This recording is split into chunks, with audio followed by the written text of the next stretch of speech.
Henley James, worthy master of the Indiana Grange, agreed that the needs of agriculture are almost wholly neglected. Neither the government nor the metropolis could reasonably claim credit for the boom. A sobering report came from an observer who had been riding caboose on the noon freight across one part of the Middle West. The majority of farmers here are in debt. Pennsylvania and Maryland farm leaders reported their colleagues growing poor, and many homesteaders failed in the Red River Valley. A later analysis of the economic pattern helps clarify the persistence of such troubles in the midst of the boom. From 1879 to 1884 the average value per acre of wheat crop declined successively, year after year. But Adlai E. Stevenson, an Illinois candidate for election to Congress in 1878, offered much the same explanation of the terrible condition of affairs that had created a cloud of almost utter despair over parts of the state. 88 Developments along the Red River Valley in Minnesota and Dakota produced another kind of protest. The extreme discrepancy between the profits for the few who controlled the huge wheat ranches and the gains of the ordinary farmer generated many kinds of anger and opposition. The bonanza investors lived well. They drove the finest horses, dressed stylishly, and built pretentious winter homes in Fargo, Minneapolis, or elsewhere. And the wide publicity given the combination of diamond shirt studs, kid gloves, and hem-stitched handkerchief did not contribute to a sense of community. 89 Neither did the structure of such farming, for none of the bonanza people considered the region to be their home. Their physical absence documented the reality of absentee ownership and control. Overseas investors appeared even less frequently if at all. The resulting resentment created an anti-alien movement composed largely of conservative middle-class business and professional men who were concerned with trying to build and improve a viable society in the region. "We are so heartily disgusted with our dependent condition," one resident cried out, "with being snubbed at every turn in life, with having all our interests subjected to the whims and corrupt acts of persons in power, that we feel very much as the 13 colonies felt when they flung away their dependent condition." 90. Those complaints and emotions were shared by many other agricultural businessmen throughout the country. Men in the Washington Territory attacked the federal pap suckers who ruled them, and raged that they could only supplicate while Congress dictates. 91. Illinois farmers mounted similar attacks on the metropolis, and others in Iowa, Virginia, and New York joined the editors of the Northwestern Miller in opposing foreign investors. 92 Much of the dissatisfaction continued to focus on the transportation system. Not only were the railroads' absentee owners drawing strength from foreign capital, 223, but they controlled a vital part of the export operation and generally opposed the development of alternate routes. 93 Arguing that agricultural traffic supplied the bulk of railroad business, farm businessmen in all regions insisted that rates could be lowered even further, and warned that the concentrated economic power of the owners threatened America's ability to control world markets. "There is nothing in which our people take so much interest," noted the Denver Weekly Times, "as in railroads and rumors of railroads." 94. The meat packers had their own quarrel with the rails, a coincidence of interest with farm businessmen that also manifested itself between wheat growers and flour millers. Shippers of live cattle complained not only about rates, but also about the difficulties of arranging to have the animals properly cared for en route. Armour, Swift, and other processors had to build their own refrigerator cars, and even then the railroads manipulated classification and rate schedules to obtain the same return as for live cattle cargoes. 95 Minnesota grain farmers faced the same impasse. If the value of our exports increase, the cost of transportation augments in the same proportion, and the producer is left without profit. 96.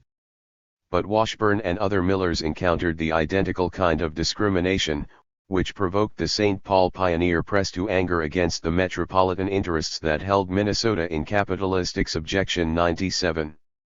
As one of the more perceptive railroad leaders later recalled, the problem of the railroad now became the problem of the Northwest. 98. But it also became the problem of the farm businessmen of the Northeast.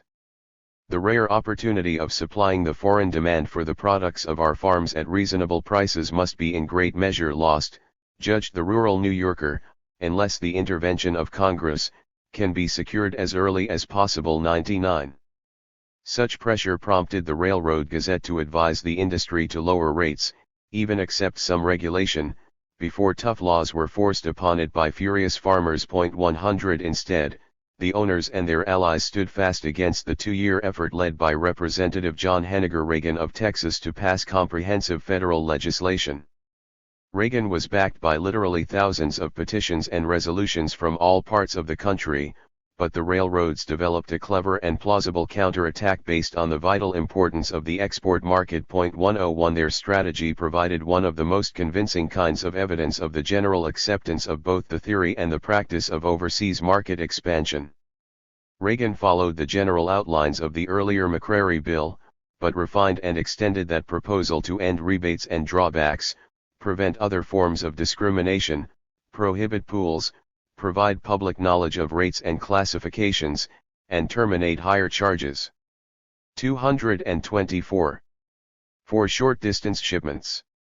The opposition, led by Representatives Abrams, Stevens, Hewitt and Clarkson, not Potter of New York, almost took the initiative away from Reagan with their argument that the bill would destroy this only prosperous branch of foreign trade either by raising through charges to the seaboard or by diverting the freight to Canadian railways and shippers. 102 Hewitt was ready, furthermore, with a counter-proposal, create a National Railroad Commission to rationalize the system and develop this great foreign trade which is at length pulling us out of the quagmire into which we have been plunged. 103. The argument was effective enough to convince some Western spokesmen, such as Representative William Addison Phillips of Kansas, a former farmer, that the Reagan bill did not provide the best answer to the problem. That kind of defection raised the opposition vote, even though the bill passed the House 139 to 104, and had the effect of blocking the movement for regulation for another decade. Many agricultural spokesmen recognized that the metropolis could use the foreign market argument less effectively against measures to improve the waterways, and also realized that a strong cross-regional coalition of Democrats and Republicans could be organized in support of internal improvements. The effectiveness of the Eads jetties had become apparent by 1878, moreover, when the Mississippi Channel reached 30 feet, and that practical success added strength to the movement. So did the admission by metropolitan leaders that existing transportation facilities were inadequate. 104 The farmers and associated business interests, rallying from Virginia to Kansas, and from Texas to Wisconsin, made their first major move in 1878. 105 We mean, announced Senator Robert Enoch Withers of Virginia, to secure the development of our country by means of the same agencies and the same means, and I for one have no constitutional scruples upon the subject. 106. Senator Windom of Minnesota agreed, demanding a new and direct pathway to the markets of the world. 107. The alliance, mustering 20 Southern Democrats and 13 Western and Northwestern Republicans in the Senate, and a similar majority in the House, won increased appropriations and a fairer allocation of the funds. As significant as it was, for the future as well as the moment, the victory did not cushion the shock, fear, and anger that developed as European nations began to close their markets and restore their own production. The dynamics of the crisis became apparent to all, given the structural weaknesses and unusual difficulties of European agriculture. The influx of American food surpluses generated continuing economic disaster, social unrest, and political upheaval. The 225 effects, reported William H. Brewer in the 10th census of 1880, were known here by the reduction of rents, there by the decrease of the value of agricultural lands, or by the decrease of prices of homegrown productions, by distress among farmers, by emigration, by political uneasiness. 108. Though every country was affected by 1878, Germany may have been the first to suffer. So, at any rate, it claimed, since 1874 German farmers have been suffering from constantly declining prices and other evils of American competition. 109.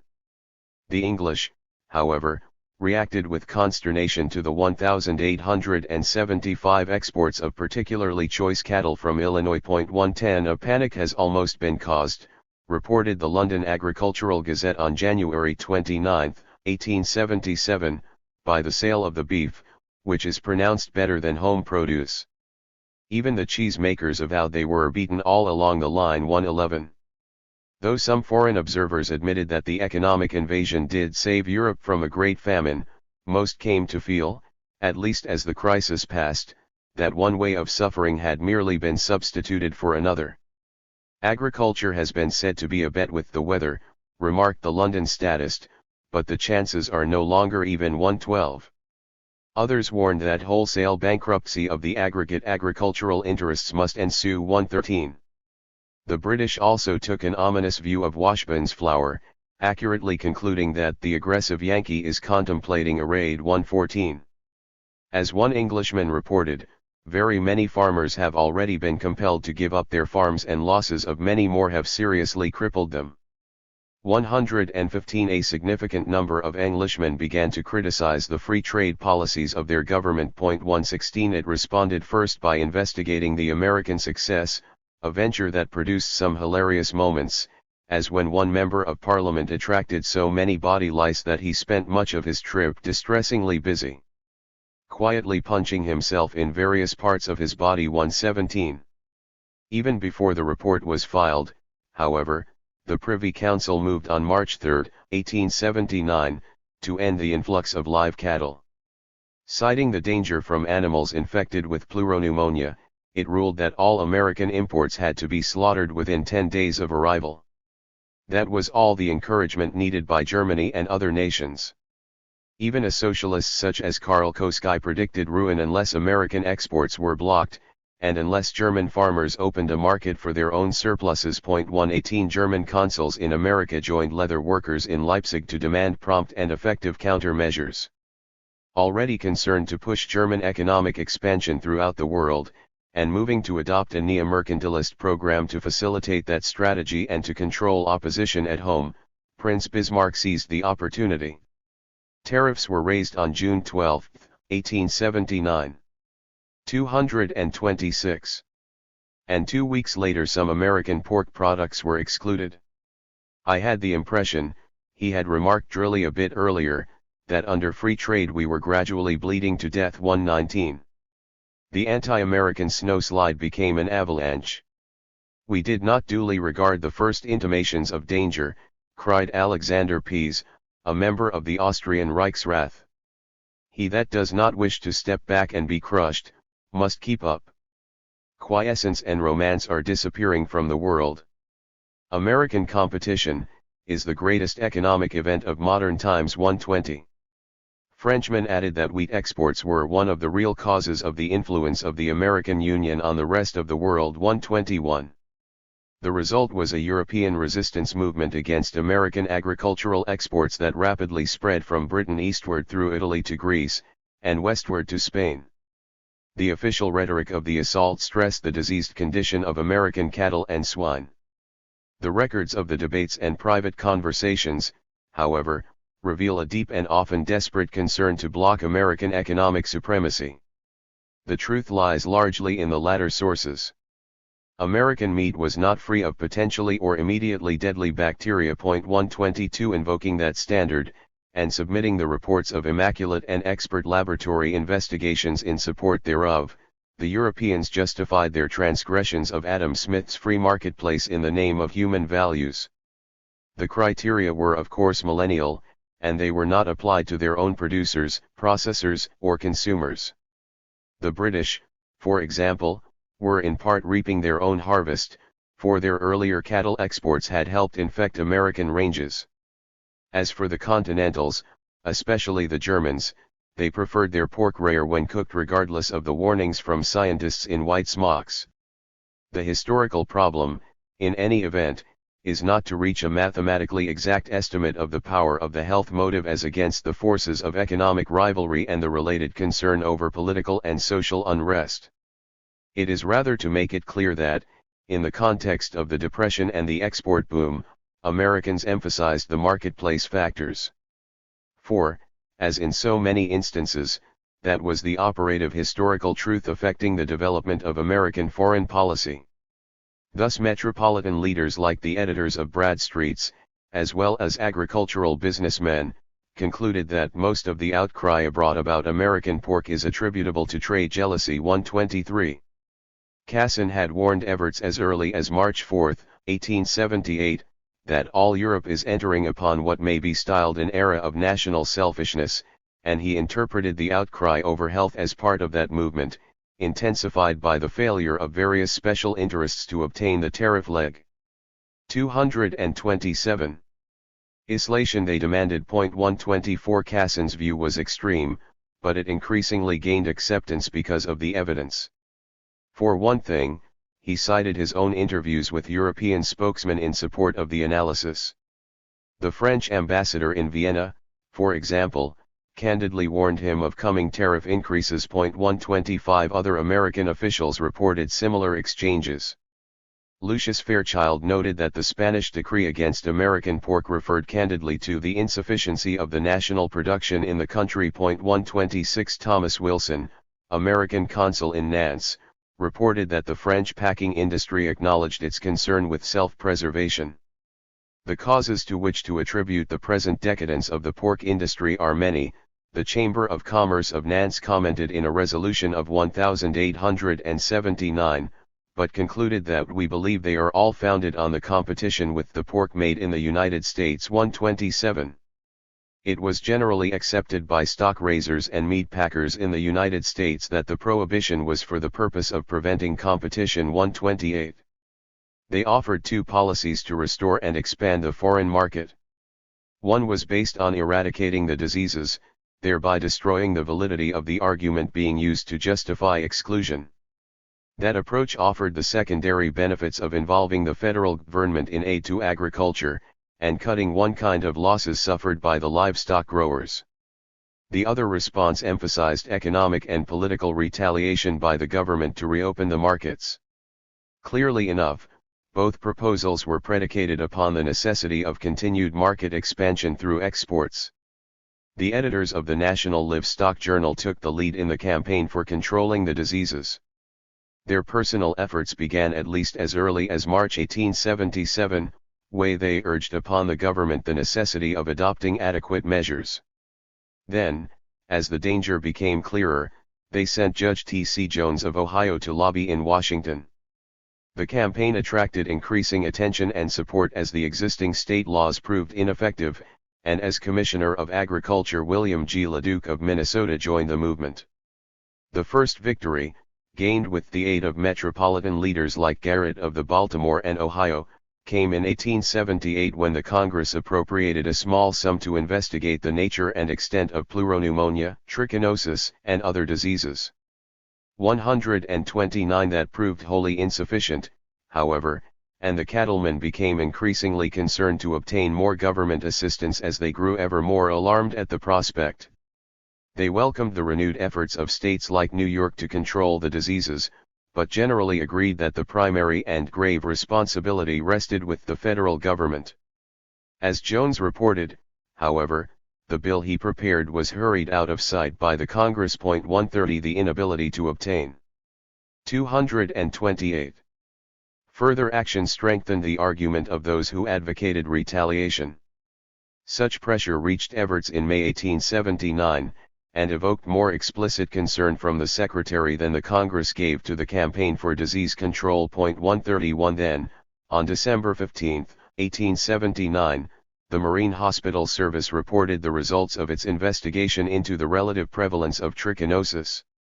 American pork contained no more than, if as much as, European animals. 132. That news probably tipped the balance toward retaliation, a solution that rapidly won increasingly militant support throughout the country.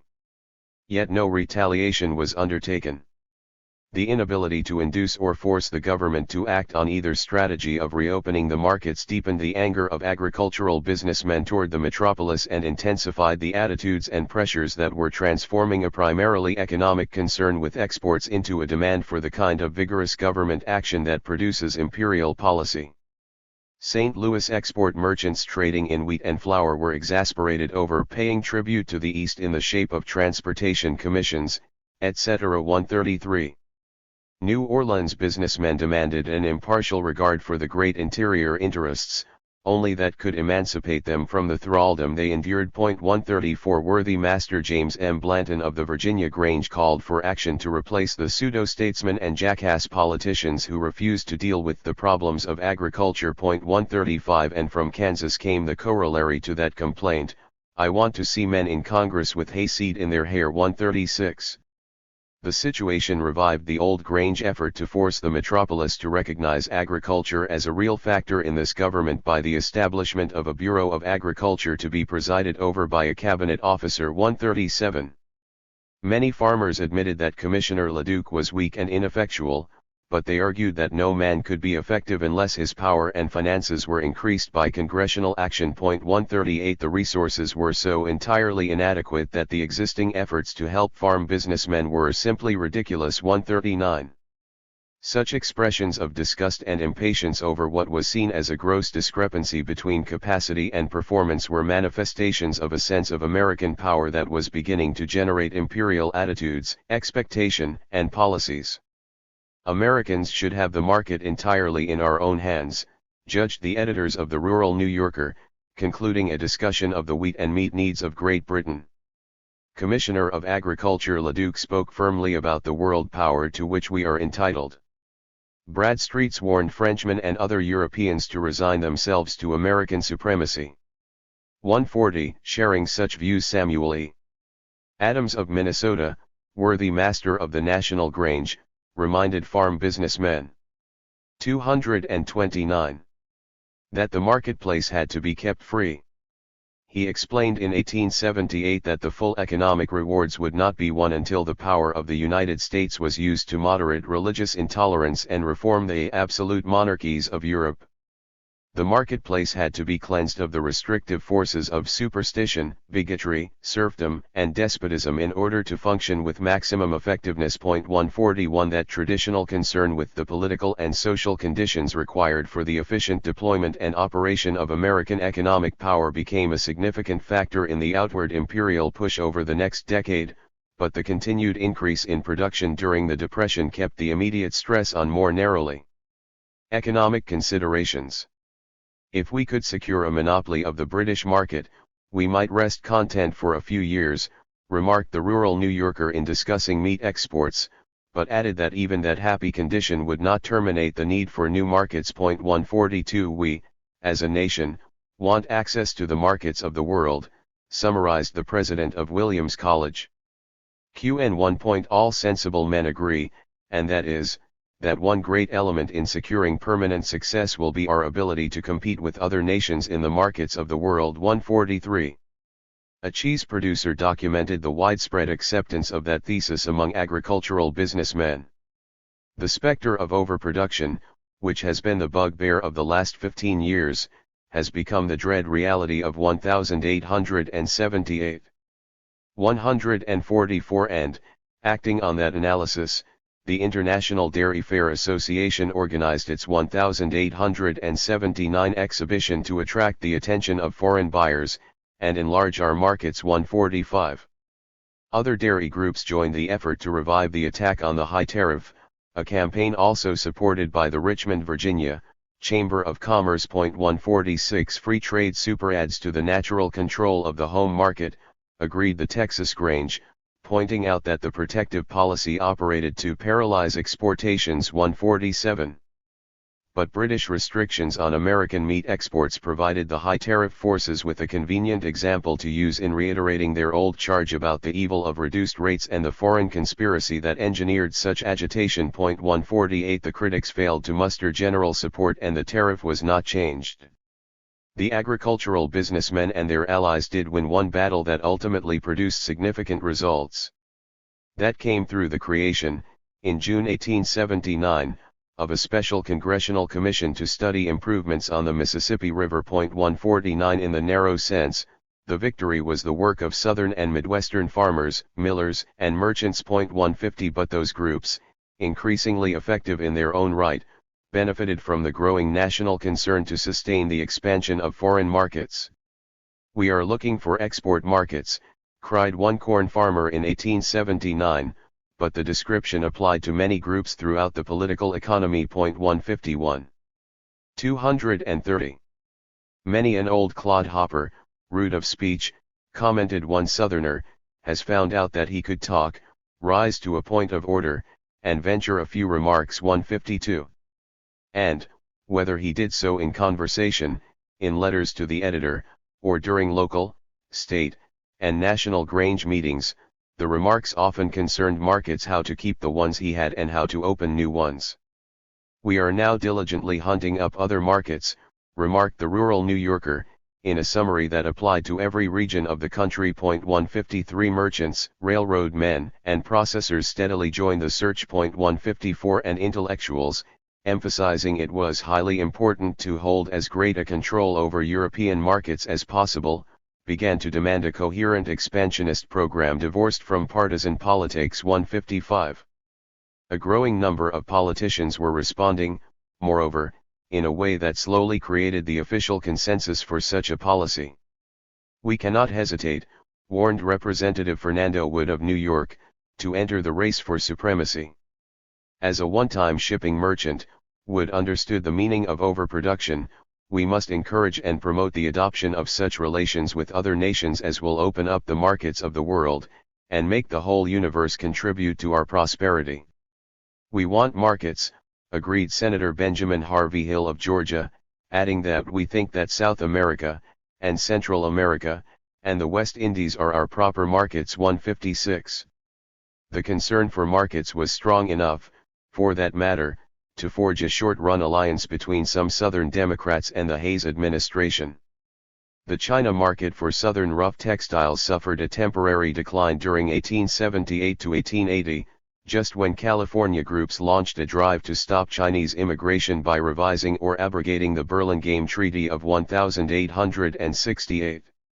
157. Some Southerners had tried without success to use Chinese labor because they thought it would be impossible to raise cotton, cane, and rice crops with free Negro labor, and that failure undoubtedly made them sympathetic to the campaign for restriction. 158. But others feared that the abrogation or enforced revision of the treaty would antagonize the Chinese and thereby shrink or close the market for cotton exports.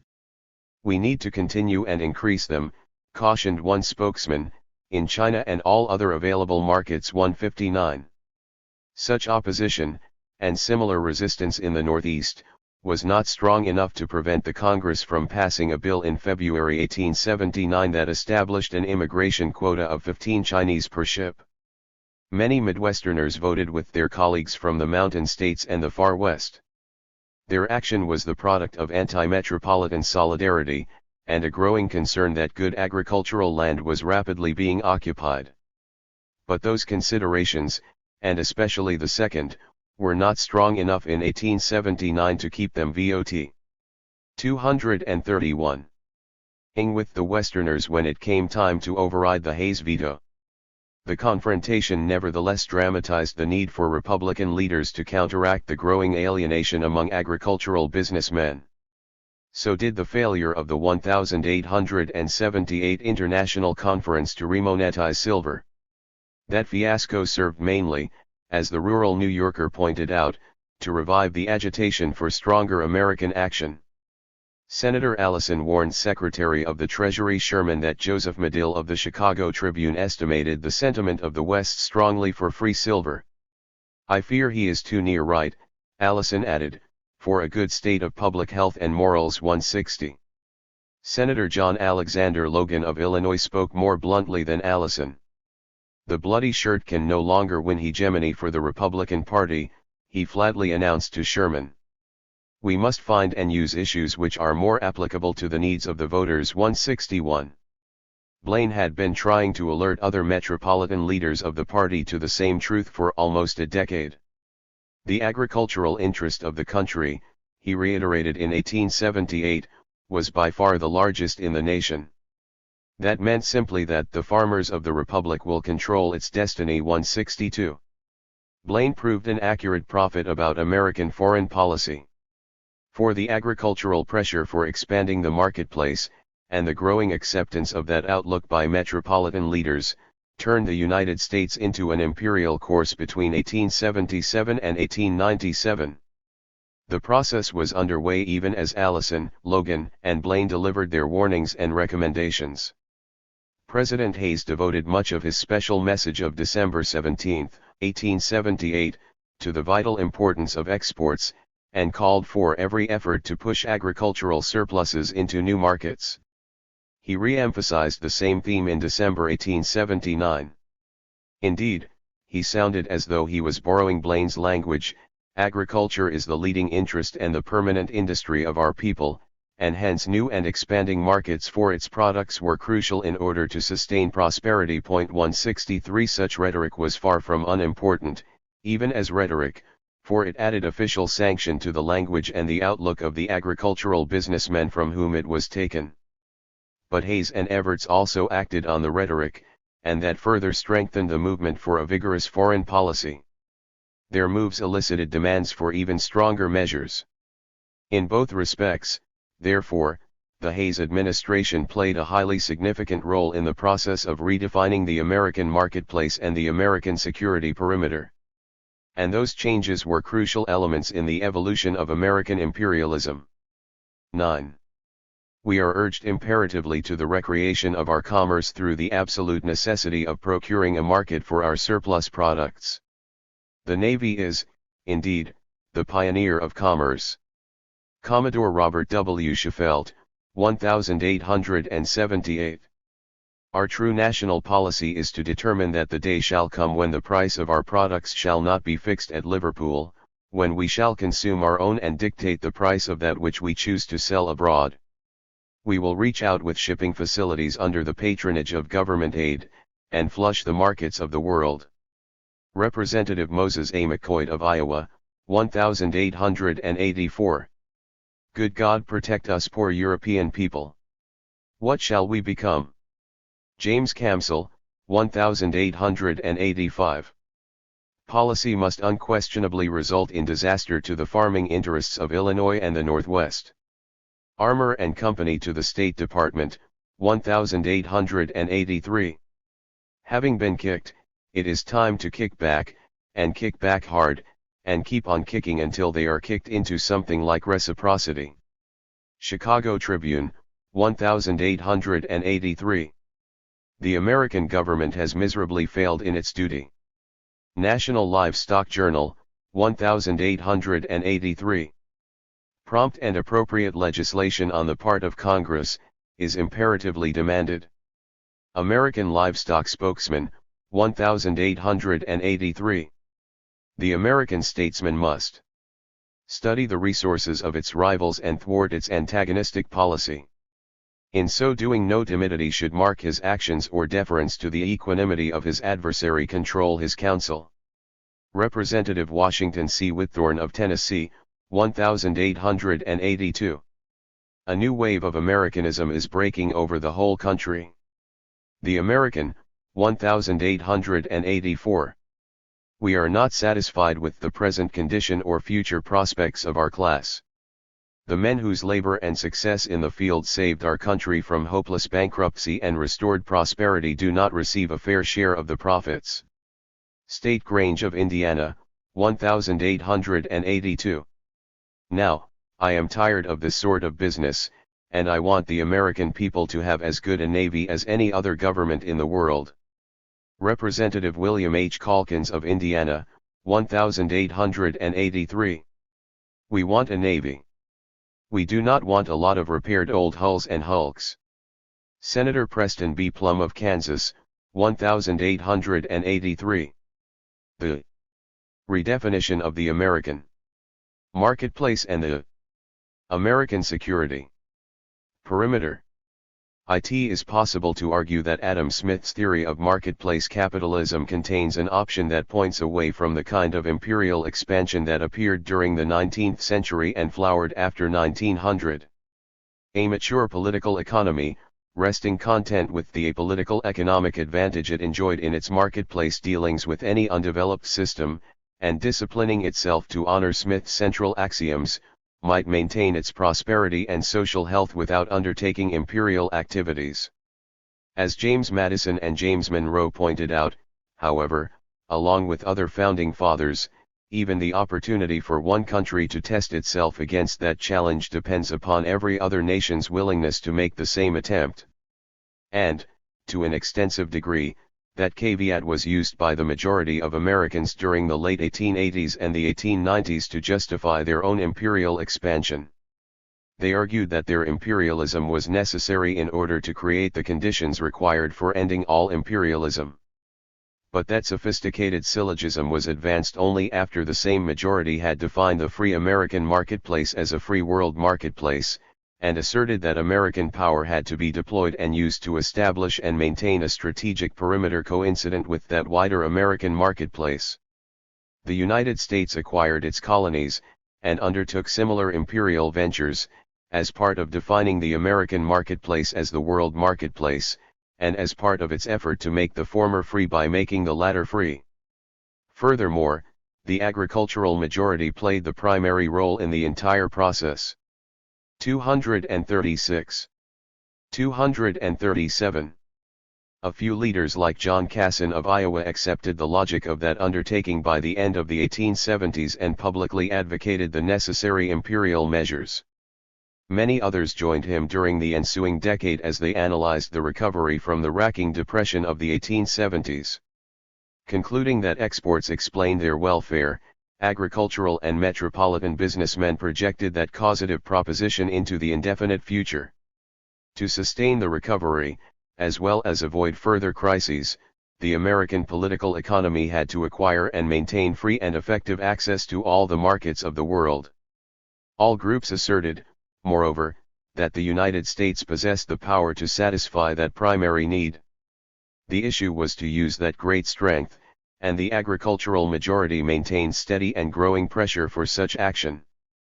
And, from the outset, the farmers and their spokesmen argued that American power was good power because, even if it was used militantly and forcefully, it extended the free marketplace and hence freedom itself. The conception of the American marketplace as the world marketplace not only defined the general problems of expansion, but separated the good governments from the bad powers. The unfortunate existence of such unfree and unfair governments intensified the competitive rivalry inherent in marketplace capitalism, and thereby led Americans to accept the necessity of a harsh struggle for economic welfare. The battle was seen to be doubly bitter because it was necessary to create a free marketplace before Americans could achieve their final triumph in fair competition. In the more specific sense, agricultural businessmen defined the primary enemies as those nations that blocked the expansion of their exports. Britain was particularly dangerous because it controlled so much of the world marketplace, because it prevented the remonetization of silver, because it used its Indian colony to harm American farmers, and because it unfreely restricted its own markets. Germany, Austria-Hungary, France, and others qualified for similar reasons. And smaller countries were included when they proved slow or reluctant to facilitate American economic expansion. The development of economic nationalism was thus a self-breeding process. It played a central part in defining the American marketplace as the world marketplace, and was then reinforced as the efforts to realize that concept were blocked. Agricultural businessmen faced two other specific problems. One involved the penetration of new markets throughout the world, a difficulty that engaged Southern textile manufacturers, food processors, farm implement firms, and railroad corporations, as well as commodity and livestock farmers. Metropolitan leaders increasingly became involved in that effort for their own economic reasons, moreover, as well as because the economy relied so heavily on agricultural exports. The second complication grew out of the slowness and lack. 238. Of vigor among the metropolitan leaders who held the top political offices from September 1881 through 1888, a situation that provoked farm businessmen to increasing anger and restiveness. Finally, the projection of the American marketplace outward over the globe served to raise major questions concerning the most effective methods of accomplishing that necessary program. Agriculturalists manifested a growing demand for positive government action. They argued it was necessary because of the inherent nature of competition in the world marketplace, and in order to achieve results in connection with specific issues such as European retaliation against meat exports. But they also continued to stress the need for domestic action on the railroad and monetary issues that so vitally affected their competitive position. They increasingly agitated, however, for explicit imperial policies. Thus they called for a different and better diplomatic and consular service, provided ever stronger support for reciprocity treaties, and gave steadily greater attention to a merchant marine and an Isthmian canal. And they contributed far more strength than has usually been recognized to the movement to build a modern navy. For that matter, the relationship between the navy and the agricultural majority supplies one of the keys to understanding the redefinition of the American marketplace as the world marketplace. Suffering from decline and derision, the Navy was an embattled institutional bureaucracy struggling to revive its fortunes, and hence its interest in overseas expansion was neither abstract nor altruistic. Naval leaders, along with the farm businessmen in the Grange and other agricultural organizations, manifested a strong sense of self-preservation, and a determination to improve their fortunes. As with the farmers, however, the Navy based its campaign for regeneration and influence on more than an egoistic assertion of self-interest. Its top leaders offered a serious analysis of the requirements and functions of a modern Navy, and they pitched their appeals to the general concern with market expansion. While they exaggerated some of their arguments, the evidence leaves no doubt of their commitment to the ideas per se. One group, typified by Rear Admiral John Rodgers, stressed the elementary military weakness of the Navy. He could paint a frightful picture of defeat under the guns of Argentina, Brazil, or Chile. One other officers advanced a more powerful argument predicated upon the necessity of expanding American exports. The leader of the expansionists was Commodore Robert W. Sheffield, whose analysis contained most of the themes restated and developed a decade later by Captain Alfred Thayer Mahan. Sheffield's widely circulated essay, The Relation of the Navy to the Commerce of the United States, provided a neat statement of the ideas that he personally advocated in appearances before such groups as the Chicago Commercial Convention, and in intragovernmental discussions. 239. The central theme was unequivocal: new markets must be found, and the Navy is, indeed, the pioneer of commerce.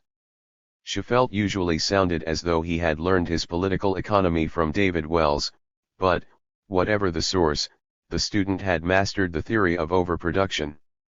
At least 1/3 of our mechanical and agricultural products are now in excess of our own wants, and we must export these products or deport the people who are creating them.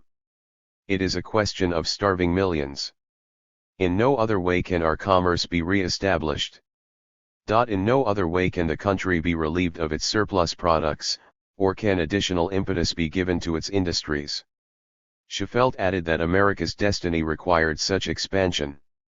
No nation can be really great without an external commerce, and the exports and the Navy were destined to carry over the world the creed upon which its institutions are founded too.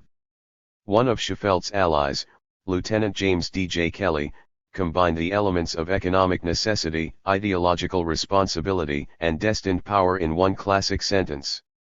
"We are the great Middle Kingdom," he explained, and an analysis of the laws underlying trade expansion proves incontrovertibly that we should rule the commerce of the world. 3.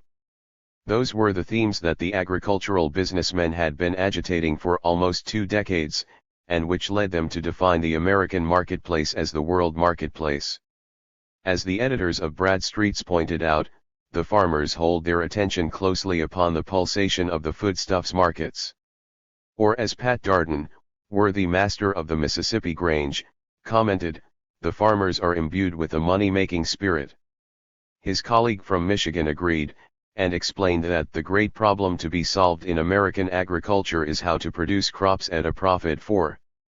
The concern was intensified by a clear awareness that agriculture secures us the balance of trade on which so much stress is laid, and saved our country from hopeless bankruptcy and restored prosperity. 5.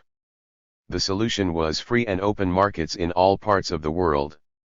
"We desire," the Breeders' Gazette calmly announced, to export millions of dollars worth of livestock products. The need, therefore, as the lecturer of the Massachusetts Grange explained, was a national policy that will open to us all foreign countries. 6. In an effort to dramatize what the National Grange termed the extreme importance of exports, the American agriculturalist translated one portion of them into the transportation equivalents. The grain exported from New York City from January 1 through July 8, 1880, if hauled in 40-bushel wagons pulled by 2 horses, would require a line 15,151 miles long composed of 3.2 million horses and 1.6 million drivers. Then, to make the point even sharper, the editors noted that the grain would fill a string of boxcars stretching 1,455 miles. 7 All agreed that it will be very essential to have the foreign markets all open. 8. Leading spokesman from every agricultural region. Devil. 240. Op-ed that *heme in the form of an argument from necessity. Representative Samuel Wheeler Moulton of Illinois, who had earlier farmed in Kentucky and Mississippi, called the foreign market the great desideratum. No country in the world has a greater interest in finding foreign markets. And he quoted a friend across the Mississippi River to cinch his argument: every important industry we have in Iowa, agricultural or manufacturing, is as utterly dependent on a foreign market as it could possibly be with absolute free trade. 9. Representative Washington Curran Whithorn of Tennessee warned the metropolis that it was time for foreign policy to become responsive to those demands and necessities. A political economy either expanded or died. There is no pause unless followed by death and decay. It is the law alike of population and trade that such a tide must move forward. 10. The consensus among agricultural businessmen on such expansion was nicely illustrated when Casson, serving as a Republican congressman from Iowa after a tour of diplomatic duty, congratulated Whithorn on his analysis. "My mind has long been full," he accurately noted, "of this subject of extending the commerce and navigation of the United States." 11. The bright tobacco farmers likewise became increasingly concerned about larger foreign markets after 1879, when the price decline turned them abroad. 12 And though he stressed the needs of the cotton farmers and textile mill owners, Senator Morgan of Alabama spoke for all Southern agriculturalists in making his demands for expansion. The Depression had been caused, he explained, by the inability of American farmers to reach the wealth of other countries to relieve the financial poverty of our own. Our home market is not equal to the demands.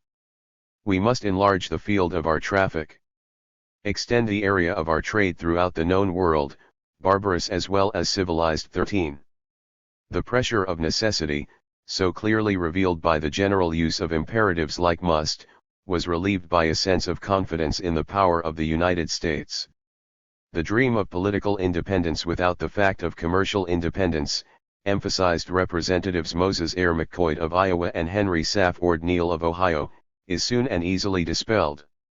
Our true national policy is to determine that the day shall come when the price of our products shall not be fixed at Liverpool, when we shall dictate the price of that which we choose to sell abroad. We will reach out with shipping facilities under the patronage of government aid, and flush the markets of the world. 14. Casson added that Americans held the natural domination of the Pacific and of the coasts bordering upon it. 15. Representative Samuel Jackson Randall assured the agricultural businessmen of the Northeast that the only danger was a failure of will. To stand still is to let others pass us in the race. 16. House colleagues. 241. From Wisconsin and Texas agreed with that estimate. Burr W. Jones of Madison, Wisconsin, urged the nation to commence in earnest the contest for equality in the markets of the world. And Thomas Peck Ochiltree warned laggards that the day has come when no party dogmas will be allowed to stand in the way of protection for a foreign trade. 17. Or as Charles B. Chess of Kansas commented in an open letter, the wary German will soon be forced to tax the air about the cans to suppress the importation of American canned beef. 18. Such confidence and determination upset many Europeans.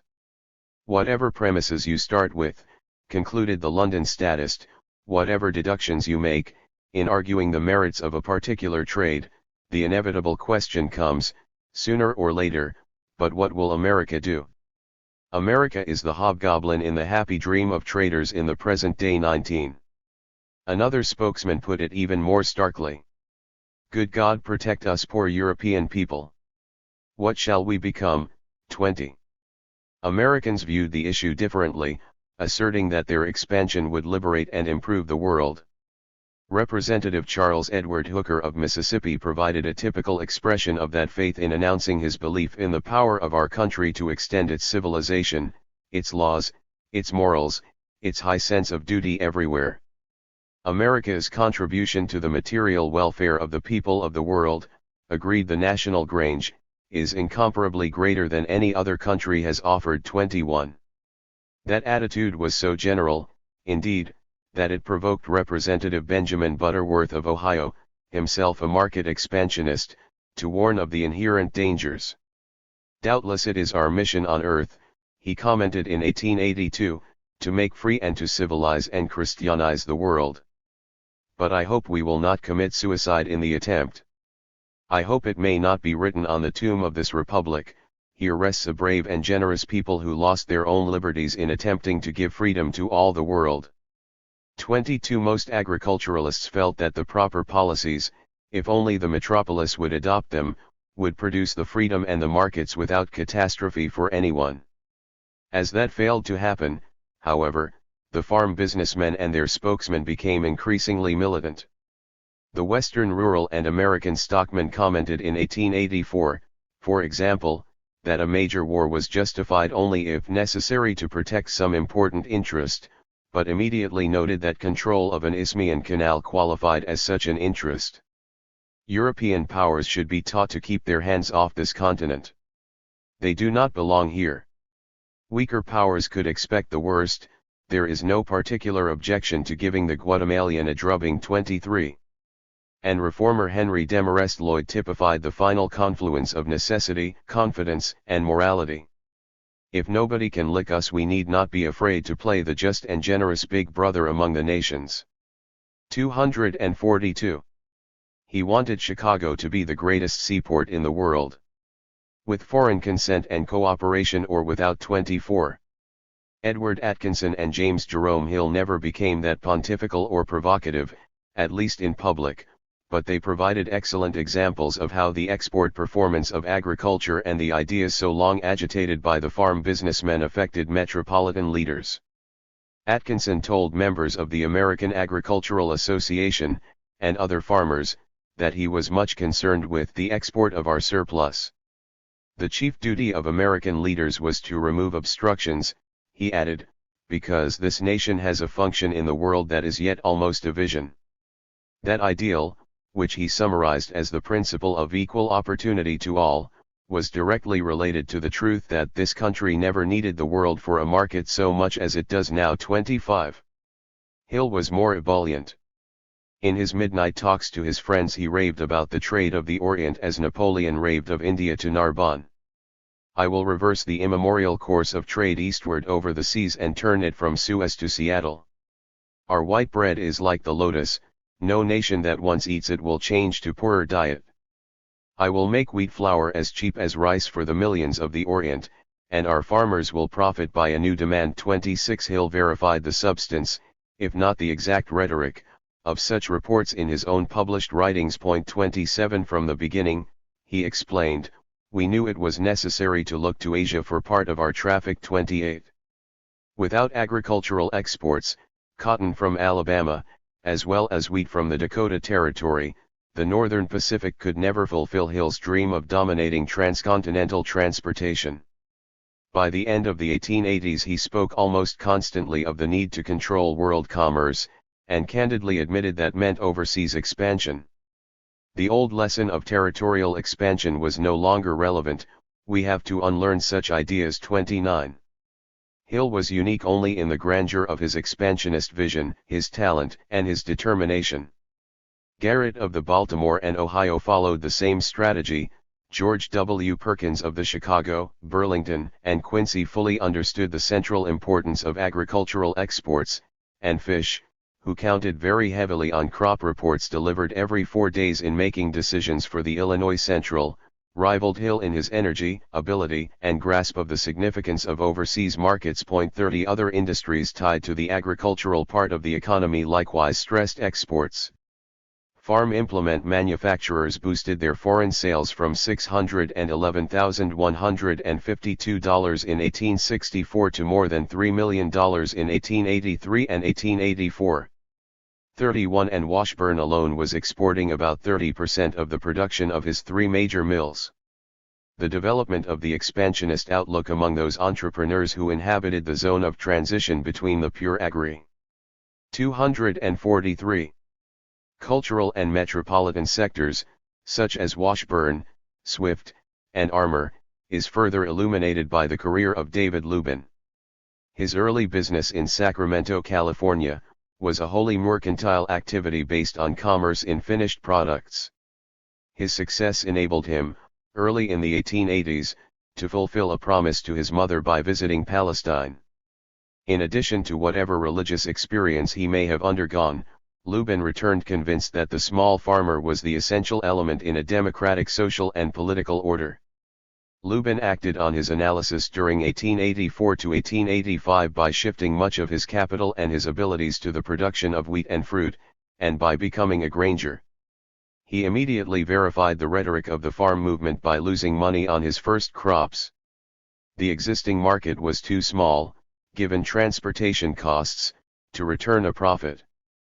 Beginning with his militant participation in the Fruit Growers' Convention of September 1885, Lubin launched his own crusade to regulate the railroads and expand the marketplace. And, by the end of the decade, his campaign for an export bounty on agricultural surpluses had become a significant force affecting foreign policy. 32 Metropolitan spokesmen applied similar pressure. David Wells hammered away at the necessity of expansion, warning in 1882 that otherwise we are certain to be smothered in our own grease.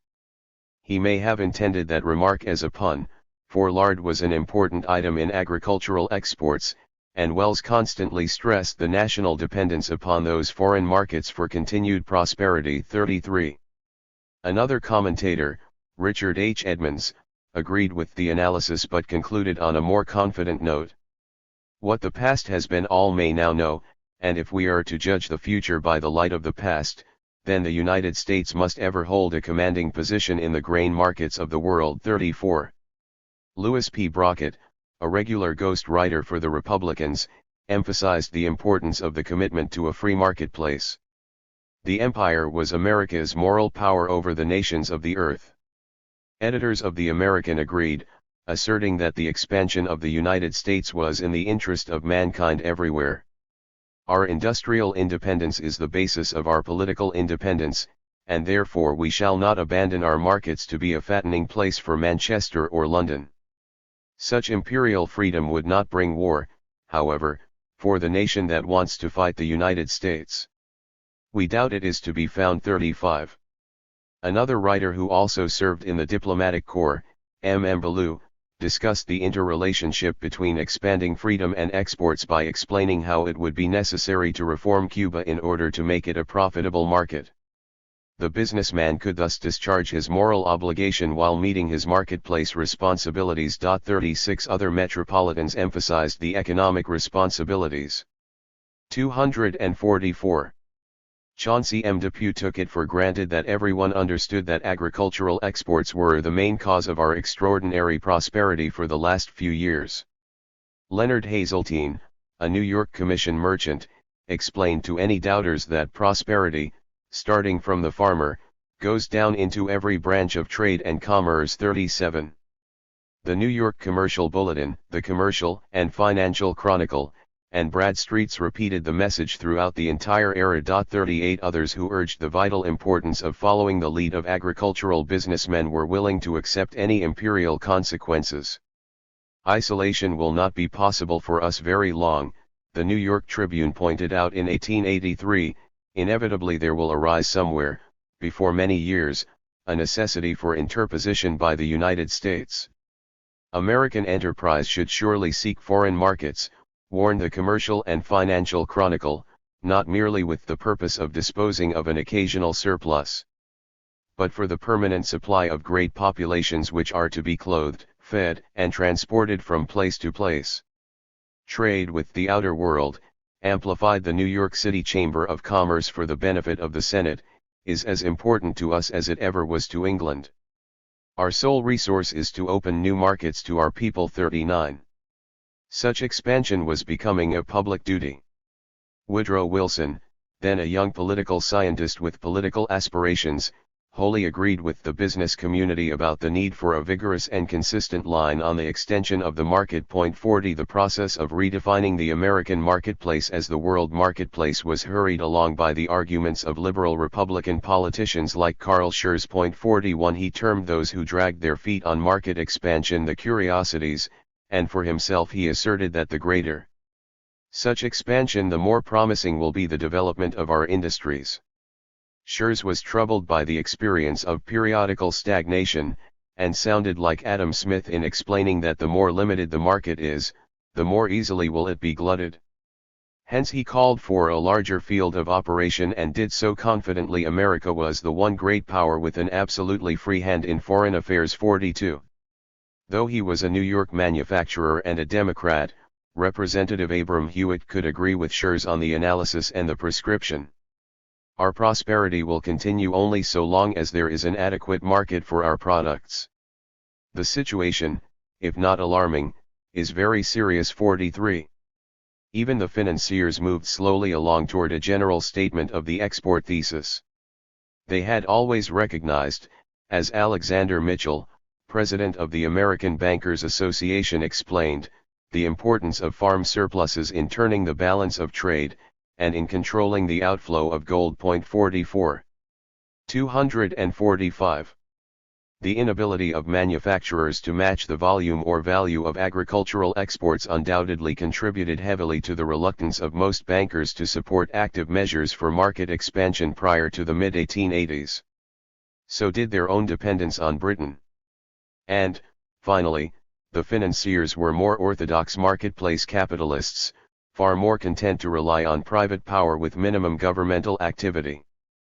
By the end of the decade, however, more and more money men agreed that the fullness of time had created the need for the manufacturer to complete such arrangements as are needed to extend his trade. 45. The attitude of the financiers clearly restrained many metropolitan politicians who were more sympathetic to vigorous expansion during the early years of the decade. That in turn intensified the anger of agricultural businessmen toward the metropolis.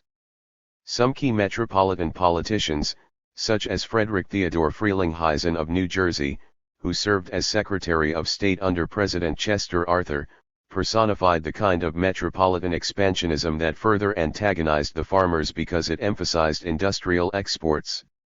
Even so, Frelinghuysen's acceptance of the proposition that the American marketplace was the world marketplace dramatized the broad consensus that developed after 1877 among major national leaders.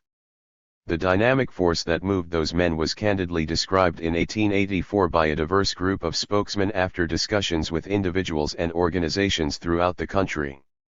The people everywhere appear to have become absorbed by a realization that the internal development of this country has reached a point where an external commerce is necessary for its prosperity, and that the markets must somewhere be found for the disposition of the surplus. 4*. It is very helpful, in understanding how that process affected thinking about policy, to eavesdrop on politicians discussing the problem of being successful in politics. When you take the 9 Republican states that begin with Ohio and end with Kansas, Blaine wrote Garfield just before they took charge of foreign policy in 1881, you have the very heart of the Republican Party. 47. That region, as both men very well knew, was one of the 2 centers of sustained and militant agitation by agricultural businessmen for overseas market expansion. They concluded that such expansion offered the best preventive therapy to keep the heart beating. Not only do their actions verify that conclusion, but so also do accounts by widely different protagonists of that time. The British minister to the United States, for example, concluded very quickly that Republican strategy was based on propounding the policy of sole supremacy over South America, a policy which certainly is likely to be popular among the constituencies. 48. Somewhat later, in 1891, Edwin Hurd Conger, a farm businessman. 246. From Iowa, who became an influential Republican politician, revealed a good bit more of the story in trying to persuade Wisconsin farmers that the Republicans would win more markets than the Democrats. Conger recalled that he had been deeply worried that the bitter intra party fight between conservative Senator Roscoe Conkling of New York and President Garfield and Secretary of State Blaine would destroy the party. But Garfield reassured him, "Mr. Conger, do not be alarmed. We shall develop a policy during my administration which will make the Republican Party more popular with the people of this country than it has been since the day of its birth." The program was based on a wide network of reciprocity treaties opening new markets for American agricultural and industrial surpluses, and Conger recalled the evening in 1881 when Blaine explained to him and others, including Representative McKinley of Ohio, how it would provide an additional market for American cereals, American beef and pork, and American farm machinery. 49. Conger may not have remembered the exact language, but there is no reason to question the substance of his story. It is valuable, moreover, beyond offering an excellent illustration of the extent to which, by 1880 to 1881, the conception of the American marketplace as the world marketplace had been accepted by one group of major Republican leaders. For it also provides a central episode around which to discuss an important problem of analysis and interpretation. The question involves the reasons for the apparent slowness in translating that expansionist consensus into a coherent imperial policy and an empire. The answer is composed of several factors, the first of which is a more balanced sense of time.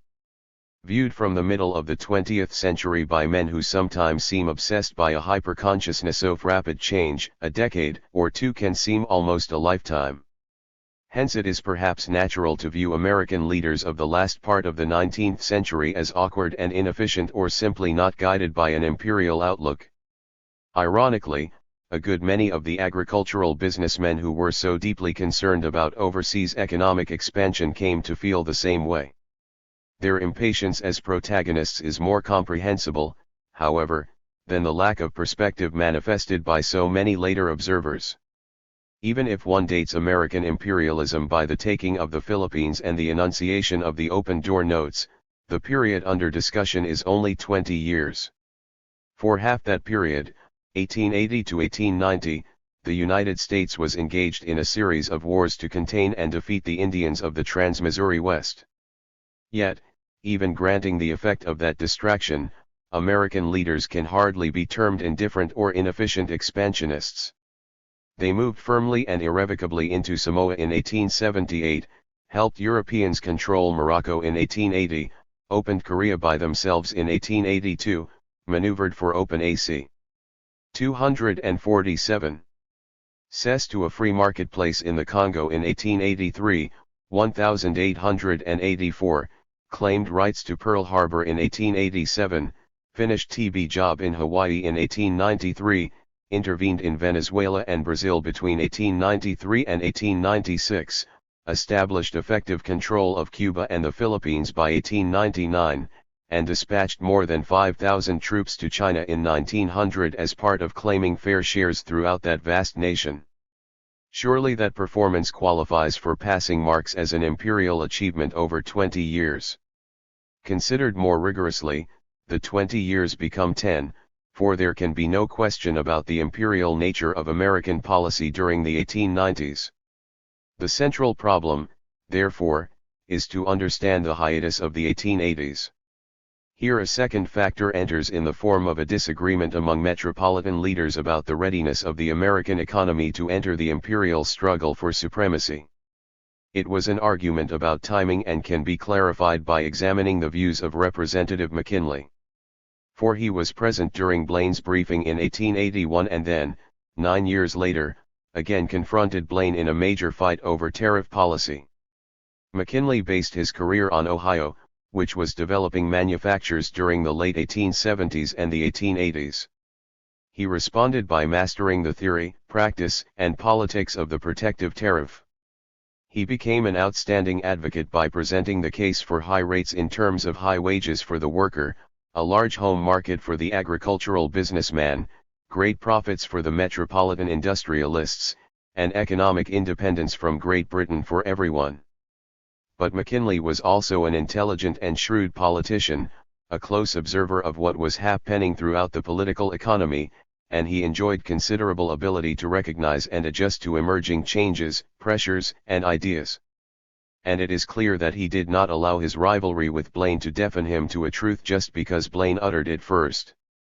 McKinley began in 1882, shortly after the 1880–1881 confrontation with Garfield and Blaine, to offer asides about expanding the overseas market as part of his argument for protection.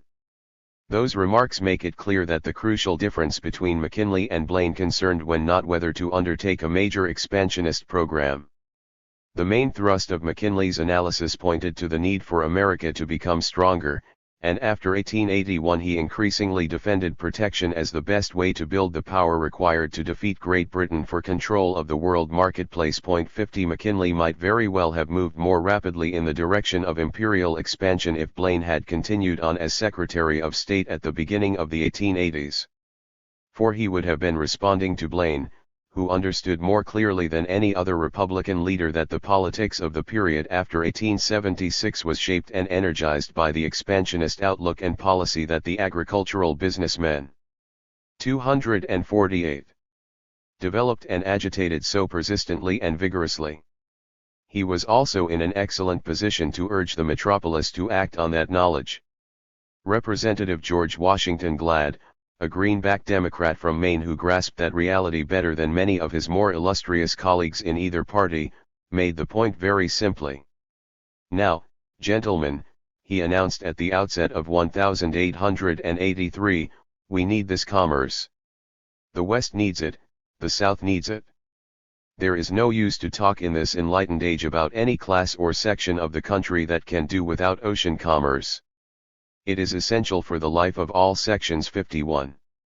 Or, to consider the issue from another angle, Senators Aaron Augustus Sargent of California and Hannibal Hamlin of Maine did not force President Hayes and Secretary of State Evarts to act contrary to their true beliefs in sending Sheffield to open Korea with a view to the encouragement and extension of American commerce. 52. The expansionist outlook had become the basis of thought about American foreign policy.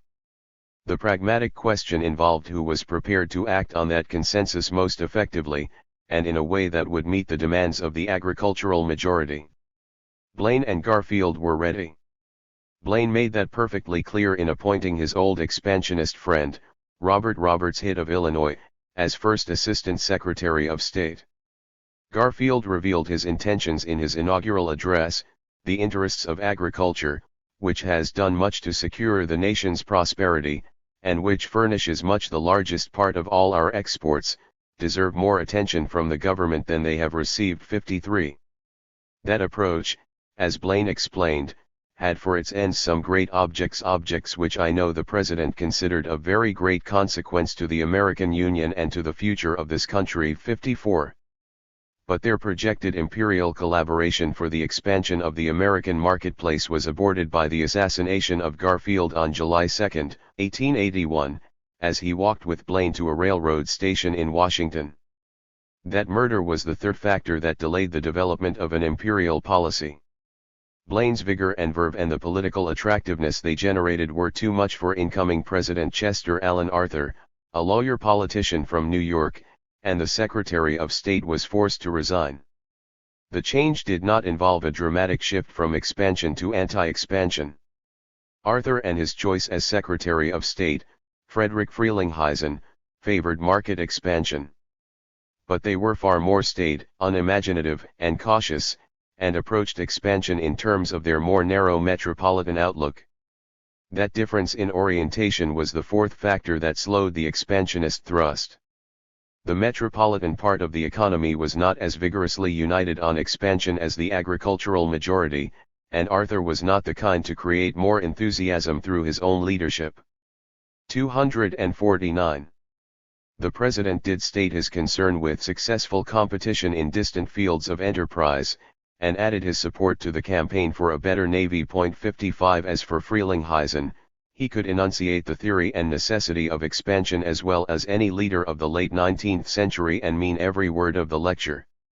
A nation of 56 million inhabitants can never cease to be an important factor in public affairs, and when that nation is wealthy even out of proportion to its vast population, when it pushes its enormous natural products into every country, underselling the local markets, it cannot expect to hold aloof, and cannot consider itself isolated either politically or commercially.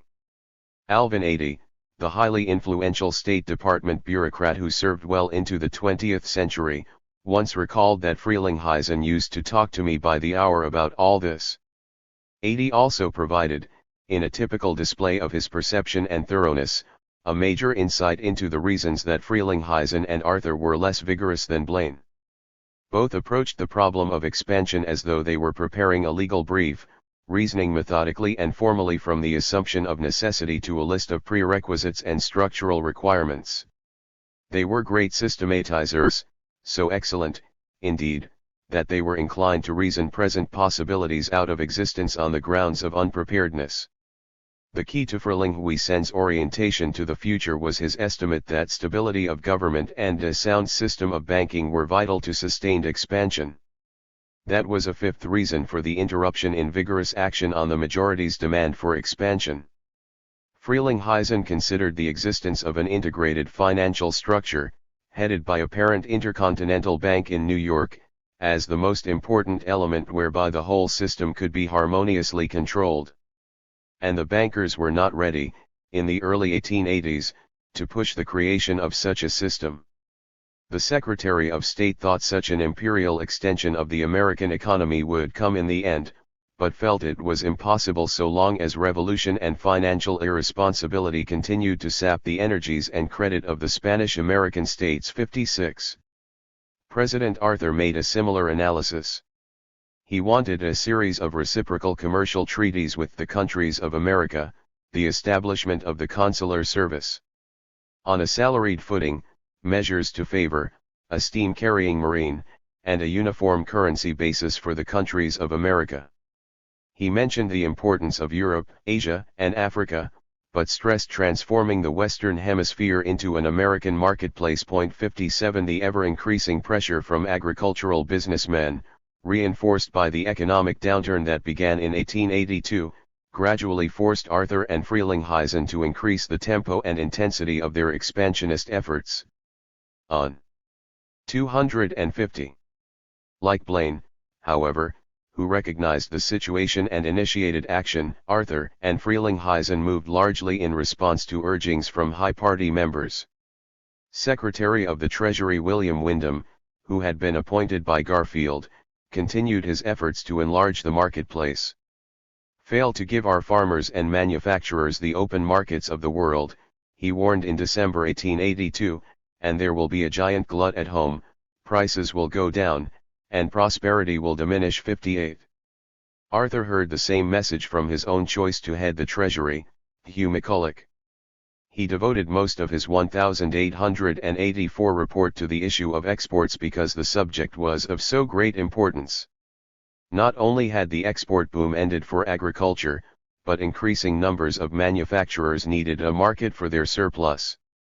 Market expansion was thus the question which now comes to the front. Unless we can share in the trade which is monopolized by European nations, the depression now so severely felt will continue, and may become more disastrous. 59. But McCulloch revealed the attitude of the Arthur administration in his remark that the issue now comes to the front. The agricultural businessmen and Blaine had been saying that in 1879 and 1880. Arthur did finally manifest a sense of urgency in 1885. One of the gravest problems which appeals to the wisdom of the Congress is the achievement of the most effective means for increasing our foreign trade and thus relieving the depression under which our industries are now languishing. 60. But such intensity came much too late to moderate, let alone overcome, the dissatisfaction and antagonism generated by the earlier failure to win any victories for agriculture. The farm businessmen quickly discovered, moreover, that President Grover Cleveland was even more phlegmatic than Arthur and, in important respects, even more narrowly oriented to the metropolitan sector of the political economy. And the new Secretary of State, Thomas Francis Bayard of Delaware, was more galling to the agriculturalists than Frelinghuysen. Like their predecessors, Cleveland and Bayard were marketplace expansionists, but their orthodox laissez-faire approach reinforced their metropolitan provincialism. Their willingness to allow expansion to happen when it happened was the sixth and last factor accounting for the failure to carry through immediately on the militant expansionism of the agricultural businessmen. The farmers finally affected Bayard in 1886, and he reluctantly admitted that the demand for new markets for American products has become almost imperative. 61. His use of the qualifier next to an absolute term perfectly reveals his outlook and explains the embittered attitude of the agricultural majority towards such metropolitan leaders. From the point of view of the agricultural businessmen, the strong metropolitan orientation of Arthur and Frelinghuysen and Cleveland and Bayard posed one of the major problems within the expansionist. 251. Outlook. In response, the farmers progressively defined the American government, as well as those of European nations, as an onerous opponent. Indeed, many came to consider it simply bad, hostile, wrong-headed, one-sided, inequitable, and tainted. That judgment and feeling gained great impetus at the outset of the 1880s from the clearly revealed differences between Blaine and Frelinghuysen. Many later evaluations of Blaine sound very similar to the one offered in 1880 by Sir Edward Thornton, British Minister to the United States. Blaine is a noisy, mischievous demagogue and most unscrupulous, he hesitates at no falsehood. 62. Hence it is illuminating to note the shift in opinion of those who dealt with him as a rival. Thornton still considered him ambitious, impetuous, and somewhat imperious a year later, but had come to recognize that he was undoubtedly an able man and may modify his views. 63. After their first encounters, Thornton admitted that Blaine was a good man of business, and Sackville West soon added that he is not a man to be set aside so easily. 64. As for policy, the Pall Mall Gazette accurately noted that Blaine favored actions which would tend to increase the export trade of the United States at the expense of that of Great Britain. 65. But Blaine did not limit his concerns or ambitions to Britain.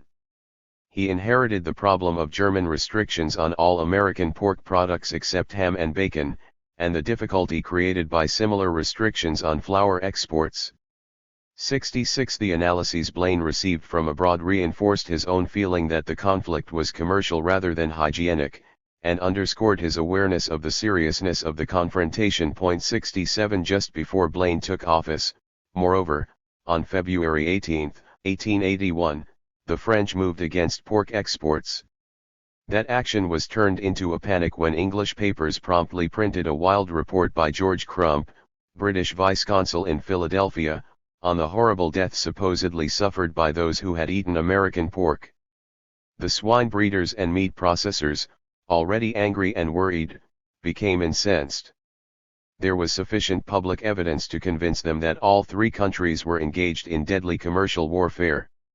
Even the Bordeaux Chamber of Commerce criticized the French decree as being based on inexact information, and because it hurt the French consumer and caused great interests to suffer to the extent of millions. And a French paper spoke angrily against the system of warfare, adding that the Academy of Medicine has stated that the danger is enormously exaggerated. 68. The impact of those reports was intensified when it became known that Consul Crump refused to make answer to many questions asked him by the New York Produce Exchange, but did reluctantly admit that when he wrote his report he was aware that the more 252 mortality among hogs in 1880 was not greater than in 1879. Bradstreet spoke of the strong feeling justly aroused. Blaine called it widespread alarm. The British minister agreed with both, explaining that when an American's pocket is touched, he is not likely to keep his temper. 69. All were correct. The Cincinnati Chamber of Commerce, the Indianapolis Board of Trade, and the Merchants' Exchange of St. Louis assured Blaine that the hogs of the state of Ohio and of the whole West have been singularly free from disease of all kinds. 70. Specific packers reported their exports seriously interrupted. Our losses are likely to be severe and demanded action. One processor in Chicago now employing 500 pairs of hands would have 2,000 constantly at work but for the Trichini scare 71. Every section clamored for retaliation. The necessity for immediate action is most urgent, a group of Virginia livestock men had warned the Congress in 1880, and the failure to prevent further restrictions provoked great rancor. 72 Big operators like Armour, who had long since defined their marketplace as the world marketplace, did not wait for the government to act. They counterattacked through their corporate consular service. We have for some time, Armour told Blaine, been engaged in some effective work, we think, in bringing about the repeal, or at least the modification of the prohibitive decree. £3 Even such giants needed assistance, however, and the smaller businessmen who lacked the resources to establish their own foreign service had no choice but to turn to the government. And though the editors of the Prairie Farmer thought it was natural for the French to fight back against the American farm businessmen who were so depressing their interests, they accepted the inevitability of the conflict and demanded the government wage it with no quarter given or asked. 74 Blaine had been worried about the danger at least as early as 1879, and he moved quickly to counter the sudden and disastrous danger. 75 He followed his first vigorous protest, which was especially satisfactory to many agricultural businessmen, with a government inspection. 76 When that indicated that American meat was no more diseased than any other, he blasted the French for a mistaken and wrongful action that triggered a general assault on American interests. The livestock industry was one of the greatest and most wholesome branches of the export trade of this country, and he was honoring his duty and grave responsibility to watch over the interests of its producers and exporters. American agriculturalists were rightfully entitled to a prompt and effectual modification of the attitude of the French government. 77 Then, perhaps taking an idea offered by Cassin, and surely encouraged by Armour's report that his men advised strong pressure, Blaine prepared to win concessions during the scheduled negotiations for 253. A new commercial treaty with France. He no doubt felt that the additional pressure from California wine growers would strengthen his hand, and so told his agent to warn France discreetly that the Congress would pass at least defensive if not retaliatory legislation. 78. And the House responded on April 10, 1882, by directing its concern and support to measures as will encourage and protect our export trade. 79. The counteroffensive initiated by the agricultural businessmen, and then organized and focused by Blaine, was temporarily effective. The French shortly suspended their prohibition, and many farmers anticipated that, the victory would lead to the reopening of all European markets.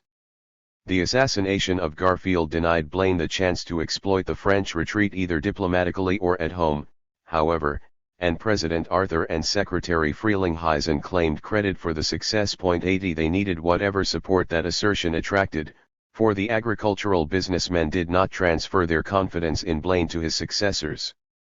Senator Morgan of Alabama spoke for many Southerners concerned with market expansion when he expressed his deep regret that Blaine was being forced out of the cabinet. 81 The two men had collaborated very closely in planning the Great Atlanta International Cotton Exposition of 1881, a major effort in the campaign to conquer the cotton and cotton textile markets of the world. They agreed that goal was a vast subject, as the Special State Department handbook described the objective, but were confident that the world offers a field large enough for all the manufactures we can produce. If Mr. Blaine did nothing else as Secretary of State, the editors of the Atlanta Constitution commented, then to explain the chances and circumstances connected with the export of our cotton goods, he would deserve the thanks of the country. 82. Morgan and other Southerners viewed cotton exports, and especially the rough fabrics from a regional textile industry, as the lever with which to emancipate themselves as an economic and political colony of the metropolis. The mills were the weapons peace gave us, explained the Atlanta Constitution, adding that the conflict between New England and the South as the true seat of cotton manufacture has just fairly begun. The South can win and win it will. Within that framework, as one Baltimore enthusiast explained, the exposition was the celebration of the marriage of cotton growing to cotton manufactures. 83. Even Edward Atkinson realized that there was no longer any chance to keep the South as a raw material farm for the New England mills, and Bradstreet warned any doubters that the world market was the only way to handle the new competition. 84 Blaine and Morgan not only agreed on that point, but Blaine saw collaboration with South. 254. Earners like Morgan as one way to begin rebuilding the Republican Party in that region. Blaine also viewed the exposition as part of his push to establish American predominance in the Western Hemisphere. He sought that objective for itself, and in order to provide the United States with an impregnable base for its global expansion. Perhaps nothing reveals the integrated sweep of Blaine's outlook more clearly than his view of Hawaii. The United States, he explained, regards the Hawaiian group as essentially a part of the American system of the states, and the key to the North Pacific trade. 85. The interests, commercial and political, of the United States, on this continent, transcend in extent and importance those of any other power, and where those immense interests are deeply involved, this government must preserve a position where its influence will be most independent and efficient. 86. Blaine wholly agreed, therefore, with the Hayes-Everts decision that the policy of this country is a canal under American control. 87. Pressure from East Coast shippers of West Coast grain surpluses, as well as from Midwesterners and Southerners, contributed significantly to the increasingly vigorous measures that Hayes took to control the maneuvers of Ferdinand de Lesseps to build a canal. Representative J. Abel Hubbell of Michigan, for example, argued that the canal was the key to the exports that would underwrite prosperity. Give us a ship canal and we shall find the solution of the Chinese problem. We can have an almost unlimited commerce with that country if we now embrace our opportunities. 88. The House of Representatives, worried lest foreign capital extend the pattern established by British control of the Suez Canal, established a committee to review the entire problem. Its members called for the speedy acquisition of naval bases to guard all possible routes, and, a bit later, recommended that the Clayton-Bulwer Treaty should now be finally and formally abrogated. 89. Garfield added personal pressure which undoubtedly reinforced Hayes in standing firm behind his definition of the canal as virtually a part of the coastline of the United States. 90. That conception of the canal explains why Blaine moved so vigorously to block European influence in Colombia. Maneuvers of that kind were an uncalled-for intrusion in a region where American interests ranked before those of any other power. 91.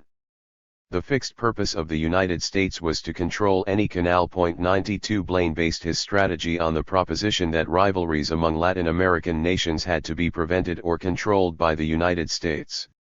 Otherwise, Great Britain or other European powers would use the Troubles to subvert American dominance. There was no conflict between intervention to maintain peace and intervention for eco. 255. The first must be accomplished. 93.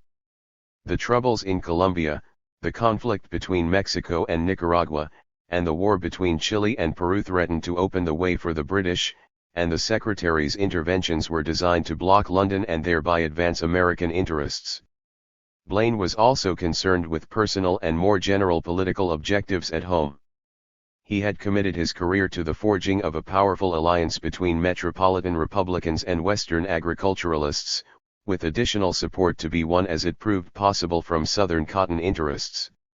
And he concluded that Arthur and Frelinghuysen might very well foreclose the future of the party by failing to give the West and the South the kind of foreign policy they demanded. 94 Blaine's concern to prevent that outcome clearly guided his attempt, in November 1881, to commit his successor to a Pan-American peace conference. He undoubtedly considered himself vindicated by subsequent events. 4. Despite much support for the conference by petitioners from Vermont through Nebraska to California, and from Texas to Iowa, Arthur and Frelinghuysen quietly withdrew the invitations in August 1882. That negative action had been anticipated much earlier, and provoked considerable criticism and agitation even before the formal cancellation. Much of the interest in the conference was directly related to the rising demand to open new markets by negotiating reciprocity treaties. That approach, argued Bradstreet, was much more effective than any other in attaching those countries to the United States. It should be a matter of concern, the editors added, in view of the clear need to export the great agricultural surpluses, that the government failed to foster trade, to find new markets. 95. The pressure in Congress, which involved representatives from Louisiana, West Virginia, Florida, and Illinois, finally moved Casson to defend Frelinghuysen as a wholly reliable expansionist not to be compared unfavorably to Blaine. 96. The Secretary himself was disturbed enough to explain the cancellation to Senator Windom, long a leader in the push for markets, who had also left the cabinet. Such a Congress at this time would probably be of little benefit, and might be very injurious, Frelinghuysen argued, pointing out that the United States could easily be outvoted on crucial issues. 97. He held firm despite continuing pressure from Illinois, Ohio, Missouri, and other agricultural states. When it became clear that the decision would not be changed, farm businessmen shifted their attention to an attack on Frelinghuysen for refusing to continue Blaine's tough line against European restrictions on American meat exports. The Secretary had quickly dropped all talk of retaliation and made it clear that he preferred to try to reopen the markets through negotiations based on eradicating the dis. 256.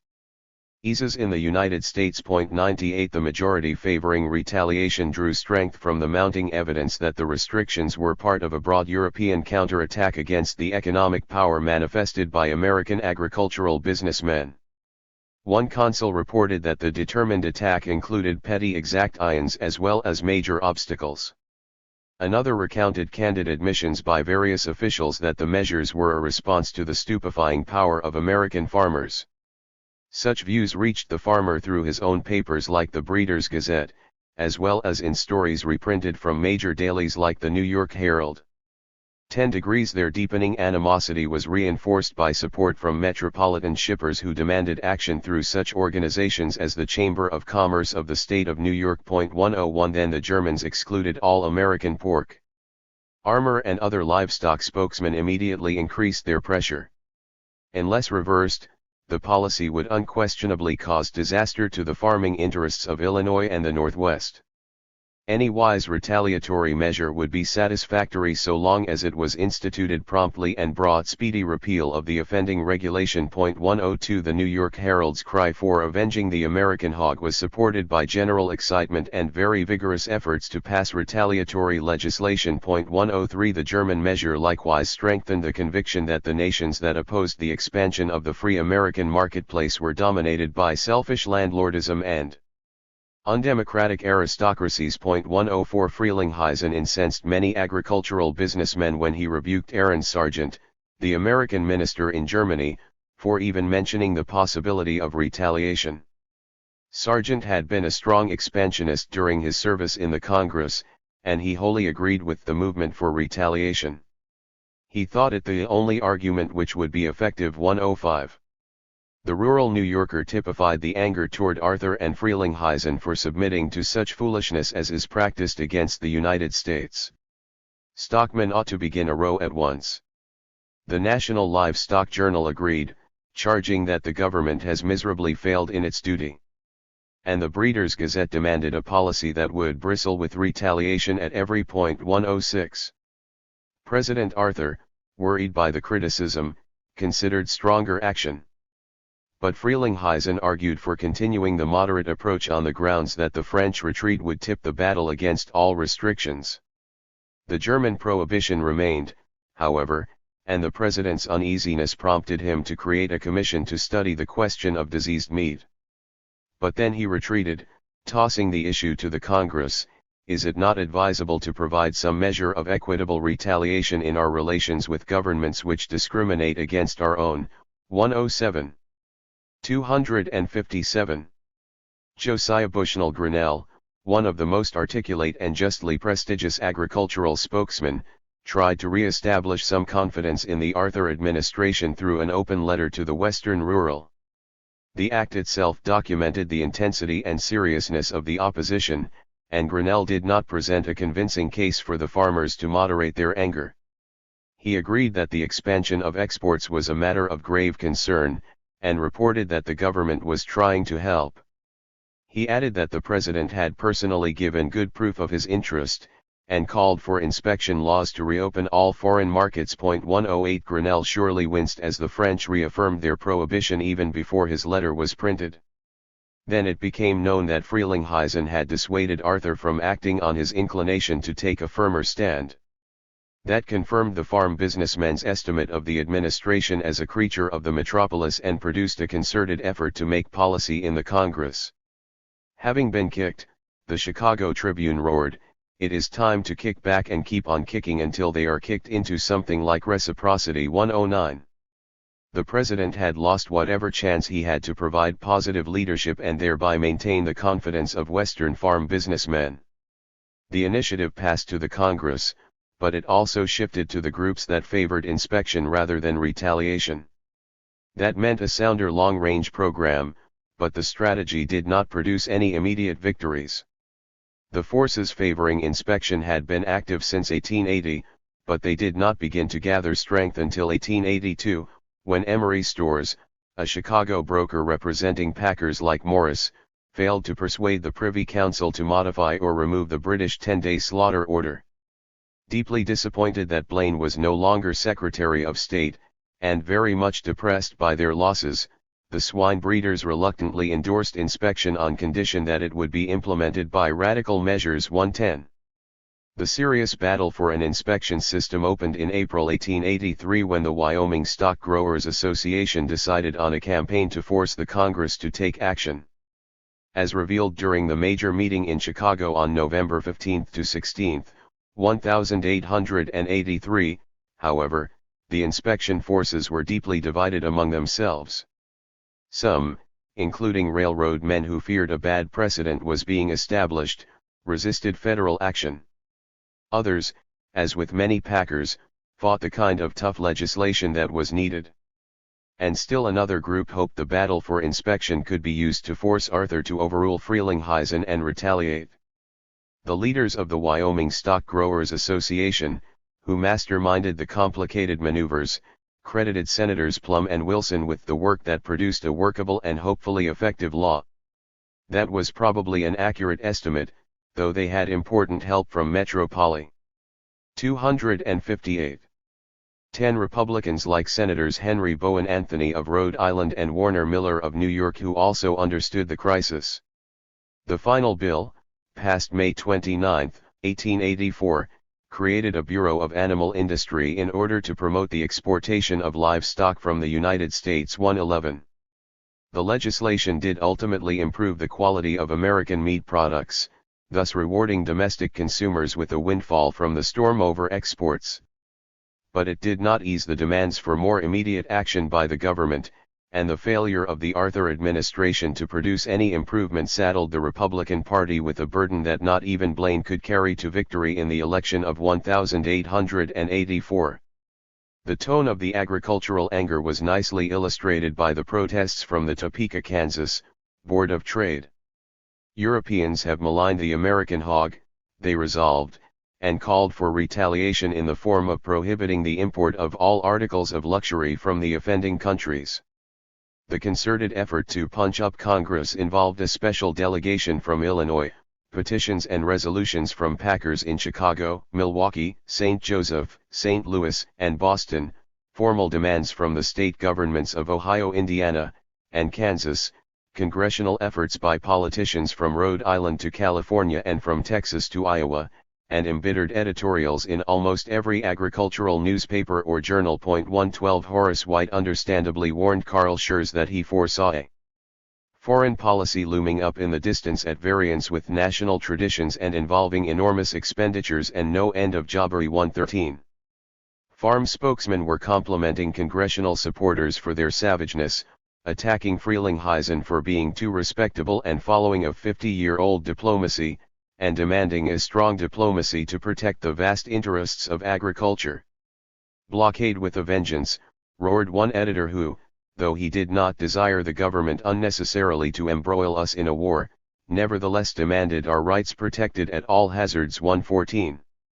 The same editor, Milton George of the Western Rural, whose feel for the attitudes of agricultural businessmen in the upper Ohio, Mississippi, and Missouri valleys enabled him to gain wide support for the Northern Farmers Alliance, also provided a central insight into what was happening throughout the country.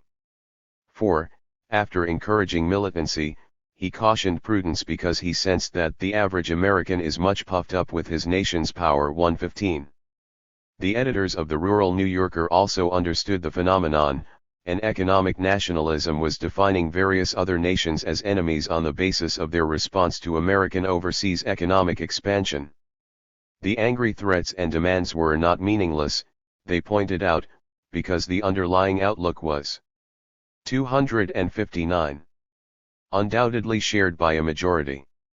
The editors thought the wild talk about using the iron hand was bunkum, but admitted that the denunciation of princes, potentates, principalities, and power was all of a piece with the equally tough rhetoric about market expansion. 116. And so it was, for the agricultural businessmen were carrying the logic of Adam Smith and John Locke to its inherent conclusions. Freedom at home depended on freedom abroad, and the world markets required for prosperity at home defined the American marketplace as the world marketplace and thereby delineated the security perimeter of the political economy. Secretary of State Frelinghuysen tried to channel the militancy into support for his more placid strategy of market expansion. 117. He assured Western and Southern congressmen that he shared their concern, but insisted that such objectives as more trade with Latin America could be best accomplished by negotiation, with the several states, of reciprocity treaties which shall cover the different needs. 118. That offered the strongest possibility to gain the control of those markets for the products of our fields and factories. 119. Such talks did not satisfy the farm businessmen. The time had arrived, declared Representative Whithorn of Tennessee, particularly concerned to expand tobacco exports, for the government to become responsive to these demands and necessities. No timidity should mark action or deference to the equanimity of adversary control his counsel. This struggle cannot be postponed. 120. We are not satisfied with the present condition or future prospects of our class, added the Indiana Grange. The men whose labor and success in the field saved our country from hopeless bankruptcy and restored prosperity do not receive a fair share of the profits. 121. That kind of intense self-consciousness and sense of community among the members of the agricultural majority created a powerful and aggressive economic nationalism. The men of the land, as the Texas Grange pointed out, were united by class interests based upon occupation, trades, employment and professions. They were becoming contemptuous of leaders who allowed even the weak and effeminate government of Spain to prescribe conditions prejudicial to American productions. 122. The attitude was widespread, as indicated by the testimony of Erastus D. Goodwin, a Connecticut farmer. He wanted tough measures to drive Great Britain from the markets of the world, and an end to discrimination in favor of our manufacturing interests. 123. A new wave of Americanism, summarized one editor, is breaking over the whole country. 124. One of the most striking aspects of that nationalistic drive for markets involved the way it led Southerners to reassert their 18th-century tradition of demanding government aid. Senator Morgan provided much of the leadership in that 260 movement, but others like Senator Joseph Emerson Brown of Georgia, Representative Ezekiel John Ellis of Louisiana, and Representative Thomas Peck Ochiltree of Texas documented the wide extent of that attitude. The state takes the lead, declared Ochiltree, in the drive for a market for our surplus products. We have passed that era in our history when the federal power was restrained. The day has come when no party dogmas will be allowed to stand in the way of development and protection for a foreign trade. 125. Ochiltree's remarks offer a partial explanation for the failure of the agricultural majority to gain its objectives immediately. He was reading a process as an achievement, not an uncommon propensity, and hence foreshortened time. The agricultural businessmen did win their strategic battle for the acceptance of the market expansionist outlook in a remarkably short period, although the struggles over the kind of expansion, and for control of the process, are apt to obscure that truth. William E. Curtis of the Chicago Inter-Ocean provided a very neat description of the major dilemma over control. Until the neocolonial agriculturalists captured control of the American government from the metropolis, they faced the necessity of working with their domestic overlords in order to defeat Great Britain, yet the metropolis was tied to the global enemy. 126 Once that situation is understood, much that appears contradictory in the behavior of the farm businessmen becomes comprehensible. They are often presented, for example, as opposing the improvement of the diplomatic and consular services. But they actually played a large role in the demand for expansion and increased efficiency. The National Grange, for example, called upon the Secretary of State in 1881 to extend the publication of consular reports. Their primary objective, however, was to reform both branches of the department so they functioned to meet the needs of agriculturalists seeking world markets. In their minds, at any rate, that was but simple justice. 127.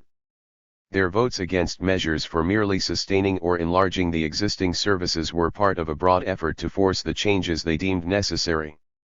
Senator Plum of Kansas, who labored diligently throughout the 1880s to educate metropolitan Republicans on the necessity of satisfying the agricultural businessmen, explained the situation very clearly in 1884. He strongly supported the consular service, but insisted that it be reorganized to meet the need for world markets. His attacks were designed to create a government agency organized to deal effectively with the substantive issues confronting the nation. 128 A growing number of metropolitan leaders recognized the validity of Plum's warning, and that served to increase the pressure on Arthur and Frelinghuysen. One of the major figures in that process was Senator George Frisbee Hoar of Massachusetts. The American 261 people, he bluntly told other metropolitans in 1884, are entitled to have their great business interests dealt with by statesmen who are not constantly flinching and cringing. No one could mistake the targets of his attack. We are groping still blindly after new policies which shall increase our exports. 129. Bankers continued to discount such cries of urgency, but they were persistently countered by other metropolitan leaders who complained that the avenues of commerce all over the world have been seized by rival nations, and who warned that agricultural exports were the most important factor in maintaining the commercial prosperity of the United States. 130. Such agitation belatedly affected President Arthur and Secretary of State Frelinghuysen, and moved them to somewhat more vigorous action.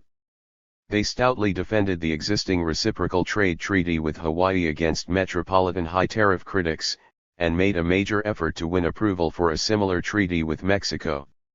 They won that long fight by the narrow vote of 41 to 20 in the Senate, but the struggle revealed that agricultural businessmen remained very skeptical of Frelinghuysen's concern for their interests. They were more interested in the Cuban market for its potential to absorb meat products, flour, other foodstuffs, and rough cotton textiles. 131. The administration did make one energetic effort to aid agriculture, but it affected Southerners rather than Northern or Western farmers. For that matter, given Frelinghuysen's outlook, he may have viewed the Congo more as a market for northern textile manufacturers than for the Southerners who applied almost all of the pressure to penetrate that region. But President Arthur understood Blaine's domestic political strategy in supporting the Atlanta Cotton Exposition, and he may have been making his own move to strengthen the Republicans in the South. 132 In any event, the bizarre episode leaves no doubt about the convergence in expansionist thought of the concern to export civilization, order, and security along with cotton textiles, canned fruit, milk, and beef. 133. The classic, formal statement manifesting the final integration of those two themes in the free marketplace outlook did not come until the promulgation of the Open Door Notes by the administration of President William McKinley at the end of the century. But the efforts of Senator Morgan and his expansionist allies were guided by the same spirit and almost produced the language of that later document. Morgan's imperial conception even included freedom for the Southern black man after he had been exported to Africa. The senator thought the freedmen would strengthen the American power base in the Congo, but his primary concern was to evade a racial confrontation in America. The motives of Henry Shelton Sanford, Morgan's principal ally. 262. In the Congo operation, were somewhat less complicated. He wanted influence, fame, and money. The son of a wealthy New England manufacturer, he served in various diplomatic posts prior to the Civil War and then, after that conflict, invested much of his capital in Southern agriculture. A very shrewd entrepreneur, he cultivated friendships with Presidents Grant and Arthur, Senators Morgan and Chandler, and various leaders in New York business and politics. He entered the Congo maneuvers after Henry Morton Stanley, the Welshman who thought he was an American, discovered Livingston in Africa and almost simultaneously recognized the possibilities for American exports. Stanley projected a fantasy market.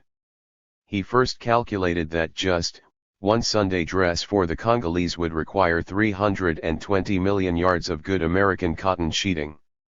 I found, he recalled, that 2 Sunday dresses and 4 everyday dresses would in 1 year amount to 3,840 million yards. I would have to provide for night dresses also, and these would consume 160 million yards.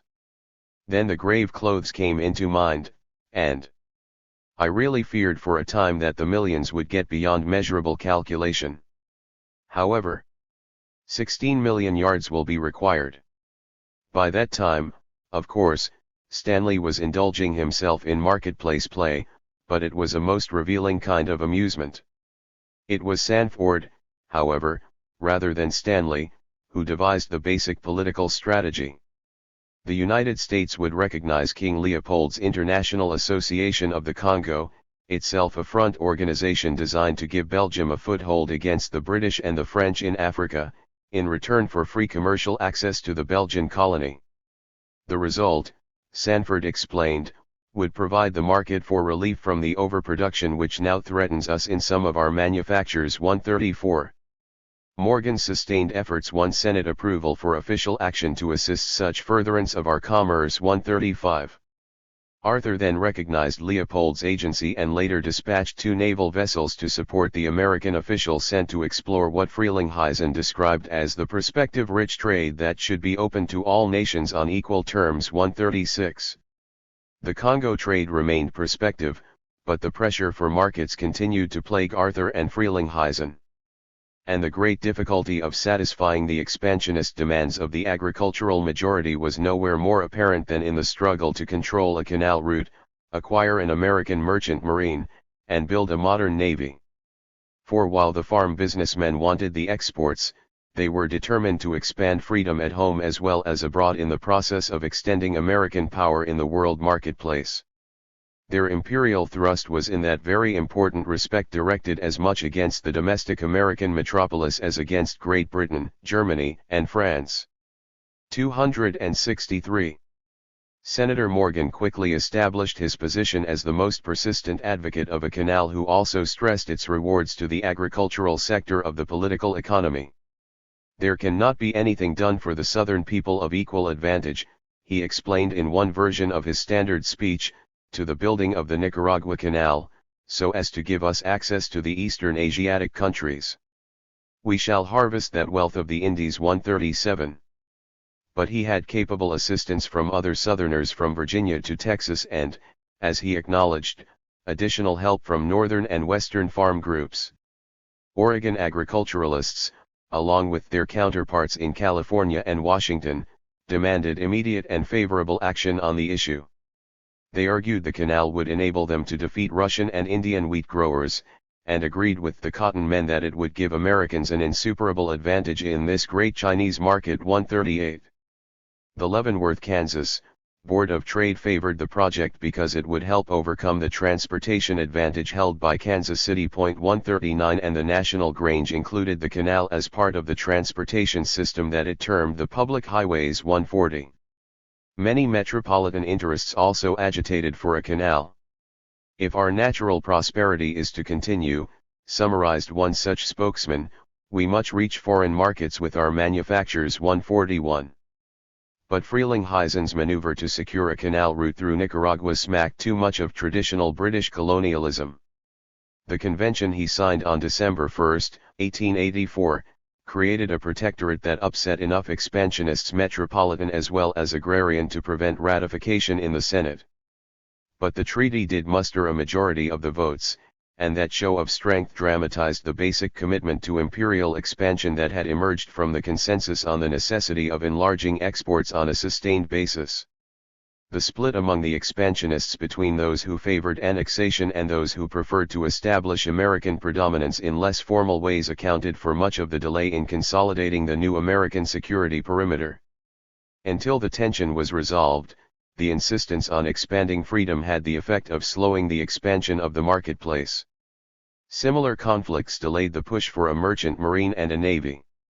Metropolitan shipbuilders and merchants provided the early pressure to acquire a commercial fleet, but Blaine quickly generalized the issue in terms of the entire economy. 142 He first stressed the danger of becoming tributary to Great Britain, and his concern to expand textile exports to South America and Asia. 143 Within a year he added the arguments that a merchant marine would help market all the countless products of the fertile West, and likewise do much to solve the monetary problem by ending the gold drain to England. 144 Agitation for American shipping by farm businessmen had clearly influenced Blaine. The Northwestern Miller, for example, steadily to 264. Monded a national marine throughout 1877 and 1878, and spokesmen from Nebraska and Michigan added their voices to the campaign. 145 Additional metropolitan interests joined the battle as a result of the agricultural export bonanza of the late 1870s, concluding that the trade raised the most serious issue of whether we are to continue to give away the freights. 146. Others emphasized the argument that the agricultural businessmen would continue to fill the holds of a great fleet. 147 All such advocates agreed with the New York Tribune that the avenues of commerce all over the world have been seized by rival nations. 148. The disagreement arose over how to meet the challenge. Oregon grangers favored buying the ships, and Dakota spokesman pointed out that the increased value of the wheat crop alone would be many times greater than the amount necessary to start these steamship lines. 149. Others, including Blaine, insisted that Americans should build ships for their own purposes, a view backed by those who considered the merchant marine a school to train great merchants and famous captains who will find and develop new markets for American production. 150. Yet those economic nationalists, who were largely responsible for the failure to start buying a fleet, were opposed by other expansionists who feared that federal appropriations would line the pockets of a few metropolitan corporations. Such men shared John Wanamaker's concern to find an open door to new markets, but they fought hard to block his proposal to subsidize the shippers in the same way the railroads had been aided. They wanted a national program. Senator Plum effectively summarized their position. "I want that which ministers to the commerce and the prosperity of the entire country," he insisted on March 3, 1883. "I want something which gives us an outlet at the mouth of the Mississippi for the flour, the wheat, the pork, and the beef. If we cannot have a policy which shall minister to the foreign commerce of this country, which shall give it a chance to be enlarged, then I do not want any shipping bill at all." 151. Similar divisions slowed the effort to construct a modern navy. President Hayes raised the issue in December 1880 when he described a building program as an unquestionable service to the expansion of our commerce. 152. No one could have stated the connection between market expansion and a new strategic security perimeter any more clearly. One of the central questions about how best to expand was immediately posed by a metropolitan expansionist: our war vessels should take the form of swift cruisers rather than of the huge monsters owned by Europe. 153. That view, so often attributed solely to agricultural spokesmen considered opponents of a navy, was in truth held by the Navy's own leaders. Officers like Sheffield and Kelly recognized that a new fleet would 265 have to be built over a period of time. They also understood two crucial factors that many impatient expansionists overlooked. First, battleships are extremely vulnerable in combat unless they are supported by destroyers and cruisers. Second, a first-rate navy is based on sound and extensive technology and sophisticated industrial production. While naval officers often used the enlarged rhetoric of battleships to convert others to their long-range objectives, therefore, Their serious thoughts were not so very different from those of the agricultural spokesman who fought the propensity to take a shortcut to the final goal. Some farmers used the same argument for buying naval vessels that they employed in the debates over a merchant marine. Blaine's counterfire was devastating. The United States cannot make a navy by graduating cadets at Annapolis. But the return salvo was equally effective. The senator may as well understand that the men of the West and of the South and of the great producing regions insist that they have paid tribute to New England long enough, and if they can buy ships anywhere else cheaper, they insist that they have a right to do so. Kentucky wants nothing except fair play and a free contest. 154. The exchange was a standoff. Blaine's economic nationalism was shared by the agricultural businessmen, and in their view that meant an American navy to expand the American marketplace throughout the world. Hence they responded positively to President Arthur's call for a navy to protect the highways of commerce, the varied interests of our foreign trade. And they wholly approved his blunt assertion that we must be prepared to enforce any policy which we think wise to adopt. 155. Their complaint against Arthur was that he refused to act on his own rhetoric. As Representative Hillary Abner Herbert of Alabama explained the issue, farm businessmen wanted true independence because they must export, and they could not have freer trade and fairer play in the markets of the world without a navy. Or as Representative William Henry Calkins of Indiana commented, I hope to see in my lifetime the American Navy standing at the head of all the navies of the world. 156. The broad agricultural support for a modern navy was revealed in many forms. No farm groups petitioned the 48th Congress, for example, against beginning a construction program. The opposition memorials from farm states originated in small pacifist or religious groups, and in no way represented the views of the majority of the farmers. 157. Such centers of the agricultural economy as St. Paul and Cincinnati, moreover, spoke vigorously of the absolute necessity for a prompt and large increase in the naval forces of the United States to further our commercial interests abroad. 158. And Senator Vest of Missouri, a staunch spokesman for the farmers in their 266 battles against the railroads and other corporate powers, argued simply that commercial supremacy and naval power are inseparable. 159. Senator John Franklin Miller of California provided an excellent example of how freedom and economics were being integrated in marketplace expansionism. If this nation intends to take its place, as it should take its place, among the great nations of the earth and contend for the commerce of the Western Hemisphere, it is time that she should be prepared to meet either the encroachments or attacks of those powers which have become jealous of this great nation, whose example of free government and free institutions is spreading the contagion of free thought and the freedom of individual action among all the peoples of the globe, and engendering and exciting the hatred and malice and unfriendliness of imperialists and monarchists throughout the world. The time has come now, when new markets are necessary to be found in order to keep our factories running. Here lies to the south of us our India, and if we have the nerve, and the foresight, and the sagacity to utilize it by proper methods, we shall have new markets for our products and for our manufacturers. 160. One of the most telling commentaries on agricultural support for a navy came from Representative James Burns Belford of Colorado. He could not resist the provocation to tease the farm spokesman about being landlocked sailors. I have been edified and electrified, he once joshed, by the learned discourses of Rear Admiral Calkins, from Indiana, and of Commodore Anderson, from Kansas, the western part of whose state does not contain water enough to freshen a salt mackerel. 161. His colleague from Illinois, Representative Benjamin Franklin Marsh, made the point more directly. Restoration of American sea power was favored by the people of the sparsely settled districts of the West because they needed overseas markets. 162. But Blaine's opponent in the early confrontation over how to acquire the new navy, Senator James Birney Beck of Kentucky, spoke an equally important truth because he understood and shared the anti-metropolitan feeling of the agriculturalists. And that was a powerful force because it was reinforced by firm technological fact as well as by an experienced, hardened skepticism about the judgment of metropolitan leaders. Beck stated the issue very neatly in response to urgent pleas to proceed immediately on the basis of existing European construction techniques.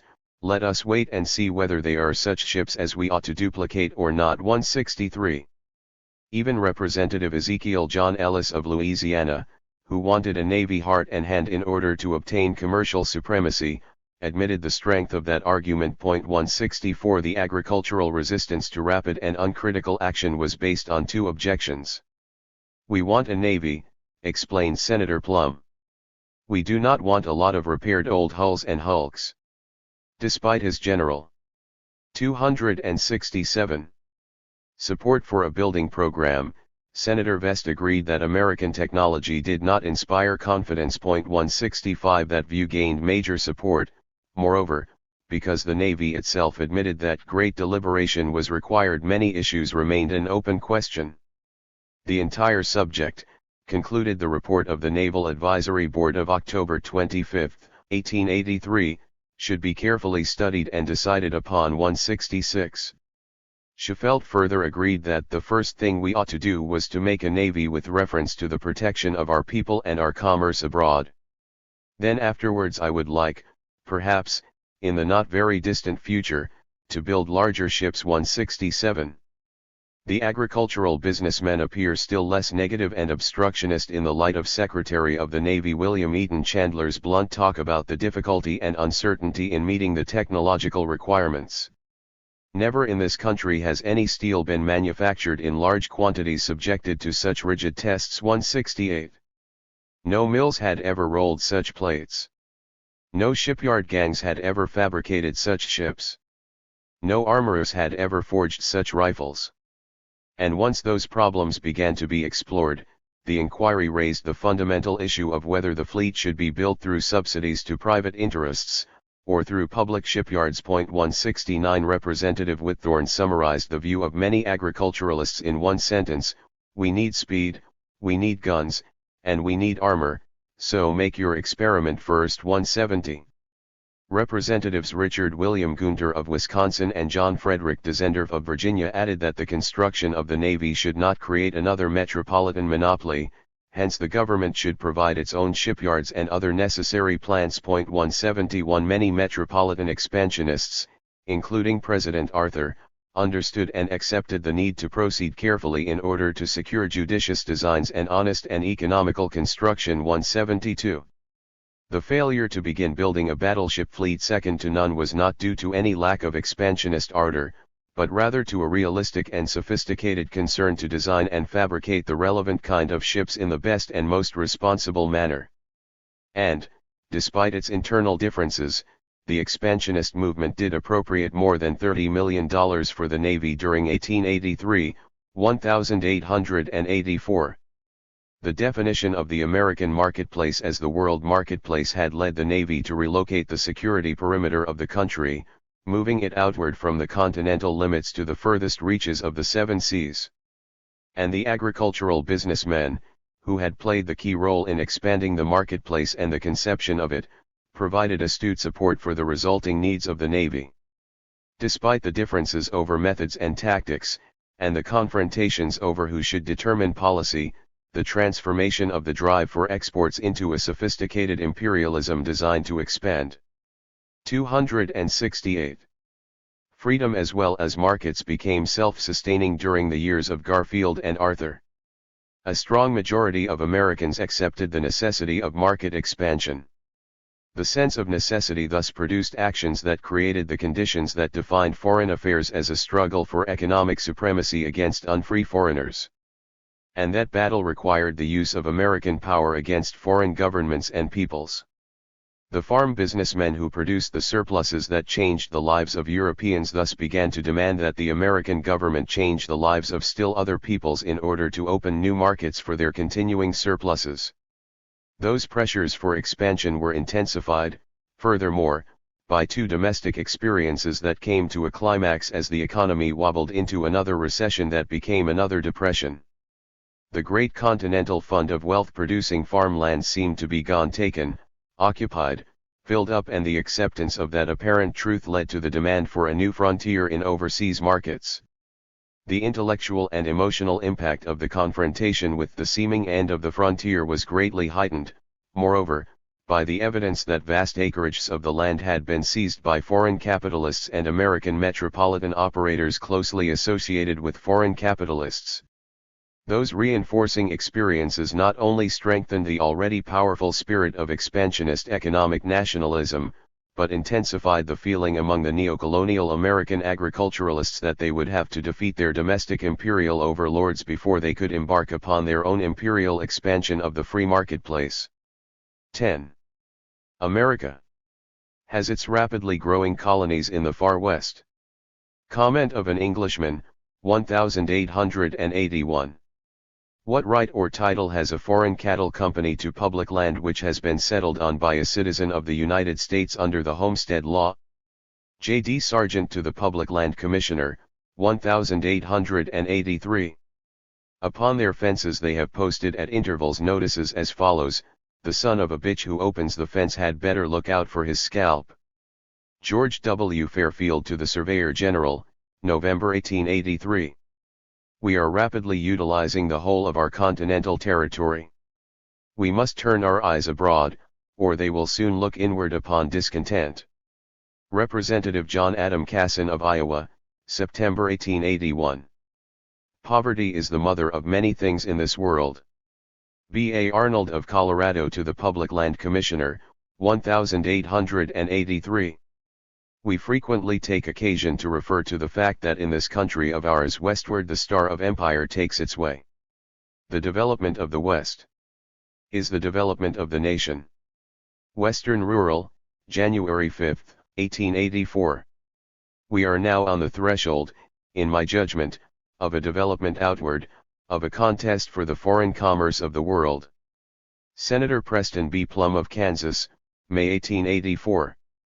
American soil is for Americans, and should be exclusively owned and controlled by American citizens and those intending to become such. Joint Resolution of the State Legislature of New Hampshire, August 1885. We have practically reached the limit of our public domain. Henry George, April 1886. Everywhere there is unrest and discontent.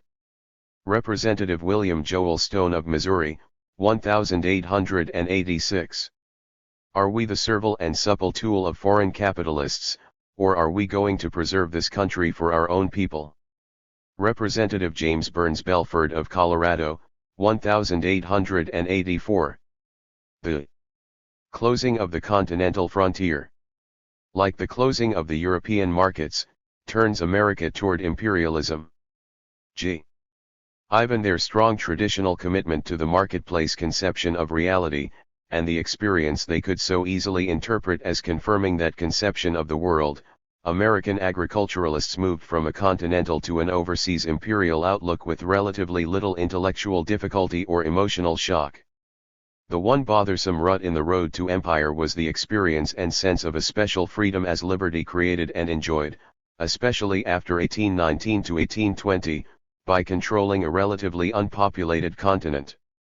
The achievements of the earlier age of mercantilism, grounded in a different sense of freedom as community, were distorted when not forgotten one. It was not at all by accident that the agricultural businessmen of the 1880s and 1890s invoked the names of Andrew Jackson and Patrick Henry instead of James Madison and John Quincy Adams.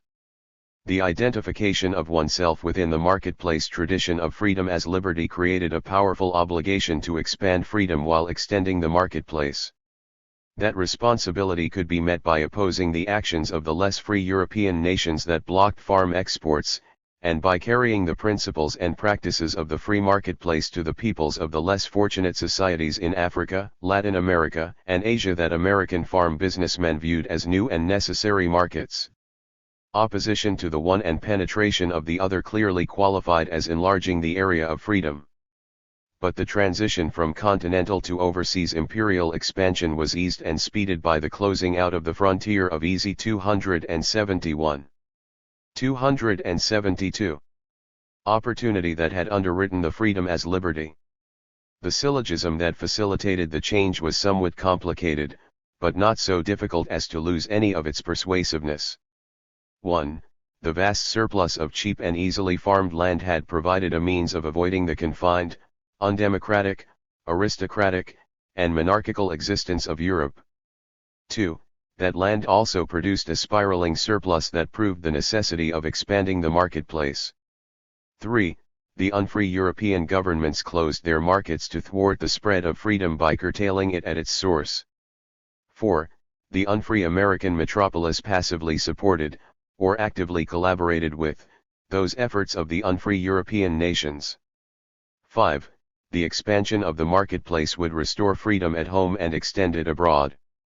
The developments that greased the slide toward imperialism involved the deepening conviction that the kind of land that underwrote freedom as liberty was coming to an end, and a similar certainty that the termination of that classic free land free marketplace equation had been speeded by American metropolitans allied with foreigners who were closing or otherwise controlling the overseas markets. The results were an embittered campaign against the metropolis and its alien allies that magnified the existing determination to win supremacy in the world marketplace, and a quickened confidence that expanding exports would enlarge the freedom of the customer as well as the liberty of the producer. Those imperial forces drew their strength from roots that reached deep into the soil of the 1840s, when the concern for the amount of free land first became a matter of sustained national concern. The additional fears evoked by the debates after the Civil War about the abuses of the preemption laws and the weaknesses of the Homestead Act were intensified by the Depression of the 1870s and the related increase in foreclosures and tenancy, the rise of the cattle industry, the rapid success of the bonanza farms, and the swelling consciousness among farm businessmen of their neocolonial position in the political economy. 2. The bonanza farms incited widespread opposition because they removed vast acreages of virgin land from the market. They were controlled by wealthy metropolitan individuals or powerful metropolitan syndicates, they exerted great leverage in and on the marketplace, and they contributed little if anything to the building of a viable social order. 3. Those features provided a substantial basis for extensive criticism and militant antagonism. The metropolis was neither receptive nor sympathetic to such criticisms during the latter part of the 1870s because the huge farms were presented as exciting examples of triumphant American enterprise and as illustrations of the romance of the Great West. Thus the owner was often pictured as a man who lived in town in his own house or stops at the best hotels, smokes the best cigars. 273. Is full of good stories, and takes life in an easy, jolly way. And the operation itself was described with an exaggerated flair that charmed the urbanite. I've seen a man on one of our big farms start out in the spring and plow a straight furrow until fall. Then he turned around and harvested back. Or with statistical data that staggered the imagination, as with the calculation that a single day's harvest would fill 75 boxcars. 4. The ordinary farm businessman also reads such accounts, however, and knew that men like Representative John Wilbur Dwight of New York owned such farms. They likewise understood the kind of truths that an anonymous writer finally began to tell the metropolis at the end of the 1870s. He had gone west with eyes wide in wonder to return with lids narrowed by the dangers. He noted the conspicuous absence of women and children, or anything that could be called a home. They are simply business ventures, he concluded, skinning the lands without any compensating benefits. They had not one redeeming feature, and would very probably cause a revolt among the farm businessmen. 5. The author was observant and perceptive, and his evaluation was strengthened by concurrent developments in other parts of the West and in the South. As was so often the case in the evolution of the expansionist and imperial consciousness, an immediately favorable development spawned a troublesome consequence that reinforced the existing momentum for expansion. That was particularly true in connection with the export boom of the late 1870s, for its ramifications greatly augmented the formulation of the frontier thesis and the surge of anti-alien feeling among the agriculturalists. The boom speeded the occupation of the remaining farmland and attracted foreign investment to the west and southwest. Many of those business operations, domestic and foreign, evoked a surging antagonism among farm businessmen. The beginnings of the movement can be illustrated by reviewing the career of one foreigner who became a minor hero to some American agriculturalists because he accepted the logic of their central arguments against the metropolis. The man was Moreton Fruin, a member of the British aristocracy who came to the United States in 1878 after sustaining heavy gambling losses and after breaking off an affair. Fruin possessed a sense of humor about both of his propensities, and once remarked that he had decided it was wise to push on west because the Philadelphia females were very agreeable to behold. Some were big and blonde and often beautiful, and the brunettes were not less perfect. 6. He and his brother pushed on with a flair. They crossed the Big Horn Range in Wyoming in December 1878 and purchased land on the Powder River and 274. Founded the 76 Ranch. The next summer they acquired 2,000 cattle from Oregon and launched a second operation on Crazy Woman's Creek. Within 3 years they owned nearly 15,000 head, and when Moreton bought his brother's share in 1882 and incorporated at $1.5 million, he was a major figure in the high-range livestock business. 7 Fruin manifested many of the characteristics and attitudes that antagonized non-ranching farm businessmen, and in those respects typified the kind of operation that generated the drive to nationalize the land for use by Americans. But he also worked with Thomas Sturgis of the Wyoming Stock Growers Association against the beef packers and the railroads, became a major advocate of remonetizing silver, and tried very hard to reopen the British market for feeder cattle. 8 Those activities won him a significant measure of acceptance and support and some influence. His very uniqueness dramatizes the overriding negative reaction to foreign capitalists and underscores the more general conflict between the ranchers and the cereal farmers. At the same time, his operations also illustrate the very important anti-metropolitan feeling among large and wealthy ranchers that did so much to prevent the coalition of expansionists agricultural businessmen from destroying itself in internal conflicts. 9 Fruin is thus very helpful in isolating the various themes that came together to create the anti-alien movement, and the experiences that led to the grassroots formulation of the frontier thesis. Two of those elements, the great flow of foreign capital into American agriculture, and the nature of the operations of the American and alien ranchers, reinforced each other from the outset. The most illustrative counterpoint to Fruin is provided by William Scully, the son of an Irish landed family who came to America in 1851 and rapidly acquired vast acreages across the Midwest in Illinois, Kansas, and Nebraska. He established a no-nonsense system of tenant farming that harvested a fortune for himself. Scully prescribed the crops, and specified that the tenants pay all the taxes and finance all improvements above the ground. He controlled well over 100,000 acres in merely 2 fiefs of his kingdom, 2 counties in Kansas and 2 in Nebraska. 10 Scully was not unique, for other investors held huge tracts in Florida and other states. 11 Scully did become a primary target, however, for the non-ranchers who attacked alien capital, and, because of his quasi-feudal operations, became a symbol of the entire issue. But the primary assault was directed against aliens in the cattle industry. Not only did most British capital enter that phase of agricultural business, but such was known from the beginning, along with British elation over the profits. Despite their reputation for verbal reserve, the Englishmen sent more words than pound notes, and most of them were circulated in agricultural newspapers.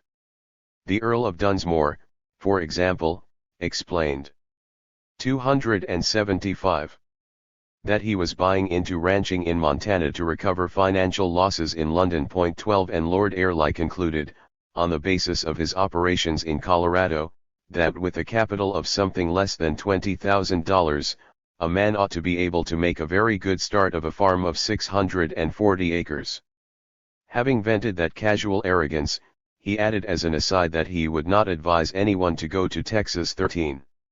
Another outspoken Englishman candidly described America as an aspiring empire which has its rapidly growing colonies in the far west. 14. One of the major figures to incite the American colonials was James S. Brisbane, who provided an enthusiastic report of how an occasionally resident landlord could enjoy personal freedom and improve his health while reaping a rich reward. A herd ought to yield an annual increase of at least 25%, and the resulting miracle of the 19th century ought to yield a net profit of $36,500 in 5 years. To cinch his case, he reported on an American syndicate headed by Judge David W. Sherwood of Connecticut that had been organized to realize the largest possible profits. 15. The individual who talked most bluntly about the practice that provoked much of the early antagonism was W. Bailey Groman. You or I, he gleefully told his fellow Britishers, can today make ourselves entirely at home, ording ourselves as virtual owners of the land, without paying 1 penny for it. There's no trouble about title, deeds, surveyors, and lawyers. 16.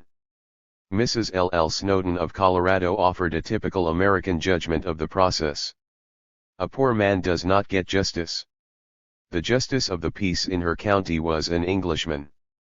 Has not declared his intention of becoming a citizen. 17. Another warned that the people were becoming aroused in righteous indignation by fraud after fraud practiced by 2 large English cattle companies. 18. The arbitrary occupation of the land by foreigners was only one of the offenses. 19. American operators, individual and corporate, followed the same practice, and both groups progressively enclosed vast tracts to exclude settlers and block access to water. 20. An investigation of the situation in 1881 and 1882 left no doubt that many ranchers or herders had settled on the public lands without claim or pretense, or title, or possessory right, and have enclosed large tracts of the same with fences. 21. Beyond issuing verbal blasts against the practices, however, the Arthur administration did little to stop the activities. The violations continued unhindered, and by the end of 1882 the Matador Cattle Company operating in Texas proudly claimed more than 1.5 million acres. 22. Given that success, it is somewhat surprising that 31 additional firms enclosed only 3 million more acres. Many metropolitan spokesmen worried only that large amounts of European capital are still required, an attitude that extended and hardened the anger of the farmers. 23. What right or title has a foreign 276 cattle company, asked one embittered man who had been ordered to remove his home from his land, to public land which has been settled on by a citizen of the United States under the Homestead Law. Kansas farmers wrote fiery petitions against syndicates and individuals alike, and a Nebraska man was outraged by the arrogance of the giants. Upon their fences they have posted at intervals notices as follows: the son of a bitch who opens the fence had better look out for his scalp. 24 Men are enclosing areas equal to small kingdoms, cried the editors of the Wyoming Sentinel, and, contrary to law, hiring men to preempt. Sturgis of the Wyoming Stock Growers Association realized the danger and concluded that fencing was not the wisest method of using the public lands. A confrontation between agricultural businessmen on that issue was likely to be disastrous. The Cheyenne leader, judging in January 1883 that public opinion is now at a fever heat, agreed that the fences that have been built upon the public lands must go. 25. Secretary of the Interior Teller bluntly warned President Arthur that the situation was alarming and presented an overpowering case for vigorous countermeasures.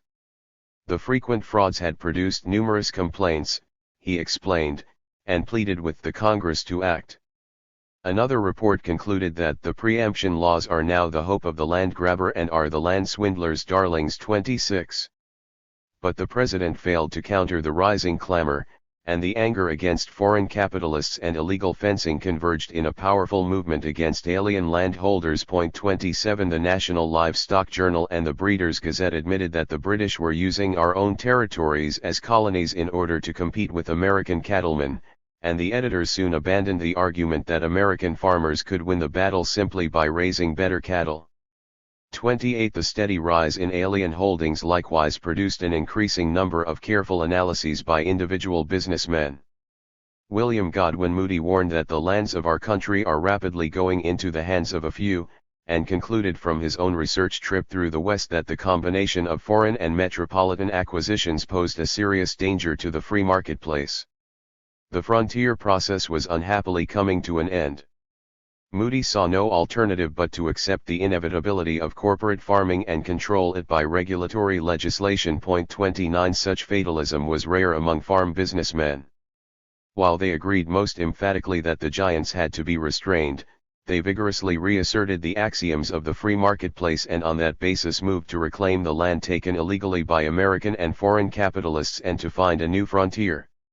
Their maturing consciousness thus integrated the concerns about preemption, tenancy, alien appropria. 277. Han, and Bonanza Holdings into the frontier thesis.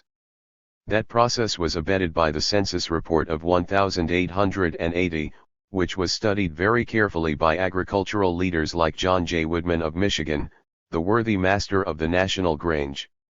His report in 1884 was a major effort to evaluate the structural position of agriculture. Woodman attacked alien ownership of land, for example, as part of the general pattern whereby the metropolis was extending its power over farm businessmen. Another ominous indicator was the continuing rise of tenancy. 30 The traditional free marketplace system, he warned, was in danger of being disrupted and overthrown. Farmers had to act promptly. Working within that framework, the Grange Committee on Agriculture stressed the need for foreign markets, attacked foreign nations that discriminated against American exports, and demanded immediate attention by the government to the plain requirement that our foreign service be planned and conducted with the purpose of supporting and protecting commerce. 31. The assault on alien landholders and the campaign for foreign markets became so interwoven with the concern about the end of the continental frontier that it soon became difficult if not misleading to separate the various strands of expansionist thought. It is nevertheless useful to review how the frontier thesis became a conscious part of the general expansionist outlook. Henry George was probably the first man to re-inject the issues into general debate after the Civil War, doing so through his 1871 Discussion of Our Land and Land Policy. But then a House of Representatives report of 1874, Geographic and Geological Surveys West of the Mississippi, suggested rather clearly, if peripherally, that the kind of land suitable for traditional farming was not inexhaustible. The question was dealt with far more directly in 1877-1878 by John Wesley Powell, director of a federal survey of the Rocky Mountain region. His report on the lands of the arid region of the United States left no doubt that such land was being rapidly occupied. The first response, however, was a vigorous debate about what kind of land policy was appropriate to the drier regions that remained open. Many felt that the proposal to distribute such territory in larger grants would create a situation akin to feudalism headed by an aristocratic and wealthy few, each owning land sufficient for a European principality. George helped turn the discussion back toward the question of what to do now that the frontier was ending when he published Progress and Poverty. His single tax remedy were neither illogical nor unappealing, but they did not mesh easily and naturally with the expansionist spirit of the era. Given the marketplace expansionist conception of reality, the end of one frontier implied the need for a new frontier. One of the earliest 278 explicit statements of that logic came from Casson of Iowa. "We are rapidly utilizing the whole of our continental territory," he announced in September 1881, adding, in his characteristically assertive manner, a strong recommendation as to the proper policy. "We must turn our eyes abroad, or they will soon look inward upon discontent." 32. Perhaps the most revealing aspect of the process of formulating and accepting the frontier thesis involved the way that the increasing worry about the land that might be reclaimed from illegal owners led all groups to conceptualize ever more consciously about the importance of surplus land in the successful operation of the free marketplace. The popular statement of the issue was typified by a proposition offered by Secretary of the Interior Teller in 1883, public lands, suitable for agriculture, should be disposed of only to the actual settler under the Homestead Laws. 33. In a fascinating manner, the concern with that issue led many men, even though they did not immediately accept Casson's judgment about the policy required to sustain the vital dynamic of the frontier process, to accept the frontier thesis itself. The result was another debate about the tactics and the timing of expansion, rather than a confrontation over the issue of whether or not there was an alternate way of underwriting freedom and prosperity. Thus the early 1883 discussion of the merchant marine not only revealed how all facets of the expansionist consciousness were coming together in one inclusive outlook, but also provided examples of how the frontier thesis was becoming a major idiom of thought. The time may come, admitted Representative Joseph Gurney Cannon of Illinois, when we have fully developed this continent, when we will have to look elsewhere for a market. He disagreed with those who argued that the hour had arrived, but he accepted the axiom that the frontier would have to be shifted from the continent to the world. He simply held that one could not accelerate the inevitable, you had as well try to fill a sieve by pouring water into it. 34. A metropolitan spokesman argued that interpretation even more explicitly. Our country, asserted Representative William Wallace Grout of Vermont, is the certain future center of the world marketplace. But the process could not be forced. Wait till this empire in the West is developed. 35. The other reading of the situation, however, rapidly gained majority acceptance. As a Southerner phrased it in February 1883, the export trade is a safety valve upon the market. 36. We frequently take occasion to refer to the fact, the editors of the Western Rural pointed out, that in this country of ours westward the star of empire takes its way. The development of the West, is the development of the nation, and overseas markets had become essential to the West. 37 We have been busy with ourselves, admitted Representative Miller of California, who then argued forcefully that the time has now come when new markets are necessary. 38. Repeated warnings that the 279 continental frontier would become exhausted in a very few years accelerated the projection of the frontier overseas. 39 We are now on the threshold, in my judgment commented Senator Plum in advocating a merchant marine, of a development outward, of a contest for the foreign commerce of the world. 40. Exports, agreed metropolitan expansionists like the editors of Bradstreet's, are an escape valve for the overproduction of this country. 41. One of the most significant developments was the report of the commissioners appointed by the House of Representatives to explore new markets in Latin America. They used the term Earth-Ocean to define the great continental land mass from the Mississippi to the Pacific, and then, pointing out that government aid had been crucial for the development of that frontier, called for similar action to exploit the frontier of the sea. The people everywhere, they concluded, appear to have become absorbed by a realization that the internal development of this country has reached a point where an external commerce is necessary for its prosperity. Markets must somewhere be found. 42.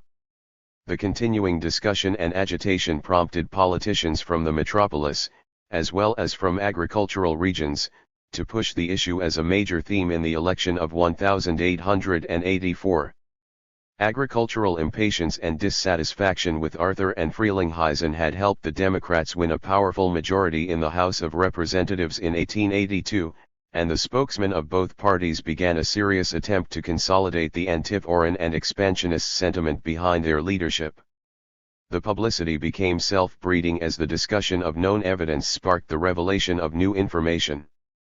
All the troubles of the agricultural businessmen seemed to be personified, for example, by the operations of the Marquis de Maurice in the Dakota Territory.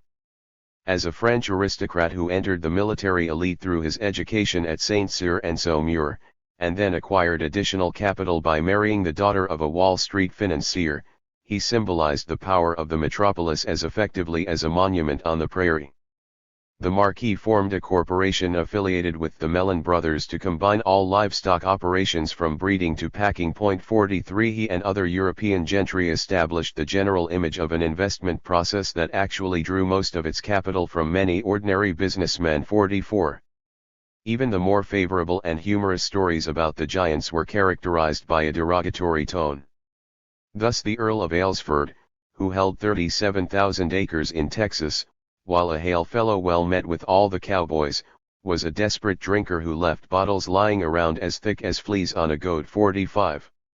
The standard picture was a bleak landscape of hard men, one of the worst I have ever met, using 3 carloads of post and wire to run enclosures with perimeters of more than 50 miles that denied bona fide farmers access to water and 280 Land. 46. The reports about acquisitions totaling 500,000 acres in Iowa and Minnesota, added to those about similar developments in other western and southern states, produced wide acceptance of a comparison between American farmers and Irish serfs. 47. Eastern farmers fully supported their western and southern colleagues against what the rural New Yorker called plutocratic immigration and arrogant encroachments, even though some of them doubted that the entire country was being slipped into the vest pockets of foreigners. 48. For that matter, Representative William Mikado, a Democrat from New Jersey, presented the first bill designed to prevent aliens other than bona fide settlers from owning lands in the territories of the United States. That is not as surprising as it may appear, for many of the original colonies and early state governments approved such legislation, and that tradition reinforced the efforts of metropolitans to win the support of the agricultural majorities in their parties. The first major debate, which developed around 2 of the 5 resolutions introduced in 1884, was led by a team of metropolitan and agricultural spokesmen in each party. The career of one of them, Senator Charles Henry Van Wyck, a Republican from Nebraska, provided an example of the process that was turning continental expansionists into overseas market expansionists. He had used his law practice in New York as a base for election to the House of Representatives in 1858, 1860, and 1862. Then, after service in the Civil War, he settled on the Nebraska frontier as a farmer and won election as a senator. He was not only a leader in the movement against foreign corporations, but a spokesman for the increasingly angry opposition to metropolitan rule of the territories. The bitterness against that colonial position in their own society, along with the constant opposition to the railroads, was repeatedly injected into the discussion of alien land holdings. The situation as of December 1883 concerning the home states of the men appointed by the federal government to serve as governors and secretaries of state in the territories clarifies the intensity of such opposition. 49. Territory residents when appointed. Governor. Secretary. Arizona, Nevada, California. Dakota, New Hampshire, Ohio. Idaho, Iowa, Idaho. Montana, New York, Michigan. New Mexico, Ohio, Wisconsin. Utah, Kentucky, Pennsylvania. Washington, New Jersey, Colorado. Wyoming, Iowa, Pennsylvania. 281. The Democrats moved first, and substituted a resolution introduced on January 21, 1884, by William Steele Holman of Indiana for the earlier one offered by Mikado. In addition to Mikado, the Metropolitan Democrats manifested their support for the agriculturalists through Representative Charles Brown Lohr of Delaware. The Republicans countered with a bill proposed by Lewis Edwin Payson of Illinois, which won strong backing from metropolitans like Newton Wright Nutting of New York. It soon became apparent that the primary struggle concerned which party could be the most militant, rather than whether firm action should be taken. Holman rather successfully integrated the railroad issue and the frontier thesis with the alien land holding question. He first demanded that all land granted to railroads be returned to the public domain if the terms of the subsidies were not fulfilled. Then he proposed a declaration that it is in the highest public interest that all of the public lands adapted to agriculture be reserved for the benefit of actual and bona fide settlers. The safety of our institutions, he explained, rests on the ownership of the lands by the people. That would not only ensure the continuance of the frontier process, but would end the threat from great capitalists of Europe. Supported by metropolitan as well as Southern Democrats, and of necessity by many Republicans, Holman's resolution passed by the resounding margin of 251 to 17.50. Payson led the Republican counterattack, which took the form of a bill to prevent unlawful occupancy of the public lands. He stressed the danger from domestic corporations along with the threat from abroad on the grounds that the activity, as James Wilson of Iowa termed it, was entirely un-American regardless of the nationality involved. The debate over the Payson measure produced an even greater number of statements of the frontier thesis. It won bipartisan metropolitan support, for example, from Republican William Kelly of Pennsylvania and Democrat Mikado of New Jersey. Both were deeply concerned to sustain the frontier process in order to avoid grave social troubles. Others like Representative James B. Belford of Colorado stressed the need to establish American independence at home and abroad. "Are we the servile and supple tools of foreign capitalists," he thundered, "or are we going to preserve this country for our own people?" He also warned the Democrats to vote for the Payson Bill or be forever damned as men in the interest of corporations and monopolists, English capitalists, and everything of that sort. The Democrats were no such fools as that, and, striking their own blows against the minions of some lisping lord and the satraps of some capering count, ensured passage of the Republican measure. 51 Such bipartisan nationalism and anti-foreignism was greatly intensified by the presidential campaign of 1884. Not unexpectedly, Blaine's 282 strategy was effectively summarized in his slogan of "America for Americans" / a promise to create an overseas commerce which leaves no sea unexplored, and a navy which takes no law from superior force.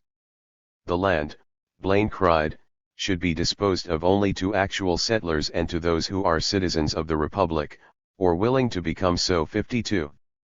The Democrats dealt with that issue by listing alien land holdings in their campaign handbook and by promising prompt action.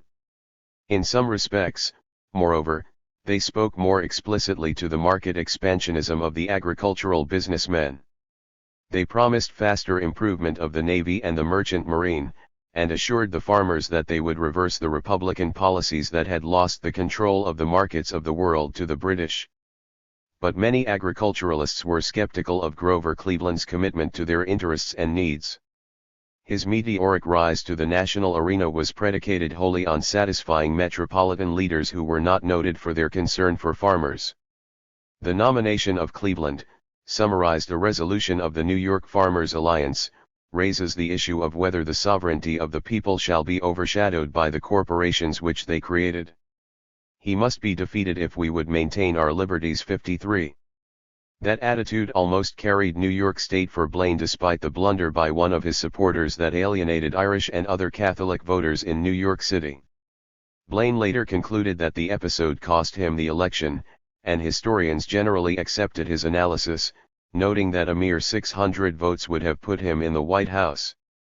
That analysis is mathematically correct and strikingly dramatic, but it is nevertheless more useful to evaluate the election from another perspective.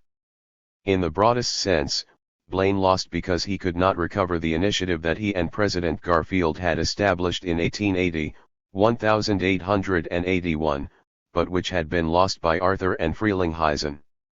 That was apparent in Connecticut and Indiana, which voted for Cleveland after helping elect Garfield. Those electoral votes would have tipped the 1884 election to Blaine just as effectively as a victory in New York. Blaine was likewise hurt by the refusal of metropolitan Republicans to act on his strategy of recognizing the importance of the agricultural West by admitting more territories as states. His appeal in the West was underscored by triumphs in California and Nevada, which had voted Democratic in 1880. And, though defeated himself, Blaine helped the Republicans gain 22 seats in the House and 2 in the Senate. Blaine's overwhelming agricultural support was more significant in the evolution of American foreign policy, moreover, than Cleveland's victory in the Electoral College. For his popularity was based on a willingness to respond to the farm demand for expanding. 283. The free marketplace. That pressure ultimately returned Blaine to the post of Secretary of State as part of the Republican acceptance of his outlook and strategy. In the meantime, Cleveland immediately faced aggravated demands for action on the alien land issue.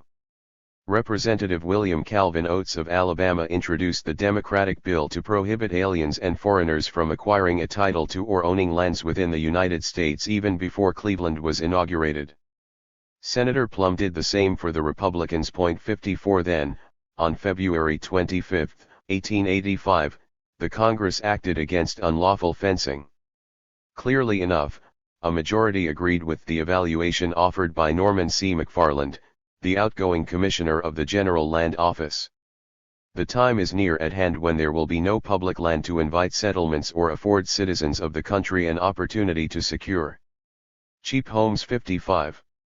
Or, as a Minnesota Alliance meeting declared shortly after Cleveland's first speech as president, agricultural businessmen wanted a free and open market, and keeping American land for American farmers was an essential part of that program. 56 Cleveland did not seize the opportunity to assert his personal leadership by immediately using the law against fencing public lands.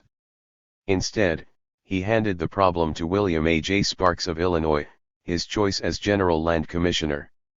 Sparks did move quickly, issuing a special order on April 3, 1885, that suspended final action on acquiring full title to public lands in parts of Nebraska, Kansas, and Minnesota, and in all of Colorado, Wyoming, Utah, Dakota, Montana, and Washington. His justification was the great looseness and irregularity that allowed wealthy speculators and powerful syndicates to acquire great acreages. Given the approaching end of the frontier, drastic measures were necessary. Hundreds of millions of acres should be wrested from illegal control. 57. Though the order was clearly intended to deal with the issues raised by the agricultural businessmen, it provoked an embittered outcry by thousands of settlers who were denied their land patents. The intensity of the reaction, which put the Cleveland administration on the defensive throughout much of the West, cannot be fully understood except in the context of another presidential action that also affected the cattlemen. He issued 2 orders terminating the grazing of cattle on Indian reservations, and followed those with a belated directive that all illegal fencing of public lands be immediately removed. 58. Cleveland had tried to handle the fencing crisis through local politicians. When they paid no attention, however, he acted despite heavy opposition pressure from the ranchers. 59 Sparks and the president thus managed to define themselves as the major enemy of 2 groups that had earlier focused considerable anger. 284. On each other. The antagonism between the settlers and the ranchers did not evaporate, but the Cleveland administration became a lightning rod that attracted much of the embittered emotional voltage. The cattlemen were outraged because they were being forced to move their animals from land they considered open, and because they were being forced to shift the cattle to overgrazed areas just before the onset of winter. They promptly devised strategies and programs of opposition. Some wanted to fight openly with all the political muscle they could develop. They were bitter and sarcastic. "Thou shalt have no other gods than William Andrew Jackson Sparks," mocked the editors of the Cheyenne Daily Sun, "and none shalt thou worship. Thou shalt not raise cattle upon the land, neither sheep, or asses, nor any living thing, but only corn, the same as the state of Illinois." 60. Others counseled great care and judgment, concluding the most effective maneuver was to keep away from Congress and remain quiet. That might prevent more restrictions and facilitate delays and ineffective enforcement. 61 As one such operator remarked, "We are not as yet hurrying any, although it may subject us to a little inconvenience." He was more concerned to evade additional rules should they get ugly. 62. The crop farmers did not ignore the continued violations by the cattlemen, but they did concentrate their attention on foreign ranchers and on Commissioner Sparks. As one farmer complained to Senator Charles Frederick Manderson of Nebraska, the order suspending land patents caused a wonderful amount of suffering this winter. The outcry over the practical problems, which involved the possible loss of the land as well as the inability to borrow money, was reinforced by the resentment of many who concluded that Sparks operated upon the assumption that a very large proportion of settlers on the public domain were dishonest. 63. Protest and wail, prolonged and intensified as the months passed, forced Sparks to modify the order on December 3, 1884, and ultimately drove him from office. But as one of many harried Democrats complained, the original order continued working political mischief for the remainder of Cleveland's term in office. 64 Sparks is 1,000 times more particular about a homesteader's exact compliance with each infinitesimal iota of the law, complained a Kansas editor, than he is with a railroad grant or the stock ranch of an English syndicate. Yet that is the general style of this great business administration. Another dismissed him as a red tape dude, the biggest old nuisance that ever a pioneer community had to depend upon for titles to well-earned lands. 65. Even the administration's efforts to defend itself contributed to the convergence of the concern about the end of the frontier, the anti-285 metropolitan anger of the agricultural neocolonials, and the demand for effective laws against alien landowners. Thus Secretary of the Interior Lucius Quintus Cincinnatus Lamar's attempt to reassure the farm businessmen served largely to give official sanction to the long-developing equation between free land and economic and political freedom. If the unoccupied public domain is exhausted or permitted to pass into the hands of the few, he agreed at the end of 1885, the power of the government to lawfully enforce the principle of the equality of her citizens will be greatly impaired. 66. The crisis produced three broad responses. 1. Stressed domestic reform.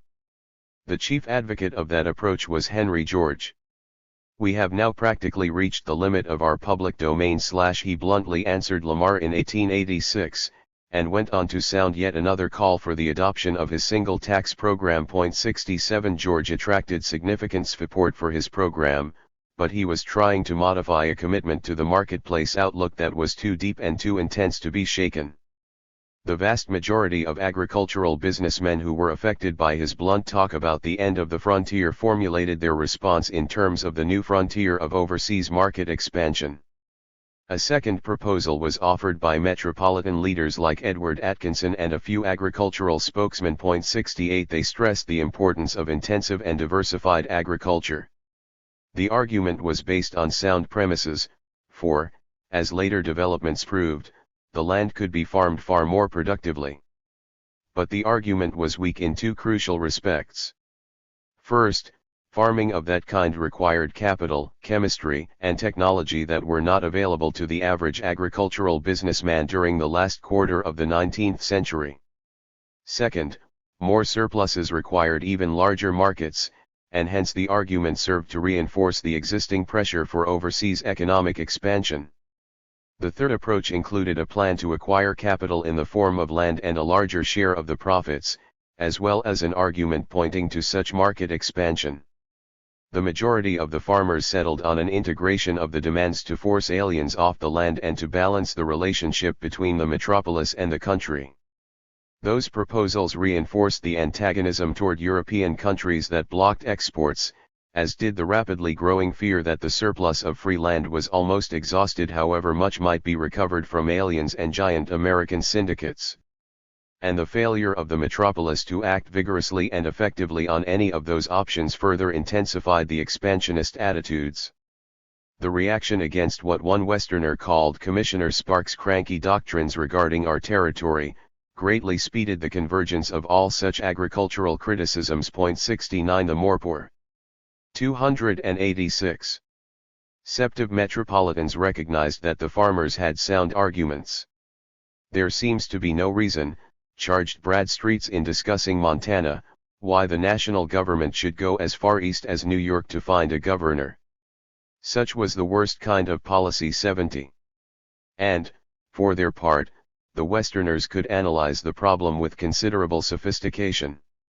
"We come more directly in contact with the central power at Washington than is ever the case with the inhabitants of a state.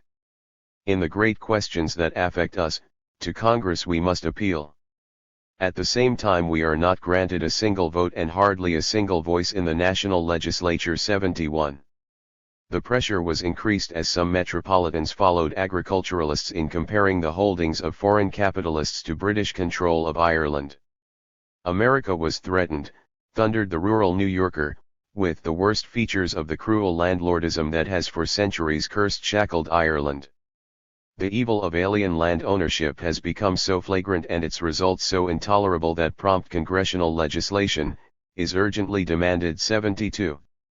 New York leaders like William Dodsworth, editor of the Daily Commercial Bulletin, joined other newspapers and magazines in warning of the danger in the rising anti-metropolitan feeling among the farmers. One writer claimed that 29 foreign owners held an area in the United States that was larger than Ireland, and even the Secretary of the Treasury decried the dependent relationships typical of Europe. 73 Robert P. Boise, worthy master of the Oregon Grange, typified many farm businessmen in tying the alien land issue to the questions of silver and metropolitan predominance. 74 Another significant development involved the way that the end of the frontier was viewed as increasing the danger of unrest or even revolution. Richard James Oglesby, who became governor of Illinois after serving as chairman of the Senate Committee on Public Lands, put the issue bluntly in February 1886 as part of an attack on Scully's holdings in that state. Uncle Sam has no more farms to give away. This I say generally. The land within the humid region, the 100th meridian, separates the arid from the humid, has been taken up. The result will inevitably produce land hunger. The alien landlords will have to go. They are a luxury we cannot afford. It is alike our interest and our duty. To prevent the creation of agrarian monopoly. As that which now threatens revolution in Great Britain. The landowner, he concluded, is not a revolutionist. 75. There is no greater safeguard against public disorder, tumults, and riots, agreed Representative Payson, in a major statement of congressional judgment, than a generally distributed ownership of lands and homes. 76. Payson's rival in pushing legislation against alien land ownership, Representative Oates of Alabama, tied the entire movement directly to foreign affairs, explicitly defining the legislation he introduced during 287. 1886 to 1887 as a part of the foreign policy of this country. 77. Representative Mikado promptly added, as petitions with nearly 150,000 signatures began to arrive, that the frontier was the safety valve of Republican institutions. It is the outlet for popular discontent. 78. Similar fears were expressed by Senator Plum, a leader in the effort to repeal all preemption laws as another move to aid the farmer. He admitted, moreover, that such action was at best a stopgap. It could not forestall the consequences which will inevitably result from the fact that there are no more public lands subject to settlement. 79. The House and the Senate acted first, though independently, to repeal preemption. 80. They could not agree on the same legislation, however, and the final law was not passed until 1891. In the meantime, the Senate approved its version of alien land legislation on June 1, 1886. It was not a strong bill. It did not touch existing acquisitions, drew the line at more than 20% of the stock in corporate enterprises, and ordered canal, rail, and turnpike corporations to return or sell all land not used for those purposes after 10 years. As Plum admitted, the slap on the wrist would come only in the future. 81. The debate in the House was far more energetic, and the bill itself a bit tougher. Everywhere there is unrest and discontent, worried Representative William Joel Stone of Missouri, who admitted the gravest apprehension. It takes no prophetic eye to see the day when we must meet the dangers of an overcrowded population. Payson demanded the limit on foreign shareholding be cut to 10%, and argued that no alien acquisitions should be inherited. Much anxiety just had been created, for it may happen that the nation which failed to conquer us with its arms may yet prevail with its treasure. A clearer expression of bipartisan nationalism could hardly be imagined. A significant group of worried spokesmen from the South and West fretted that the bill would open the way for a general assault on property rights, and that was equally revealing of the agricultural businessman's commitment to marketplace capitalism. Those men tried to recommit the bill for further refinement, but most of them accepted defeat and joined the overwhelming majority that passed the measure. 82. The dispute between the House and Senate was finally resolved by a conference committee in favor of the milder Senate version. It is not of as wide scope as I should like to have it, Senator Plum acknowledged, but it is a beginning in the right direction. 83. Some disagreed. The mining interests wanted an exemption and tried to ring a tear with the claim that foreign capital has assisted the poor mine owners at times. 84. Their effort failed because the majority demanded more stringent legislation. Some states, such as Montana and Indiana, had passed laws in 1885, and others followed the congressional action with tougher laws. The most M. 288. Bittered onslaughts occurred in Illinois and Kansas, largely in reaction to the operations of Scully. 85 But Iowa, Wisconsin, Nebraska, Minnesota, Mississippi, Washington, and even Connecticut acted in a similar vein. 86 Other farm businessmen concentrated on sustaining the pressure for stronger national legislation. The Farmers Alliance of Falls County, Texas, demanded an end to the policy that was making serfs of American freemen, and pointed out that the land question was merely another facet of the monetary policy that kept the farmers under the thumb of the metropolis. Massachusetts and Maine agreed that America was created for America and not for English capitalists. The Denver Republican asserted that alien ownership was contrary to the spirit of independence. And the resurgent Grange revived its earlier call for a cabinet post for agriculture as a means of solving all such problems. 87 The Iowa legislature spoke for the overwhelming majority of agricultural businessmen when it reminded the Congress that the first duty of government was to adopt such policies as will best promote the growth of national power and ensure prosperity to the nation and its citizens. 88 An Illinois legislator had said the same thing in 1885. The duty of the government was to pursue a policy designed to best promote the growth of national power and ensure prosperity to the nation. It should change policies that increase the wealth of citizens of other nations. 89 Or, as one Kansas farmer wrote to the Chicago Tribune, the farmer at the end, toils chiefly for the various organized representatives of capital that crouch and wait and gamble for his surplus earnings. 90 The anger toward the alien landowners, the concern over the end of the frontier, and the demands for government action converged in a rising tide for overseas market expansion. The Secretary of the Interior recognized that truth in his report for 1887 by giving first consideration to the closing of the frontier. It was a doubly prophetic change, for in other years top priority had been given to the battle to wrest the continent from the alien Indians. 91 As that war was closed out, the struggle for overseas markets began in earnest. No one made that clearer than railroad and agricultural magnate James Jerome Hill, the confident and energetic sometime tutor of President Cleveland. Power, he explained, came to those who controlled the commerce of the world. In the past, America had been a continental world unto itself. But that frontier was gone. We have to unlearn such ideas. 92 But Cleveland proved unwilling or unable to unlearn his laissez-faire economics and to broaden the limits of his outlook. He was a narrow metropolitan spokesman who favored overseas economic expansion for industrial interests, and he ultimately proved willing to facilitate such market expansion by providing free raw materials for 289 the factories. But he offered no direct response to the angry agricultural majority, proposing only to improve its position by helping the manufacturers. The strategy had a certain logic to it, but Cleveland could not translate the theory into reality fast enough to stabilize the economy or win re-election. 11. A foreign market becomes more and more necessary. Bradstreet's, August 1883. Nearly 90% of our exports are farm products. Should we not be benefited by a national policy that will open to us all foreign countries that need our products? William H. Earl, Massachusetts State Grange, 1883.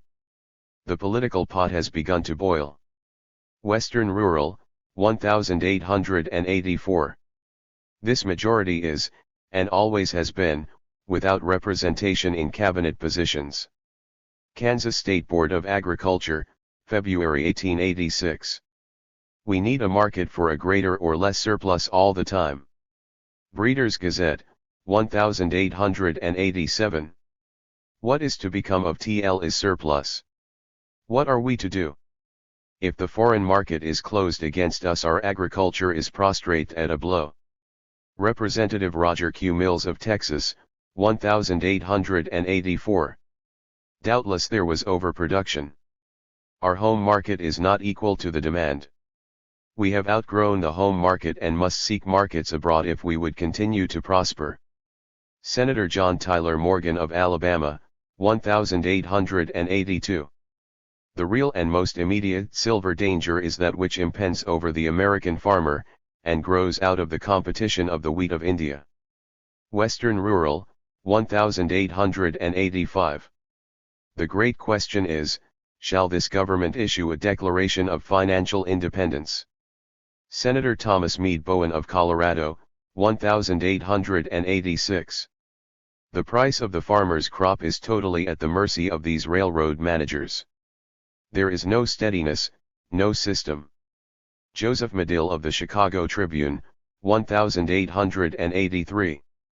First, as soon as the owner of property puts his property to a public use, he puts it under the direction of the public. Western Rural, 1886. The men who stand between the farmers and the foreign markets hold seats in the Congress of the United States. Breeders' Gazette, 1886. Persistent economic troubles and unresponsive metropolitan leadership arouse the farmers and consolidate the consensus on overseas economic expansion. T. J. L. High fluctuations of the economy during the 1880s hurt many farm businessmen, heightened their self-consciousness, and intensified their demands for recognition and effective assistance.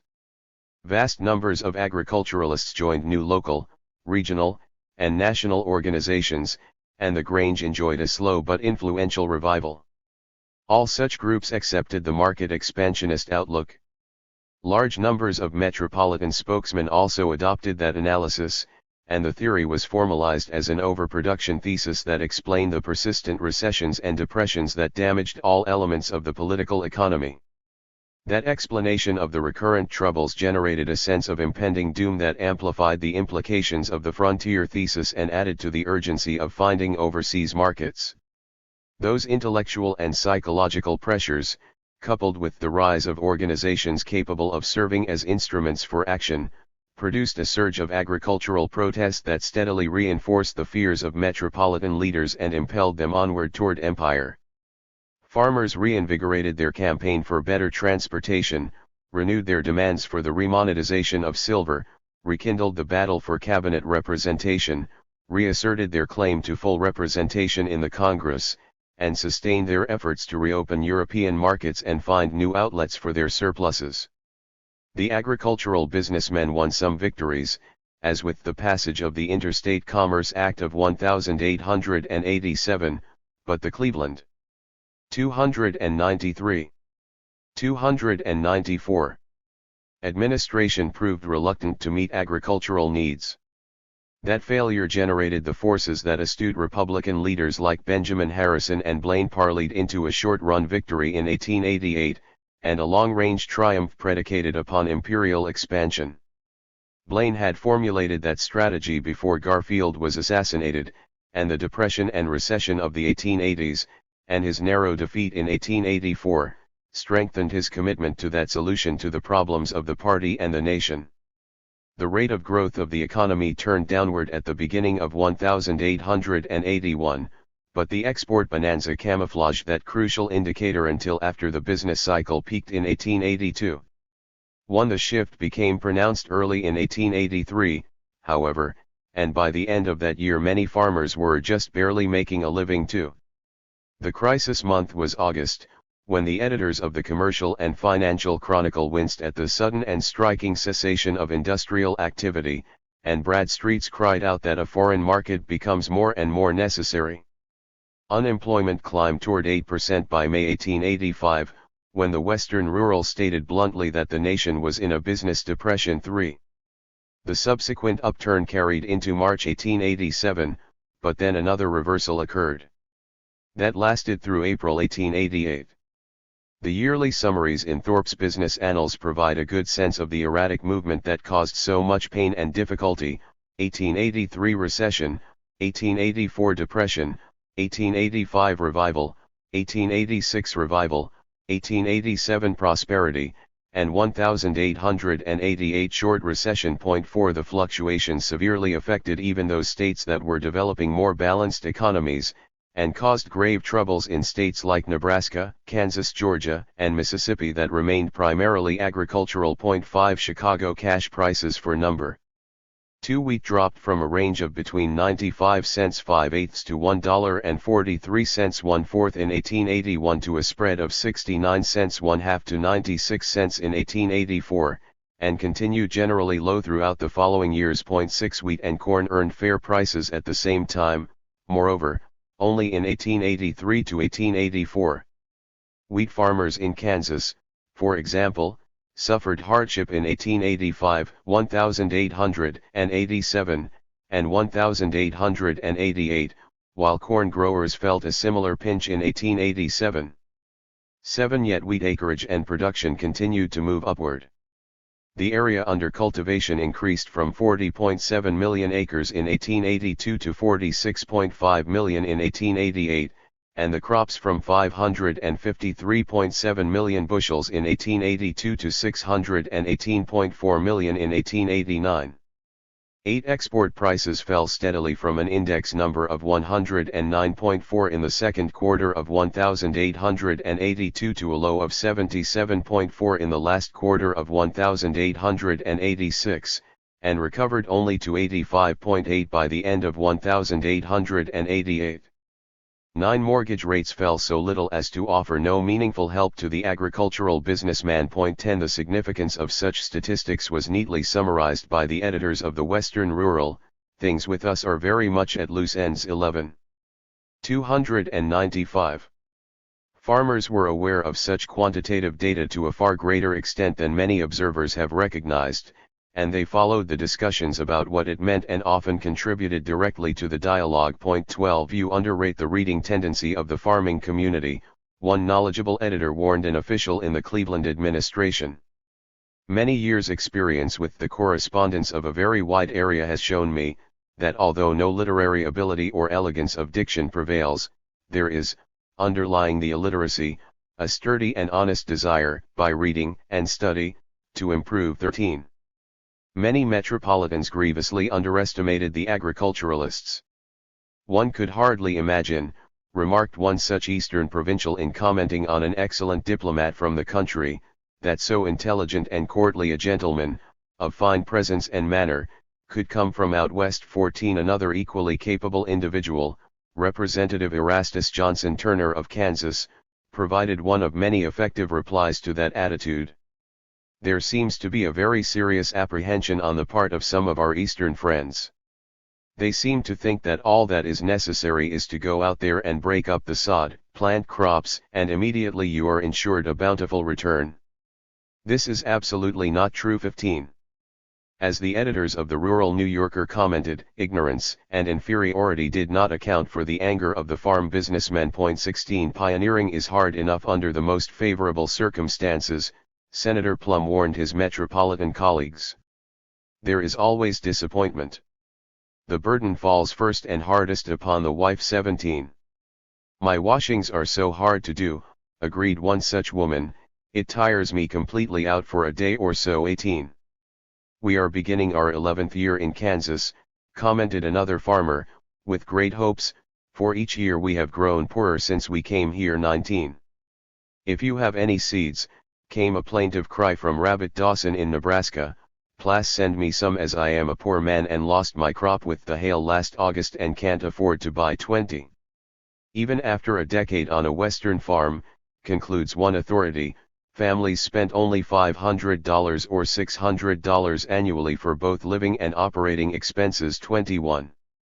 The agricultural businessmen knew perfectly well that their relative income was far below the metropolitan level. 22. They were angry, as the Arkansas State Horticultural Society told the Congress, because their interest was less fostered and less encouraged, and because they received the fewest direct benefits from the taxes paid in. Eastern farmers agreed wholeheartedly, legislators have ignored our interests. Small wonder that the farmers held such views, for Bradstreet's casually acknowledged that much more consideration is shown the agricultural interest in Europe than has been the case with. 296. What Nebraskans called the universal business depression hit Southerners with particular force. Cotton farmers have but little money, one contemporary survey noted, and tied that harsh truth to the general demoralization. The region's loss in comparative standing intensified the bitterness toward the metropolis. Northern brains and capital, as the phrase goes, ran the denunciation of one agricultural leader. They want to civilize us from without. And Texans lashed out at policies so long and deeply oppressive to our people. 24. But it was equally important that Delaware farmers join the battle against a government that appeared indifferent to developments that might reduce the farmers of America to a serfdom far worse than the tenant system imposes upon Ireland. And that leaders of Cleveland, Ohio, shared the anger because their city has long labored under the disadvantage of being considered a way station on the road to the metropolis. 25. Westerners were not only outraged by bonanza nabobs from America and Europe, but thoroughly weary of metropolitans who lorded it over us in national affairs and even controlled many county governments. 26. We believe the great mission of our government, summarized a Nebraska farmer, is to see that all classes have an equal chance in the great race. 27. Such action could begin, added those in the territories, by extending full citizenship to the colonials west of the Missouri River. That demand was echoed by agricultural businessmen in all regions, move over, in their cries for cabinet influence. This majority is, and always has been, cried the Kansas State Board of Agriculture, without representation in cabinet positions. Texans agreed, adding that farmers were unequally depressed and unjustly oppressed, and the Burlington County, New Jersey, Board of Agriculture insisted upon leverage commensurate with the importance of agriculture. 28. Such serious, continuing difficulties and the related self-consciousness produced a multiplicity of organizations designed to improve the farmer's position in the political economy. Such activity began first among the agricultural businessmen in the upper Midwest, the Plains states, and the ranching regions in Colorado, Wyoming, and Montana. Cattlemen founded the National Cattle Growers Association in December 1883 behind leaders like Sturgis of the Wyoming Stock Growers Association, John Clay of Chicago, and George W. Simpson of the Bay State Cattle Company of Boston. 29. An equally important development involved the revival of the Northern Farmers Alliance. It had been started by Milton George in October 1880 in connection with a rally on the railroad question, and had grown rapidly for a 2-year period before losing its momentum. But as one of the chapters reported early in February 1884, the depression and the mounting dissatisfaction with the metropolitan leaders of both parties sparked 297. An upsurge of interest and action. Other evidence prompted George to report an unusual disposition among the farmers throughout the entire West to organize into a concert of action. 30. The political pot has begun to boil, he whooped, and, aided by David A. Wood, a key man on his staff, George moved to capture the dissidents for his organization. 31. He did just that, and by the end of 1885 the alliance claimed over 232,000 individual memberships. Most of the members at that date were Northern farmers, but the rise of the Southern Alliance rapidly swelled the total to somewhere between 2 million and 3 million. 32. In Virginia, for example, a farmers' assembly organized by Robert Beverly laid the foundation for the first Alliance chapter created in 1887. The major Southern push, however, came from Texas, Louisiana, and Arkansas. The Texas Alliance and the Louisiana Farmers Union merged at the end of 1888 with the agricultural will that had been founded in February 1882. The driving leadership of William Walker Tedford established will chapters throughout the southern Mississippi Valley, and did much to generate the dynamism of the Southern Alliance. The choice of the name will offers a valuable insight into the character of all the farm movements. It was taken from the writings of the physiocrats. Agriculture is the great will or power that controls the entire machinery of the world's industries. Who could live without the farmers? Tedford gave way after the merger to such men as C.W. McCune of Texas, Leonidas Lafayette Polk of Virginia, and Thomas Edward Watson of Georgia. Many other organizations played an important part, however, in stimulating and sustaining the drive to improve the position of the agricultural businessmen. Such local clubs never became generally known, but they were major factors in the enhanced self-consciousness, clear arguments, and determination that became so apparent throughout the decade. The 1884 agenda of one such group in Ohio typified the approach. The members began with a discussion of debt in January, moved on in March to a review of how to invest any profits they made, examined agricultural literature in June, and explored the theories of competition and overproduction in October. 33 The results of such study were often communicated to metropolitan leaders known to be concerned with agriculture. An Iowa farmer advised Bradstreet's in April 1884, for example, that he had netted all of $1.68 per head in raising 100 pigs to 300-pound hogs. 34 Former Grange members provided much of the strength of the Northern and Southern alliances, but a renewal of the Grange in the Northeast extended the base of the burgeoning protest movement. 35 The 298 Farmers Mutual Benefit Association, led by John P. S. Telly, was particularly strong in Illinois and Indiana, but also mustered some members as far east as West Virginia and on west into Kansas. 36 Additional power was created through the Farmers Congress, the American Farmers Union, and the Orange Growers Protective Union, organized by Californians in 1885 to deal with the transportation difficulties involved in marketing fruit surpluses. And the Colored Farmers National Alliance and Cooperative Union, founded in 1886, claimed 1 million members by 1891. The black farmers and field hands did not exercise much direct influence on national policy. They probably did exert two kinds of indirect pressure, however, because of the general threat they posed to the emerging post-Reconstruction pattern of white control throughout the South. In a narrow sense, they provided an added spur to the imperial expansionism of men like Senator Morgan. More significantly, they were a constant reminder that the new Southern political economy had to be managed effectively in order to contain actual and potential dissidents. That served to reinforce the market expansionism of alliance members, as well as that of Southern manufacturers. From the outset, however, the Southern Alliance revealed the same deep commitment to the marketplace philosophy that characterized its Northern counterparts. Let the Alliance be a business organization for business purposes, intoned McEwen, and his injunction was honored because its assumptions were generally shared. 37 Uriel S. Hall, a major figure in the Missouri Alliance, was not at all unique in offering closely developed arguments full of allusions to John Stuart Mill and other economists. 38 The growing restlessness of American farmers was not due to a break with classical theory, but rather to a determination to see it honored in practice as well as in campaign speeches. 39 The issue, as another alliance leader explained, concerned practicing the principles. 40 Even the field hands, described by one of them as the incipient proletariat of the system, proudly asserted they were not ready to rebel against that system.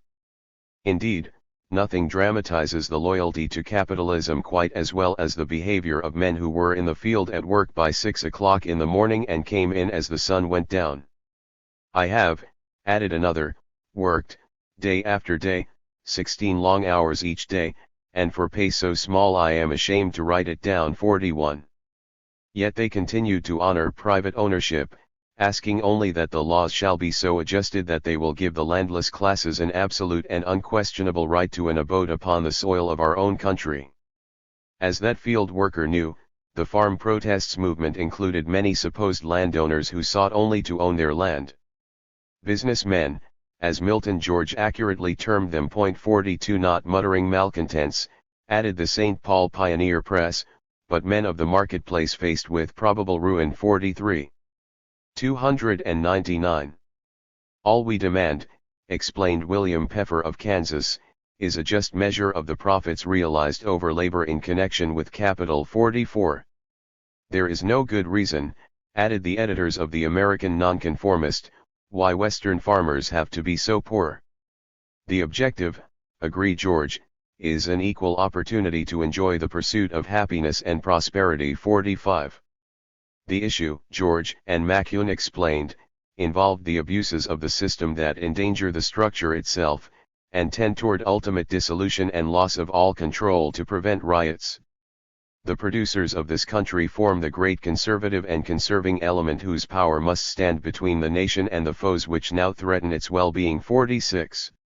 Such avowals of orthodoxy were unnecessary to anyone familiar with the agricultural majority, but for metropolitans and others who thought largely in stereotypes, the assurances were documented beyond cavil during the long discussion of the Depression and Recession of the 1880s, and in the related and persistent emphasis upon market expansion as the key to prosperity, justice, and freedom and social stability. For as Representative Milo White of Minnesota explained, the concern with exports was steadily heightened by the growing fear that the tendency of the times was toward the increase of millionaires and tramps. 47. Some northeastern farmers turned to diversification in order to control the ready market of the cities, but the region did not become indifferent to the importance of exports. 48. Samuel L. Boardman, one-time Secretary of the Maine Board of Agriculture, held that the farmer should continue to harvest the crops which the foreign markets require. And the Massachusetts Grange insisted that Northwestern agriculturalists, whatever their own sales to the urban centers, should support all efforts to secure a national policy that will open to us all foreign countries that need our products. 49. That was a hard-headed business policy designed to protect their local interest, but it also bespoke an honest camaraderie. Both elements reinforced the drive for market expansion.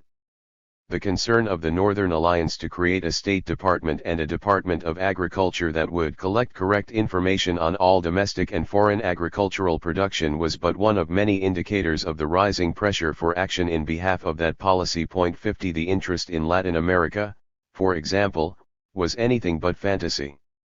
Provision exports to Brazil jumped 400% between 1885 and 1891, and similar gains were made in trade with Nicaragua, Guatemala, and Mexico. 51. Cargo manifests documented the reality of the overseas trade.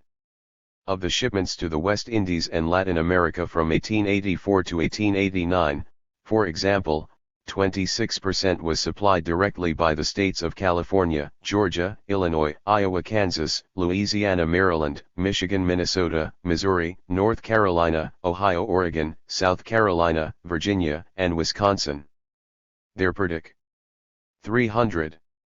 Ipation was undoubtedly much higher, for many of their products were transshipped through Philadelphia, New York, and Boston. 52. More generally, the Secretary of Agriculture reported that the share of crops exported in fiscal 1887 ran as follows: cotton, 69.1%, tobacco, 52.5%, wheat, 27.9%, cheese, 20.2%, and meat, 8.4%. 53. The livestock interests understandably wanted to increase their exports, and their intense campaign to reopen European markets and penetrate other areas was directly tied to that need.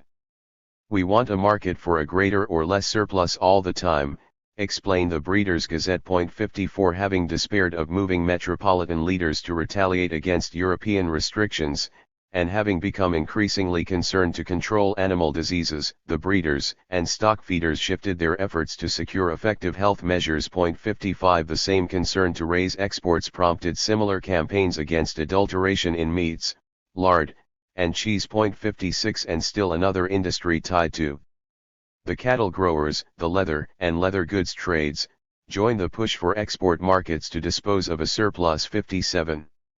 Rising competition from Russia and India aggravated the problem and further hardened the existing animosity toward England. 58. Great Britain is hedging us roundabout, warned the Massachusetts Grange, demanding a solution to the problem of overproduction. 59. Minnesota Alliance leaders agreed, complaining that American farmers were deprived of all commercial rights in disposing of the products the nation faced being displaced in the market of the world. Worried National Grange leaders, and vigorously reasserted the farmer's right to equal opportunity in the pursuit of happiness. 60. Most agricultural businessmen came to accept the overproduction thesis during the mid-1880s, and they spoke candidly about taking advantage of another European war. "We will do the best we can," one commented, "to feed the people at the best price we can get." 61. One of the best indicators of the degree to which the traditional market expansionism of the farmers had been formalized in the overproduction thesis was provided by the increasing exaggeration and shrillness of those who opposed the theory. "Don't be afraid of overproducing," asserted one such spokesman, "we cannot glut the markets." "The fraud of overproduction," cried another, "will carry Americans in a backwards rush toward barbarism." 62. But Senator Allison, never one to risk creeping out on a limb, properly concluded that the overproduction thesis provided good political ammunition against Cleveland and the Democrats who sleep in the presence of this depression. 63. Such agitation affected politicians of the grain and livestock regions on a wholly nonpartisan basis. "I feel I cannot attach too much importance," wrote a Nebraska leader, "to have Nebraska go to London next year. The state needed one more grand boom." 64. Democrats from agricultural areas were in some ways more impatient and fret. 301. Full about Cleveland's inaction than the Republicans. "No country in the world has a greater interest in finding foreign markets for our immense production," exclaimed Representative Samuel Wheeler Moulton of Illinois, greatly disturbed that nothing was being done to change the policies that shut and destroy foreign markets. "Agreed," vowed his Democratic colleague William Rawls Morrison, "what we want is a market." 65. He also wanted presidential leadership that would prevent a debacle in the next election. Along with Morgan of Alabama and Bland of Missouri, Representative Roger Quarles Mills of Texas became one of the perpetual motion market expansionists of the Democratic Party. He was an overproductionist who asked one question over and over: what is to become of this surplus? Year by year it grows greater. Our crops are now far beyond the requirements of our home consumption. What are we to do? His answer never varied: we must either have the foreign market or none. 66. But Republicans like Senator Plum were equal to the challenge, and boldly asserted that instead of being controlled by, we should be able to control foreign markets. 67. Plum was concerned for Kansas millers, as well as wheat farmers, and he had able support on that issue from his colleagues in Minnesota and New York. Minneapolis millers exported 1/3 of their production from 1880 through 1892, and they tried hard to attain and then hold the 40.3% reached in 1887. 68. Washburn described the strategy with his usual bluntness: run both mills red hot and for all there is in them, and have a wide awake, aggressive organization and carry the war into Africa. 69. The most elegant testimony to such expansionism came in the poems written by William Crowell Edgar of the Northwestern Miller. Thus to Pillsbury for Christmas, 1885. Hope that Baluchistan and Siam of Pillsbury's best will grow as fond as I am, and distant Madagascar folk request that missionaries bring them Pillsbury's best. And to Samuel H. Siemens, on the same holiday, Edgar wrote 70. An empire may be the new year find, well built to suit your master mind. And from this empire every hour, may you export a car of flour.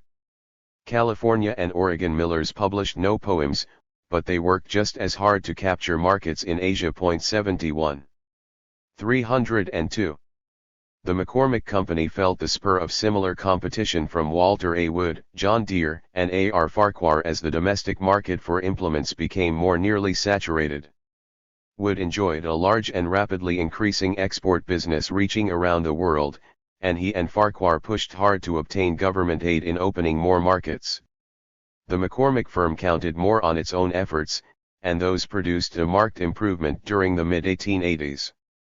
The pressure from other firms did evoke a direct response from the government, however, and the Midwestern firm undoubtedly benefited from the official efforts to win that share in the world's trade to which the superiority of their manufacturers entitles them. 72.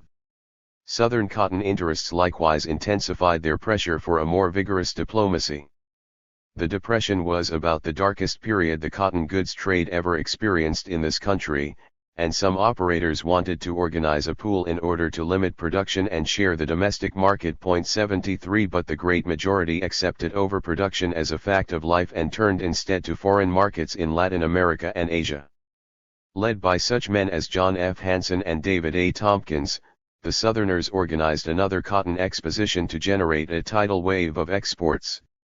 "We must have more customers," Hansen explained, "to absorb the excessive production of our mills." 74. Texans as different as McCune of the Southern Alliance and Senator Samuel Bell Maxey agreed that exports provided the answer. McCune wanted to force the world to pay a just and fair price, and Maxey stressed the need for an outlet for our surplus textiles. 75 Senator Brown of Georgia offered an insight into the similarity of the policy advocated by otherwise contrasting and antagonistic individuals. "The nerve that runs the American's pocket," he candidly remarked, "is one of the most sensitive in his organization." 76. When that was tingled, as Brown termed the action, men like Senator Morgan and Representative Hillary Abner Herbert of Alabama joined forces to demand a bold line of policy, particularly in Asia, to obtain the necessary markets. 77 Northern textile spokesmen added their weight to the demand. The reason, as Senator William Pierce Fry of Maine explained, was one of pure business. "The export market," added another observer, "is where they make their money." 78. A similar convergence of interests tied Southern tobacco farmers to manufacturers and Northern commission merchants. All of them wanted the Cleveland administration to secure a fairer and less restricted commerce for our surplus tobacco. Otherwise, the despondent frame of mind would continue to generate political unrest. 79 The warning was not exaggerated, for the 303 disappointed, dissatisfied, and dejected tobacco men shortly began to join the alliance movement. 80 The growing metropolitan agreement on the necessity of foreign markets became apparent during a September 1884 meeting of merchants, shippers, manufacturers, and commission agents. Great Britain influenced their thinking in the same way it affected agricultural businessmen. "South America," explained one, "represents 20 American Indias, whose unsupplied and inviting trade fields we will find most profitable." Many emphasized the great market for provisions of all kinds, cotton textiles. "We want to supply the cotton shirts and pants and agricultural implements." And all applauded former President Grant's strong plea for government action to create a fleet of merchant ships. "I would subsidize," he roared, "and subsidize them big." 81. Some conservative financiers acknowledged that agricultural exports were beginning to make it possible for them to expand. 82 They savored the prospect of being able to buy up steadily and largely America's securities held abroad, for that opened the way to become absentee creditors. 83 Such men did not immediately become vigorous expansionists, but their shifting emphasis did strengthen the metropolitan concern with overseas activity. 84 The editors of Bradstreet's contributed significantly to that process by printing persuasive essays on the necessity of opening more markets for the entire economy. 85 The end to be kept steadily in view, they emphasized, is to create new markets for American products. Farm businessmen had performed a vital service by clearing the path for wider and freer commercial expansion, and the time had come to transform that trail into a highway of American supremacy. 86 The first annual report of Carroll D. Wright, Commissioner of Labor, was both a sign of the times and an influence upon them. Overproduction was a permanent feature of the economy, he announced in 1886, and then explained how, beginning with European restrictions, the decline in agricultural exports had adversely affected the railroads and every other part of the economy. The problem was complicated and intensified by the great efficiency of modern machinery and the disappearance of the continental frontier, but the solution was simple and unequivocal: markets had to be opened. Wright's report might well be viewed as the symbol of the consolidation of a metropolitan majority in favor of market expansion. And a striking example of the changes that were taking place was provided by Carl Schurz, who became president of an organization formed to help expand the marketplace by publishing the United States Export Almanac. He and his associates, who included Wells and Atkinson, offered the State Department 20,000 free copies of the first issue to aid the cause, and as a gesture of appreciation for the approval of the operation by Secretary of State Thomas Francis Bayard. 87. 304. The Cleveland administration was not even that responsive to the demands for cabinet representation for agriculture, however, until well after the congressional elections of 1886, when the Republicans cut the Democratic margin in the House from 40 to 17 votes. By then it was too late, for Western and Southern Democrats were attacking the Democrat in the White House almost as bitterly as the Republicans. 88 Cleveland finally signed the law in February 1889, but by that time the Republicans had parlayed the anger of farm businessmen into a general political victory. The administration handled the campaign for admitting Western territories as states in the same fashion. By the end of 1887, after repeated failures to win some victory, the Westerners were enraged. They became furious as nothing was done during the election year. The present administration has appointed nearly every officer from non-residents, thundered one colonial. The people have been tyrannized over and robbed and plundered by them to a degree that is almost beyond mention. 89. Even then the Democratic leaders dragged their feet, but the Republicans finally pushed through a bill admitting North and South Dakota, Montana, and Washington less than 2 weeks before Cleveland left office. 90 Cleveland's failure to provide effective leadership during the troubled years of the mid-1880s is explained by two interrelated and reinforcing characteristics. His conception of marketplace capitalism was narrowly orthodox, a limited contractual outlook that distorted even the principle of laissez-faire that he mistakenly thought to be all of Smith's political economy. And Cleveland was unimaginatively dedicated to the metropolis that he largely defined as the confined and constricted world of corporate enterprise. That combination led him to describe his governorship of New York as a business engagement between the people of the state and myself. Carried on into the presidency, his outlook created a situation, as one alliance leader aptly described it, in which the Democratic Party became like the man who was so tall he never knew when his feet were cold. 91. Even conservative farm leaders predicted that a crisis and a catastrophe cannot long be deferred. 92. The distrust and apprehension were greatly increased by Cleveland's early and unsuccessful attempt to manipulate the silver issue to his political advantage within the limits of his narrow outlook. Though far from content with the outcome, the Silverites had acquiesced at the end of the 1870s in the compromise that produced the Bland-Allison Law. The issue was revived, significantly, by broad-gauged metropolitan spokesmen who became concerned about the way British entrepreneurs used demonetization to undercut American farmers with Indian wheat. 93 But Cleveland viewed the problem solely in terms of his fear about the outward flow of gold caused by the Depression. 305. That outlook led him into an elaborate maneuver to manipulate the new concern for silver to consolidate gold monometallism. The key figure in the deception was Manton Marble, editor of the New York World and a prominent member of the metropolitan wing of the Democratic Party.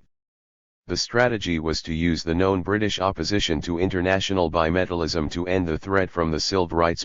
94 Secretary of State Bayard agreed to provide the money for Marble to go to Europe and mouse about for fresh information, if any there be, on the silver question. Secretary of the Treasury David Manning thought it all a good joke, and asked Marble to play the role of a silver tramp. Marble promptly opened discussions with Lord Iddesleigh to ensure failure.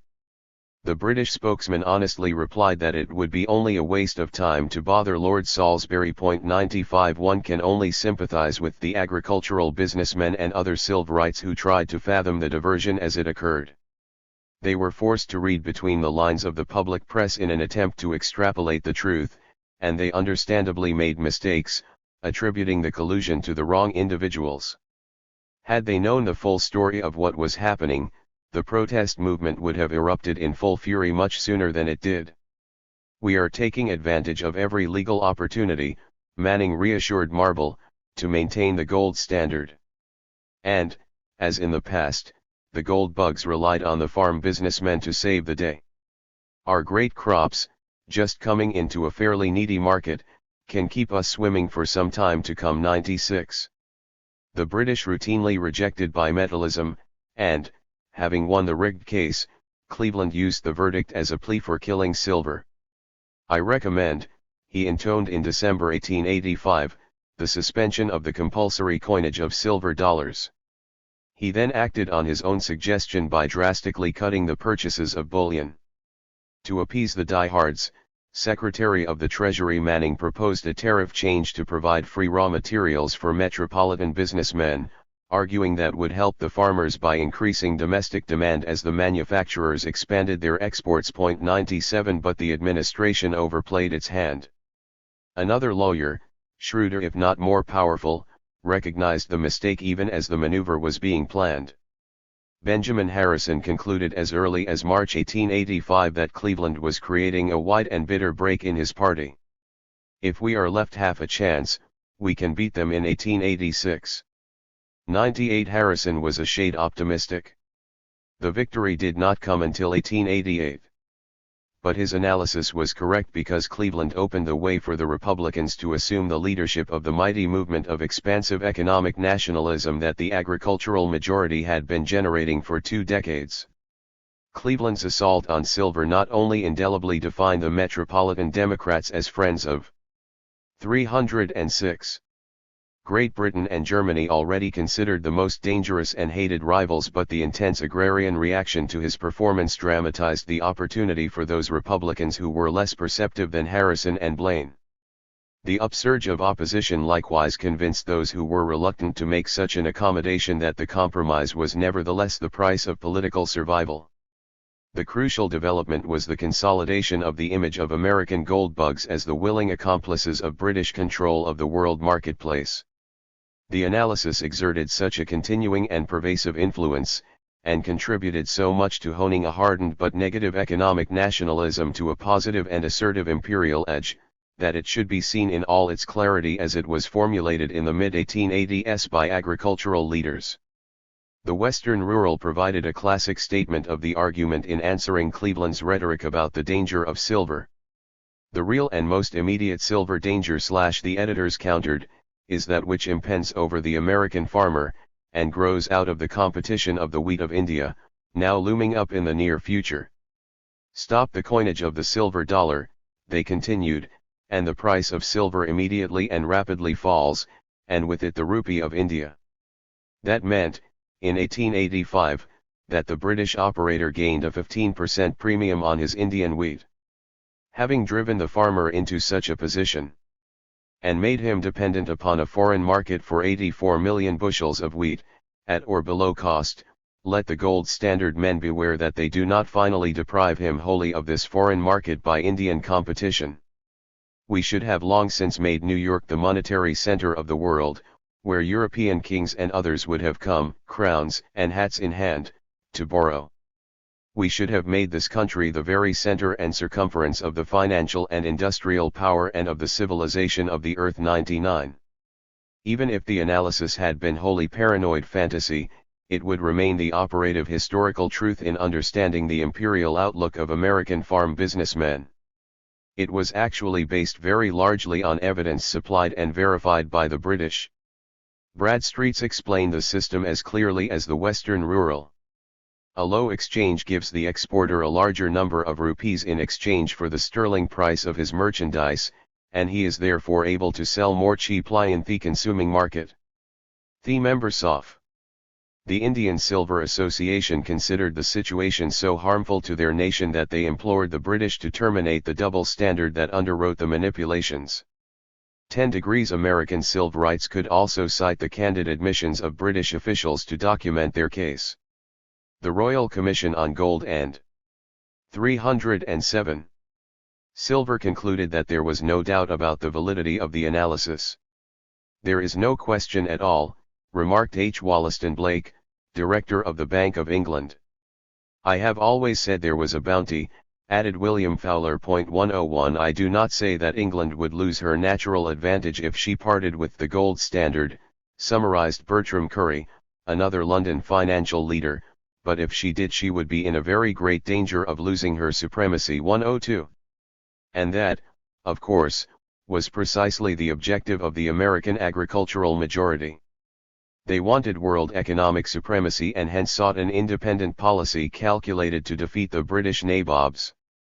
The West and the South, warned one Republican, sustain the silver coinage, in defiance of banks and capitalists and the domination of England and Germany in regard to silver. The great question is, cried Senator Thomas Meade Bowen of Colorado, shall this government issue a declaration of financial independence. A declaration not only against Europe, but against the organized enemies at home. England rules the financial markets of America. 103. The Cleveland administration continued to supply fuel to men like Bowen, Bland, and Fruin, who built the bonfires of the campaign in the mid-1880s. Secretary of State Bayard casually dismissed the threat of Indian competition as distant and little to be feared. Secretary of the Treasury Manning called the argument about silver illusory. 104. It is not strange, Bland remarked, that the intelligent people in the wheat-growing and cotton-raising states are opposed to this war on silver. Nor is it surprising that Cleveland became known to many as a most pliant tool of Lombard Street, London, and Wall Street.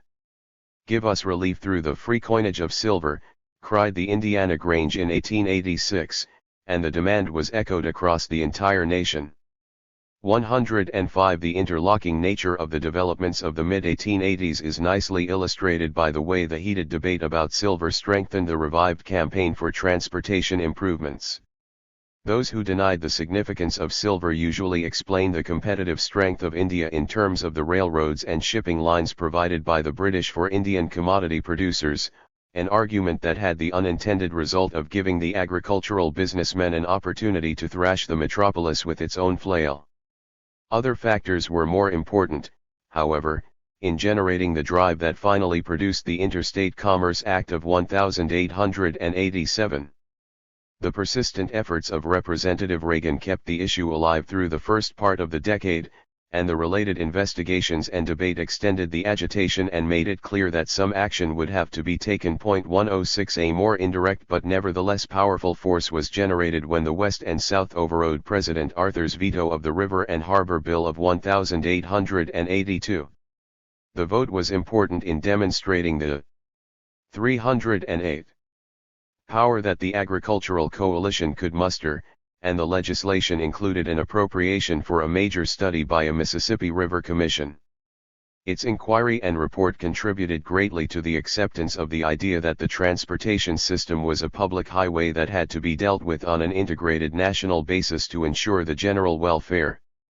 As Senator Harrison explained, the need was for a people's highway, and that was obviously not a sectional but a national work. Indeed, a national duty. 107. Rules should apply to it, added others, because it holds the life and property of the nation in its hands, and because it was the key to the elevation of our material interests from a condition of semi-vassalage to foreign nations to one of financial independence. 108. The roads are public necessities. In no sense of the word a private business enterprise a great public highway. 109. The farm businessmen were wholly correct in arguing that Adam Smith sanctioned such regulation. Competition is the life of trade, commented one farmer from West Virginia, and pointed out that controls were needed to preserve a free and open marketplace. It is the duty of the state, summarized the worthy master of the Oregon Grange, to provide highways for the people. 110.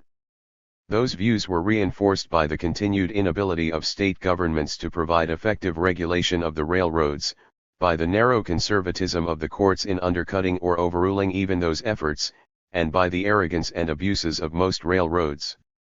Many agricultural businessmen recognized the interdependence of the farmer and the rails, and were not unmindful that reductions in rates had been going on. 111. They countered very forcefully, however, that the rates continued to be manipulated in a wholly arbitrary manner, and that discrimination was standard procedure. There is no steadiness, no system. And the whole country is kept in a tremor of expectancy as to whether prices are going up or down from this unregulated cause. 112. The farmers also pointed out that the decline in rates did not prevent the corporation from making high returns on watered stock, and added that the existing drop in freight rates did not solve the problem of meeting the competition of subsidized producers. 113. Even as the Depression was dramatizing all such complaints, moreover, the New York Times bluntly concluded that most great railway kings are selfish, dishonest, corrupters of the courts and juggling manipulators of the stock markets. The Western rural preferred its own idiom. Writing letters to railroad managers is as effective as fighting battles with blank cartridges. 114. The vehemence and widespread strength of the movement increasingly worried leaders in both parties. Reagan's bill passed the House for a second time on January 8, 1885, by the strong majority of 161 to 75. Then, less than a month later, Senator Shelby Moore Cullom, 309, a Republican from Illinois, pushed a first draft of his bill to establish a National Regulatory Commission through the upper house. He and many other Republicans were seriously concerned that the party would lose its crucial agricultural support and wither into a metropolitan faction. 115 That fear increased as Cullom's investigating committee took the full blast of the depression-blown anger of the farm businessmen. He admitted to one reformer that the sense of urgency triumphed over the admitted weaknesses of his proposed legislation. The important thing was to get some bill passed. 116. That was finally accomplished in February 1887 despite the opposition of those railroad men who fought it simply because they wanted to maintain their freedom of action, and the criticism of others who feared it would hurt rather than help overseas economic expansion by ending the practice of offering through rates for export shipments. While the law did produce some improvements, such as shifting goods to lower freight classifications, and enabling some agricultural businessmen to win local victories, it did not solve the transportation problem. 117 Senator Van Wyck of Nebraska had warned in 1886 that the long agitation culminating in the Cullom investigation and the sustained congressional debate would produce a law incapable of fulfilling the expectations that had been generated. The country would expect some radical and effective legislation, and none would be forthcoming. He was proved correct. There is a screw loose, concluded Southern Alliance leader Polk. The wheels have dropped out of balance. The railroads have never been so prosperous, and yet agriculture languishes. 118. Grangers and stockmen shared that view, and the dissatisfaction fed a constantly growing demand for tougher regulation or outright government ownership of a double-tracked line across the country. 119 The mounting unrest gradually prompted the Cleveland administration to begin using foreign policy to ease the threat to orthodox metropolitan conservatives. That strategy was suggested by some Democrats at least as early as February and March 1885, as it became clear that the farm businessmen were going to cause trouble during Cleveland's term in office. A little saltpetre is good for the nostrils now and then, advised one spokesman, and we haven't had a smell of it in 20 years. Another was more sophisticated and discreet. I hope, he wrote Marble, that you have said a good word for commercial treaties, upon which the destiny of the country and party now vibrates. In truth there is no principle, no party, no country that is not based on colonies or trade. 120. Some evidence suggests that the administration took office with that strategy partially formed in its mind. Cleveland's top patronage. 310. Man, for example, was Postmaster General Donald McDonald Dickinson, a known expansionist. Secretary of State Bayard remarked soon after the inauguration that it seems to me that the time is very opportune for our effort to penetrate China and Japan with American railroads. Rolling Stock 121. And other leading Democrats began immediately to discuss Cuba as though it would be the first target of opportunity. Many people assumed that the proposed reciprocal trade treaty with Spain would secure almost complete commercial monopoly, annexing Cuba in the most desirable way. 122. Cleveland may also have been affected by the support from established American planters, the New York Produce Exchange, and the New York Chamber of Commerce, some of whom saw a chance to move into the Philippines at the same time. 123 In any event, the president discussed the issue with his own group. One sure indicator was the memo prepared by an anonymous advisor from Westchester County, New York. Marked strictly confidential, with the additional warning should be carefully kept from publication, it argued that annexation was part of the tradition and policy of the Democratic Party, and defined Cuba as the most important territory which should be added to the U.S. The writer stressed the economic advantages, and in conclusion offered to organize a syndicate to buy the island. 124 Representative Abram Hewitt of New York added his support, and in doing so indicated that he expected, as is probable, some action. And Smith M. Weed made it clear that Cleveland had considered the issue. I believe, with you, Smith noted in April 1885, that mission is, and will be during your administration, of more importance than any other foreign mission. 125. Then, at the end of the year, as many Democratic congressmen and advisers were growing concerned that Cleveland was alienating 80% of the party, Bayard offered the hope that the death of the King of Spain lead to important results as to Cuba. 126. But Cuba was not that easy to pluck or squeeze, and the administration did not carry through. The increasing opposition to Cleveland's policies, Representative Morrison of Illinois called it a slap in the face, finally induced the president to send a special message to the Congress on August 2, 1886, in which he reassured the farm businessmen that he sympathized with their plight and appreciated their hard, steady, and often unremunerative toil. 127. The words were empty, the tone condescending, and the effect negative.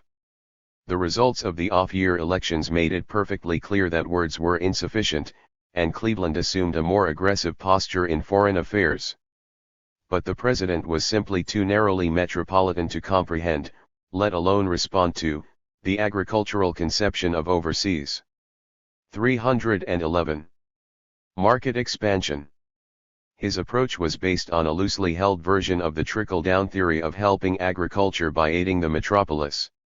Later manifestations of the early interest in Cuba, for example, were cast within that framework. 128. He did support the naval building program, and set a close watch on British maneuvers to extend their control over the mouth of the Orinoco River in Venezuela. 129. But agricultural businessmen already supported an enlargement of the Navy and the merchant marine, and, for that matter, the significant jump in appropriations came long after Cleveland began to emphasize foreign policy gestures as a way of coping with the farm protest movement. 130. The same considerations held true in connection with the increasing vigor of the push into Latin America. The pressure that sustained the Blaine strategy of marketplace expansion into that region came from Southern and Western farm spokesmen, and from metropolitan leaders who had accepted the economic and political necessity of such maneuvers. The enabling legislation to hold a Pan-American conference was kept before the House and the Senate, for example, by men from Missouri, Ohio, Illinois, Colorado, and Maine, and Democrats like Wells repeatedly urged Cleveland to act in order to strengthen the party. 131. But the president did not even use foreign policy with any verve or imagination. The resolution that authorized another Pan-American conference was handled by Representatives James Bennett McCreary of Kentucky, Charles Edward Hooker of Mississippi, and Bland of Missouri, with a bipartisan assist from William Walter Phelps of New Jersey. McCreary's proposal, as Phelps gleefully noted, was almost a carbon copy of Blaine's earlier project. "I am not advocating anything but sound democratic doctrine," Mikado shot back. "We want no unnecessary foreign complications, but we have always maintained, coupled with our declaration of non-intervention, the strongly maintained right to preserve this continent. The Americas belong to the Americas." Hooker emphasized the need to expand economically into and around the Gulf of Mexico, the American Mediterranean. Adam Smith, he reminded those who had forgotten, stressed that every market must be availed of, and that which is ours by the natural laws of trade must no longer be yielded to foreign nations, if we would prevent the calamity of having an overplus of production. But expansion in the name of the natural laws of trade would make the region blossom like the rose. Bland emphasized the necessity of remonetizing silver in order to create such a free and prosperous community, and clearly hoped to gain new recruits for his movement by backing the conference. 132. Cleveland and Bayard bowed to the will of the expansionists after 312. The bill was passed on May 10, 1888, but displayed no enthusiasm or vigor. They reacted in the same fashion, but with even less effect, to the increasingly angry demands of the livestock industry to reopen European markets. The meat growers made it clear from the outset that they expected Cleveland to follow through on the creation of the Bureau of Animal Industry by taking vigorous action. Representative Benjamin L. E. Fevre, an Ohio Democrat, tried to prod his colleagues and the administration into some meaningful policy initiatives, but he evoked no coherent or effective reply. 133 Cleveland even failed to respond to a pointed warning "Our people are impatient" offered in November 1885 by his own Commissioner of Agriculture, Norman J. Coleman. Coleman knew the temper of the agricultural community better than any other member of the administration, and worked hard to meet its needs, but he was never able to exercise significant influence on the president. Cleveland blandly announced that there are no questions of difficulty pending with any foreign government, thus discounting the European restrictions on meat exports, and declined to weten or to help the economy catch what he admitted was that irresistible tide of commercial expansion. He was sorry about the restrictions on meat exports, but offered nothing beyond strong hopes that they would be removed. 134 That did not satisfy the livestock men. The cattle raisers were particularly weary of counting on hope after the collapse of Fruin's grandiose plan to evade the British slaughter order by exporting live cattle through Canada. 135 But the swine breeders contributed their full share, throughout the spring and summer of 1886, to the swelling disgust and bitterness against the strict legalism and diplomatic reserve of Cleveland and Bayard. Their sensitiveness on the constitutional question, and the wise statesmanship in their objections, snarled the National Livestock Journal, are things calculated to excite wonder in the minds of ordinary mortals. 136. The men who stand between the farmers and this foreign market, added the Breeders' Gazette, hold seats in the Congress of the United States. The Western rural caught the tone of the agricultural confidence in American power, particularly when it was used for the purposes of freemen. If this government would always be prompt in demanding justice, it would have no difficulty that would be likely to lead to war. We are a powerful nation, and war with us means serious loss of life and money. Even the rural New Yorker became disgusted with the inaction. Nothing is likely to be done unless we retaliate. 137.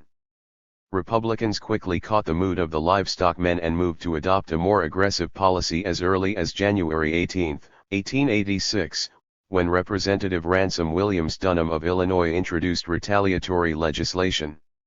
Representative Phelps of New Jersey, a friend of Blaine who had served as minister to Austria in 1881, and Senator George Franklin Edmunds of Vermont quickly took charge of the campaign, however, and managed it well enough to upset Bayard considerably. 138 The Secretary of State quickly let it be known that he was concerned with unjust hardships inflicted on American commerce, but not so concerned as to employ retaliation.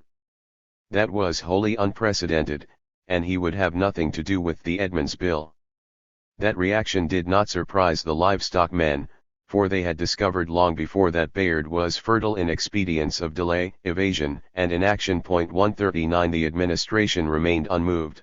Moreover, despite its losses in the election of 1886, the terrible weather on the western ranges from the summer of 1886 through the winter of LSK, 7LH/C/S, and the sustained demand from the cattlemen. The Big Die-Up, as it quickly became known to the ranchers, began with extremely dry and hot weather through May, June, and July 1886. 140 Then came a winter of terror, with snow that buried houses and winds that toppled trains off the tracks. The weather since I wrote you on the 15th, reported one man a week later, has been snow and wind. If the present weather keeps on, and should we have a cold snap, we will lose a good many cattle. 3 weeks later he had concluded that God Almighty intends to close out the range business altogether. On the January 30th it turned a little colder and snow began to fall, and kept it up until Monday, when that night it went to 6 below zero, and Tuesday 22 below, and Wednesday night 30, the coldest this winter. What a loss will Bell do not pretend to see. There is nothing we can do to save the cattle. 141. It is highly doubtful whether President Cleveland enjoyed the slightest understanding of the emotional shock to the men who were forced to stand by immobilized as their animals died horribly on the ranges. He could not muster very much understanding for the Texas farmers who had been grievously scarred by the drought. He vetoed a bill to give them some seeds. There seems to be no doubt, he commented, that seeds would help, but he could find no warrant for such an appropriation in the Constitution. He did offer a bit of salt, however, with the remark that the bill is in no manner properly related to the public service or benefit. 142. He remained true to his orthodoxy when a Democrat from Iowa warned him that the people are terribly in earnest and feel deeply. Finally, after repeated demands to retaliate blow for blow, and a sustained petition drive, Cleveland boldly suggested getting tough by prohibiting pork imports from Germany and France. The irrelevance of the proposal, 314, was surpassed only by the disgust of the livestock men. They had been unable to muster all their potential strength because of a division between those who emphasized the need to attack the big Chicago meat packers and another group that concentrated on the drive for markets. The irony, of course, was that the anti-monopolists were equally concerned to enlarge the market. They merely adopted different tactics to accomplish the common objective. They won a short-run victory when the Senate agreed to investigate the problem in May 1888, but by the time the committee headed by Senator Vest reported, many of them had shifted their attention back to demands for retaliation against the European enemies. 143 The livestock men exerted considerable influence on the evolution of American foreign policy. They contributed greatly to the intensification of economic nationalism, and focused it sharply and aggressively against Great Britain, Germany, and France. In the process, furthermore, they reinforced the existing attitude that America's expansion was justified and good because it served to enlarge the free marketplace at the expense of aristocratic and tyrannical governments. As we have often said, noted the Western rural, England and Germany are a great deal more interested in preventing competition than they are in preventing the introduction of disease. 144. And, finally, the stockmen deepened the feeling that America possessed the power to accomplish its objectives without war if only metropolitan leaders would serve the national rather than their special interest. The Cleveland administration did develop its particular kind of metropolitan concern with market expansion across the Pacific with the agricultural protest movement, and especially the anger at Germany and Britain, firmly in mind. That was particularly true in connection with the renewed struggle for control of Samoa. 145 But the president's greatest contribution to the approaching triumph of the expansionist imperial outlook so long developed and advocated by the agricultural businessmen came through his belated but vigorous campaign for a lower tariff. The reason for that influence was simple and powerful, however unintentionally. His dramatic tariff message of December 6, 1887, crystallized the entire discussion of the tariff in terms of export markets. Cleveland's strident call for lower rates also divided his own minority metropolitan wing of the Democratic Party, for whose benefit the policy was primarily intended, and that in turn created a crucial opening for expansionist Republicans like Blaine and Harrison. Thus the cliché that the tariff was a purely business question offers an important insight into the evolution of American foreign policy. The president's conversion to low rates occurred quite slowly, and took place almost entirely within the framework of a concern for industrial exports. Democrats like Representatives Bland, Frank Hunt Hurd, 1.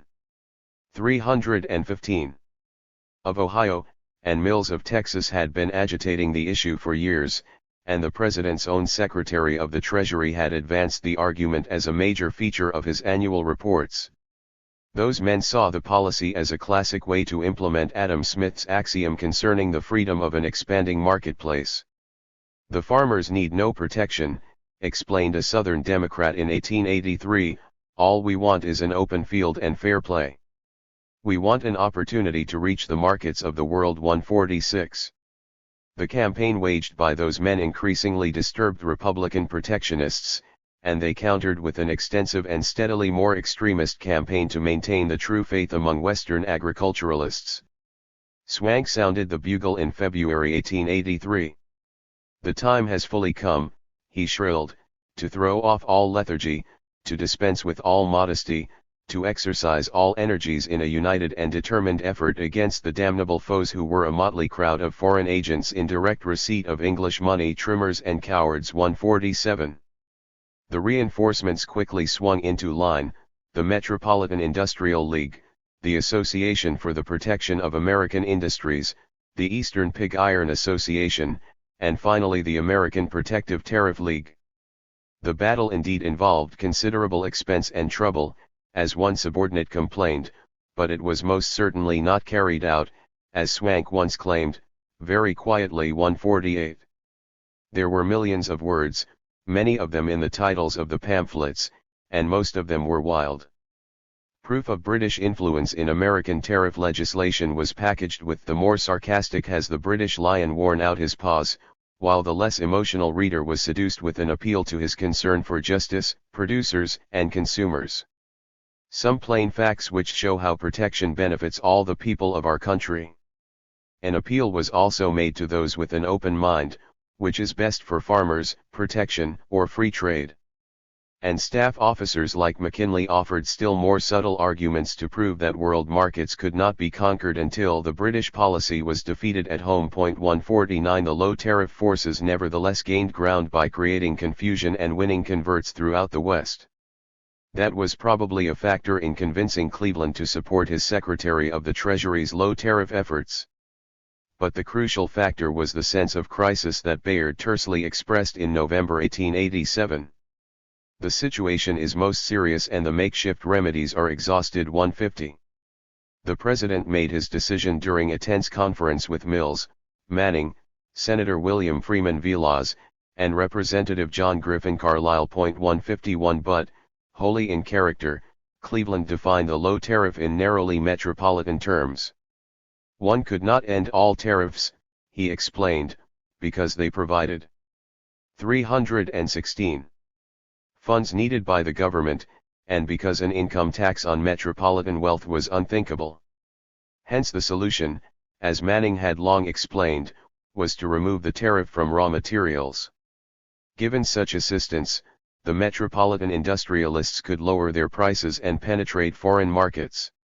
And that would in turn create the domestic demand to absorb all the agricultural surpluses that did not find overseas markets as other nations responded to the American action by lowering their tariffs. 152 As it happened, of course, men like Mills had to develop and explain that classic imperial inversion of the protectionist logic about the home market.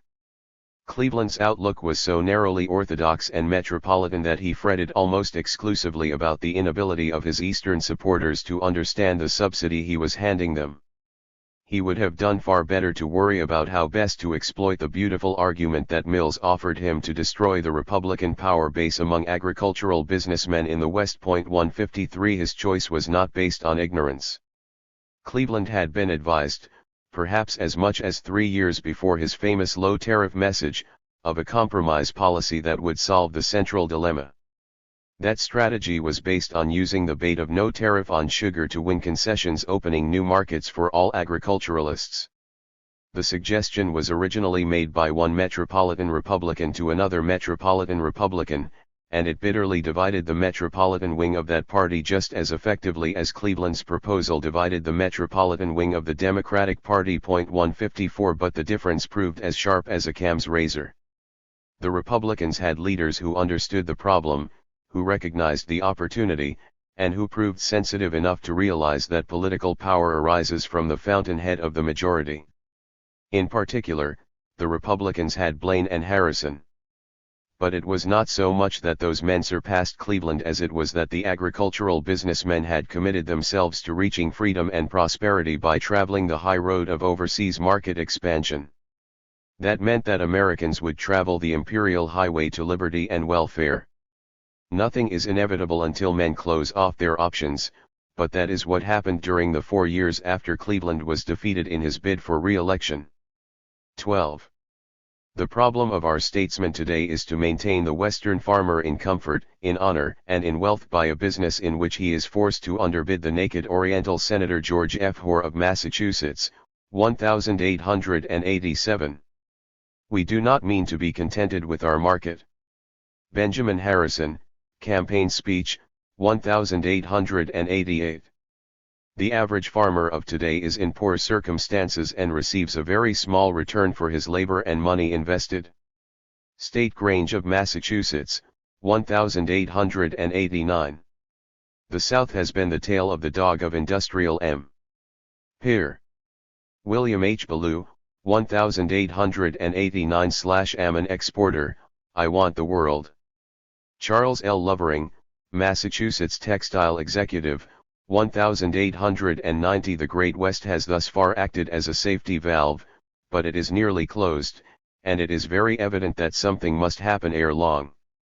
Fred Grundy, 1890. The farmers have the call in this Congress. The Chicago Tribune, 1890. There will be no tariff legislation this session unless a silver bill is passed. Senator William Morris Stewart of Nevada, 1890.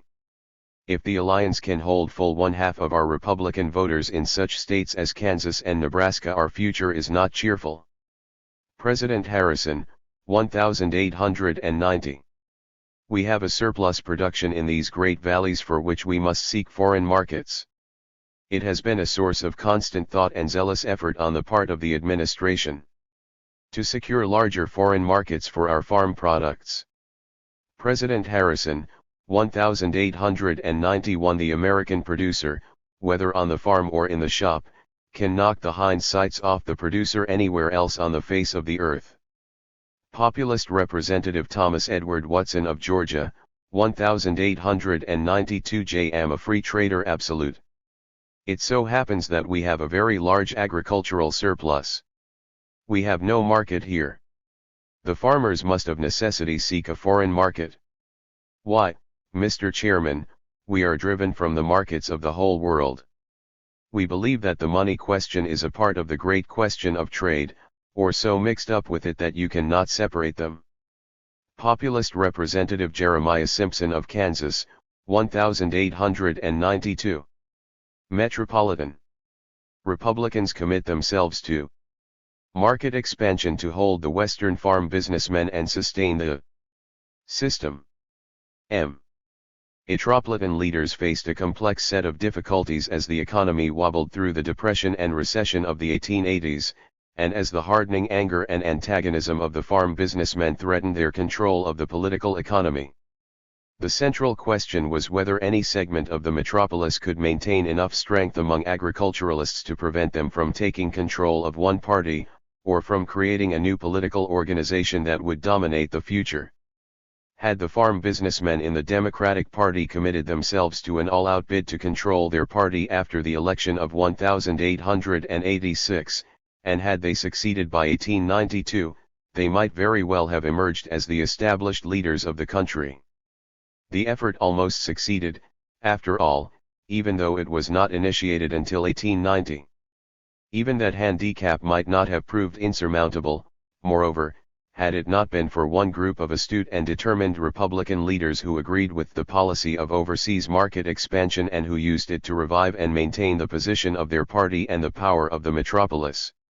Without Harrison and Blaine, and other equally energetic Republicans like Jeremiah M. Rusk and Whitelaw Reid of New York, the agriculturalists might very well have led the nation as it embarked upon their program of economic expansion. For it was their program, and their long-term dedication to it, that determined the outcome.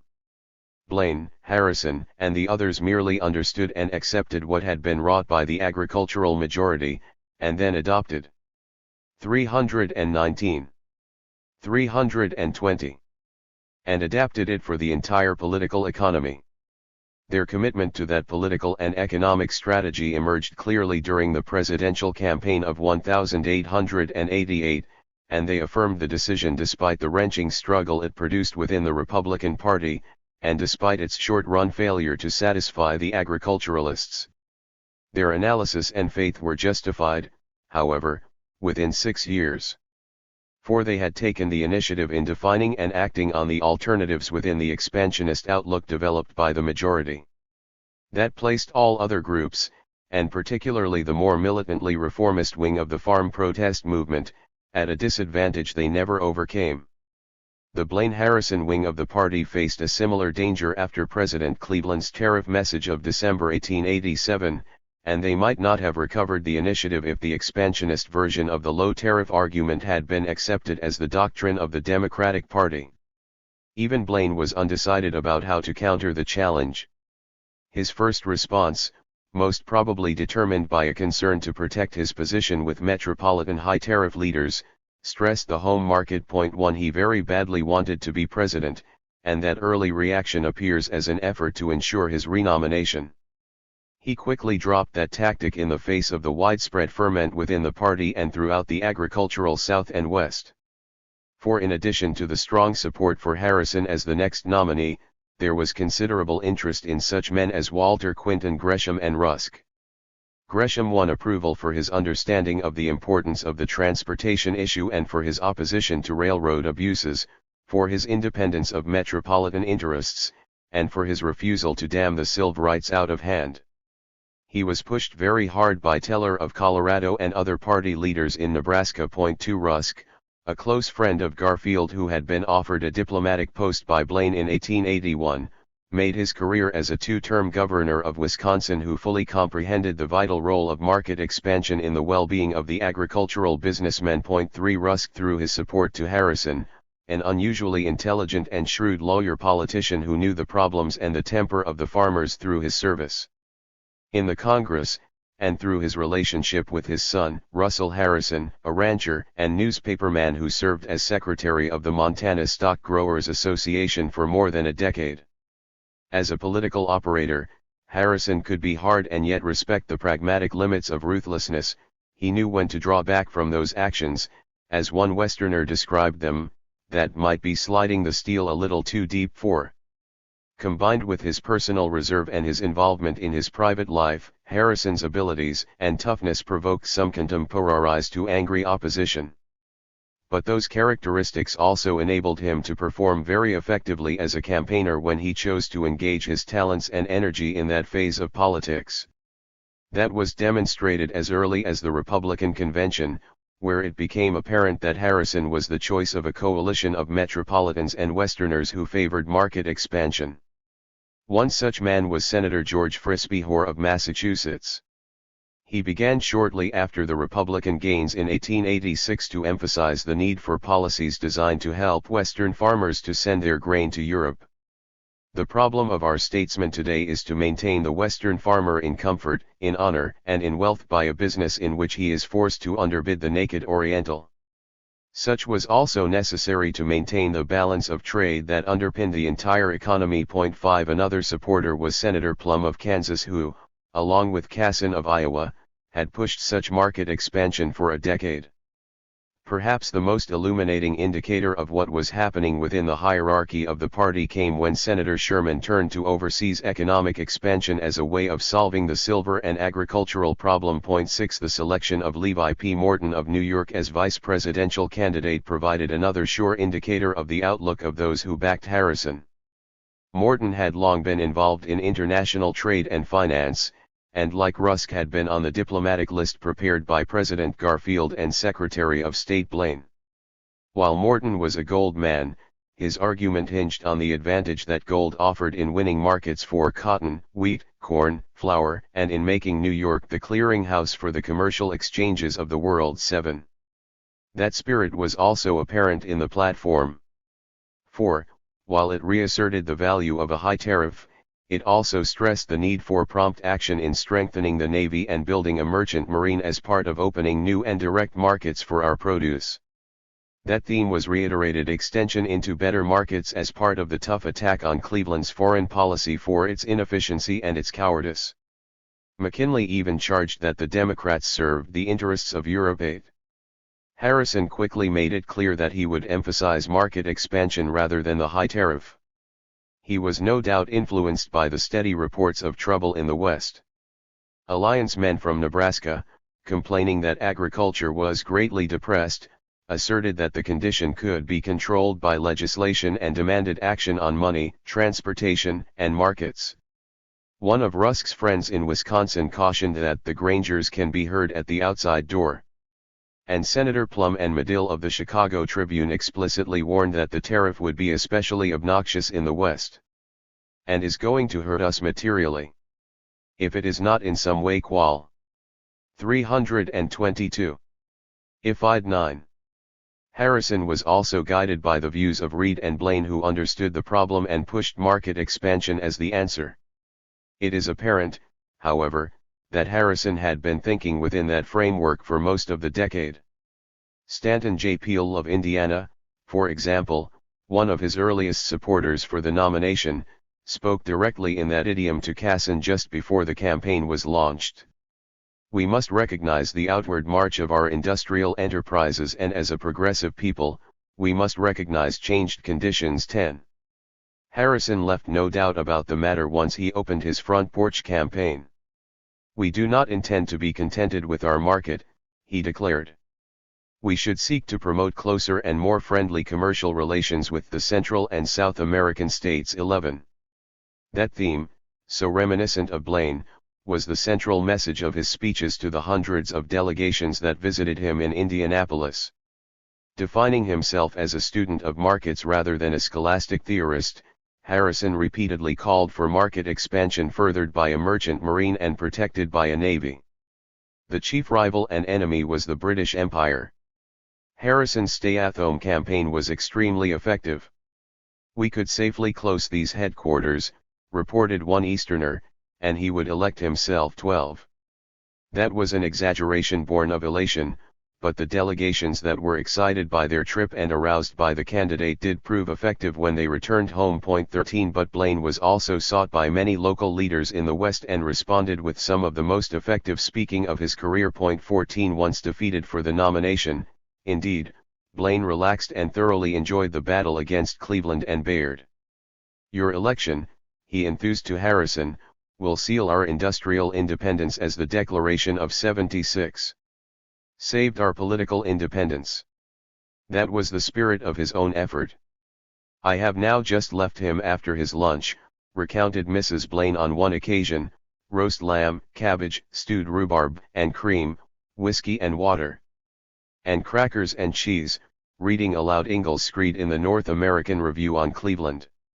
For his own part, Blaine fired away at Cleveland for not retaliating to open markets for American livestock men, and happily honored his earlier injunction to expose Bayard as a humbug and a pood. 15. The Democrats never mounted an effective counterattack against such vigorous nationalism and expansionism. Cleveland tried to use foreign policy to rally support, but his efforts were as feeble as they had been during his 4 years in office. The famous episode of Murchison's letter, in which a California Republican named George A. Osgood hoodwinked the British minister into avowing his preference for Cleveland, has often been used to explain the outcome of the election. The ploy supposedly turned enough New York Irishmen back to 323. The Republicans to determine the electoral count. The logic is weak, for Harrison's popular margin in the state was 7 million votes. It is more probable that Cleveland squeaked through to victory in New York in 1884 because he was then governor, then lost by a sizable margin in 1888 because many people had become disaffected. Cleveland's margin over Harrison in popular votes was due to the population differential between the Democratic South and the Republican West. Harrison promptly carried through on the expansionist nationalism of his campaign in choosing key cabinet members. The major decision involved making Blaine Secretary of State. Despite serious personal reservations, and a fearful estimate of Blaine's ambition, Harrison finally selected his rival. He did so because of the great direct and indirect political pressure, and because he recognized that they shared the same expansionist outlook. That was also an important element, along with their Western strength, in selecting Rusk as Secretary of Agriculture and Senator Windom of Minnesota as Secretary of the Treasury. The same stress on expansion was apparent in the choice of Benjamin F. Tracy, a New York lawyer and judge who was also a highly respected gentleman horse breeder, as Secretary of the Navy. And John W. Noble, the new Secretary of the Interior, firmly believed that the end of the continental frontier meant that the United States had to open a new frontier by building a greater commerce in the world marketplace. 16 The administration moved immediately to translate its expansionist rhetoric into a vigorous foreign policy. Because the president and other major leaders were so continually concerned about the agricultural protest movement that was steadily increasing in size and militancy, their diplomacy cannot be fully understood unless it is reviewed within that context. The broad setting was determined by the economy. The rate of growth turned downward in the fall of 1889 and did not reverse itself until the spring of 1892. The business cycle followed a similar course between July 1890 and May 1891, and the unemployment rate in 1890, 1,891 fluctuated between 4 and 5.4%. Those patterns reinforced the existing self-consciousness that was expressed so directly by an Illinois farmer. For the past 10 or 12 years the conviction has been gradually forcing itself upon us that something was wrong in our affairs. We have been steadily going behind. It looks like, added an agriculturalist on the West Coast, disunion and poverty is reduced to a science among farmers 17. And the Massachusetts Grange concluded that the average farmer of today is in poor circumstances and receives a very small return for his labor and money invested 18. Many Western farmers were additionally hurt by drought in 1889, and again in 1890. It is going to be a bad thing for this country if these dry seasons continue, a South Dakotan 324 warned, for many people are getting discouraged and they have good reason to be as things are going 19. Cheyenne is yet poor, reported a leading rancher, and business in all lines is very dull 20. All such circumstances intensified the anti-metropolitan feeling of the farm businessmen. The West was an underdeveloped country, complained a Western Granger, and one politician cautioned another that the country is pretty sensitive. Thinking the great cities are getting an undue share of the patronage 21. Southern agriculturalists manifested the same anger and emotion. The South has been the tail of the dog of industrial empire, one man complained, echoing the members of a Danville, Virginia, Alliance chapter who organized to escape the insufferable thraldom of a worse than Egyptian bondage 22. A Georgia farmer protested bitterly about the sharecropping system, concluding that at most a man had generally half of every Saturday to work his own little plot. And one of the best known and most intelligent planters in Alabama reported that he turned a profit of $972.64 on 70 acres. 23. Suffering a slump of their own, Southern textile men agreed on the absolute necessity of opening new markets. If legislation be necessary, by all means let us have legislation. But give us a foreign market 24. More and more northern mills made the same demand. Charles L. Lovering, treasurer of the Massachusetts Mills of Lowell, described the situation with fabled Yankee directness, "I am an exporter. I want the world." Such men turned increasingly to the China market as a way to meet Southern competition, which had gained an additional comparative advantage because of increased labor costs in the North caused by reform legislation. 25 Northern flour millers faced less trouble on that count from the Southern processors, but both groups hammered away at Harrison and Blaine for quick market expansion. The Southerners argued that the Brazilian market was very important, but admitted they would be satisfied with any market. 26. Despite their differences, the livestock men and the meat processors also united in demanding prompt and effective action to reopen their markets. The Omaha and Chicago Boards of Trade, the Kansas City Commercial Exchange, and the Boston Chamber of Commerce all told Blaine privately and publicly that they needed a foreign market. 27. Overseas market expansion offered a way of escape for the harassed cattle feeder, argued the editors of Breeders' Gazette, and cried out for some Moses, to open the doors of European ports to the unrestricted entrance of our cattle. With a fair field and no favors, the magnitude to which our livestock exports would obtain would revive, enlarge, and enrich the industry to an extent little imagined. 28. The anger over the British role in the market troubles of the stockmen was reinforced by continuing English investment in land, and 325. In flour milling, brewing, and mining. 29 One result was a renewed demand for stronger legislation against alien landowners. Kansans discussed the issue in terms of land gods. Macune's National Economist, the official publication of the Southern Alliance, termed the foreign activity a deadly monster. Whatever the labels, most agreed with Macune that the process was Britain's modern plan of conquest. 30. Still another issue directly related to British economic power, the remonetization of silver, was agitated ever more strongly and bitterly. Senator Stewart of Nevada advised Harrison even before the inauguration that he planned to push the issue as forcefully as possible. It was more important than any other question because a sufficient supply of money would revive business. 31 It will not do to assume that the country is prosperous while the farmers and producing classes are becoming more involved in debt. 32 Many Westerners came to share Stewart's great hopes that the Harrison administration would refrain from all negotiations and connections with the bondholders of Europe and assert the financial independence of the United States. 33 Stewart again explained the issue very carefully to Harrison in April 1889. A financial crash was highly probable unless the proper policy was promptly adopted. All the worry about British power was unwarranted.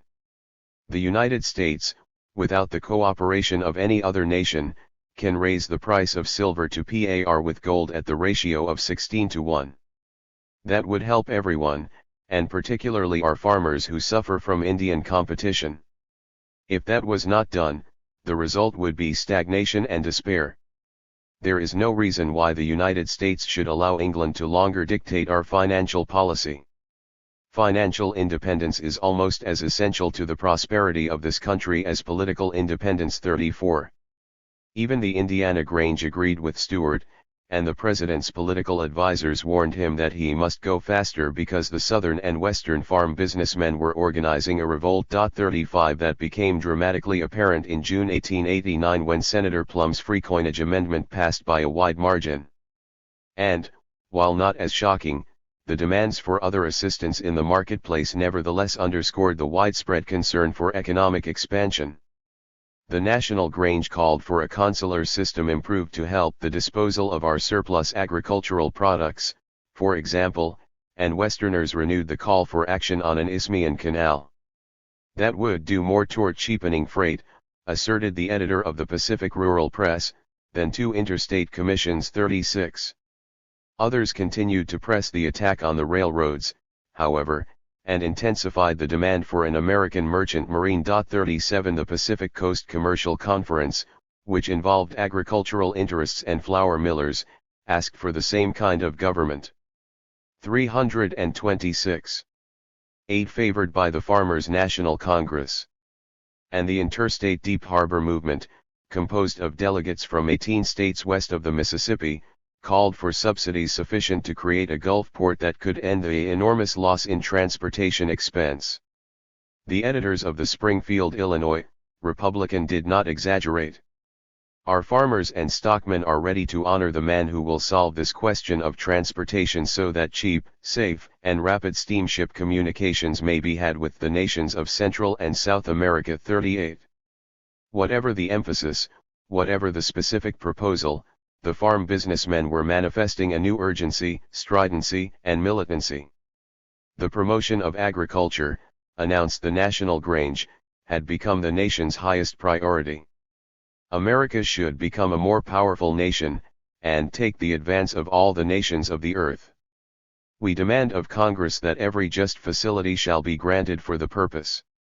The objective, because it was the necessity, was a policy that will give this nation the commercial supremacy that belongs to it. 39 Southern Alliance leaders accepted the analysis and developed the argument for the necessity of market expansion from a quotation from Adam Smith. 40 The livestock men and the meat processors stated the issue just as bluntly, wonder what Uncle Sam would do if it was not for the farmers of the West, anyhow. 41 The farm businessmen also increased their stress on the power of the United States and vigorously asserted their confidence that freedom went hand in hand with America's market expansion. We desire free, open, and fair competition, asserted the worthy master of the New York Grange. True enough, agreed the editors of the Pacific Rural Press, who moved left with the times and became an alliance paper. But they thought it wise to be candid and admit that open trade was aggressive. The British Empire was not built on the lust of conquest or a desire to teach school, they pointed out, but on the necessity to secure a better market. Hence the question of colonialism, annexation, had to be decided strictly on the criteria of whether or not it was to our advantage. Thus anything that threatened to interfere with the liberty, happiness, and prosperity of any people on this hemisphere had to be opposed for all sound and just reasons. 42 The argument among agricultural businessmen was not over whether to expand but over how to expand. A West Coast farmer stated the approach of one group simply and directly force would not be needed. The word of this 70 million nation will be very apt to carry respect wherever it makes itself heard. 43. But others insisted on the need for an intelligent and aggressive effort. The markets of these countries ought to be opened for the surplus produced in this country at once. Such a policy was deemed politically wise, moreover, as well as economically necessary. It would greatly strengthen the hold of the present administration upon our people. 44. 327. Harrison and Blaine had reached that conclusion even before they took office, and moved rapidly to make the word of the 70 million heard through a larger navy and other amplifiers. The confrontation with German and British naval units in Samoa had triggered the tightly packed charge of agrarian animosity toward those nations and produced an outburst of militant expansionism in January 1889, and the Congress had promptly voted a special appropriation of $100,000 to strengthen the American position in Pago Pago. Blaine sent 3 vigorous expansionists, headed by Casson, to the subsequent discussions in Berlin, and they consolidated the claim. That won wide approval, and there was no great opposition to participating in the joint protectorate over the islands. Blaine supplemented that move across the Pacific with 2 other thrusts. He encouraged Horace Allen's enthusiastic labors to expand American commercial, industrial, and financial operations in Korea. And Vice President Morton provided economic help for Allen through his own firm, a move that dramatized the growing metropolitan involvement in such expansion. 45 The Secretary of State also acted on his view that Hawaii was part of the American system. He was in the process of deciding that the annexation of the islands was necessary, and picked John L. Stevens, a close expansionist friend from Maine, to watch over American interests. They very probably began to discuss intervention shortly after the anti-American movement won a narrow victory in the February 1890 elections. For that matter, such conversations may have been opened when it became clear that free entry for sugar into the United States might be used as a bargaining lever to open markets in Europe and Latin America.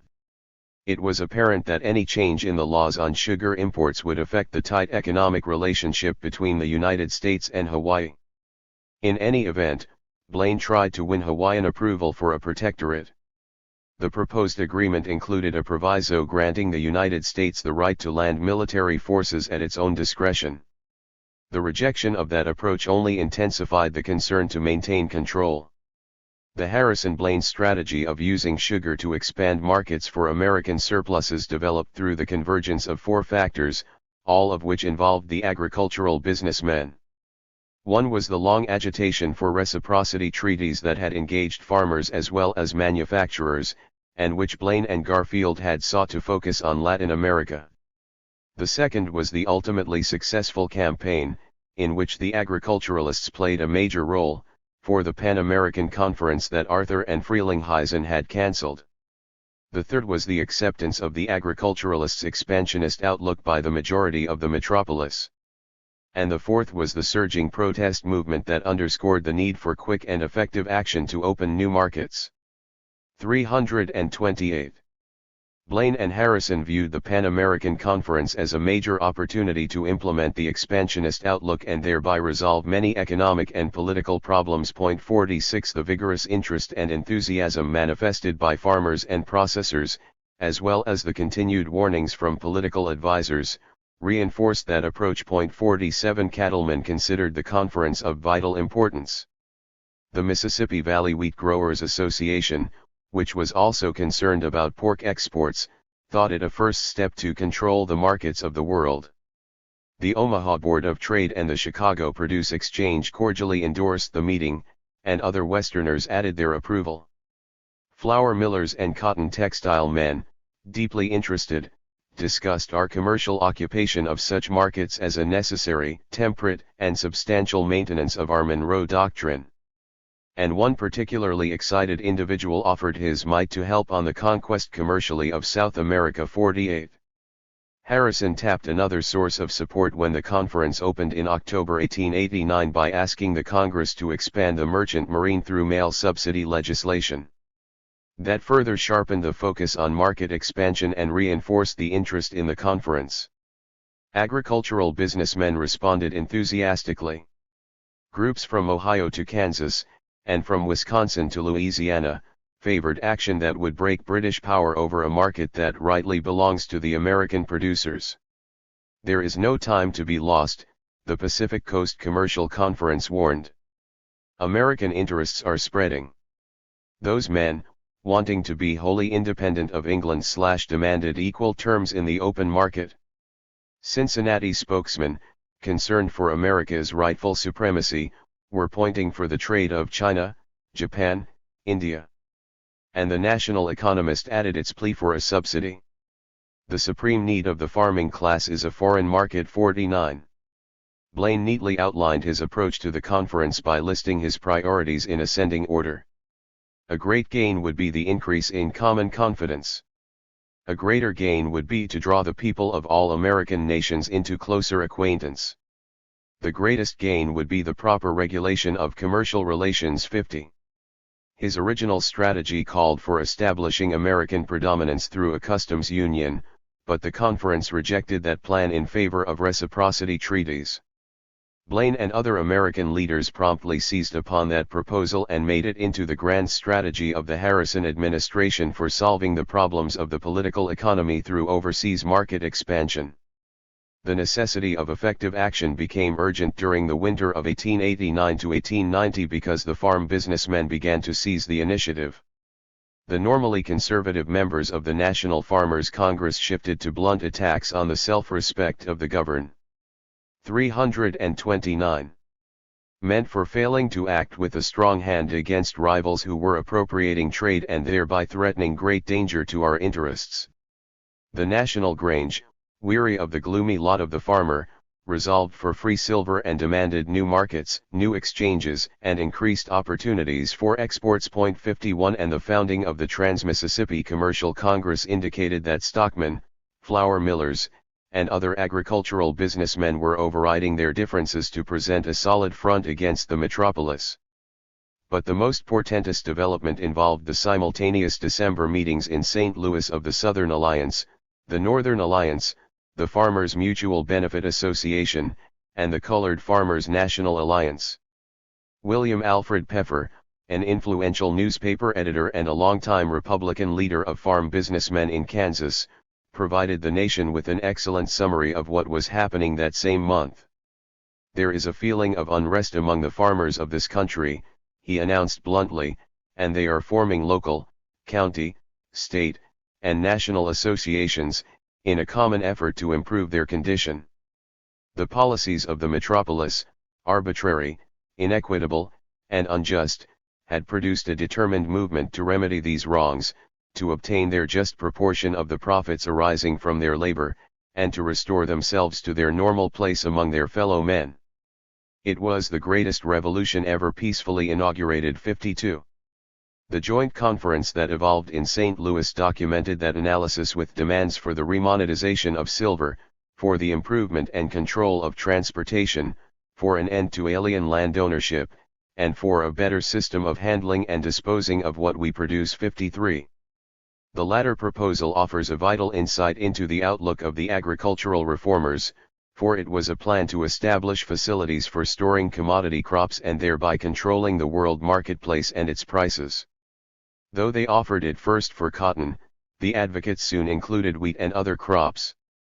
The program became known as the Sub-Treasury Plan because of its similarity to earlier projects for the monetary system, and because the farmer would be able to obtain loans to 80% of the local current value of the crops in storage. The classic marketplace strategy underlying the Sub-Treasury proposal evolved from American and European traditions and experiences. The Russian efforts to re-establish their position in the world market were widely known and reported, for example, and the American farm businessmen acknowledged that debt, as well as one to a suggestion first offered during the French Revolution. 54 The objective was made perfectly clear by Harry Kinney of South Carolina when he presented the idea in Frank Leslie's illustrated newspaper on November 30, 1889.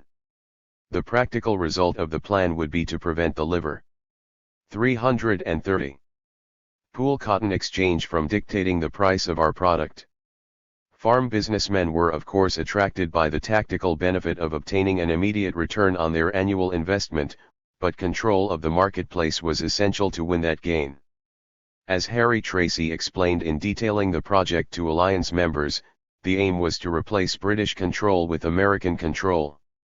Nothing is plainer than the following: if domestic price is governed by foreign quotation, then effective measures should be inaugurated for preserving the same ration between the supply and demand for money that prevails in the foreign market. 55. The marketplace would be dominated by controlling and manipulating the major source of supply. It would defeat the great money power of England and Germany, and the United States would soon become the banker of the world, and draw interest from all the nations of the world. 56. No metropolitan expansionist ever devised a more imperial project for controlling the world marketplace. The vigorous agitation of the sub-treasury proposal, which served to strengthen the movement for silver as well as the general spirit of assertive nationalism, was a major facet of the booming militancy of the agriculturalists. 57 Motions and counter-motions were as thick as falling leaves, the country gentleman reported of one Ohio farm convention, and the description applied to the entire movement. Yet several themes became predominant. Underlying all of them was the feeling best expressed by the rural New Yorker. The farmer, East as well as West, has become aware that there is a screw loose somewhere in his trade relations. The Great West has thus far acted as a safety valve, but it is nearly closed, and it is very evident that something must happen ere long. 58. Farmers from Delaware to California, and from Florida to Minnesota, were bone-weary and raw-nerve angry about having the rural geese plucked so early and often. Convinced they were growing relatively if not indeed absolutely poorer day by day, they were through waiting for beneficence from the metropolis. Brother farmers, we have been the tail end of God's creation long enough. 59. The recommended solutions included everything from 100 good farmers upon the floor of Congress to government control of communications to ensure a free and open marketplace. But all the proposals involved the overproduction thesis and the related demand for overseas market expansion. The farmers of Minnehaha County in Minnesota stated that basic article of faith as well as any farm group. The prosperity of the nation depends upon the prosperity of the agricultural people, and, further, the prosperity of the farmers depends upon their ability to sell their surplus to foreign nation. Therefore we demand that your honorable bodies remove as many 331 as possible of the barriers of commerce. 60. This feeling of the desirability of extending our border, admitted the editors of Country Gentleman, referring to economic frontiers, intensified by the accelerating and bewildering rapidity with which that extension has gone on, grows stronger and stronger. 61. The principal opponent was defined as the American metropolis allied with its counterpart in Britain. It was time for a new declaration of independence against the dictation of British lords and Wall Street bullionists. 62. We feed the nation, we clothe it, and furnish about 9/10 of the value of all articles exported from our ports, cried one letter writer. And in return are allowed the privilege of sending millionaires to Congress to expend our money. The farmer, added an editor, created a wealthy metropolis that in return gives the masses a stone instead of bread. 63. The attack on railroads and other such combinations as destroy legitimate competition was so embittered because those corporations supplied some of the indispensable necessities of our business and welfare. 64. Preaching the gospel according to Adam Smith, as it so often did, the national economist explained that the railroads were simply taking from the country and giving to the city. That, explained Alliance President Polk, was why the farmers demanded the most rigid, honest, and just control and supervision of the means of public communication and transportation or, failing that, government ownership. 65. Such was not communism, but simply a desperate effort to preserve individual enterprise from a crisis that was a menace to our national life. 66. The editors of the Militant Farmers Advocate, who carried on a running battle with PEFFER's Kansas Farmer, made the point as explicit as humanly possible. Every wise alliance man will be ready to assure the businessman of the town and villages that our movement is not hostile to his interest, they announced in 1890. It is well to have it understood from the first, that ours is not a class movement, but rather a reform movement. 67. That was an accurate assessment of the vast majority of agricultural businessmen. It held true at the end of the century as well as when it was made, and remained valid through the first two-thirds of the 20th century. The point is central to any understanding of the development of the farm protest movement between 1889 and 1900. A small group of agriculturalists did develop an understanding and acceptance of some kind of socialist alternative to marketplace capitalism. Yet most of those men failed to carry their evolution of that concept beyond the point of shifting the proposal for nationalizing the communications, transportation, and monetary systems from the idiom of Smithian capitalism to the idiom of non-revolutionary socialism. That was not as great a change as many metropolitan leaders initially feared, nor as great a change as many agriculturalists thought. 332. At the outset, however, the intensity and determination of the reformers gave them tremendous impact and momentum. Despite Blaine's sensitivity, Secretary of Agriculture Rusk probably played the crucial role in alerting the administration to the urgency of the crisis.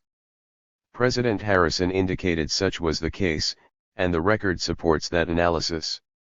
68. While Harrison, Secretary of the Treasury Windom, and Secretary of the Navy Benjamin J. Tracy all stressed market expansion in their annual messages of December 1889, for example, none sounded the crisis alarm. And Blaine was still primarily involved in the Pan American Conference. But Rusk knew the agricultural situation at first hand, and his friend James Harvey Sanders, editor of the Breeders' Gazette, warned him from the outset about the blasts he was receiving from all over the country.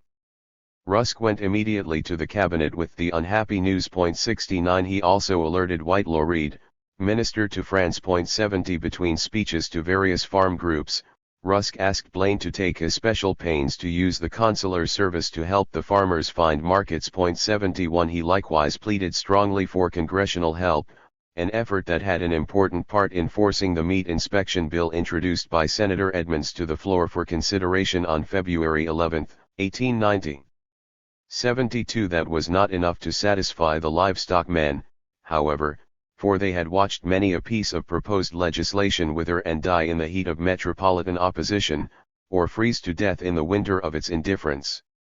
Sanders privately warned Rusk that even Blaine was being attacked for treating agriculture in a cavalier manner.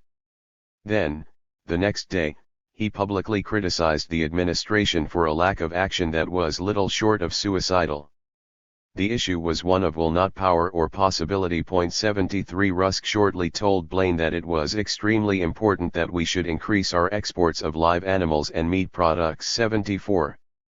Blaine responded with an order for action that used Rusk's analysis and much of his language. 75. The discussions with Rusk crystallized Blaine's strategy for using reciprocity to solve the nation's economic problem and the political crisis facing the Republican Party.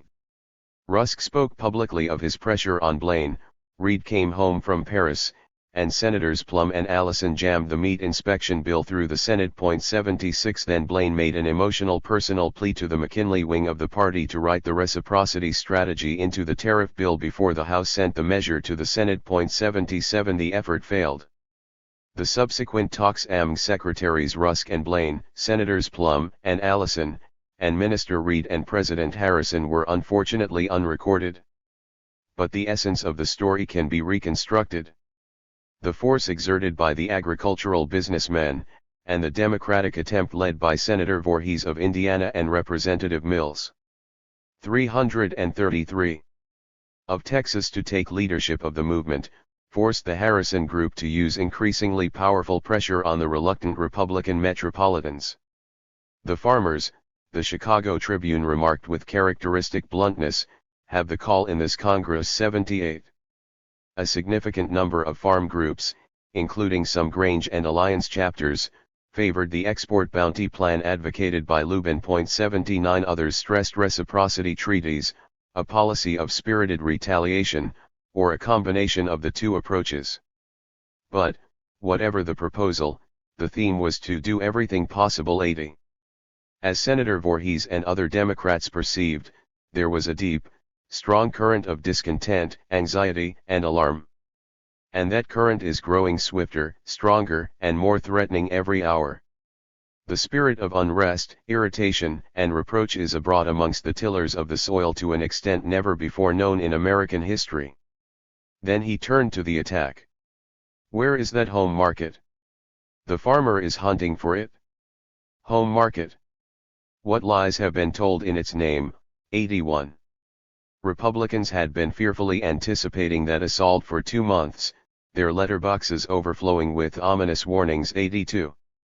Times are very hard, they were informed, and the farmers read and think for themselves. The combination, many agriculturalists promised, would produce results that would astonish the Republicans if drastic action was not taken immediately. 83 Senator Plum understood that mortal danger and frightened Reed with his knowledge. What we want is trade, Plum cried in January 1889, and when it was not forthcoming he told Reed that the West and Northwest were in open revolt. Already aware that Harrison was less cheerful than a bit earlier, Reed reported that the president confirmed Plum's discouraging statements about the condition of the West. 84.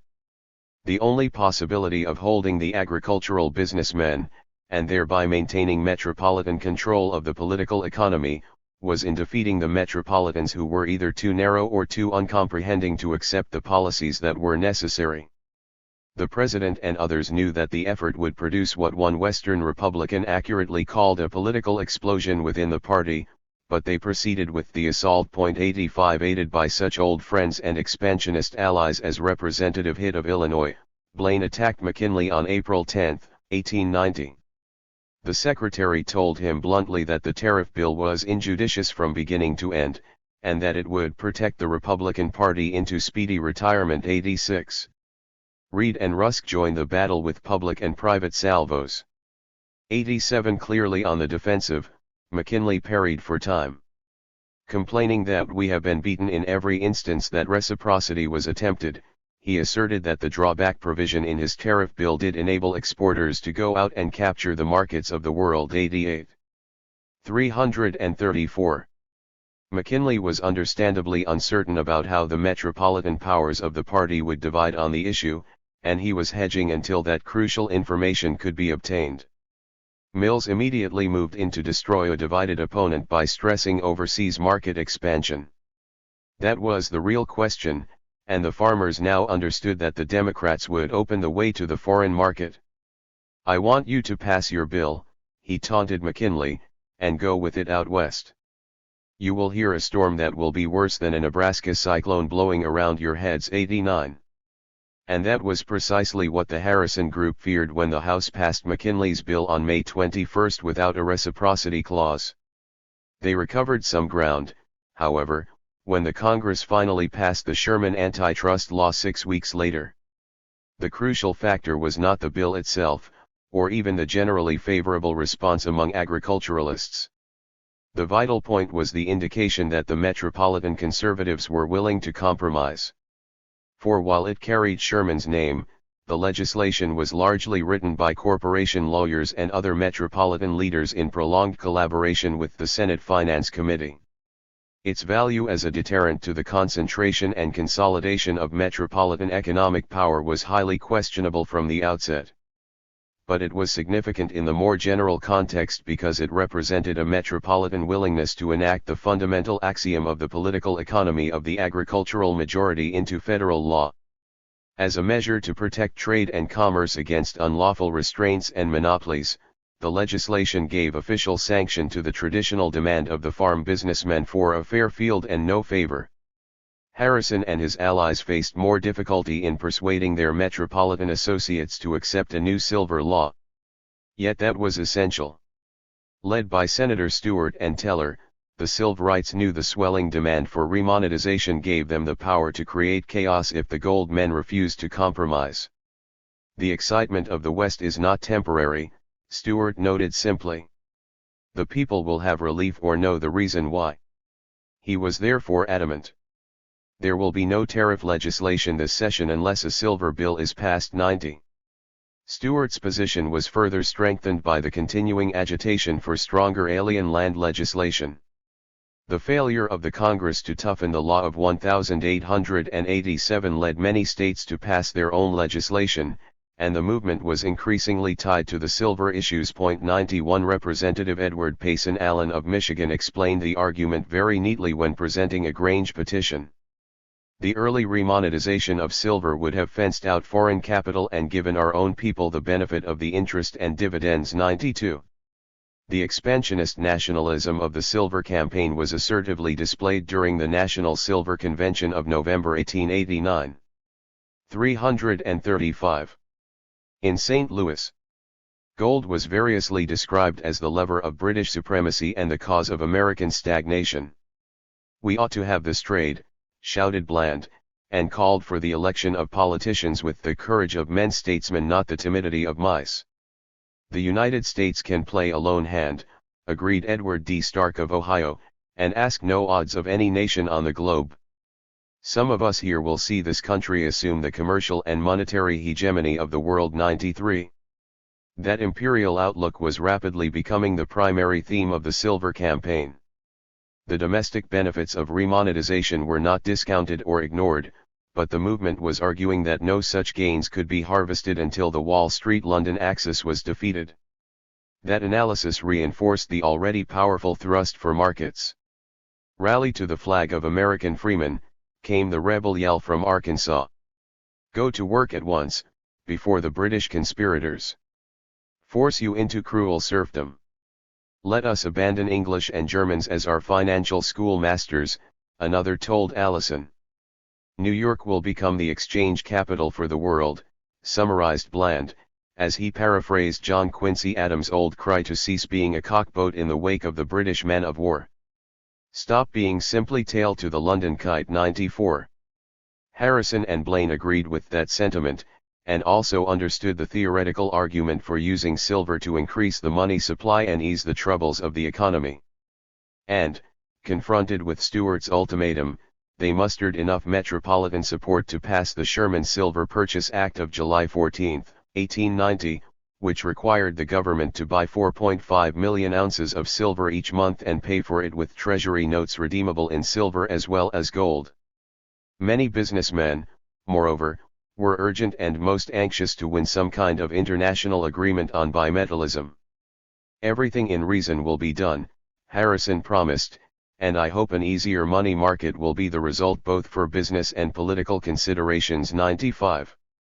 The resulting conference held in Belgium during 1892 did not remonetize silver, but it did serve to document the administration's deep concern to use silver in expanding trade with China, Japan, and Central and South America, and at the same time with the nations of Europe. 96. That objective was sought more immediately in a resumption of the fight with McKinley over adding a reciprocity clause to the tariff bill.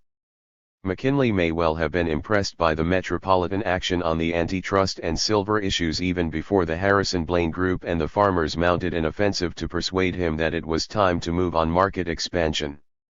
He undoubtedly learned from men like Allison and Sherman that many an old wheelhouse was ready to leave the party unless the rotten McKinley bill. 336. That hellish legislation was changed. 97 But Harrison and Blaine, along with Rusk, Reed, Foster, and Hitt, delivered the message personally and forcefully. 98 Reed became so concerned, indeed, that he pushed his sarcasm to the edge of insult. "Please consider these points," he wrote McKinley, "to see whether the gain to our farmers from the exclusion of Canadian pork is going to warrant shutting the French market against American pork packers." 99. The metropolitans who influenced McKinley came under similar siege. As close observers of such infighting, the editors of Bradstreet's concluded that Blaine's conversion of Senator Edmunds was the move that opened the way to victory. Blaine not only unleashed his own anger, as when he smashed his hat during a discussion with senators, but used the agricultural and metropolitan forces that were available. 100 What a market, cried one agricultural editor in appreciation of his efforts. A Mississippi River boatman agreed that the secretary had proved himself a statesman, and a Southern leader ruefully admitted that Blaine never staggered at or struck upon anything so timely. 101.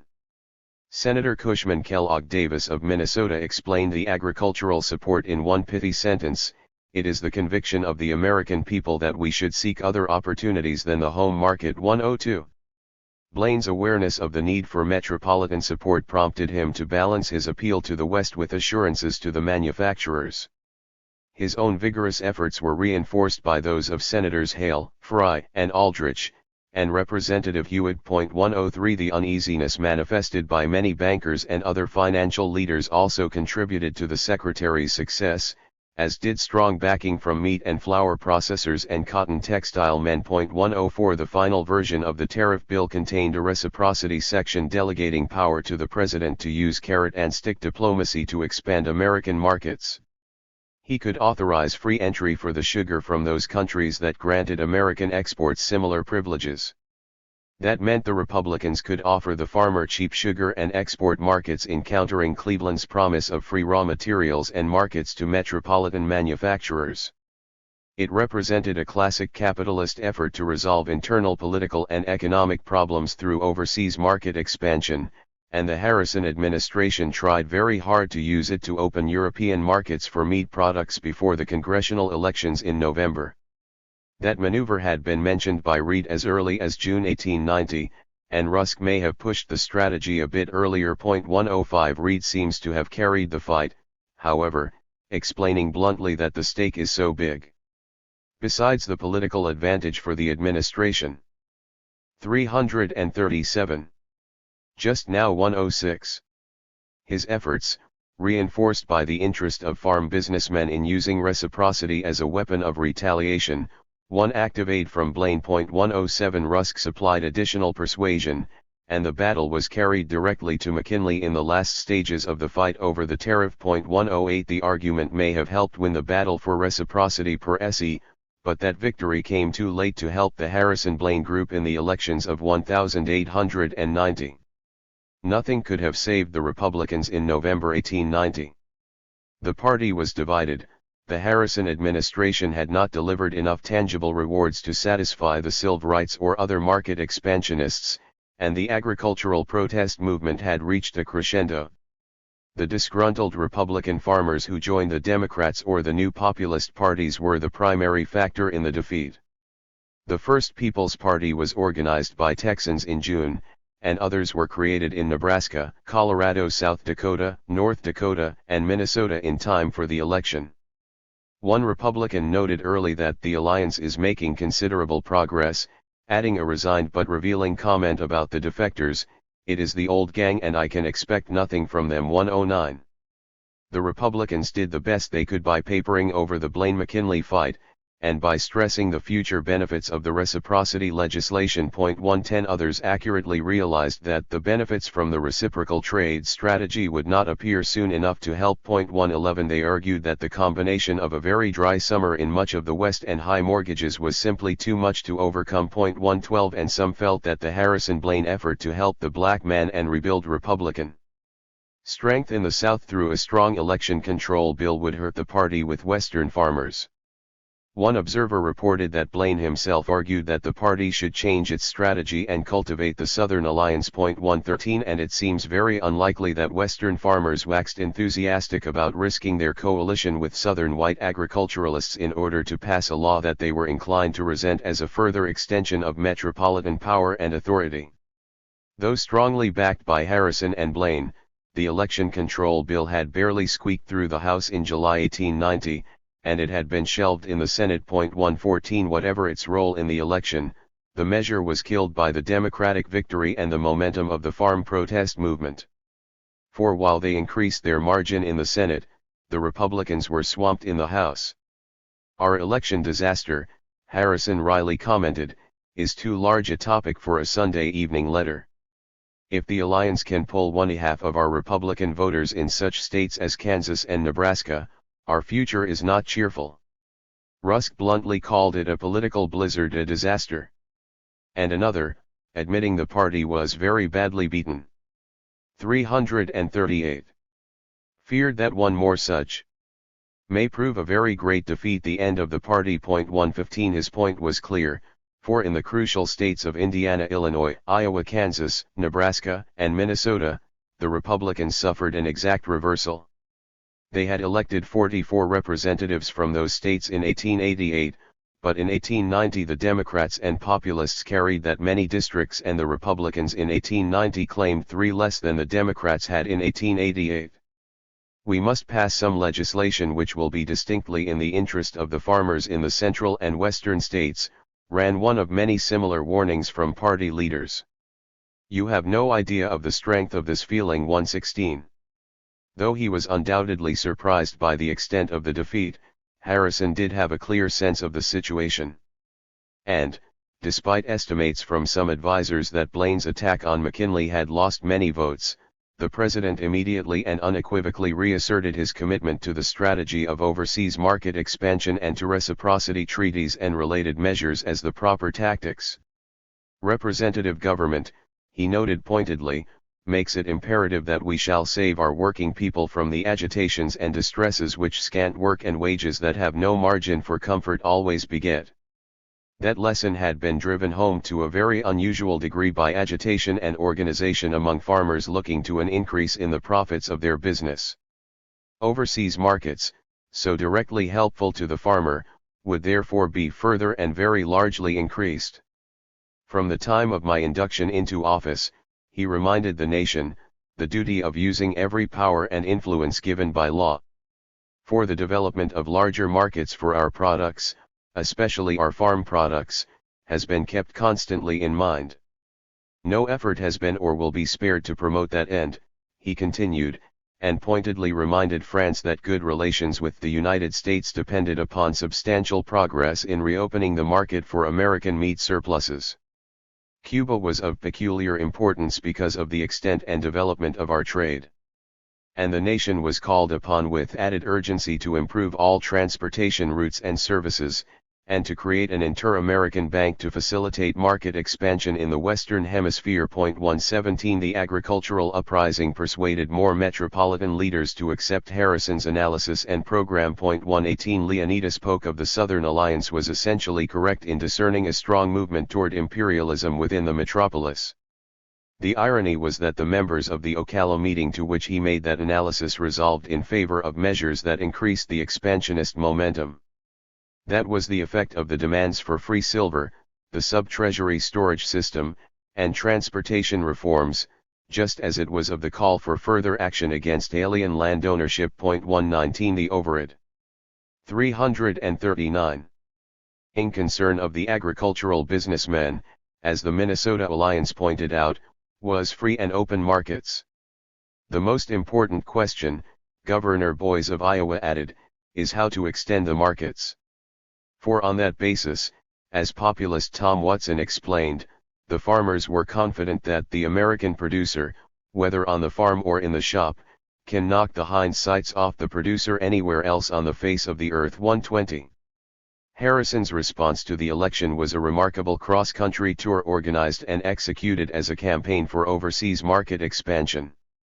He took his postmaster general for political chores and Rusk as the hard-sell spokesman for exports. The lecture tour, which began in earnest at Jonesboro, Tennessee, on April 14, 1891, and concluded a month later in Omaha, Nebraska, was a continental variation on one theme, the necessity of larger markets. 121. April 14, Jonesboro, Tennessee, we have the power, if we will, to put our flag again on the sea and to share in the world's commerce. April 16, Anniston, Alabama, I am sure you will unite with me in those efforts we ought to make, to reach out to other markets and enter into competition with the world for them. April 17, Memphis, Tennessee, a great trade in South America that we shall soon possess. April 18, Galveston, Texas, we are great enough and rich enough to reach forward to grander conceptions than have entered the minds of some of our statesmen in the past. If you are content, I am not. April 21, Del Rio, Texas.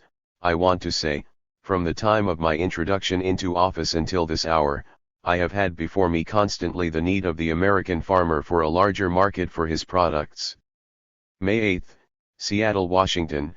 I am thoroughly discontented with the present condition of things. We may differ as to methods, but I believe that the great patriotic heart of our people is stirred, and that they are bent upon recovering that share of the world's commerce which we once happily enjoyed. May 13, Omaha, Nebraska. We have a surplus production in these great valleys for which we must seek foreign markets. It has been a source of constant thought and zealous effort on the part of the administration at Washington to secure larger foreign markets for our farm products. The thought and the effort continued unabated for the duration of Harrison's administration. It was the era of the battle for a market, the president remarked a few months later, and he was determined that the United States would emerge victorious. 122 One of his most important gains came in winning increased support from within the 340 metropolis. That steady shift to expansion was caused by several factors. McKinley, for example, shrewdly recognized the response Harrison had evoked on his continental tour and prepared to emphasize exports. 123 Others, like Senator William Eaton Chandler, called more bluntly for a foreign policy that would have the effect of diverting attention from stagnant political discussions. 124. Charles S. Smith, president of the New York Chamber of Commerce, argued that a serious panic had been averted by the exports supplied by the farm and the cotton textile industry. Another said flatly that market expansion provided the only program capable of keeping our factories running and our people employed in time of a reduced home demand, and to lessen costs through increased production. And Jacob Schiff warned that it would be very dangerous, because of the need to finance agricultural exports, to repeal the Silver Purchase Act. We are antagonizing old and settled channels of trade, added Iron Age, asking for a powerful navy, and are undoubtedly cultivating antagonisms which may bear bitter fruits someday. 125. Andrew Carnegie, who was one of the first to recognize the necessity of an export market to maintain production during slack times, bluntly told the British that the epoch of their supremacy was drawing to a close. The Harrison-Blaine reciprocity strategy ensured that outcome, and Carnegie offered the old empire a junior partnership in the new imperium. 126 He pointed brazenly to Cuba as the example that best proved his point, and many other metropolitans came to share his enthusiasm for that market. Harrison and Blaine moved very rapidly to penetrate the Cuban and Brazilian markets once the reciprocity legislation was passed, and their success evoked great interest and considerable economic involvement. 127 The magic wand of reciprocity, cried the Boston Journal, has defeated British intrigue, and Senator Hale warned the Democrats that they dared not repeal reciprocity. 128 Stuyvesant Fish of the Illinois Central was particularly pleased with the prospects and the reality of increased freight shipments south to New Orleans. His only complaint about the reciprocity treaties was that they do not go far enough. 129. Hill of the Great Northern was busy, meanwhile, pushing his grandiose plan to embrace the markets of Asia with exports of cotton to Japan, southern cotton textiles to China, and western meat, flour, and grain to the entire region. The first agent he sent to scout the prospects arrived in Japan in August 1892, and the resulting 70-page report filed in May 1893 was widely distributed in St. Paul. It rapidly attracted interest and support throughout the country, and made it clear that Hill originated the idea that Edward H. Harriman tried to act on after 1900. Their famous struggle for control of the N. 341 tire network of Northwestern railroads grew out of Hill's vision of an American world marketplace. A significant testament to the strength of such metropolitan expansionism came from George Douglas Perkins, president of the Chicago, Burlington, and Quincy Railroad. Perkins was an articulate Smithian who opposed government intervention in the marketplace. The higgling of the markets, as Adam Smith puts it, will bring about very much better results as to prices than the arbitrary exercise of the powers of government. But Perkins almost totally failed to comprehend the marketplace outlook of the farm businessmen who supplied him with freight. If the lunatics like Peffer, Bellamy and company could have their way, we should simply lapse into barbarism. He was shrewd enough to realize, however, that the broad support for such action made it not wise to make any show of resistance. 130. The developments that upset Perkins served as a spur to Harrison, Rusk, and other administration leaders. The wires are hot, summarized the rural New Yorker, with accounts of distress and discontent among the farmers. The Kansas City Times understood one cause of the trouble and expressed it bluntly. The metropolitan East has a tendency to intolerance and arrogance of which it is but partly conscious. Its attitude toward the West is exactly the attitude of Western Europe towards this country. 131. Underneath that factor was the bedrock economic difficulty so clearly described by Benjamin H. Clover in a letter to the editors of the National Economist. At the age of 52 years, after a long life of toil, economy, and self-denial, I find myself and family virtually paupers. What once seemed a neat little fortune and a house of refuge for our declining years has been rendered valueless. 132. The land in the West, cried another in 1892, is all gone. The West has served as a great safety valve to the nation. But there is no more West to go to. What in God's name is to become of us? 133. That analysis had become so common that Representative Walter Gresham of Texas made it the theme of a major speech to Southern and Western farmers a year earlier. Where shall we go? We must go abroad. We must open up our harbors, build up our navy and merchant marine, and go upon the high seas. When we do this, the prediction of Napoleon will be fulfilled.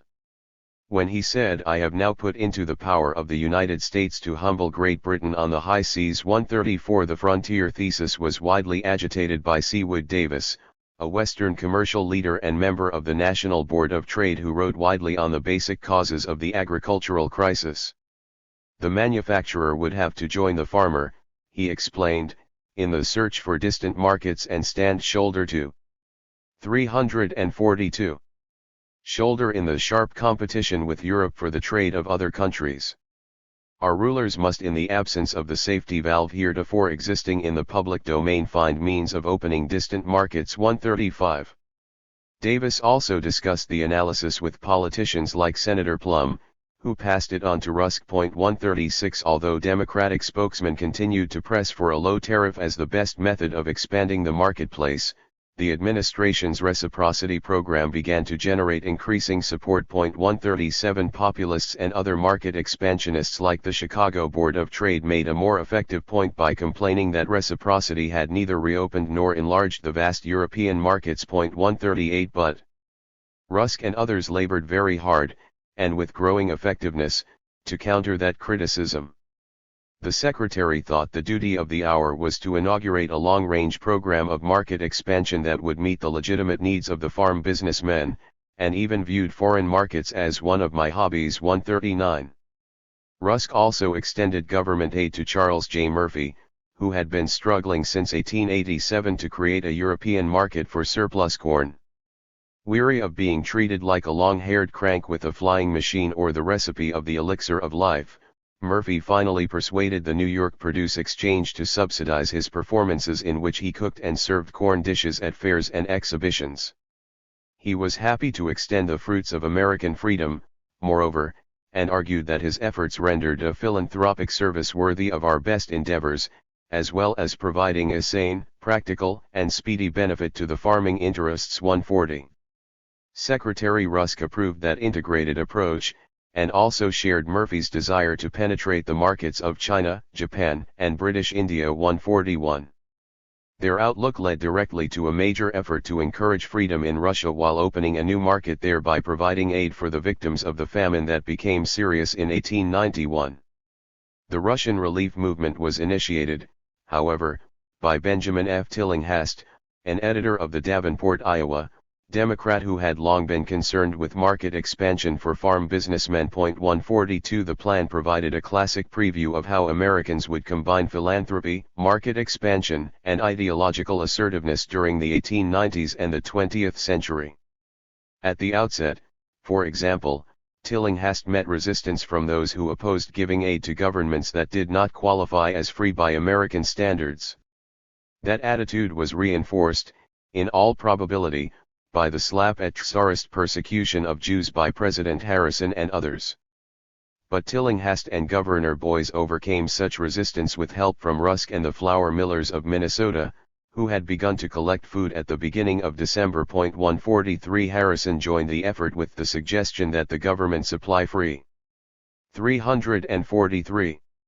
Ocean transportation as a mixed economy supplement to the aid given by Hill and other railroad men. 144 The Democrats blocked that proposal in the House, but they could not stop Rusk from sending Murphy to Russia to exploit the opportunity. 145 And the effort in Iowa and Minnesota, together with the work of other groups throughout the country, did deliver a significant amount of food to the Russians.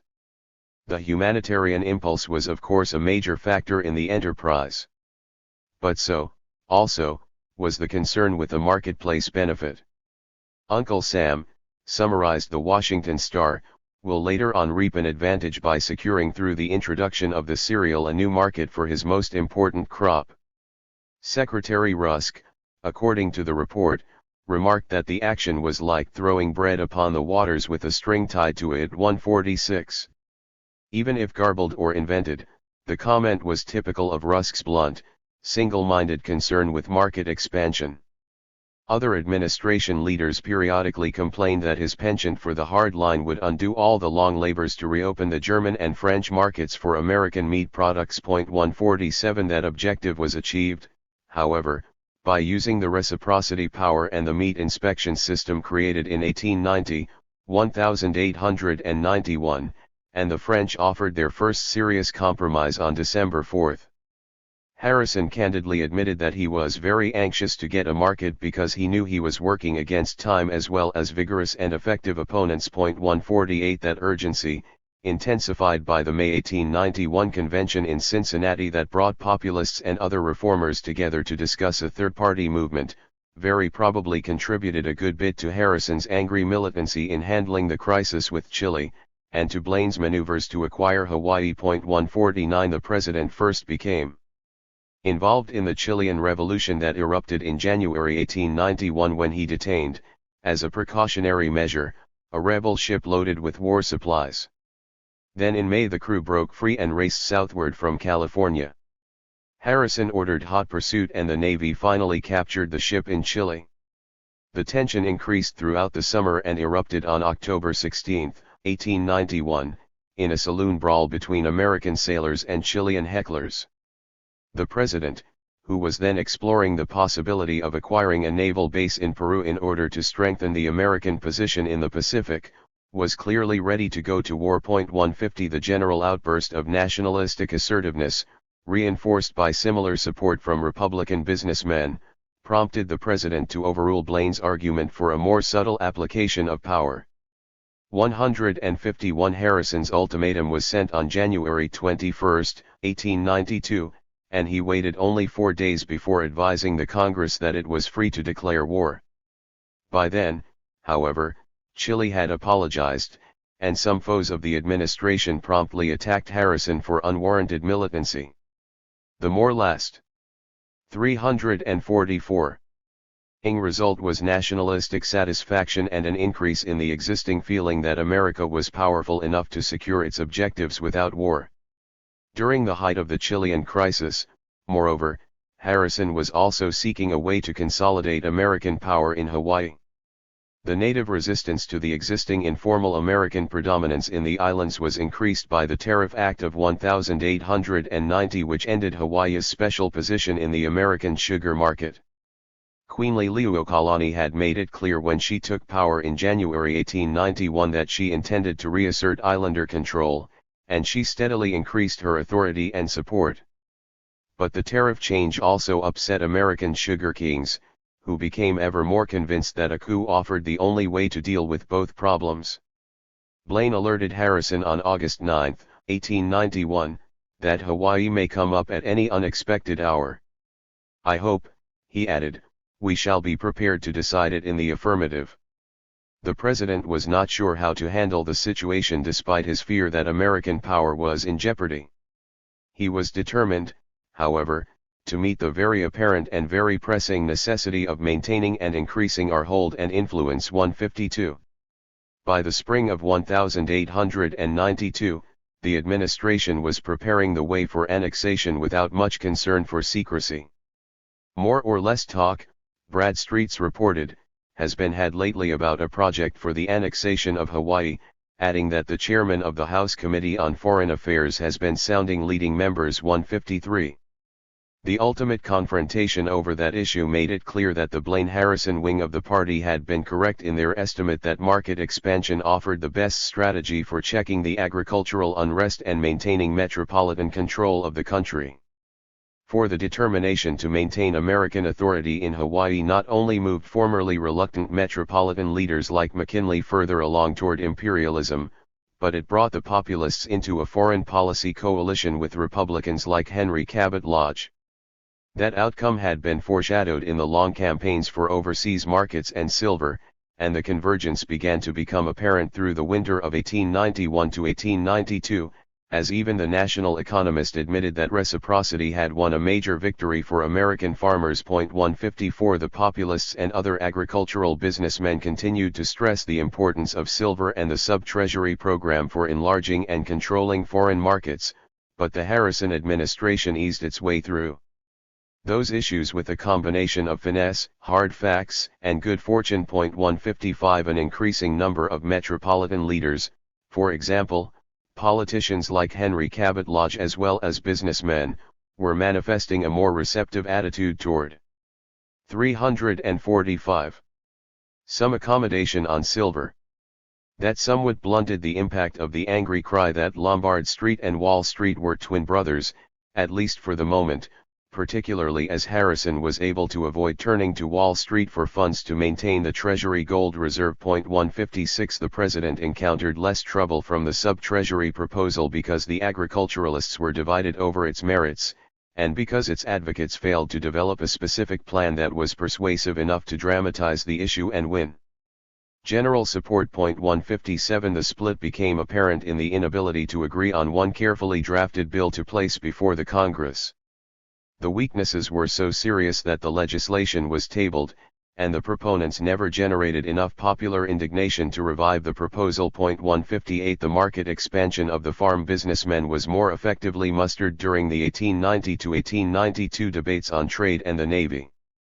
Harrison's determination to strengthen the fleet was always tied to economic expansion, and Secretary of the Navy Tracy summarized the approach in 1889 in stating that the Navy involved a practical business question of ensuring our property and our trade. 159. Metropolitan support for naval construction was extended by the writings of Captain Alfred Thayer Mahan, who had accurately sensed as early as 1889 to 1890 that the end of the continental frontier would produce a significant change in the thoughts and policy of Americans as to their relations with the world outside. He viewed Blaine's triumph in the bitter battle for reciprocity as a turning point in the process of moving outward to seek the welfare of the country. 160. Mahan's direct influence, which reinforced that of other imperialist intellectuals like Brooks Adams, touched rising metropolitan politicians like Theodore Roosevelt and Lodge, as well as established leaders like Tracy. But Mahan also affected spokesmen of the agricultural protest movement like Senator James Henderson Kyle of South Dakota, a civil engineer who shifted to the Congregational ministry before entering politics. The tie between Mahan and Kyle was highly indicative of the way that many metropolitan leaders were coming to emphasize the kind of reformist expansionism that the agricultural businessmen had stressed for a generation. For Mahan's talk about the opportunity and duty to extend Western and Christian values through the expansion of American economic power was very similar to the argument of the farmers that expanding the free marketplace extended the area of freedom. That spirit was apparent in Kyle's arguments for the unilateral remonetization of silver, which typified the way that markets and freedom were wholly integrated by the populists. Here is the syllogism, explained Kyle. 161. 346. 1. Our prices for cotton and wheat are regulated by the European market. 2. East India and the United States are competitors for that market. 3. Considering quality, the market is ours. 4. If Asiatic bills of exchange, however, fall below par, the East Indian has the advantage of us. 5. Demonetization has furnished cheap silver bullion and hence lowered Asiatic exchange. 6. Free coinage of silver would bring it to a par with gold, and also raise Asiatic exchange to par. 7. Therefore, free coinage restores to our farmers the European market. Now comes the time, added a Western Alliance leader, in an idiom that became increasingly popular after 1890, for a declaration of independence. Time for America to again establish an independent business, to be run independently of monarchical money. 162. Or as Nelson A. Dunning of the Alliance explained, instead of being led by the older nations of Europe, the United States should lead the South American states and Mexico up to the plane of civilization, financially and socially, that we occupy. 163. Given the triumph of the reformers, added a utopian novelist, America would be so strong that it could snap her finger in the face of all nations without fear. 164. Such market expansionism was beautifully formulated by populist leader Polk, the broad world is our market. The editors of the National Economist, who regularly read Bradstreet's and State Department consular reports to strengthen their arguments, constantly stress that theme. 165. Populist Representative John Davis of Kansas made the point simply and forcefully, we do not want a new policy, but to return to the old policy, the policy which was practiced from 1812 to 1860. 166. The accuracy of that analysis explains why the populists quickly confronted themselves with the question of the Navy's role in marketplace expansion. The farm criticism concerning the issues of technology and the enforcement of contracts was not only designed to produce a better Navy, but did in most cases help produce a stronger fleet.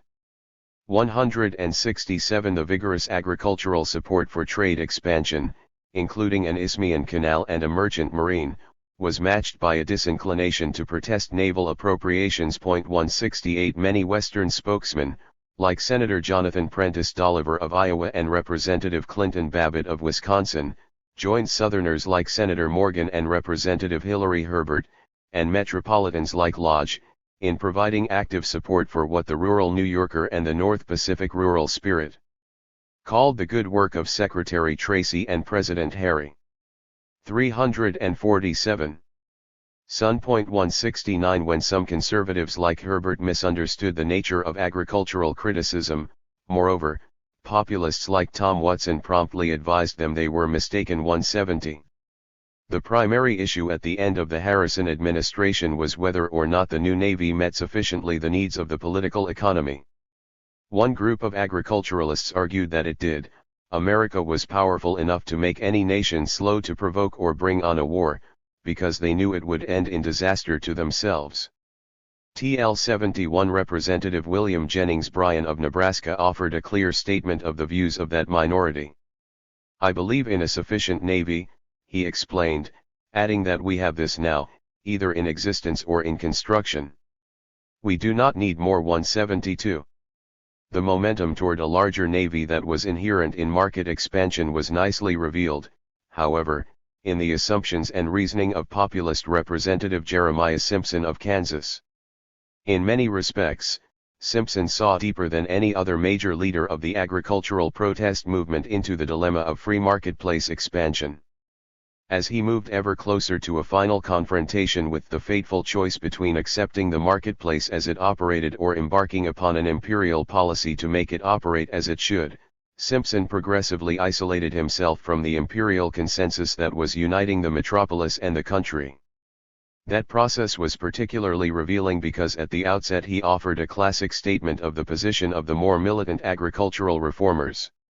Like most Western populists, Simpson was a Republican who left the party when in his view it became the champion of special interests. 173. Unlike any of them, however, he had served as a brave and resourceful merchant seaman before settling in Indiana and then Kansas to provide his wife and daughter a more stable family life. His farming experience including raising cattle and being wiped out during the terrible years at the end of the 1880s. He came to the Congress, in the estimate of the editors of the rural New Yorker, as a remarkable man with a strong personality and a good heart and head. And he quickly established himself there, as elsewhere, as one of the best rough and tumble debaters of the era. 174 Why, Mr. Chairman, he roared to the House in April 1892, we are driven from the markets of the whole world. That defined the crisis, for it so happens that we have a very large agricultural surplus. The farmers must of necessity seek a foreign market. His solution was pure Adam Smith. I am a free trader absolute. If left to take care of themselves, men will trade with other men who will give them good bargains. I want to trade where I can get rich instead of getting poor. He emphasized the need for market expansion by quoting the governor of Illinois on the end of the frontier, we have some very serious problems to face. Our country is filled up. There. 348. Is no west to go to. We are full, and we will have to acquire Canada, British America, and Mexico, or overflow. Simpson was not calling for territorial conquest, but for an enlightened policy or system which would open up friendly relations with foreign countries, which would give us a market for our surplus. We would say to the Canadian people, come in under the American flag, join us under a common government, and let us be one people.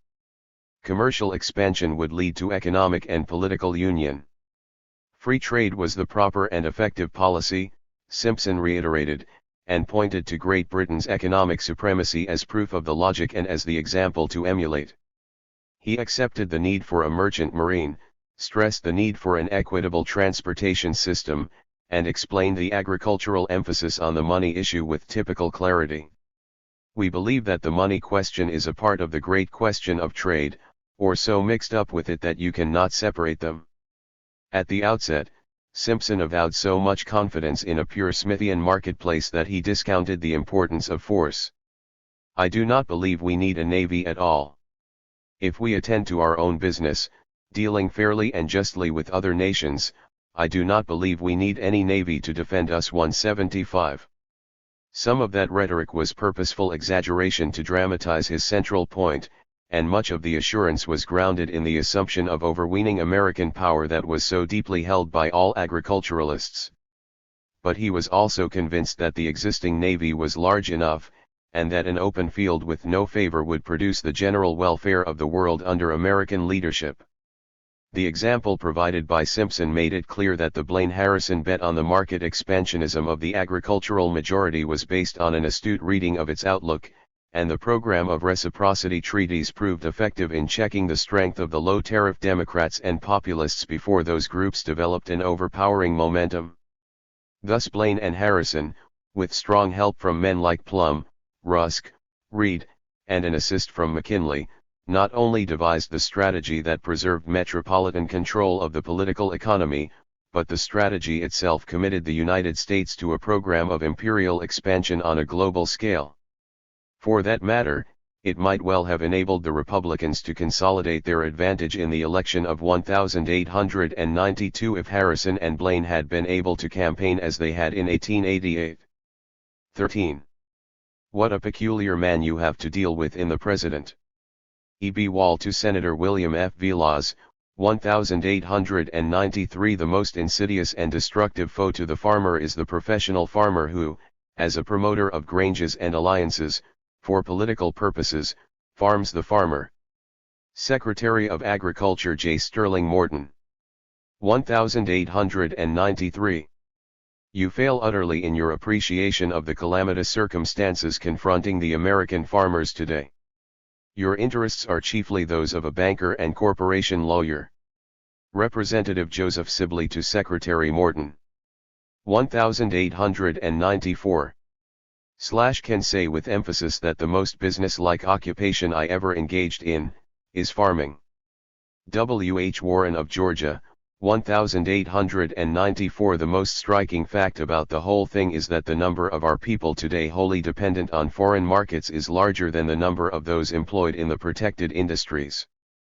Populist Tom Watson, 1894. Believe, gentlemen, that the time has come for the United States as a great nation to take its place as one of the great commercial nations of the earth. Populist Jerry Simpson, 1894. The gold bugs have cornered not only the silver, but the government. North Pacific Rural Spirit, 1893. A silver standard would make us the trading center of all the silver-using countries of the world, and these countries contain far more than one-half of the world's population. Representative William Jennings Bryan, 1893. Take my pen in hand to let you know that we are starving to death. Mrs. Susan Orcutt to the Governor of Kansas, 1894. Am not a pessimist, but I think I see danger in the existing conditions in this country. Secretary of State Walter Q. Gresham, 1894. There will be no war as long as the money power controls the politics of this country. When the pops get in, there will be a war if John Bull does not attend strictly to his own affairs. Southern Mercury, 1895. Would extend the Monroe Doctrine to the assistance of every people seeking to establish the Republic. Henry Demarest Lloyd, 1895. Metropolitan Democrats lose control of their party to the agricultural businessmen. G. Grover Cleveland secured the Democratic nomination for the presidency in 1892 as the spokesman of the metropolitan wing of that party, and re-entered the White House in 1893 without enlarging his outlook on the political economy. His primary concern with overseas markets was to enlarge metropolitan exports, a course he felt would provide a sufficient domestic market for agricultural surpluses. He did manifest a heightened awareness of the possibility of relieving his increasing political difficulties by appealing to the assertive, anti-European nationalism that had been generated by the farmers. But Cleveland was wholly unprepared to carry through on that approach in any way that would satisfy either the emotional or the economic demands of the agricultural movement. He thus lost control of the party to the silver market expansionist wing led by the populists and William Jennings Bryan. Cleveland's traditional narrow metropolitan attitude created serious troubles for him even before the Grave Depression of the 1890s compounded his problems and those of the nation. Western skepticism and opposition were immediately deepened by his appointment of J. Sterling Morton, Jr., as Secretary of Agriculture, and by his vacillation toward the Hawaiian Revolution. The Depression, an economic crisis at least as severe as the disaster of the 1870s, and psychologically and politically more disruptive because it occurred at the end of a generation of instability and suffering, severely increased those difficulties. 351. 352.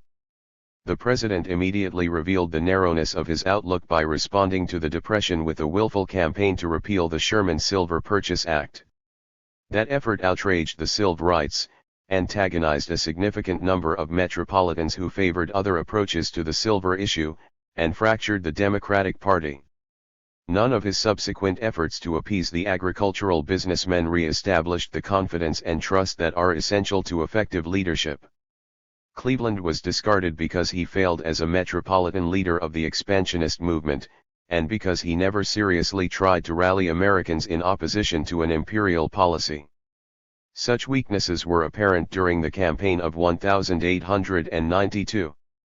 He had no great desire or concern to continue in politics after 1888, and metropolitan Democrats undoubtedly used his self-consciousness about his disinclination to enter again upon any kind of work in persuading him to serve as a bulwark against a takeover by the agriculturalists. 1. They also appealed to his righteous concern to eliminate dangerous and unworthy men, and to prevent the dangerous and reckless experiment of free, unlimited, and independent silver coinage. 2.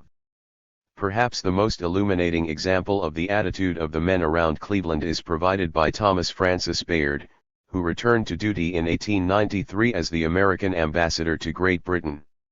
If Cleveland had not been nominated, he commented, our ship of state would have pounded herself to pieces in treacherous sands of false finance. 3.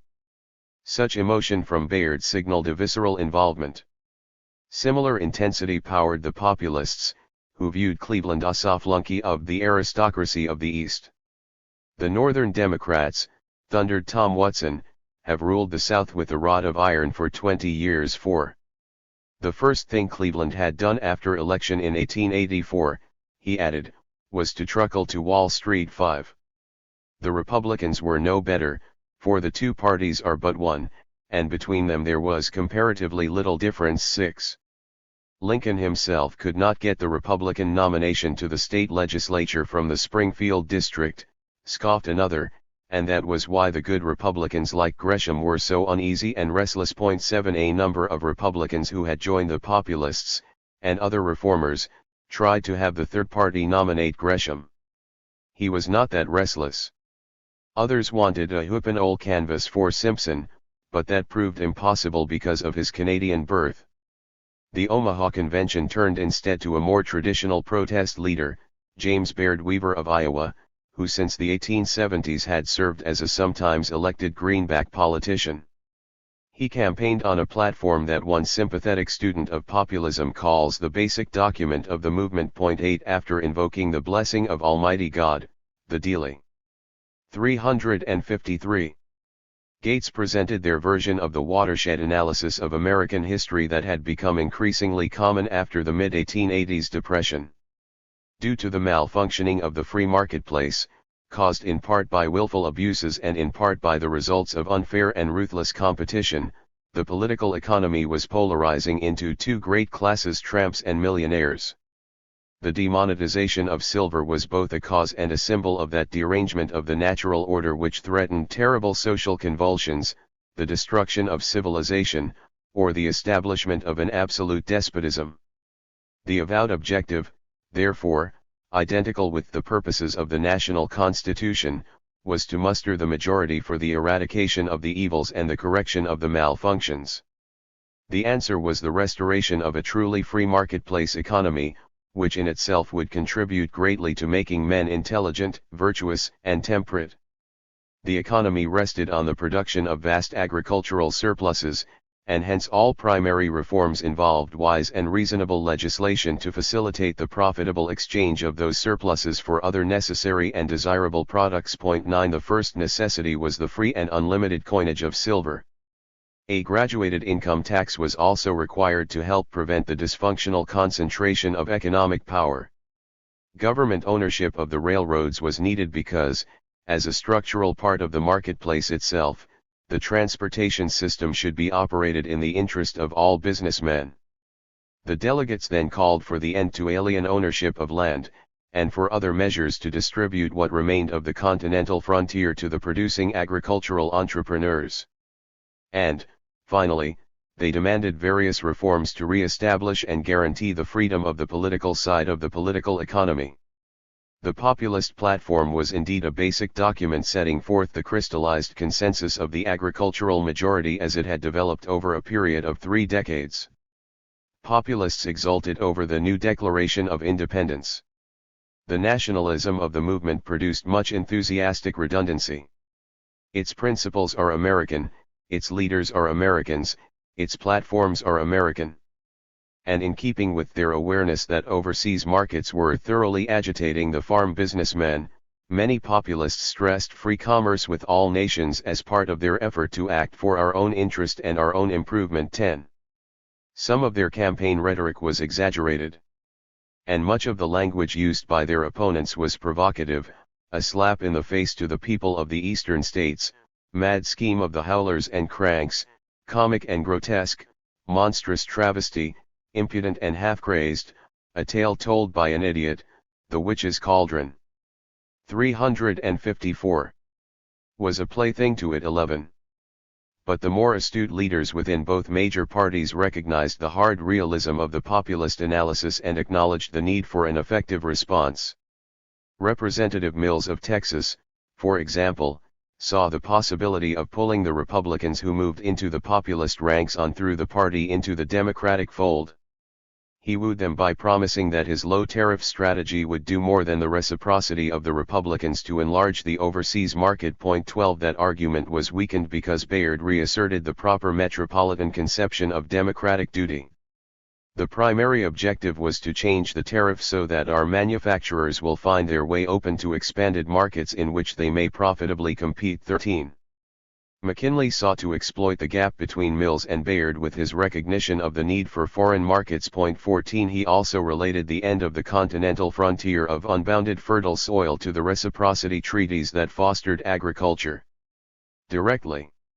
He was not ready to try unilateral remonetization of silver, but he did support bimetallism and attacked Cleveland frontally as a man dishonoring one of our precious metals. 15. Other Republicans also warned that the country could not afford another dose of the humiliating diplomacy of Grover Cleveland and Mr. Bayard. 16. The party platform promised that reciprocity would give us control of the trade of the world, the extension of our foreign commerce, and the achievement of the manifest destiny of the Republic in its broadest sense. Harrison sustained that theme in his letter of acceptance on September 2, 1892. Overseas market expansion under reciprocity had launched the commercial crusade of the United States, a campaign that would bring victory in the battle of the markets. Underscoring the importance of exports to Cuba, he urged the farmers to support those who had opened such new, large, and increasing markets. 17. Western Democrats grew worried by September, reporting that the Republicans were working like nailers and providing a battle such as we never had before. 18. But Harrison went home to comfort his dying wife and did not repeat either his front porch campaign of 1888 or his 1891 cross-country tour for market expansion. Blaine, a spent and ailing imperial giant, appeared almost not at all. And Plum, a major force west of the Mississippi, had died. As a result, the Western populist parties, so largely composed of unhappy and angry Republicans, elected Cleveland. But a significant number of Western Democrats, including important conservatives, were upset and worried by Cleveland's narrow metropolitan outlook, and uneasy about his personality and temperament. "What a peculiar man you have to deal with in the president," remarked one of them in the course of a long discussion about the field. 355. Among Westerners that metropolitan Democrats wanted to elect Mr. Cleveland without the aid of any states west of Indiana. The evidence on that point was so clear that all agreed that the experience should be a lesson to us in the West. 19. The skepticism of an Iowan of lesser rank was perhaps even more indicative of that apprehension. He wrote Richard Olney, the corporation lawyer Cleveland selected as Attorney General, that the President failed to comprehend, even in a moderate degree, the threatening and portentous condition of the country. That estimate had created, even among agricultural conservatives, a feeling of dread. 20. Harrison candidly expressed a similar fear in his last annual message of December 1892, warning of the dangerous consequences if the Democrats destroyed the reciprocity system. He also emphasized the increase in exports to Cuba, arguing that gain was typical of the harvest to be gathered. The first imperial fruits of reciprocity, however, ripened in Hawaii. Under steady pressure from the determined Queen Liliuokalani, colony, and threatened economically by the free sugar proviso of the 1890 tariff, American leaders in the islands engineered a coup with the cordial assistance of Blaine's appointee, Minister John L. Stevens. Stevens called in the Marines to cow the Queen on January 16, 1893, recognized the new white government the next day, and on February 1 proclaimed a protectorate. Blaine, out of office since June 4, 1892, died just before the culmination of his efforts. Harrison submitted the Treaty of Annexation to the Senate with the blunt judgment that the restoration of the Queen would be undesirable, if not impossible. Possession of the islands by any other power would endanger American safety and the peace of the world. Agriculturalists generally favored annexation or a strong protectorate. The National Economist presented the revolution in a favorable light, while the Indiana Farmer, pointing out that the business of the islands has been mainly in the hands of the people from the United States for some years past, assumed that annexation would be approved. 21 The editors of the Pacific Rural Press acknowledged the dangers of annexation, but then argued that Hawaii is the key to the whole commerce of the Pacific Ocean. It can scarcely be doubted, the editors concluded, that the episode would form a precedent for the accession of Cuba, and would mark the entrance of America into a wide field as a world power. 22. That was a shrewd assessment of the expansionist outlook of the time and a prophetic estimate of where it would carry the nation. Metropolitan support for annexation, which included the New York Tribune and the New York Independent, manifested the same convergence of ideology and economics that characterized agricultural thought. "It is our duty," explained the commercial advertiser, "to assist in 356 FHE roots of the elevation of all peoples, and when in any given case the fulfillment of these obligations is accompanied by so many manifest advantages to us, our course seems to be plainly indicated." 23. Cleveland antagonized all such expansionists on March 9, 1893, by abruptly withdrawing the Treaty of Annexation from the Senate. The president was not against colonies per se, but followed two primary guidelines: whether the specific operation was in the national interest as seen from his particular metropolitan point of view, and whether annexation was the best method. "I do not say that I should think annexation in all circumstances and at any time unwise," he wrote Schurz, "but I am sure we ought to stop and look and think." Schurz spoke for a majority of market expansionists when he replied that, in general, colonialism was unwise and unnecessary. "All the advantages we might gain by it can be secured without irrevocably abandoning the safe, time-honored tradition of our government." 24. But many viewed Hawaii as the exception that proved the rule. While Cleveland was entirely sincere in his desire to evaluate the situation, it is clear that he was even more concerned to end the threat of silver. And he did not want that struggle complicated by a simultaneous battle over Hawaii. As with his action in raising the low tariff issue in December 1887, however, Cleveland's maneuver on Hawaii served to increase and sharpen the interest in foreign policy. It had the effect of dramatizing the tactical question of how to expand. In a wholly unintended way, moreover, his selection of J. Sterling Morton as Secretary of Agriculture intensified the concern with foreign policy and further antagonized the farm businessmen. As Morton once remarked in a moment of insight about himself, he was an out-and-outer who considered all legislation which invades the economic domain as pernicious and the forerunner of evils greater than it alleges itself able to cure. The relation of supply to demand is the sole regulator of value, whether the commodity be soap, salt, or silver. 25. Morton had been connected with agriculture throughout his life, and viewed himself as a man who helped Nebraska by helping the farm businessmen. Agriculture, moreover, was the basis and foundation upon which the superstructure of all the commerce of the world is reared. 26. His efforts to bring the railroads into Nebraska helped him win a lucrative position as counsel for the Chicago, Burlington, and Quincy line. True to his pure laissez-faire view, he fought the railroads over their abuses while defending them against legislative restrictions. He displayed the same determination to save the system when he became Secretary of Agriculture, and acted with characteristic self-righteous zeal. "There are very few out of this job lot of statesmen," he remarked arrogantly in 1887, "who understand economic principles and fewer still who will adhere to them against the threats of voters." 27. 357. When particularly upset, which was the case a good deal of the time, Morton revealed a contempt for the multitude of most egregious unmitigated apes and a fatalism similar to that manifested by Brooks Adams. "I wish hived in another planet," Morton once blurted to Perkins. "This one is evidently going wrong." 28. He dedicated himself, however, to saving what he could as Secretary of Agriculture. He realized he faced a difficult and trying ordeal, but entered upon the crusade with the systematic and untiring efforts of a man who believed himself an isolated and unappreciated savior. The primary difficulties were the backlog of vicious legislation and the common enemy, the populists and Republicans. 29. Morton first wielded the patronage sword against Western Democrats and bureaucrats who favored the tariff. That provoked an angry outburst. 30. Next he stopped the traditional distribution of seeds, a practice that had become a symbol with little meaning.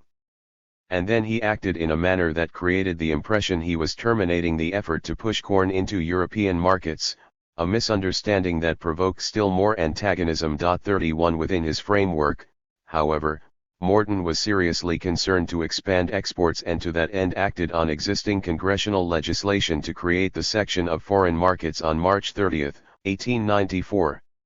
And he appointed agents to investigate the demands of foreign markets, and dispatched what he called propagandists in the same missionary work. 32. But Morton did not comprehend Adam Smith's clear authorization for government action to maintain a free and open marketplace, and he simultaneously launched a campaign to end the system of meat inspection created under Harrison and Rusk. The expense, he argued, was not justified by the results, and, in any event, foreigners ought to be satisfied with the far less rigorously inspected meat eaten by the American consumer. To complete his clean sweep, he attacked the reciprocity system as a massive humbug. 33. Those moves incited a storm of protest from farmers, processors, and exporters. Morton was bitterly attacked for failing to realize that the work of opening the markets was a function of the government. 34. The reaction stung Morton deeply and contributed to his violent outburst against farm businessmen who allowed themselves to be deceived and misled by pretended friends and sinister advisors. The most insidious and destructive foe to the farmer, he sermonized, is the professional farmer who, as a promoter of granges and alliances, for political purposes, farms the farmer. The proper policy for farmers was to keep in the furrow during the day and read Adam Smith's The Wealth of Nations at night. That epic, he explained, is to political economy as the New Testament is to the Christian religion. 35. That was like telling the disciples that they ought to attend a semi. 358. NAR with Jesus Christ, and neither Morton nor Cleveland ever recovered from the ensuing outrage. The Grange, which Morton considered a sort of huge bunco establishment, erupted in rage against the premeditated slanders of a man no way qualified for the job. The imperative duty of the President is immediately to take steps to secure a Secretary of Agriculture who shall be in accord with that interest. 36. Alliance leaders asserted he was too narrow to grasp the dignity of his position, and demanded a replacement who had the proper appreciation of those whose exports creates the balance of trade in our favor with the nations of the world. 37. You fail utterly, warned Representative Joseph Crocker Sibley of Pennsylvania, in your appreciation of the calamitous circumstances confronting the American farmers today. Your interests are chiefly those of a banker and corporation lawyer. The analysis was further strengthened by Morton's response. He whined that he had been misunderstood and misrepresented, asserted contradictorily that any real farmer would agree with what he had said, and arrogantly told a national leader of the alliance that nothing can be more complimentary than your condemnation. Be kind enough, therefore, to continue your assaults. 38. The farmers obliged, typing the secretary as Grover's fool, and recalling Secretary Rusk with a fondness increased by their realization that they had lost a special friend. Rusk was a great man, acknowledged militant reformers like the editors of the National Economist, and others praised him with equal generosity.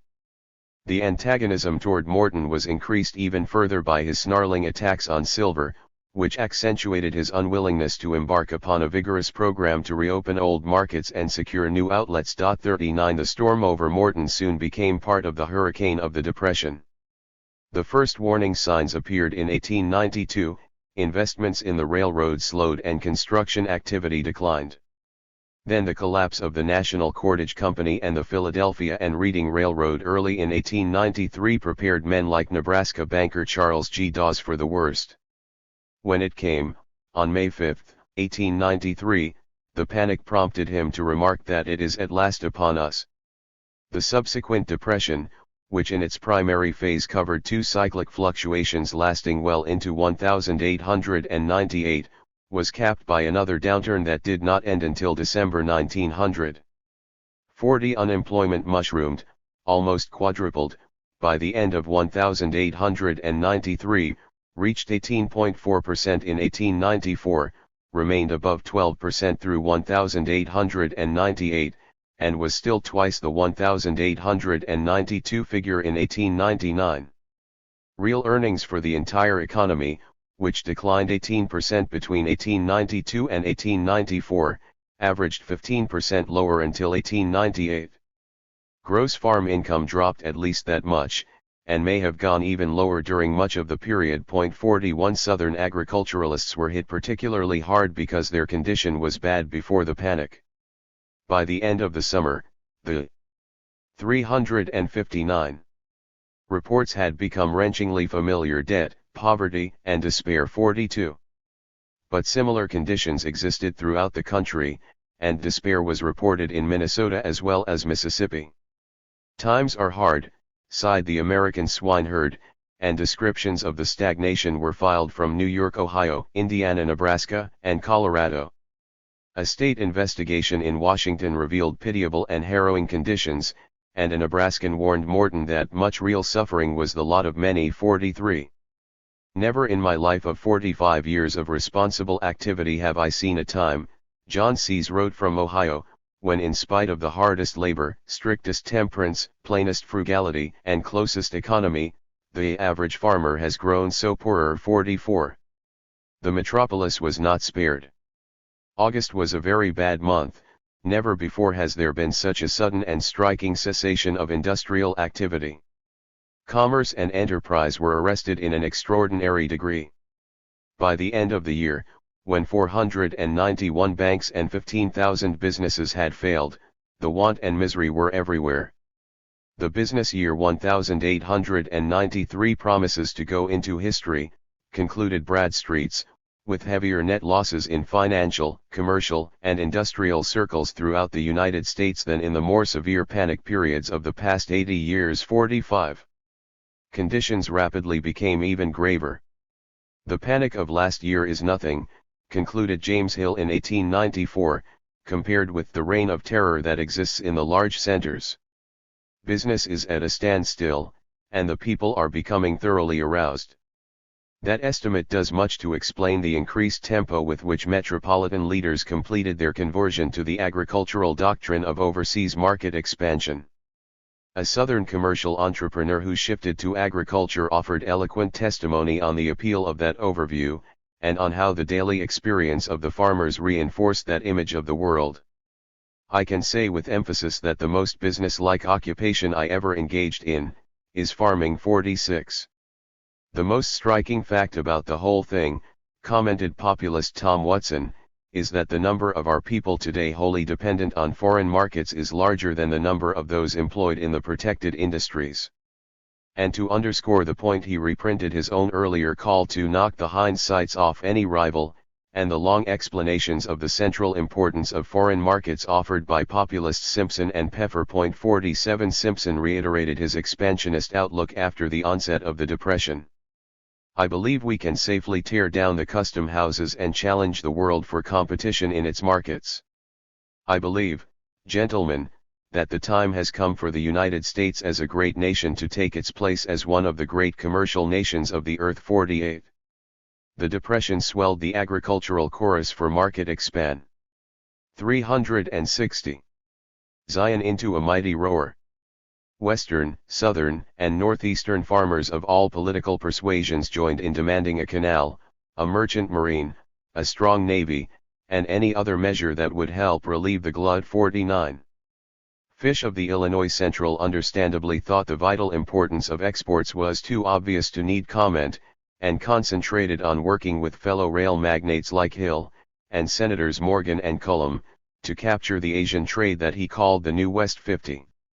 It is not at all inconceivable that Fish took that striking metaphor from the reports of Professor Frederick Jackson Turner's paper on the frontier thesis that circulated through the Chicago and New York newspapers in 1893. Our frontier is almost gone, Professor Turner tells us, the New York Times reported, for example, and added that we are getting land hungry again. Turner eloquently expressed an idea that had permeated American thinking from the beginning of the 18th century. The frontier expansionist conception and explanation of American reality was an idiomatic statement of Adam Smith's marketplace expansionist model of the world. Not only had it been developed and stated by many agricultural spokesmen during the years after the Civil War, but the metropolitan aristocrat Brooks Adams formulated it in 1893, 1894 in a form that was even more grandiose than the version offered by Turner. The two men exerted a significant influence, moreover, on such young imperial expansionists as Theodore Roosevelt and Senator Lodge. 51 Specific economic needs prompted other metropolitan leaders to intensify their demands for overseas markets. All of us were for more trade, Oscar Strauss reminded a Board of Trade and Transportation banquet in 1893, a trade that would reach the four quarters of the globe, carried in American ships under the Stars and Stripes. Some entrepreneurs concentrated on Asia, while others like Bethlehem Iron and Steel also sent agents into Latin America. 52 Their rhetoric rested on bedrock statistics. Agricultural exports continued to supply more than 5% of the gross national product from 1894 through 1900, but processed items accounted for a greater share of food exports in all but 2 years after 1888, and that indicated the steady industrialization of the economy. That became ever more apparent after 1887 in the decline of the agricultural share of all exports. With the exception of 1892, those dropped steadily from 76.4% in 1887 to 61.6% in 1900. The big jump in exports of finished manufactures came between 1894 and 1896, while the increase in semi-manufactured exports occurred in two large spurts. The same kind of industrial gains appeared in the rise of the 361 share of manufactured exports in the gross national product. That edged upward from 2.5% in 1896 to 3.1% in 1900. It was not surprising, therefore, that metropolitan spokesmen began to generalize about the necessity of expansion. The industrial demand of the day, noted Hawthorne Hill in the Engineering magazine, is for markets abroad.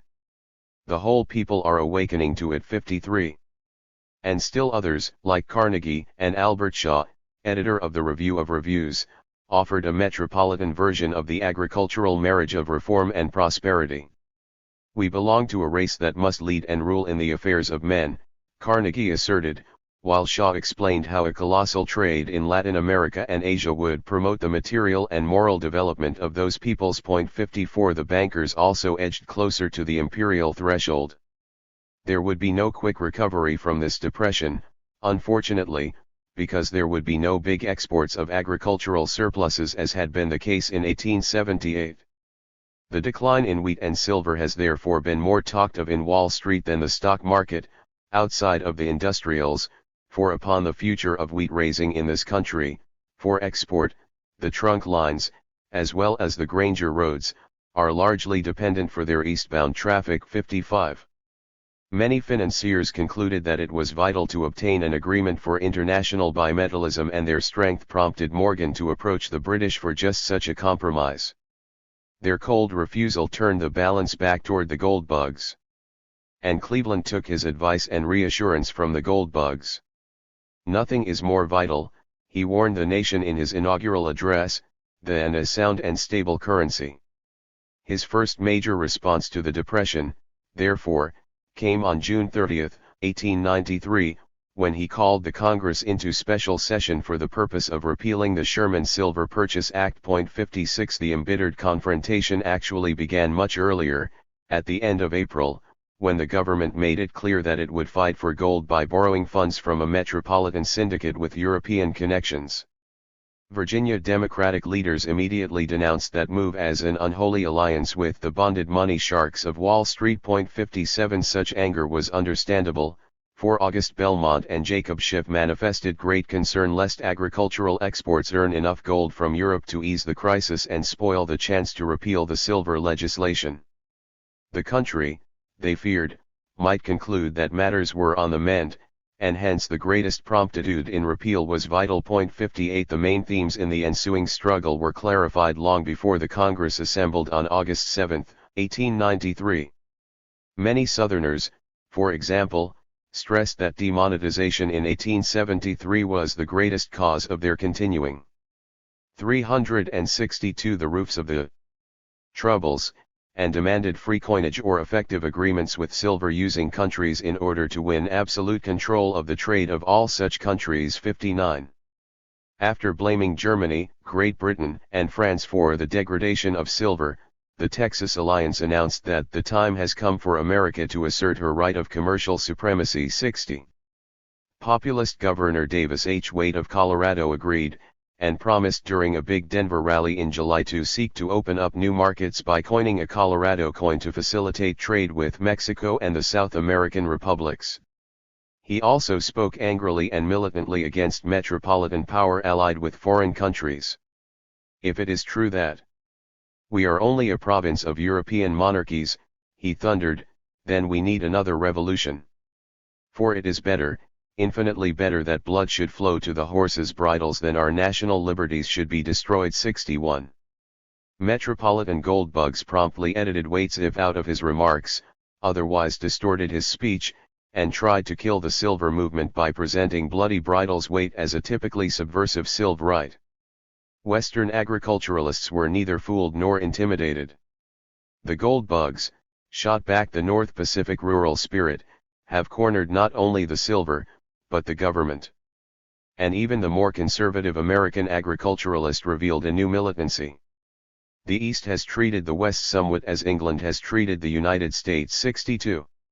Metropolitan silverites joined the resistance to Cleveland. Senator Hoar, for example, who was a vigorous bimetallist, concluded that repeal might very well hurt exports more than the purchase of the bullion. Brooks Adams fought the gold forces with tracts against the financiers and helped Senator Lodge prepare his attacks.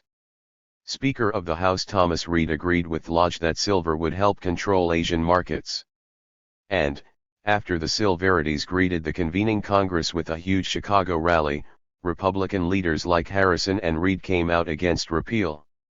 That was no remedy, and would instead produce greater stringency, more failures, more mill stoppages and more reduction of wages. 63.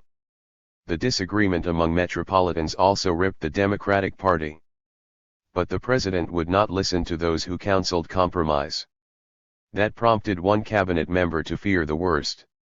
If the Democratic Party divides on this question, the split will be as disastrous as the one that occurred in Charleston in I-860-64. The party did divide, and the results were nearly as disastrous. The Depression and all the nation's other troubles, Cleveland advised the Congress, were principally chargeable to congressional legislation touching the purchase and coinage of silver by the general government. The issue was wisdom and morality against stupidity and avarice. This matter rises above the plane of party politics. The Virginia Alliance. 363. Delivered the answer of all militants, the money power of the world is now turned against us. And there sits in the presidential chair, armed with the veto power, the most pronounced and determined opponent of silver money, inviting and awaiting the dictation of Europe. 65. Representatives Bryan of Nebraska and Bland of Missouri led the counterattack by Western Democrats.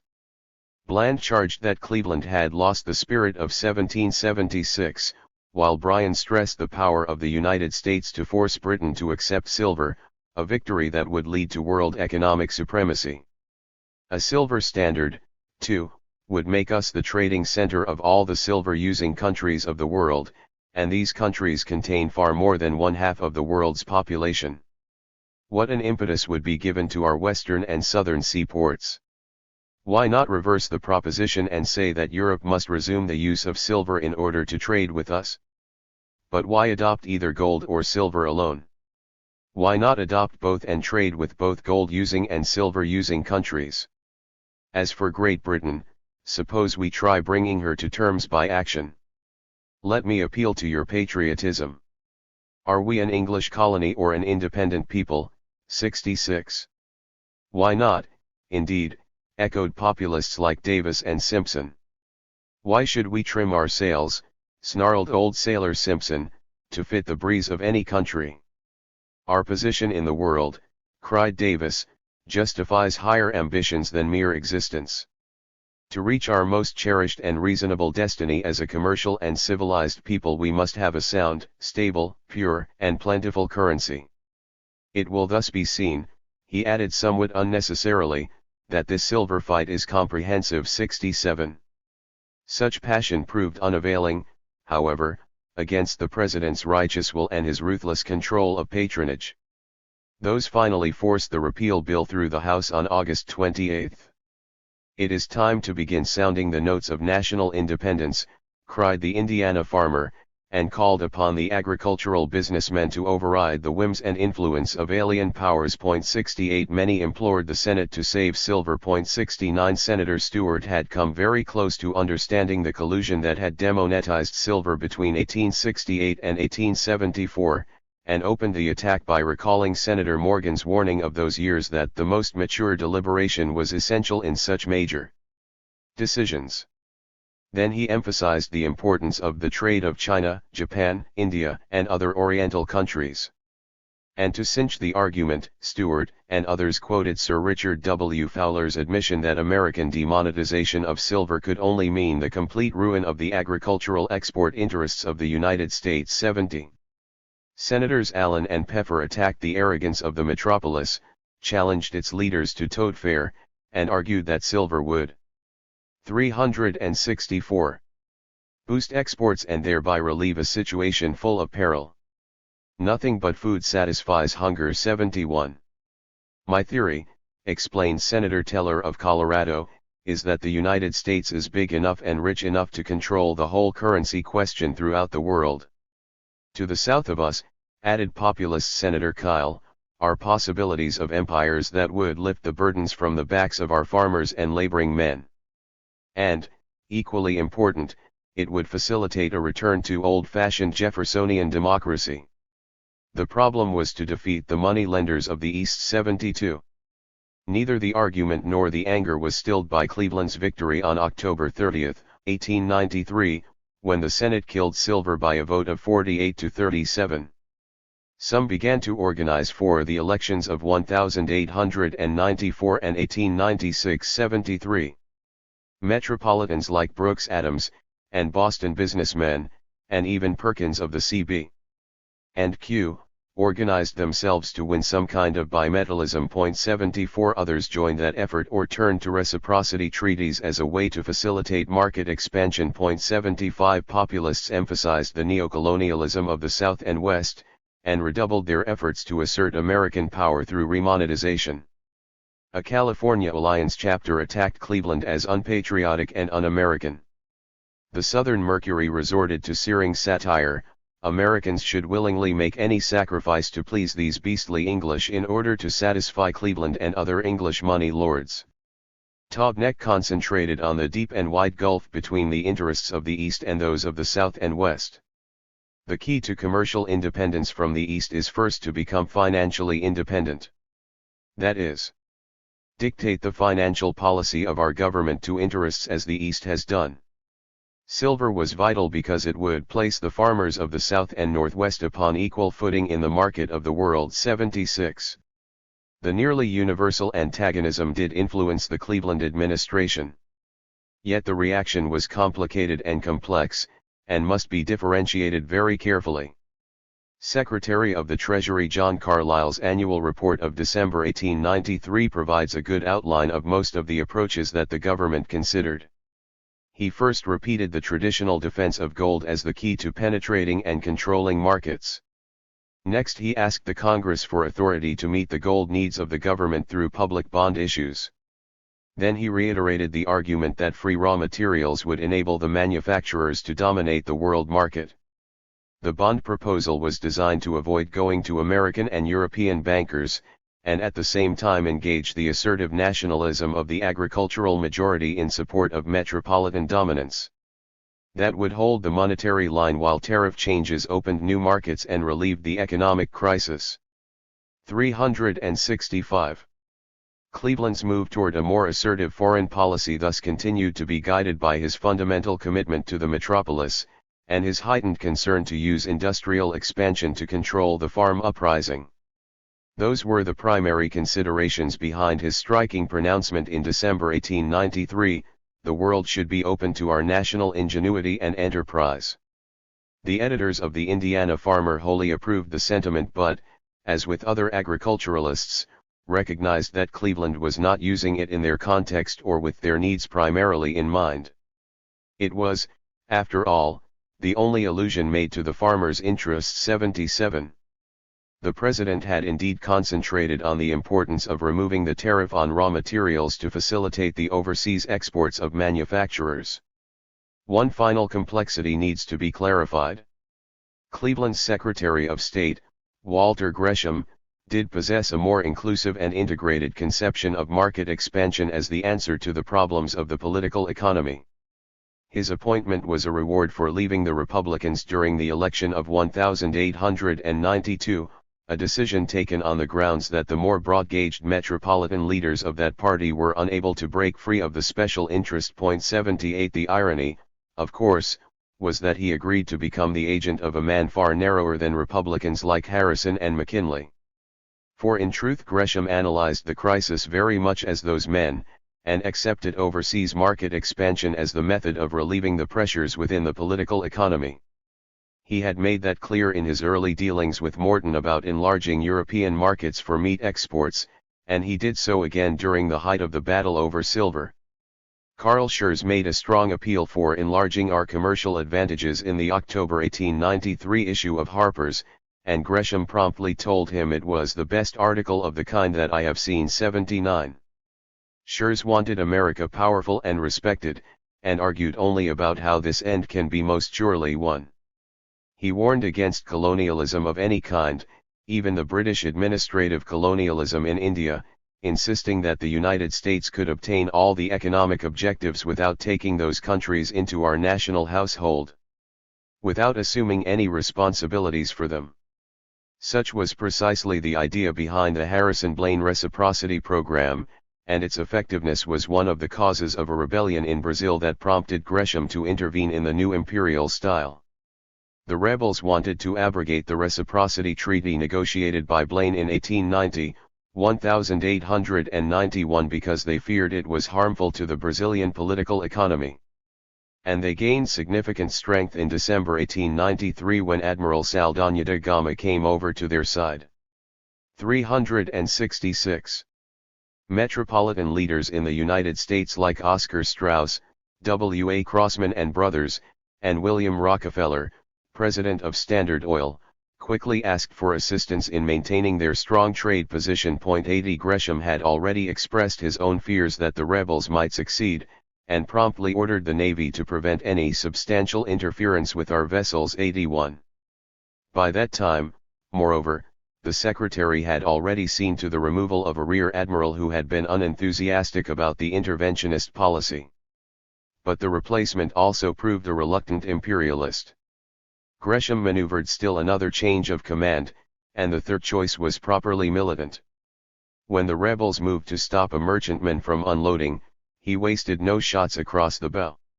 One round was fired dead on target to italicize the verbal message that followed, "I will sink you." The single-shot intervention was effective, and the rebellion shortly collapsed. Taking no chances, Gresham nevertheless kept 5 naval vessels on the scene despite the danger from yellow fever. In retrospect, of course, the operation was a small affair. But in and of itself it served to dramatize the great relative power of the United States in dealing with weaker nations. It reinforced the existing confidence in American strength. It was symbolic of the imperial action that was becoming increasingly frequent, and it demonstrated the Cleveland administration's prompt and energetic response to pressure from metropolitan businessmen. It also provides a very useful reminder that America's imperial foreign policy was evolved and put into operation by civilian leaders who did not hesitate to overrule military men who disagreed. Cleveland's position on Hawaii, however, lost whatever support among the agriculturalists that the Brazilian affair may have gained him, and in addition generated strong opposition. The president's investigation of the coup established the fact of American intervention, and he tried late in 1893 to arrange a transfer of power back to the Queen. Agriculturalists marched in the front rank of the angry rebellion against that proposal, which also aroused many metropolitan spokesmen. Senator Hoare, for example, was told to give the old pumpkinhead hell, and to come down on him like a hawk. And a leader of the Home Market Society reported that a good many Democrats say that the attitude of Cleveland is indefensible. 82. Farm businessmen saw the proposed reinstatement of monarchy as a flagrant violation of the principle of the free marketplace. Some populists criticized Harrison's initial intervention, but insisted on maintaining the controls necessary to trade products to our advantage whenever possible. The most significant development was the evolution of an informal coalition between Metropolitan and Western Republicans, populists like Davis, Simpson, Peffer, and Kyle. 367. And dissident Democrats. Republican expansionists like Hitt of Illinois led the effort to censure Cleveland's proposal to restore the Queen, and though it was defeated, he won the votes of many Western populists. It seems ridiculous, Kyle charged, to suppose that the United States government ever contemplated the use of force for the purpose of restoring a monarchy.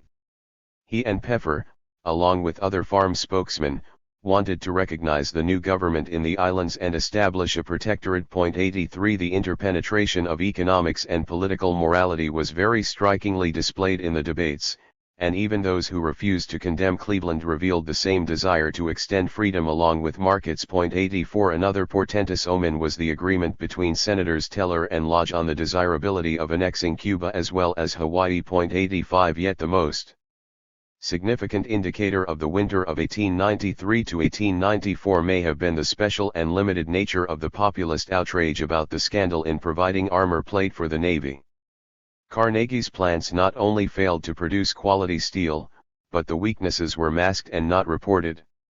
Such episodes verified, of course, the earlier insistence of the agriculturalists on proceeding carefully in building a new navy. Watson's People's Party paper noted that vindication, but concentrated on a bitter indictment of Carnegie, and on an impassioned attack on Cleveland for his failure to punish the offenders. But Watson did not assault the idea of a big navy, or the necessity of such a force. 86 Once again the issue involved honest and effective means rather than the nature of the ends. Such was likewise the case with the swirling struggle to revise the tariff.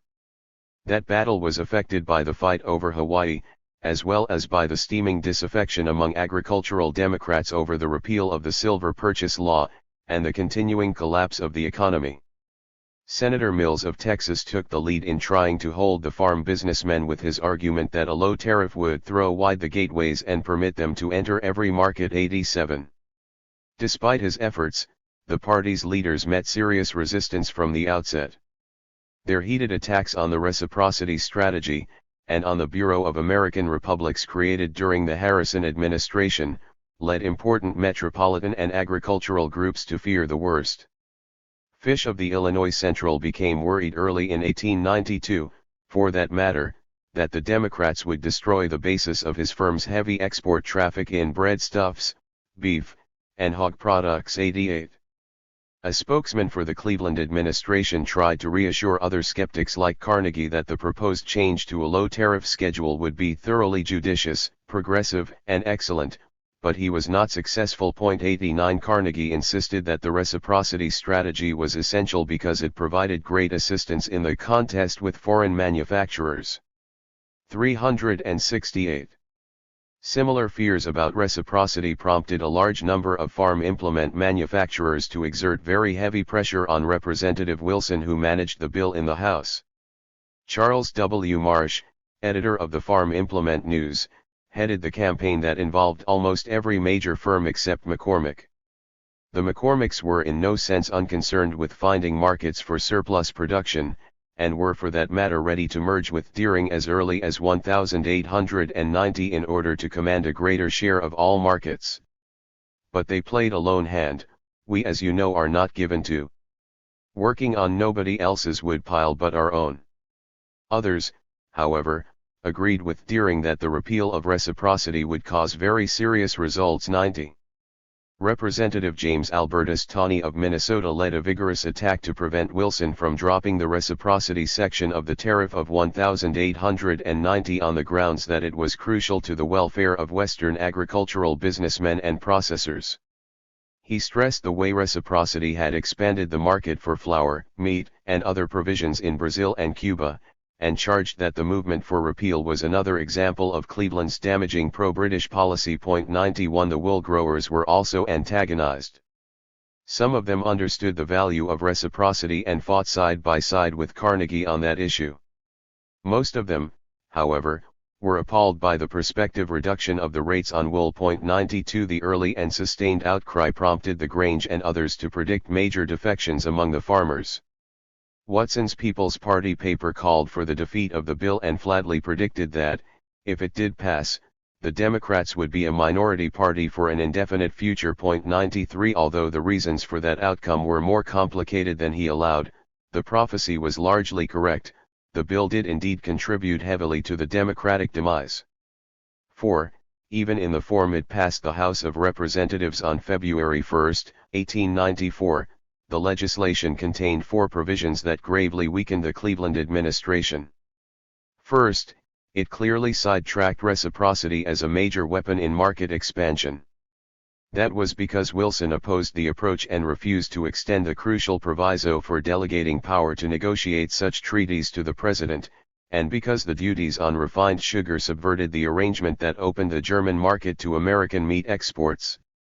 Second, those same sugar rates denied the farmer any effective lever against domestic refiners. Third, the wool growers went unprotected.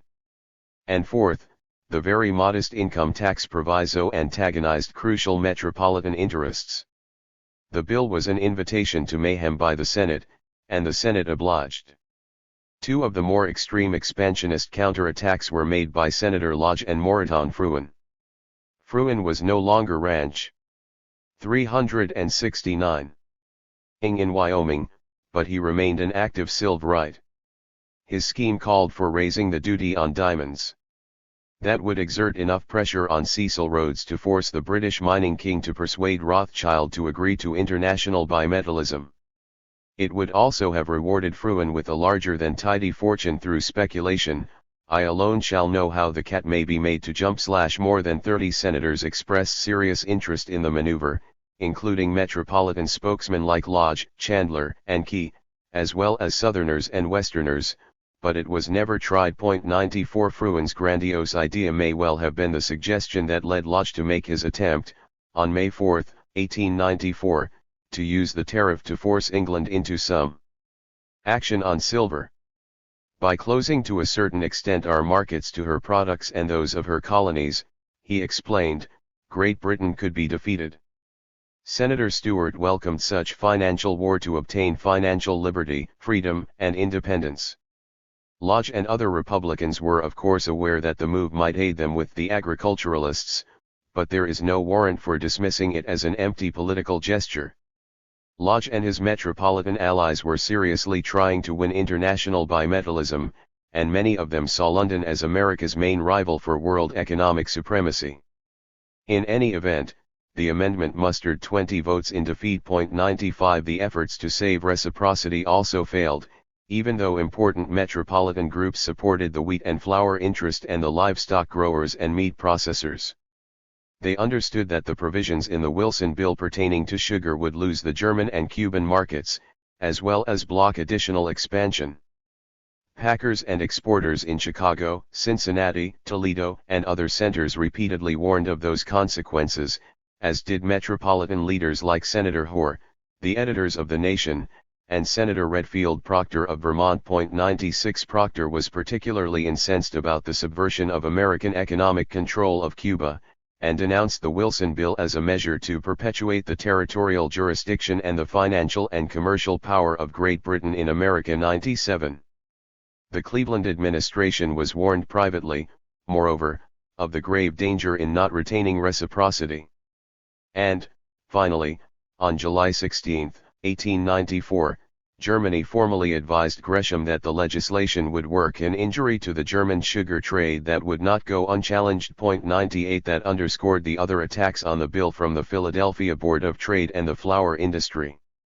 Senator William D. Washburn stressed the loss of new markets, damned the damage to existing gains in Cuba and elsewhere, and effectively quoted Representative Henry Gray Turner of Georgia to dramatize the willfulness of the administration.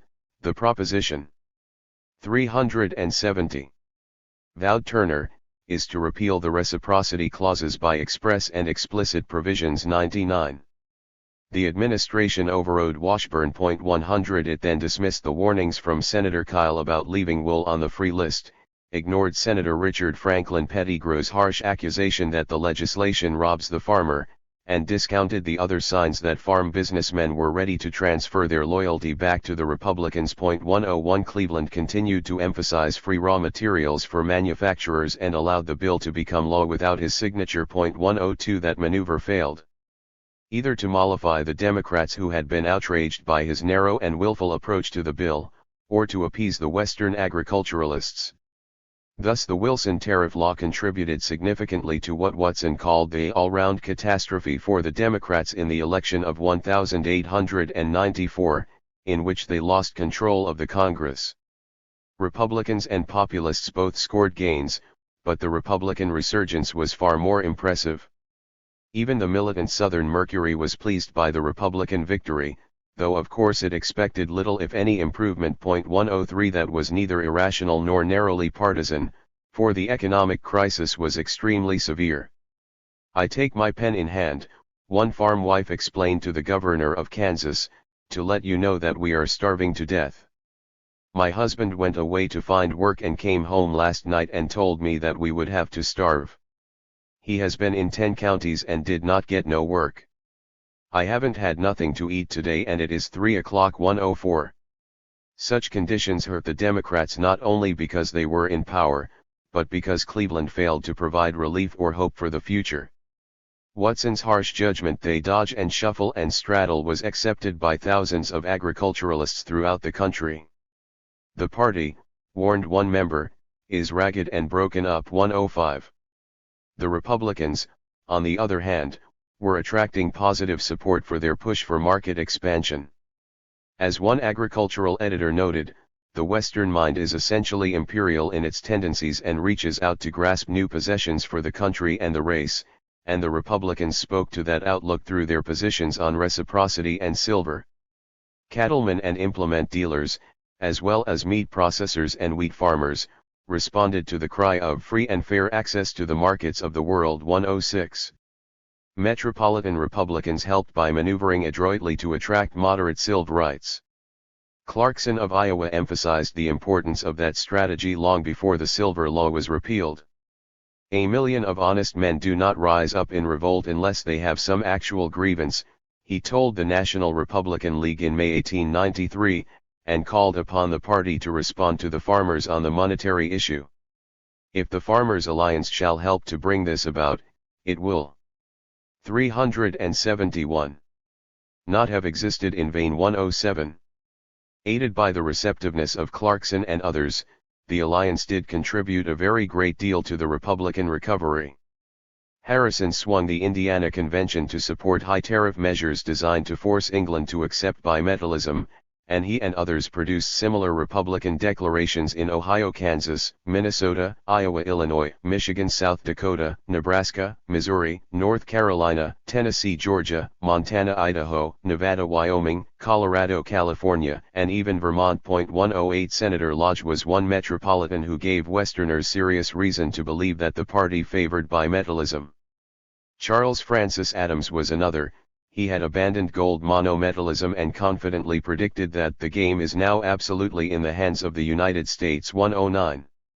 Senator James Donald Cameron of Pennsylvania spoke candidly about the grave mistake the party had made in demonetizing silver in 1873, and, what was worse, doing it with a foreign air of conspiracy, and urged Western Republicans to maintain their pressure for free silver. 110. And Representative Thomas Brackett Reed, powerful metropolitan politician from Maine, based his campaign for the party's presidential nomination on a silver alliance with the Western agriculturalists. "Cheap silver," he argued, "is an effective stimulus to Asiatic exports. We have got to consider silver and the tariff not as two issues but as one." 111. For that matter, it was a former Republican, Secretary of State Gresham, who provided the Cleveland administration with its broadest view of the crisis through his recognition of the general danger in the present condition of society. 112. What is transpiring in Pennsylvania, Ohio, Indiana, Illinois, and in regions west of there, may fairly be viewed as symptoms of revolution. The honest men firmly believe that they are oppressed. The trouble was overproduction. Our mills and factories can supply the demand by running 7 or 8 months out of 12. 113. The solution was overseas economic expansion. Gresham came under great pressure to provide strong support for a Nicaraguan canal. Senator Morgan's long effort was coming to a climax, and he demanded satisfaction. There cannot be anything done for the southern people of equal advantage, so as to give us access to the eastern Asiatic countries for our cotton. Aided by Westerners, he moved the Congress toward a showdown on the issue, and a House committee urged direct action to claim the rich commercial territory to the Western Pacific. 114.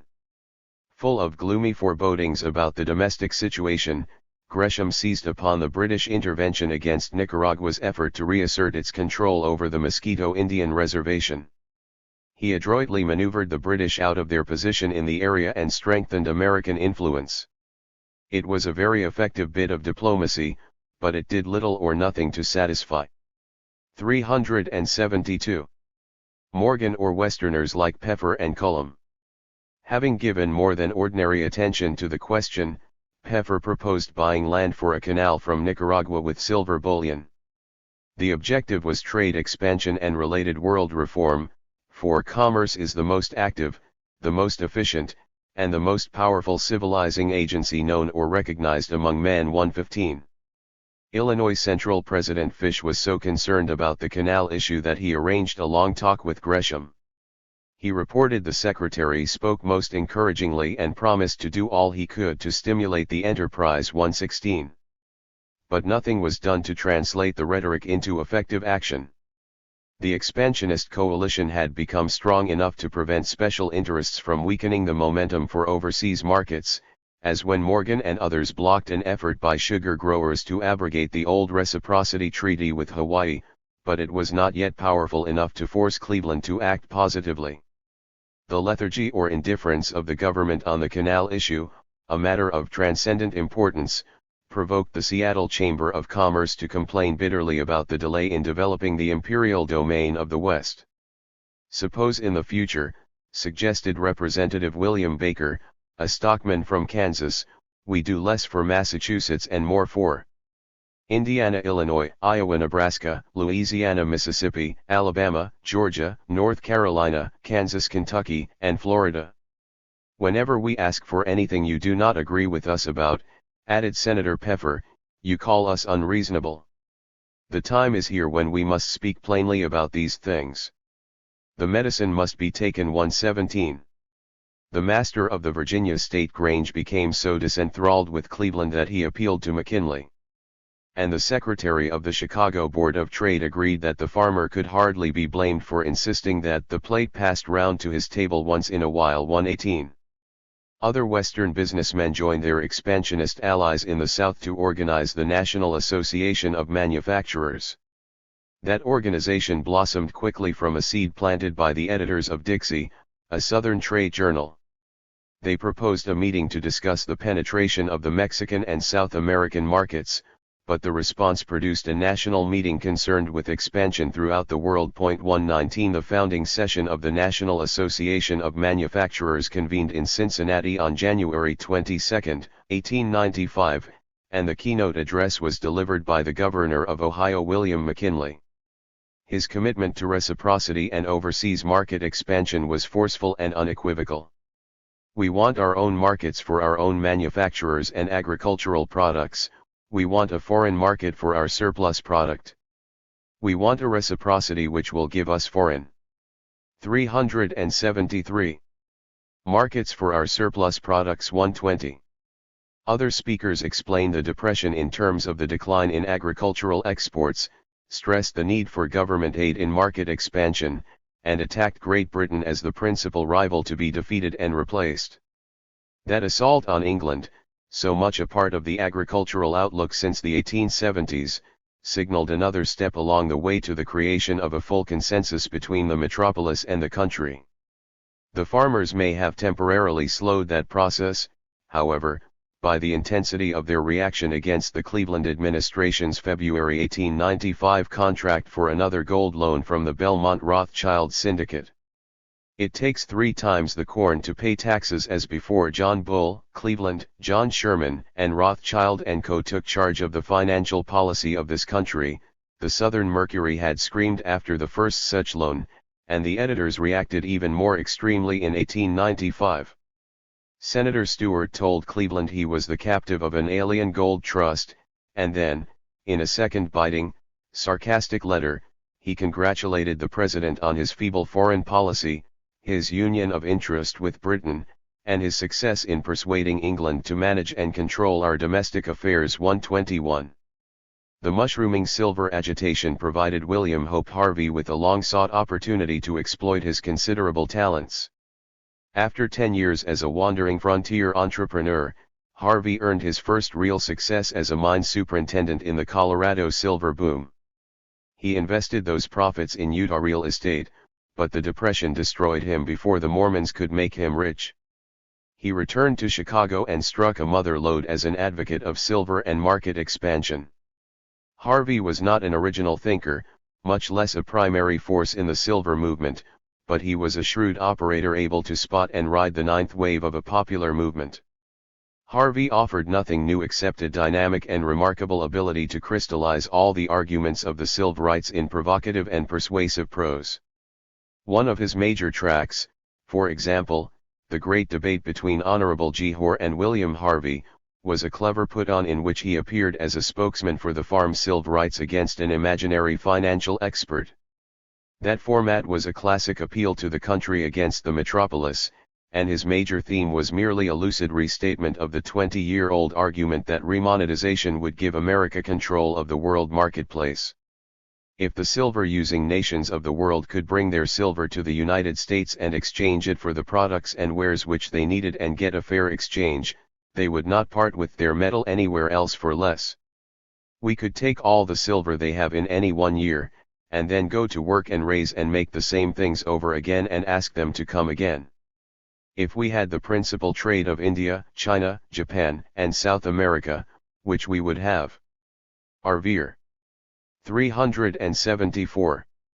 Twel monopoly of the trade of those countries that now supply Europe with many articles would put these articles under the control of our traders and we would fix the price to Europe. 122.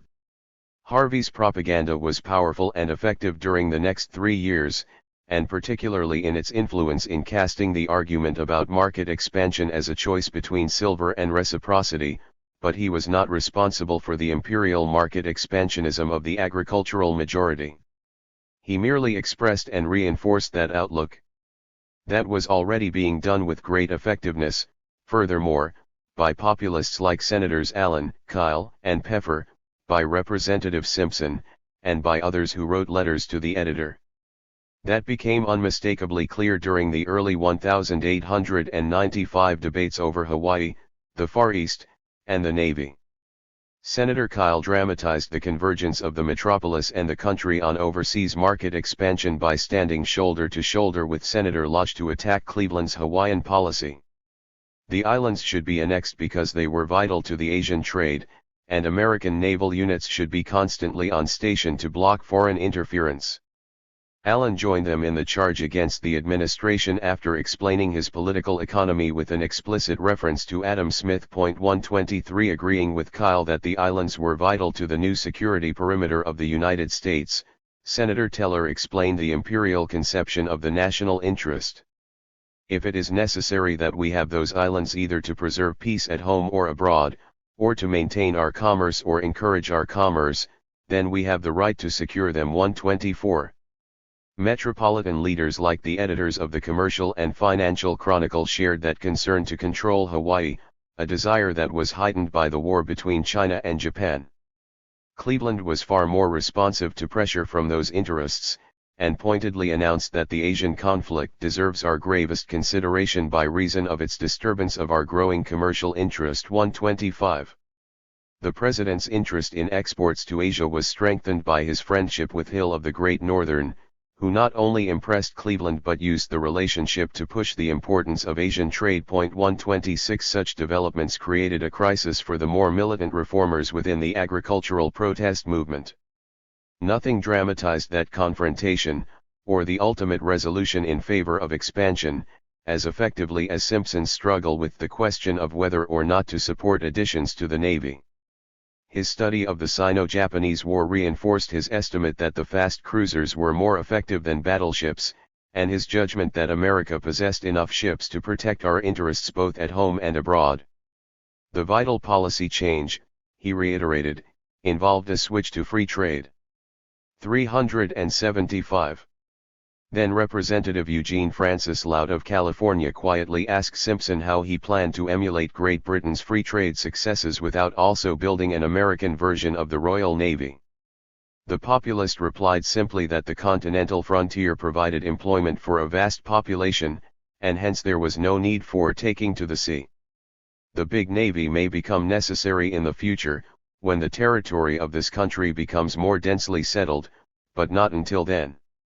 But the question hung in Simpson's mind, perhaps caught on the peg of his earlier argument about the end of the continental frontier necessitating a drive for overseas markets.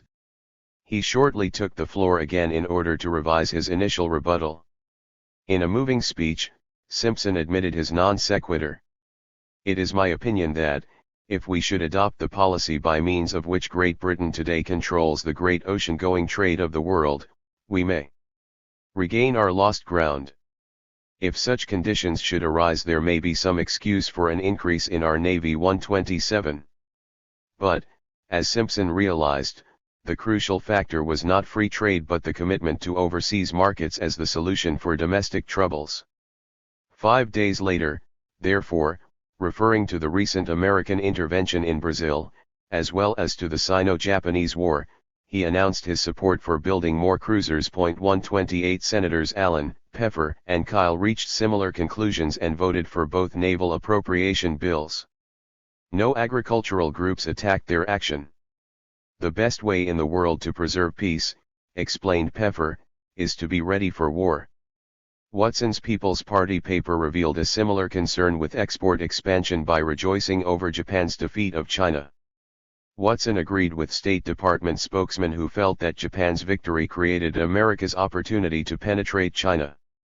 It would open large opportunities for enlarging the export of raw cotton and rough textiles.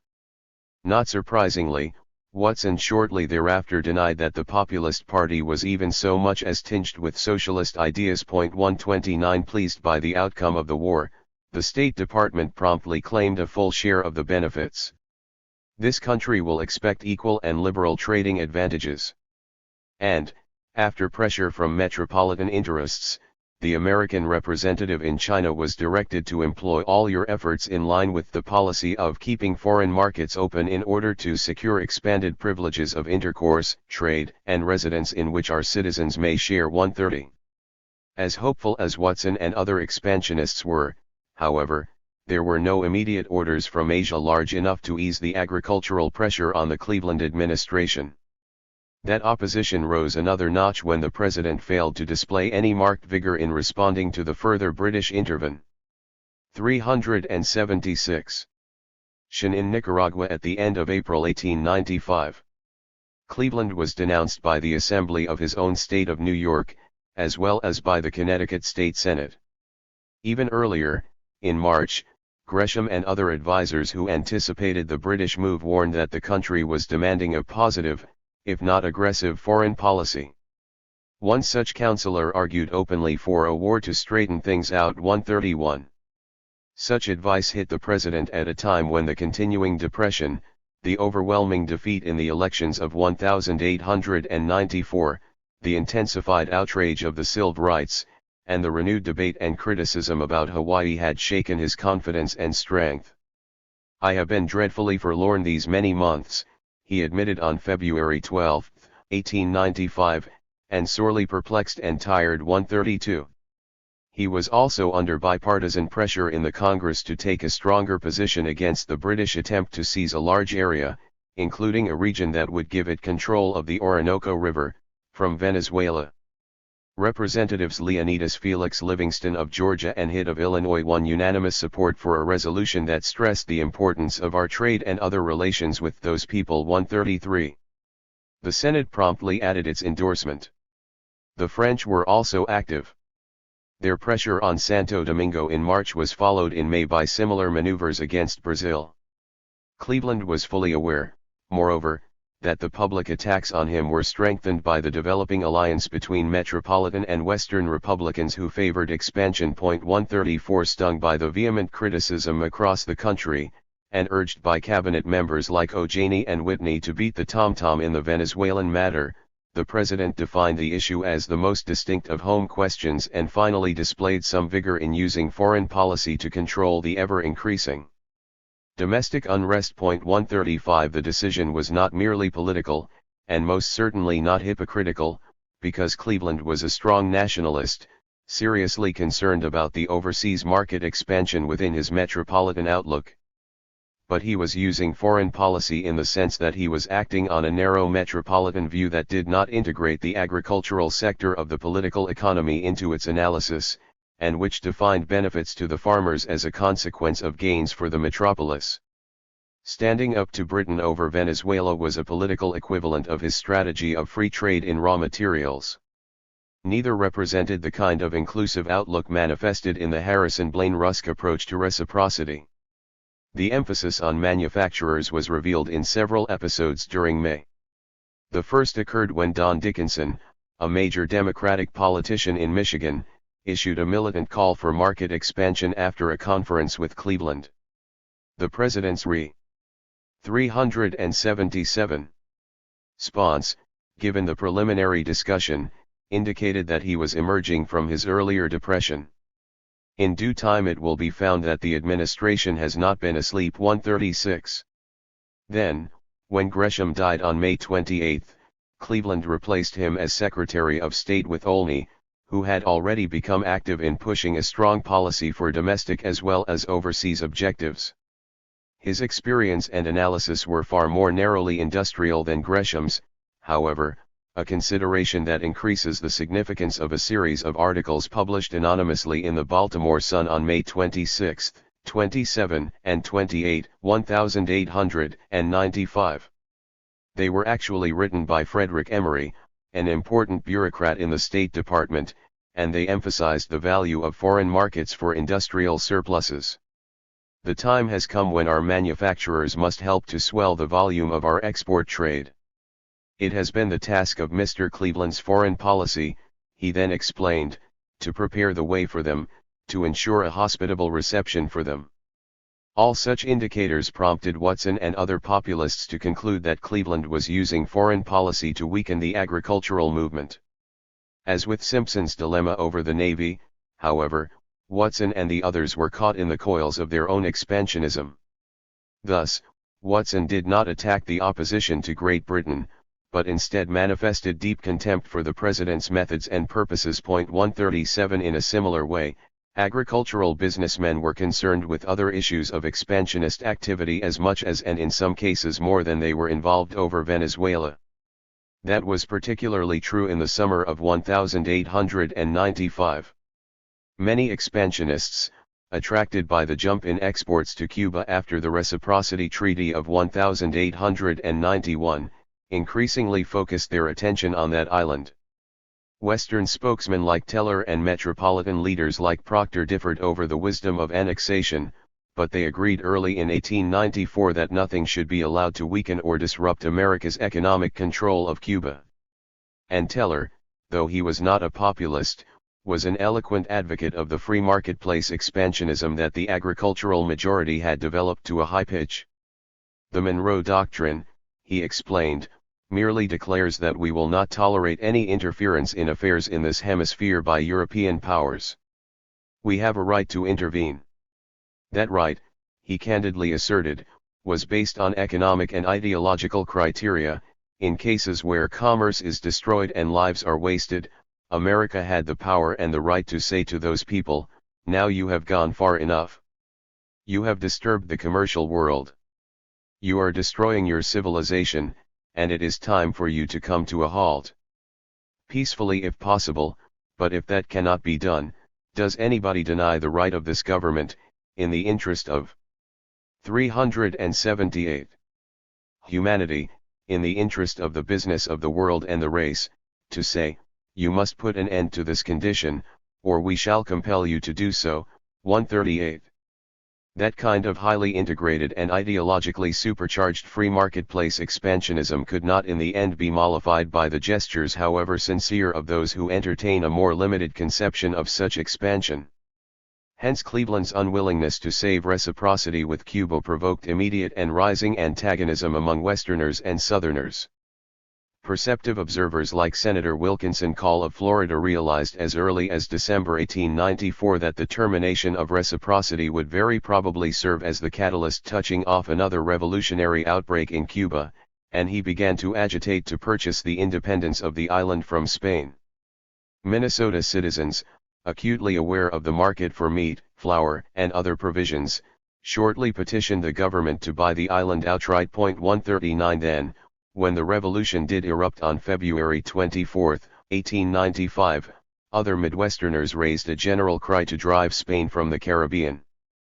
The National Stockman, for example, first compared the revolt to the American Revolution, and then added a marketplace note. Aside from this, the commercial interests of this country would probably be advanced by Cuban independence. And by September the impatience with the lack of forthright action by Cleveland prompted the Chicago Tribune to ask, in its characteristic assertive manner, why do we wait any longer? 140. The agitation over Cuba thus compounded Cleveland's dilemma and reinforced his propensity to resolve it by taking a strong stand against the British advance in Venezuela. The administration did that on July 20, when the President and Olney bluntly asserted American predominance in the Western Hemisphere. But the note was not published and hence had little effect on the mounting clamor for tough diplomacy. For that matter, the information that did reach the public served mainly to fuel the agitation. 141 Impressed by the analysis offered by Peter Brooks, a large American operator in Cuba, Olney concluded that the idea of buying the island offered a workable solution to the new complication. Spain cannot possibly succeed in crushing the revolution, the secretary decided, and stressed the need for a clear policy. Cleveland understood the logic of that argument, but was not ready to act. 142 Instead, he moved to deal with all such issues through a vigorous reassertion of the Monroe Doctrine against the British pressure on Venezuela, an action he viewed as challenging American interests. That strategy emerged clearly in his annual message of December 2, 1895, written before the English reply to the tough note of July had been received. The President began by discounting German restrictions on American food exports, promulgated in response to the end. 379. Of reciprocity, as only somewhat injurious. The Cuban Revolution admittedly damaged commercial exchanges and aroused sentimental sympathy and adventurous support among our people, but the primary problem was enforcing neutrality laws. He next attacked the civil rights as a serious menace to our prosperity and an insidious temptation of our people to wander from the allegiance they owe to public and private integrity. Cleveland then turned that kind of righteous moralism on the British.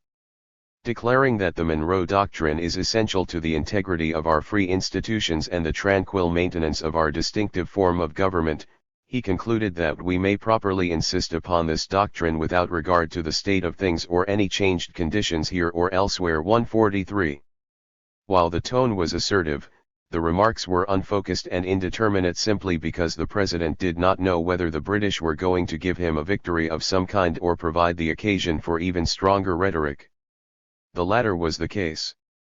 Lord Salisbury curtly refused to acknowledge that the doctrine enjoyed any standing in international law, and slyly offered to discuss the concrete issue of Venezuela if the United States would state its economic, political, or strategic interests in a straightforward manner. The British answer was powerful enough to infuriate both Cleveland and Olney, and they vented their anger publicly on December 17 in a presidential message heard round the world. The crucial sentence provided an answer to Salisbury's request for specifics. American predominance in the Western Hemisphere was important to our peace and safety as a nation and is essential to the integrity of our free institutions and the tranquil maintenance of our distinctive form of government. That was the vital part of the performance simply because it formalized the extension of the American marketplace and security perimeter that had been initiated during the Depression of the 1870s and sustained by Blaine and Harrison. The assertion that domestic American welfare depended upon hemispheric predominance was a classic projection of the frontier outlook, a well-nigh definitive application of the marketplace conception of the world, and an emotionally intense manifestation of the militant nationalism generated by the agricultural majority. As Cleveland remarked to an intimate, the message caught the national spirit perfectly. 144. A cabinet member's diary entry was equally revealing. Former Representative Wilson, who had become Postmaster General in April 1895 after the infamous tariff bill had become law, offered his succinct commentary on January 3, 1896. The crisis and the President's handling of it has dwarfed or relegated to the background all other and lesser foreign questions on which the Republicans were getting ready. 380. To attack the administration for its weak and un-American foreign policy, and to that extent has done us good politically. 145. The message did serve, as one observer wrote Secretary of Agriculture Morton, like an electric spark kindling the fires of patriotism, but the blaze quickly subsided for want of fuel. 146. It was Cleveland's unwillingness to move on down the Imperial Highway, rather than any overwhelming opposition from the metropolitan business community, that allowed the Venezuelan crisis to wane as rapidly as it had waxed. 147. The President had no intention of following through with a vigorous program to expand overseas markets. That was precisely what angered the agricultural businessmen, moderates as well as populists, and they immediately stepped up their efforts to take control of the Democratic Party in order to put such a policy into operation. The only war that Mr. Cleveland can engender, commented the St. Louis grocer, is a war led by the bankers of Wall Street against the commercial and agricultural interests of this country. In that war Mr. Cleveland has the position of commander-in-chief. Pity the extremity of a discredited administration, agreed the American grocer of New York, which drives it into a startling bit of jingoism with a view of galvanizing it into new life. 148. The People's Party paper had offered that analysis as early as June, when it attacked Cleveland's resort to warlike complications as an effort to maintain the perpetual bondage of the West and the South. The war scare is a fake, Watson snorted in December. 149. There will be no war, agreed the Southern Mercury. But when the Pops get in, the editors promised, there will be a war if John Bull does not attend strictly to his own affairs.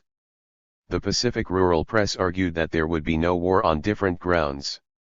War with us would mean the breaking up of the British Empire. She will not fight. 150. William T. Stead, expansionist editor of the Review of Reviews, admitted to Chicago reformer Henry Demarest Lloyd that Cleveland had engineered a clever maneuver against the protest movement. Lloyd himself was ready for war, comparing the British action to the firing on Fort Sumter, or Bunker Hill. I would extend the Monroe Doctrine to the defense of every republic as far as Andorra and San Marino, and to the assistance of every people seeking to establish the republic. That was the only way, the necessary way, to fulfill our mission to defend and extend liberty. But it is too much to hope for, he concluded sadly. 151. All of it, in the 19th century, yes, but much of it, no. Agricultural leaders like Senator Allen and William Jennings Bryan were even then moving to recapture the initiative on Hawaii and silver, and to force intervention in Cuba. Others were agitating for the restoration of the reciprocity strategy of market expansion, and for other 381 measures to relieve the continuing depression. There are some who think that the only businessman is the man who lives in some great city, cried Bryan in November 1895, and who is engaged in commercial pursuits. But I would impress upon your minds that every producer of wealth is a businessman. Bryan had no need to convince the agriculturalists, as he surely knew, for they had been trying to educate the metropolis to that truth for a generation. he was instead trying to impress himself on the agricultural businessmen as the man who could penetrate and control the markets they needed, and extend the freedom they treasured, by winning the presidency and remonetizing silver. I say, let us restore silver and then let England adopt bimetallism because the United States has it. 152. Cleveland never had a chance against Bryan, and it required all of William McKinley's sophisticated expansionism, hard will, and political shrewdness to keep the Nebraska expansionist from entering the White House. 14. Do believe that the sober, candid, thinking, patriotic people of this country fully realize the necessity of promptly taking steps to extend the interests of our commerce.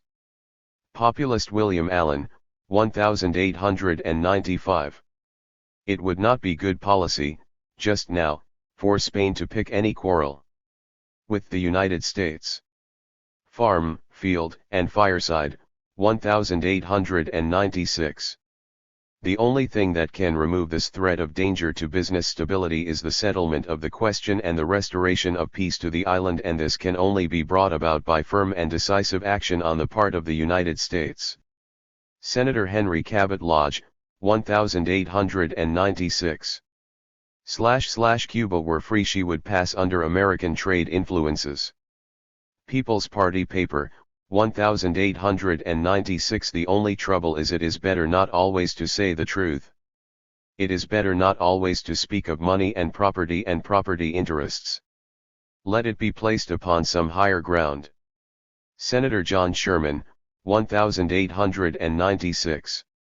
The poverty in this state is something more than you can conceive.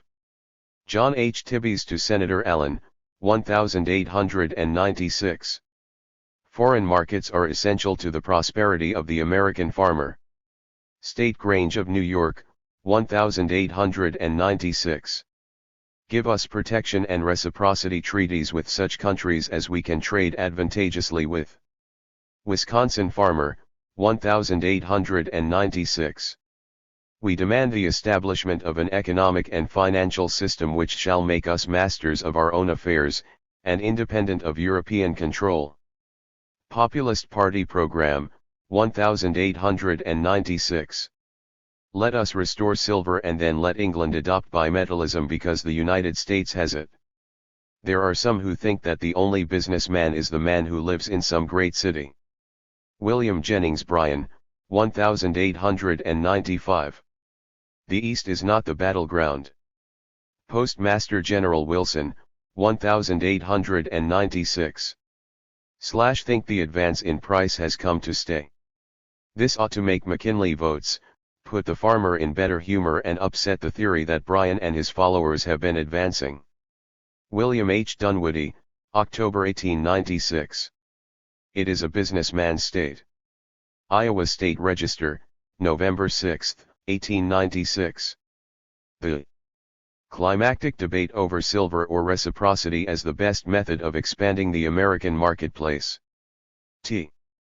The election of 1896 was such a deeply emotional struggle because it involved a confrontation between a divided metropolis and a divided country over the highly charged issues of how best to extend the freedom of the marketplace and at the same time expand the marketplace. The basic choice was explicit.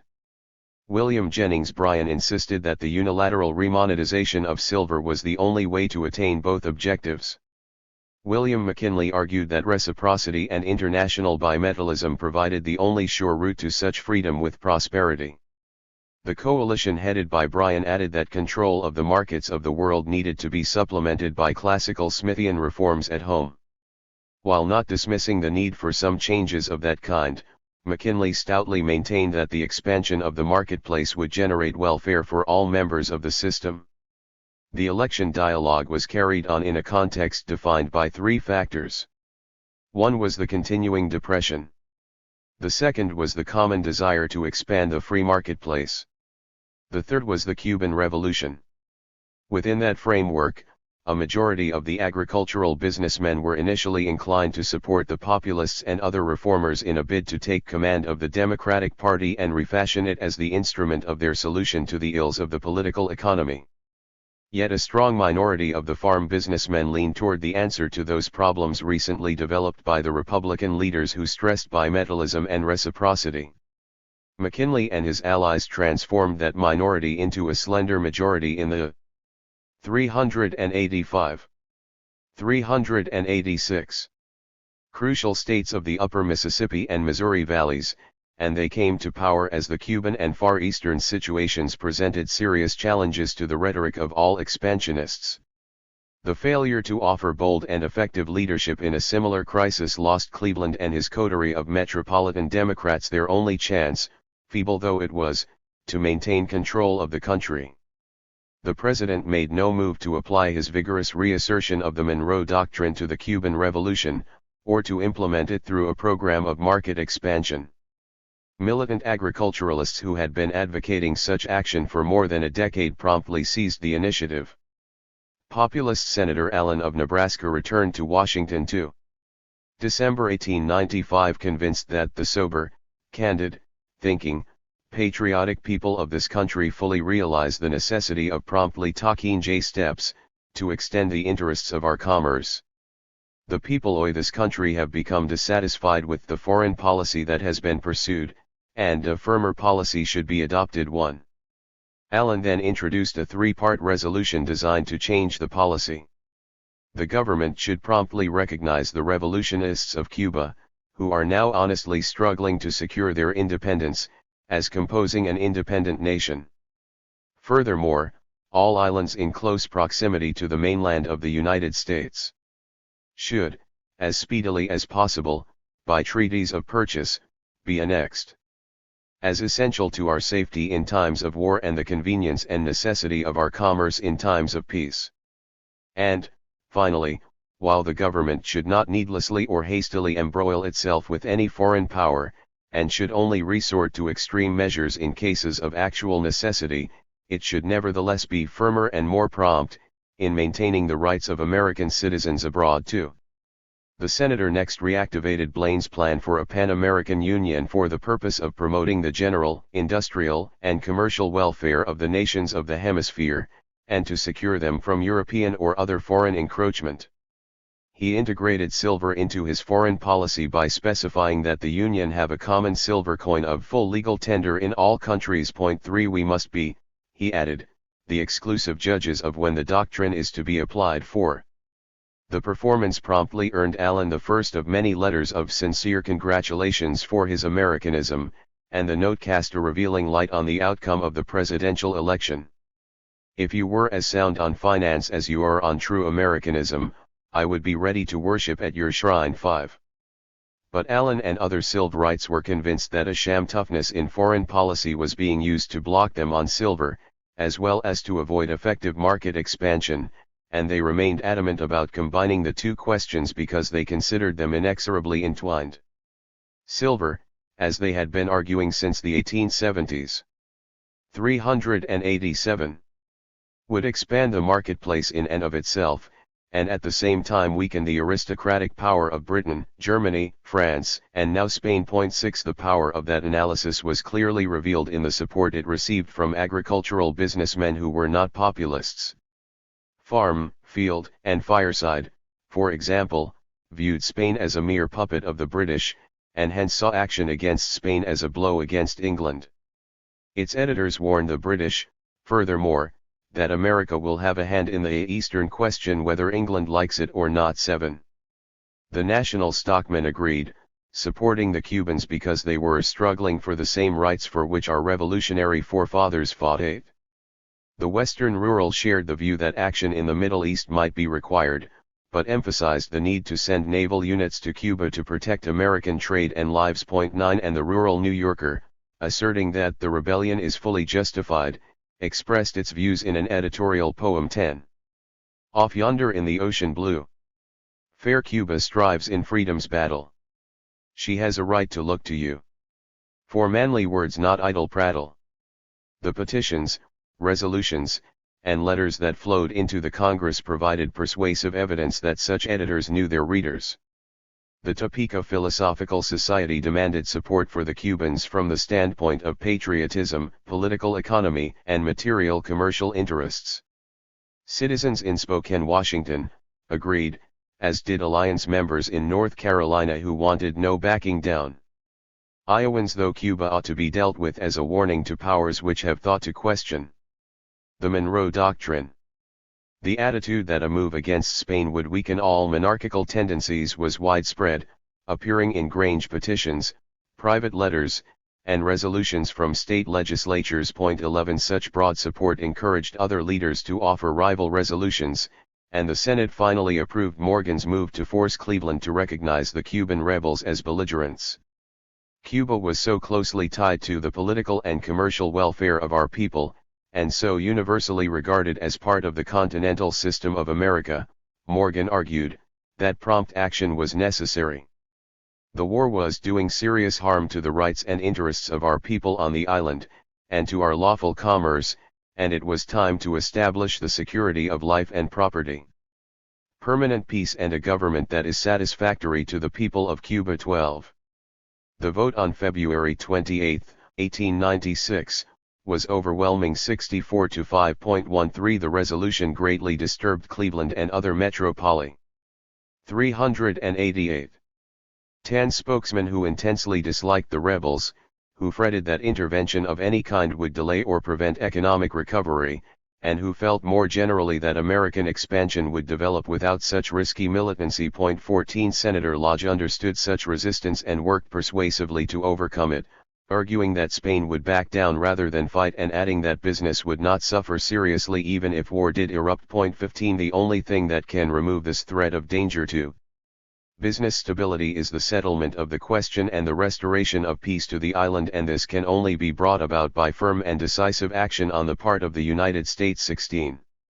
Some businessmen closely tied to agriculture shared the fear that strong action would do more damage than good, but they were overbalanced by the farmers who agreed with Lodge. 17 Farm, Field, and Fireside expressed the majority's confidence in American power, and its desire to expand trade relations with a free Cuba. 18 Populist editors wholly accepted that view, and even reprinted articles from Farm, Field, and Fireside.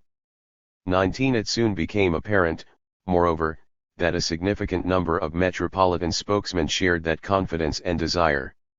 When it reached the House, the Morgan resolution on Cuba was ignored in favor of a measure submitted by Blaine's old expansionist ally, Representative Hitt of Illinois.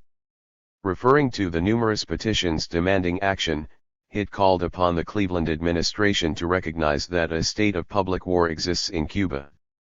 The only permanent solution would be establishment of a government by the choice of the people of Cuba, and their efforts deserved formal recognition. Furthermore, in view of the very close relations between Cuba and the United States in consequence of its proximity and the extent of the commerce between the two peoples, the United States should be prepared to protect the legitimate interests of Americans by intervention, if necessary. 20. Hitt used no evasions in presenting the resolution. Wherever American interests are imperiled, we land Marines if necessary, and if it is necessary for the protection of a vast property in the midst of extreme confusion and disorder, we can land a sufficient force for protection. 21. The co-leader of the House action was Representative Robert Adams, Jr., of Pennsylvania, a graduate of the Wharton School of Economy and Finance, who also laid great stress on American investment and business on the island, and on trade with it. 22 His arguments served to highlight the metropolitan support for strong action that was developing among Andrew Carnegie, labor leader Samuel Gompers, and such spokesmen as the Journal of Commerce, the Commercial Advertiser, and the Financial Record. 23. 389. Hitt's resolution passed the House on March 2, 1896, by the vast margin of 262 to 17, but its gross emphasis on economic considerations upset enough senators to force a compromise. Senator Sherman, aging rapidly but still an astute judge of political sentiment, candidly discussed the need to rephrase the call for action upon some higher ground. The Hitt analysis was in substance true, but it is better not always to say the truth. It is better not always to speak of money and property interests. He understood, he added, The analogy with the American Revolution. 24 Sherman's estimate of the substance of American interests in Cuba should be kept in mind, for he shortly became Secretary of State, but it is also essential to realize that he underestimated the degree to which the populists and other agriculturalists had integrated the political and economic freedoms of the marketplace. They were not at all reluctant to admit their concern with exports to Cuba, but they properly insisted that they viewed the expansion of the marketplace as essential to liberty as well as to profit. That was why they demanded a presidential campaign stressing that vital interrelationship, and why they chose silver as the instrument and the symbol of their expansion. The agricultural businessmen were contemptuous of the Cleveland policy of providing a breathing space so that Spain could reassert its control in Cuba.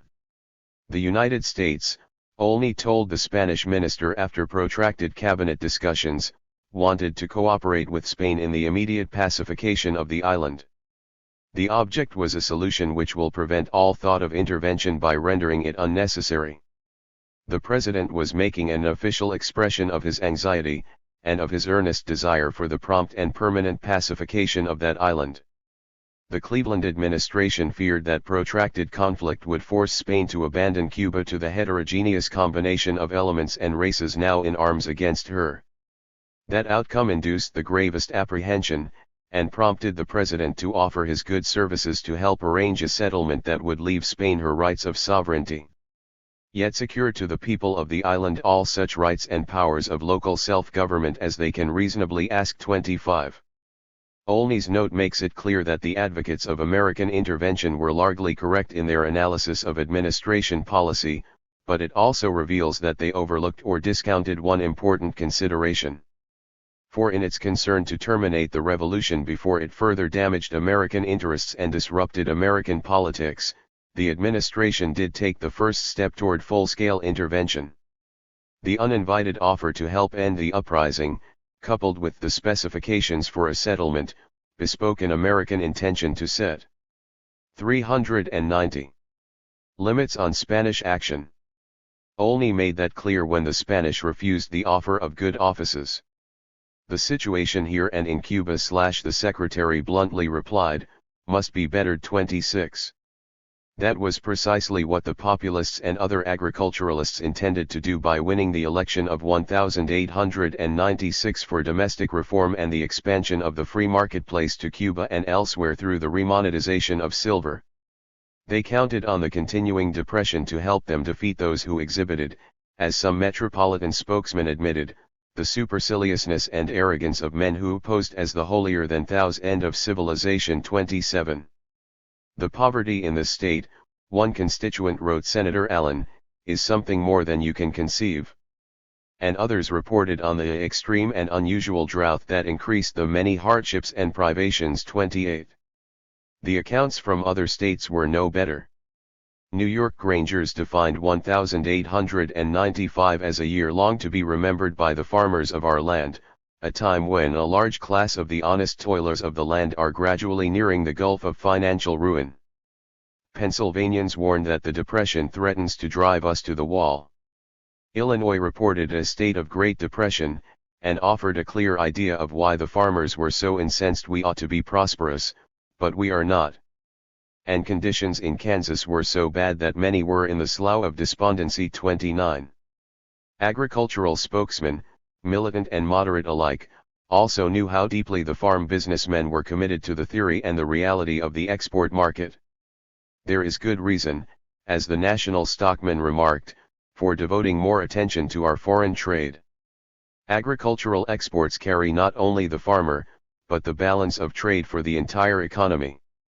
Any person who opposes efforts intended to further our commerce with Japan and the East, remarked Farm, Field, and Fireside in praising Senator Morgan, is simply turning his hands backwards on the dial of history. Foreign markets, summarized the New York Grange, are essential to the prosperity of the American farmer. 30. Reform leaders like Senator Benjamin Ryan Tillman of South Carolina, along with others like Allen and Peffer, combined reform and expansion in their efforts to control the corporations and thereby produce a better navy. 31 Tillman wanted such a fleet to have the nations of the earth consider us as being one of the powers, so that any country in Christendom would think once, twice, and thrice before it goes to war with this country. 32. The boasted home market, for which the protectionists clamor, he added, can no longer purchase the products of our home factories. 33. Such persistent concern with overseas markets belatedly prompted Edward Atkinson to study a phenomenon of such very potent influence. His first estimate of the number, 391, of agricultural businessmen directly tied to the export demand revealed how little he understood the relationship. He placed it at about 2 million. Then, under criticism, he recognized how narrow his study had been and drastically revised the total upward to about 10 million for part of northern agriculture. 34 A significant number of the farmers who had known that for a generation began in 1895, 1896 to support Lubin's proposal for an export bounty on agricultural exports as a way of earning a profit on their operations. The New York Grange, for example, changed its mind and joined fellow members in California, Oregon, Washington, Pennsylvania, Ohio, and Wisconsin in approving the approach. 35 A major bounty rally in Worcester, Massachusetts, produced additional backing from groups in San Francisco, Seattle, and Bath, Maine, from various Atlantic coast shipbuilders, and from the National Farmers Congress. Representative Elisha Edward Meredith of Virginia ultimately introduced a bill to create such a system, but it never came to the floor for discussion and decision. 36 Tillman was one of the few militant reformers to support the bounty plan, and that does much to explain why it failed to become a major issue in the 19th century. 37 The bulk of populist and democratic leaders concentrated almost exclusively on silver, giving secondary attention to improving and controlling the transportation system. The truth is, as Secretary of Agriculture Morton unhappily admitted in March 1896, that the silver fallacy has been growing in public estimation for the last 6 months. The propaganda of the 16-L crowd have penetrated every back county in Texas and all the other states with their fallacies and wind. It looks now as though they might carry the National Convention at Chicago. 38. Morton was proved correct on both substantive points, but Senator Stewart offered a far more useful analysis of why silver became such a powerful element in the campaign. The Populist Party is a band of reformers, and they desire victory in order that they may accomplish reforms, and by cooperation with other reformers in establishing an independent policy for the United States, they will have a reasonable chance to secure all the reforms they desire. But with Rothschild's millions in control of the administration, no reform whatever is possible. 39. Other farm businessmen of less pronounced reformist ideas accepted the basic premise: remonetization would enable America to displace Britain and expand a truly free marketplace around the globe. Our monetary system, asserted Elwood Furness, president of the Iowa Alliance, should be governed by the Monroe Doctrine as well as our Territory 40. The editors and letter writers of the whole range of agricultural publications gave eloquent and angry witness to their understanding and acceptance of the argument. They took particular plea. 392.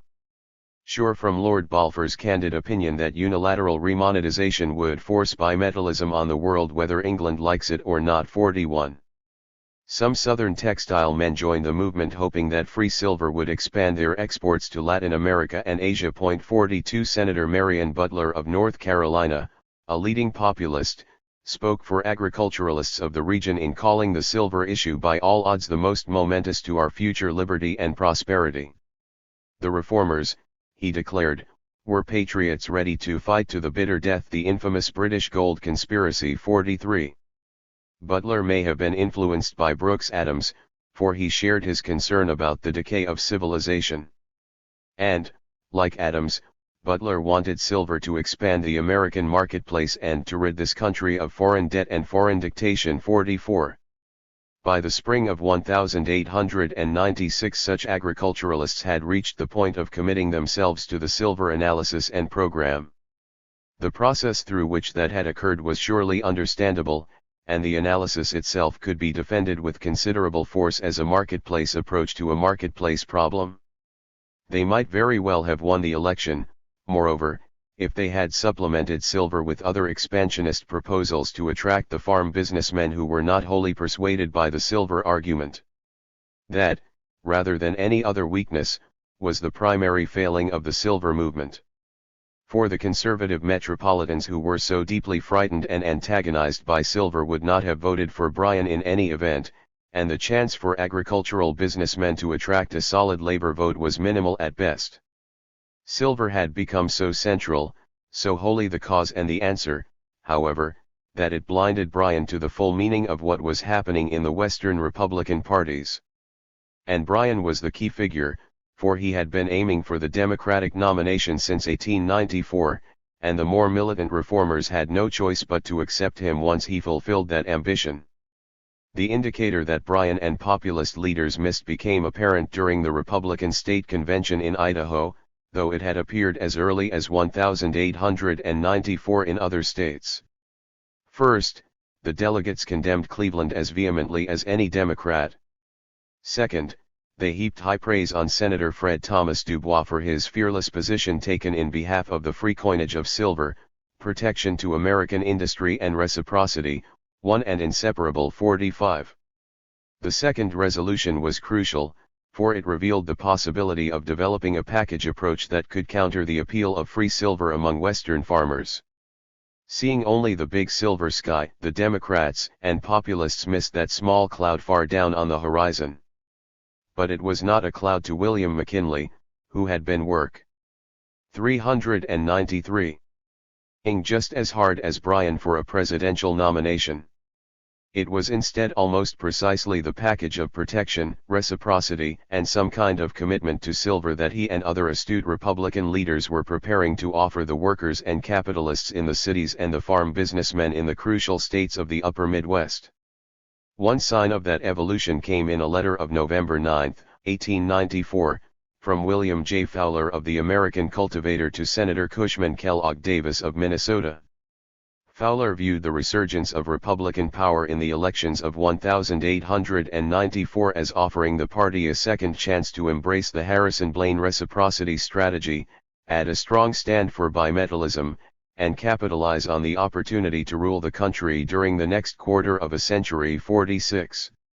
Davis understood the argument and agreed that the strategy could be very effective in exploiting the agricultural reaction against the Wilson tariff. 47 Davis was undoubtedly a major participant, along with others like Pillsbury, in the policy discussions that began in May 1895 and culminated 6 months later in the decision to launch a major drive for reciprocity, and for retaliation to open the European markets for American surpluses. The Northwestern Miller opened the campaign with a long feature article on December 27, 1895, and it attracted so much favorable attention that it went into production as a pamphlet within 2 weeks. 48 The effort rapidly became integrated with the support for the revolution in Cuba, and dramatized how the agricultural concern to expand the free marketplace was focused on that specific foreign policy question. 49 The response of the editors of Farm, Field, and Fireside was just as significant. Perhaps more so, for they were strong silver advocates who joined the campaign for reciprocity. Their long article at the end of January praised Blaine and again tied the issue to Cuba. The problem was to find a statesman large enough to put reciprocity and silver together and thereby realize Blaine's old cry of America for Americans. 50. The Western Rural immediately echoed that slogan, and made the same connection with Cuba. America for Americans is now the phrase, not only with reference to the Monroe Doctrine, but with a view to reciprocal trade. If independent Cuba, with a warm side towards the United States, could be thrown into the scale, it would make a vast increase in our commerce. 51. The livestock growers and the packers immediately joined the battle. Samuel W. Allerton led the processors in a public campaign focused on Representative Joseph Gurney Cannon of Illinois. Restore reciprocity, open the markets of the world for our cattle, hog products, and canned goods. The foreign exchange is made south and west of the Alleghenies. Restore reciprocity. An old farmer, writing to the country gentleman, agreed that the answer to the depression was to take possession of the world's markets. 52. Will grow. 394. ERS added their weight, complaining that the Wilson tariff very seriously compromised our international business relations. The Pioneer Press prophesied accurately that many farm businessmen in the West will be more interested in getting a higher tariff on wool than in securing the free coinage of silver. 53. The editors of the Rural New Yorker were unusually perceptive and well-informed agricultural leaders, and they did not miss the significance of what was happening among the northern farmers. Their light touch was typical of the way they often made a central point. It must be, they noted on April 4, 1896, that the Cuban question and the chance that McKinley will secure the Republican nomination have made our readers forget our great book offer. 54. Always a bit more heavy-handed, the Northwestern Miller intoned 3 weeks later that reciprocity will rise to worry several of the politicians. 55. It did just that to Bryan and the populists. The reason was that it intrigued such key Republican leaders as Whitelaw Reid, Senator Stephen Benton Elkins of West Virginia, Representative Nelson Dingley, Jr., of Maine, and Speaker of the House Thomas Brackett Reed.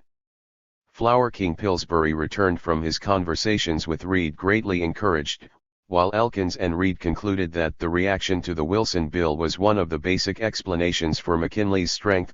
56 McKinley had established his credentials with the industrial market expansionists by committing himself to the protection reciprocity strategy at the founding convention of the National Association of Manufacturers. The NAM proved an effective pressure group, and immediately launched a drive for reciprocity and a campaign to capture Latin American markets.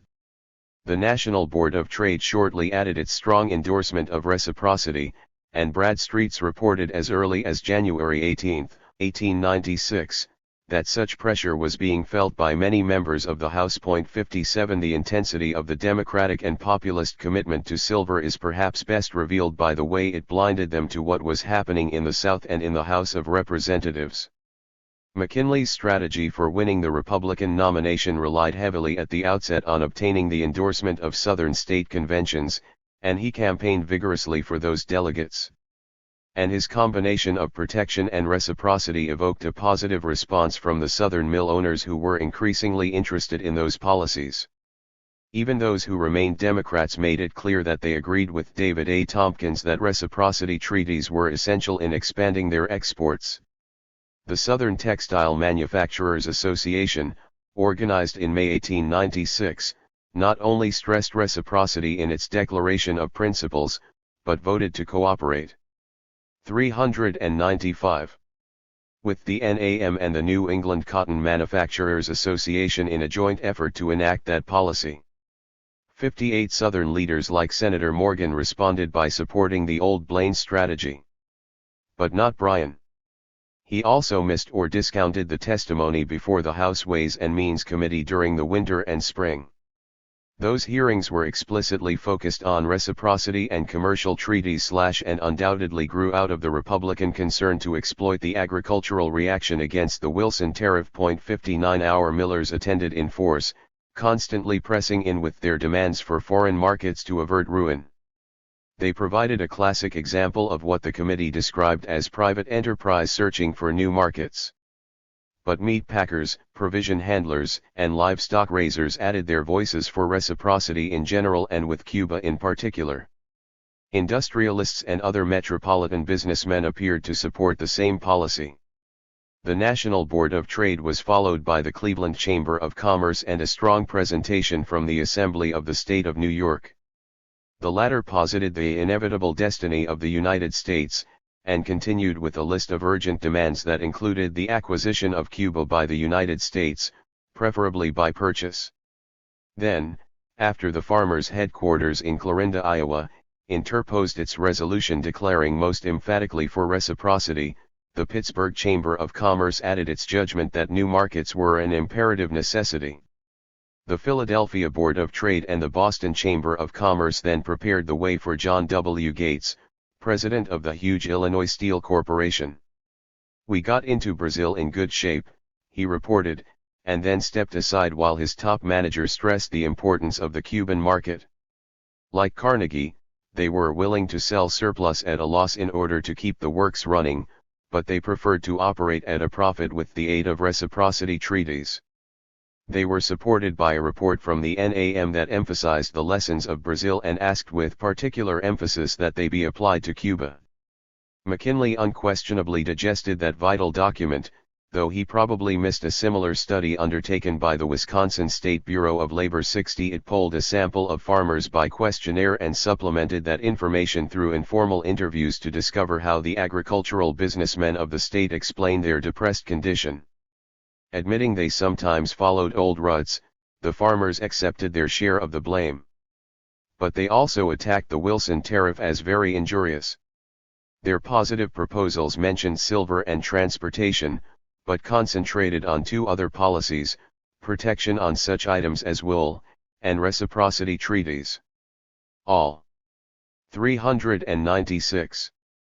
Their answers were predicated upon the need for foreign markets, and a few integrated protection, reciprocity, and silver as explicitly as the Idaho Republicans. 61. The Minnesota Millers were so determined about the issue that Pillsbury agreed to be a delegate to the Republican convention mainly because he desired to be in a position to urge the necessity of a reciprocity clause in the party platform. Understandably, the Northwestern Miller gave him credit for the conspicuous place of reciprocity in the campaign. 62. The judgment was overgenerous. It tells more about the pressure that McKinley had already responded to by the time of the convention than about why he responded. The answer to that question is simply that McKinley embraced reciprocity as a result of his encounter with Blaine in 1889, 1890, and because his subsequent analysis of the political economy led him to stress overseas economic expansion. McKinley was an unusually sensitive and shrewd politician, and he indicated as early as January 1896 that he was not going to campaign on extreme protection. Pillsbury's efforts reinforced McKinley's decision to emphasize reciprocity, but they did not force it upon him. Pillsbury was a strong man, but not powerful enough to break McKinley's irresistible will. 63. That became apparent in the way McKinley outmaneuvered the Metropolitans, who thought they had captured him in a net of gold during the St. Louis Convention. McKinley was a bimetallist with clear sympathies for silver. That strong leaning, as observant members of Cleveland's cabinet called it, won him the support of men like Francis A. Newlands, John G. Garrison, and Myron A. McCord, as well as the confidence of many agricultural businessmen who were not hardline Silverites. 64. The Western Rural, for example, spotted the way McKinley men were approving silver in various state conventions, and became increasingly concerned lest McKinley's record and rhetoric on silver keep the Western farmers in the Republican fold. 65. And Metropolitan leaders like Senators Lodge and Hoar were deeply concerned to present a solid front on bimetallism. 66. Finally, those views were shared by Marcus Hanna, the tough, brilliant political manager who had committed himself to McKinley in 1888. The ensuing and bitter intra-party fight arose because the Eastern Republicans who controlled the state machines that McKinley had to defeat to win the nomination also understood his silver sympathies.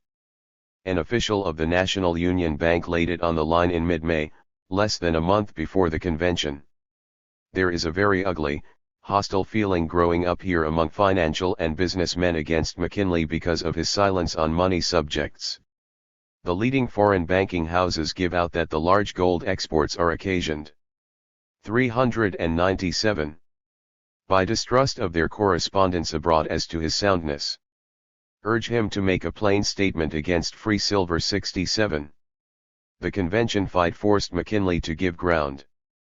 But he did not surrender. He reluctantly accepted an explicit pledge to gold, but in return obtained a commitment to bimetallism and an explicit attack on the Democrats who pawned American credit to alien syndicates.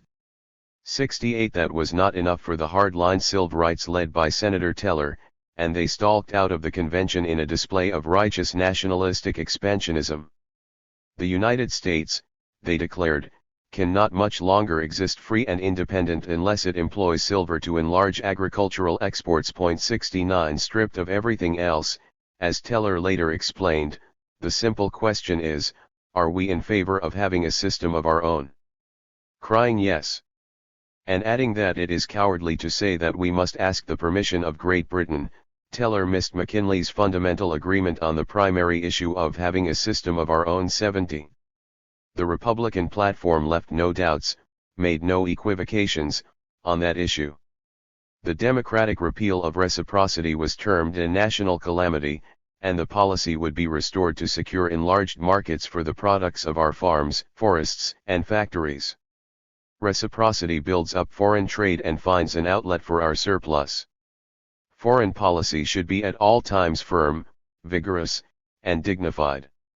That meant Hawaii should be controlled by the United States, a canal built, owned, and operated by the United States, the continued enlargement of the Navy, the purchase of the Danish West Indies, and a commitment that everywhere, American citizens and American property must be absolutely protected at all hazards and at any cost. As for Cuba, Spain had lost control, and the government of the United States should actively use its influence and good offices to restore peace and give independence to the island. Bryan answered that silver would do all that and more. He had been developing his argument since the late 1880s, when he sided with Bland on silver and with Mills against Cleveland over the proper use of a low tariff. His formulation of a definitive statement was complete in all essential respects by January 1894, when he tied the entire political economy to agricultural exports that carried the balance of trade. "I am not," he avowed, "in favor of the reciprocity which you have had last year, but I am in favor of commercial freedom." 71. And the key to that was unilateral remonetization of silver. The degree to which he had integrated all facets of his concern to expand the free marketplace around silver was revealed during a routine appearance at a university debate competition. While waiting for the decision of the judges on the winner of a competition over the Venezuelan boundary issue, Bryan filled the time with a speech on 398. The Monroe Doctrine applied to the silver question. That meant remonetization without waiting for the aid or consent of any other country. 72. Even men like Bland, who held that silver would double the foreign market for our goods, and give us such a period of prosperity as we have never known before, could not match Bryan's single-minded dedication. 73. Senator John Warwick Daniel of Virginia did offer, however, a superb performance as temporary chairman of the Democratic Convention after the Goldbugs had been driven from the scene. He was joyful beyond measure that the party had finally found an issue that enabled it to throw off the onerous label of un-American that the protectionists had pinned on it a generation earlier. The protectionist Goldbugs were the true alien sympathizers whose policies assisted Great Britain in asserting and maintaining its commercial supremacy over the world.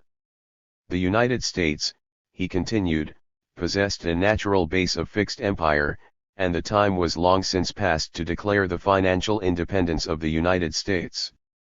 Brethren of the East, he thundered in warning, there is no north, south, east, or west in this uprising of the people for American emancipation from the conspiracy of European kings, led by Great Britain, which seeks to make American manufacturers, merchants, farmers, and mechanics hewers of wood and drawers of water. 74. Then Bryan did it even more effectively in a speech closing out the discussion on the platform. He first vented the spirit of the farm businessmen's sure knowledge of their underlying primacy in the political economy. "Burn down your cities and leave our farms, and your cities will spring up again as if by magic, but destroy our farms and the grass will grow in the streets of every city in the country." He then compressed Daniel's long list of occupations into a perfect charge against the metropolis. It made the definition of a businessman too limited in its application. Farmers were as truly businessmen as lawyers, bankers, or industrial magnates. Bryan had used that phrase and the idea behind it so long that it reverberated in the agricultural press as effectively as it did in the convention hall. 75. The demand for the government to help businessmen, Bryan pointed out, involved no break with sound American traditions. "We today are inventing no new principles, we are simply applying to new conditions those principles which must forever live if the people still retain their love for our form of government." Indeed, Bryan thundered, it is the issue of 1776 over again. Then he launched his fervent nationalistic attack on gold monometallism as a British policy that would subvert American freedom and prosperity, nay, that had already done so. Let England have bimetallism because the United States has it. It is often forgotten that his militant assertion of anti-metropolitan, anti-British sentiment provided the context for his fa.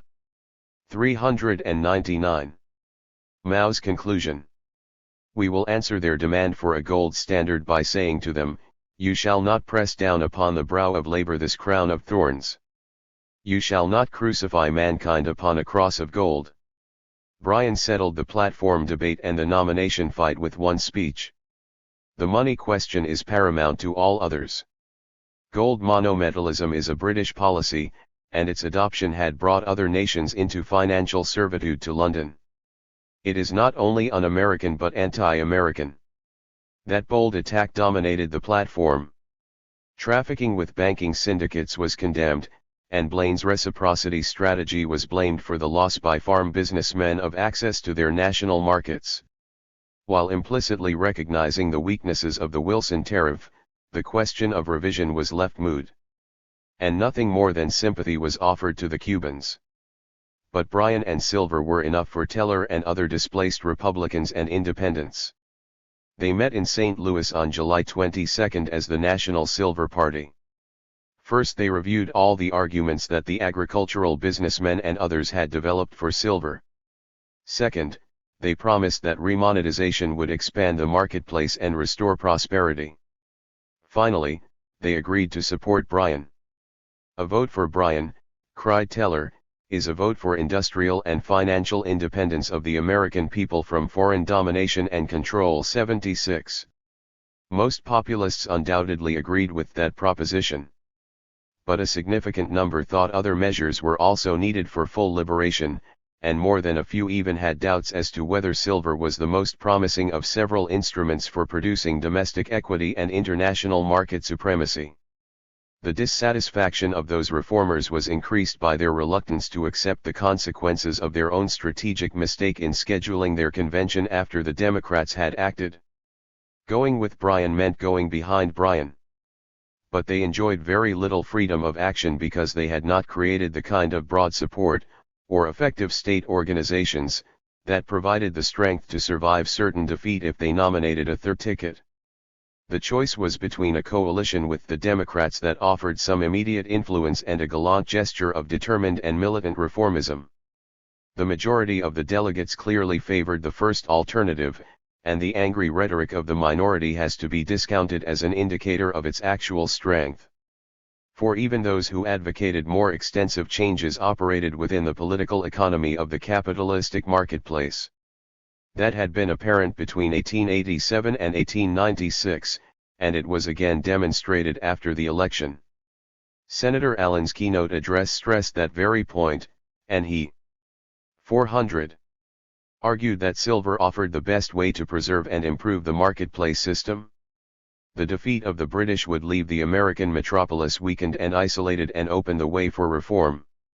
That analysis became the preamble of the platform. The influence of European money changers has been more potent in shaping legislation than the voice of the American people. We demand the establishment of an economic and financial system which shall make us masters of our own affairs, and independent of European control. The remonetization of silver was thus the means of ensuring the welfare and prosperity of this and future generations.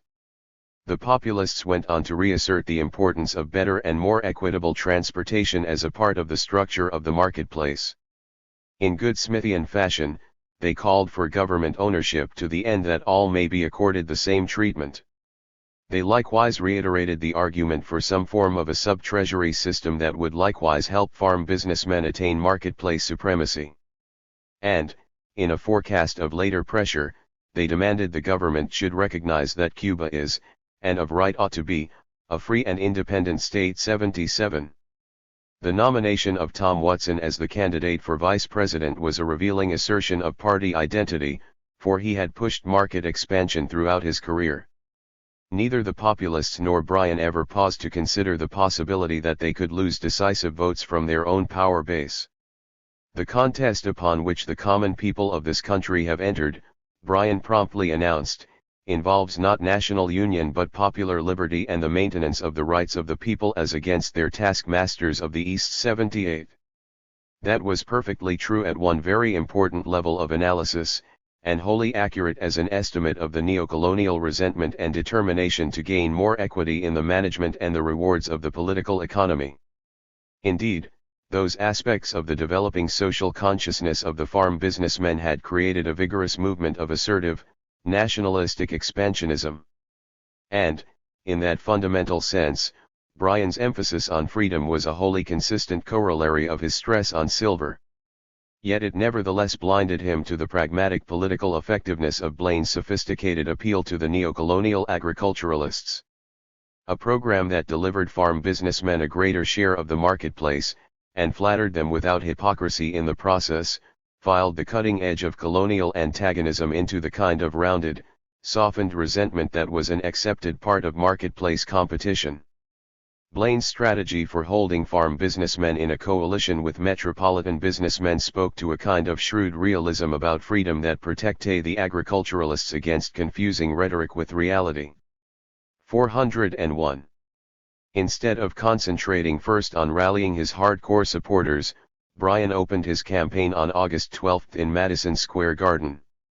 Even metropolitan Democrats who passionately opposed Bryan were dumbfounded. "The East is not the battleground," Postmaster Wilson noted in his diary. 79. The speech was not poor, though Bryan, lacking a sounding board of farmers, did not perform with his usual dynamism. The trouble was simply the irrelevance of the message in that milieu. While workers were angry with old-line metropolitan leadership, for example, McKinley had a deserved reputation as a man who dealt fairly with labor. In the context of the Depression, moreover, the logic of protection spoke more directly to the wage earner than the silver argument. And, as revealed by the difficulties of building a solid coalition between labor and agriculture in the industrializing sections of the Middle West, workers shared in varying degrees the anti-farmer attitudes of their employers. One astute Republican from the West, Garkson of Iowa, understood why Bryan faced such a difficult problem in the metropolis. "I think you realize in some degree," he wrote a friend in Utah, "although you could not fully unless you were here to learn of the distrust and prejudice among Eastern capitalists against Western people. Eastern people," he continued, "are provincial. They do not realize, as I often tell them, that the whole prosperity of the country, the very salvation of finance and banking and honor, all depend on the Western people aiding." Bryan of course agreed with that estimate, but he failed to exploit its implications. McKinley dealt with the challenge far more astutely by opening his campaign sitting on his front porch in Ohio while Bryan entered the lion's den. Only then did he issue his letter of acceptance. It was a masterpiece based upon leaving the door open for bimetallism, stressing reciprocity as the way to afford new markets for our surplus agricultural and manufactured products, and subtly countering Bryan's disdain for unity by appealing for union to increase our power and influence abroad. 81. The insinuating effectiveness of the combination had been revealed 2 months earlier, when the pro-Silver, pro-Bryan editors of Farm, Field, and Fireside displayed a wrenching ambivalence induced by the appearance of Blaine's ghost, the militant call for action on Cuba, and the uneasiness that McKinley's record gave substance to his bimetallism. 82. At almost the same moment, West Coast Silver spokesman verified that fear: McKinley is not owned by Wall Street. 83. McKinley's acceptance letter was a typically sober and serious document, but it was also marked by a tone of relaxed confidence that contrasted strikingly with the anxiety manifested by many other politicians and observers. Considerable excitement was one of the milder descriptions of the situation offered by observers in the Middle West. 402. And the Trans-Missouri region. 84. Metropolitan Democrats were perhaps even more concerned. Postmaster General Wilson reported as late as August and September that New York businessmen were not at all confident that Bryan may be defeated. 85. Given his political shrewdness, As well as his temperament, McKinley's display of confidence can partially be explained as a move to establish a positive mood among Republican field workers. But his estimate that the peak danger was past, expressed more than a month before his letter of acceptance, was much more than a psychological gambit. 86 It was based on three solid considerations. First, confidence in the correctness of the strategy that concentrated on winning the upper Middle West. Second, a sense of assurance that he had devised an appeal that would hold crucial agricultural votes in those states, and third, full trust in the effectiveness of Hanna and other key field workers like Charles G. Dawes. It is highly probable, moreover, that McKinley caught the upward turn of the wheat market before many other observers. The country gentleman first noted a tendency to advance on July 23, and a week later reinforced that estimate with reports of a better feeling. 87. The opportunity created by unfavorable crops in Europe and a short harvest in America did not produce a general feeling of confidence, however, for another month. Then a very keen Minnesota flour miller committed himself to a forecast of higher prices. 88. Protagonists and commentators began explaining the outcome of the election in terms of the advance in wheat even before the voters went to the polls, and historians later sustained the analysis. To avoid having it considered in too narrow a context, as a kind of wheat up Democrats down thesis, the episode needs to be reviewed within a broader framework. The rise in wheat came at the end of a long process in which the metropolis itself had come to accept the export analysis developed and agitated by agricultural businessmen. It occurred, moreover, to men suffering the third year of a depression who thought about such indicators in the context of agricultural exports having ended the massive depression of the 1870s. And it happened in the midst of a campaign being waged at the climax of a 6-year argument about how best to expand exports. The two contenders were stressing that very issue. Thus the nation was not merely predisposed to view the jump in wheat prices as a central development, but it would have required a drastic reversal of deeply entrenched assumptions and beliefs for it to have done otherwise. Anything which has a bearing upon our foreign trade, noted the prairie farmer, has a particular interest at this time. 89. As the turn in the market began to appear well-founded, Western Republican leaders talked bluntly to metropolitan financiers. The best way to elect Bryan is to hold on to the money needed to 403. Move the crops, and buy flour millers and other processors to meet their requirements. 90 As the gains continued, undercutting the silver argument that wheat could not rise unless the price of silver jumped, one Bryan journal charged the improvement in the market was all a maneuver by Hanna to defeat the Democratic Populist coalition. 91 And surely the money that went west to market the crops was as important as the funds that Hanna collected for his intensive campaign throughout the upper Mississippi and Missouri valleys. For it helped mightily to give substance to the rhetorical campaign against silver and in behalf of reciprocity. Hanna felt confident enough about Iowa, for example, to refuse a request for additional funds. 92 The Germans also supplied an assist by announcing new restrictions on American meat exports. 93 That reinforced McKinley's persistent and heavy emphasis on reciprocity. 94 The president of the National Livestock Exchange even carried his battle for votes for reciprocity into Texas. Reciprocity would open for our surplus the foreign gates of commerce, and the resultant beneficial effect would soon be felt in every channel of commerce. 95.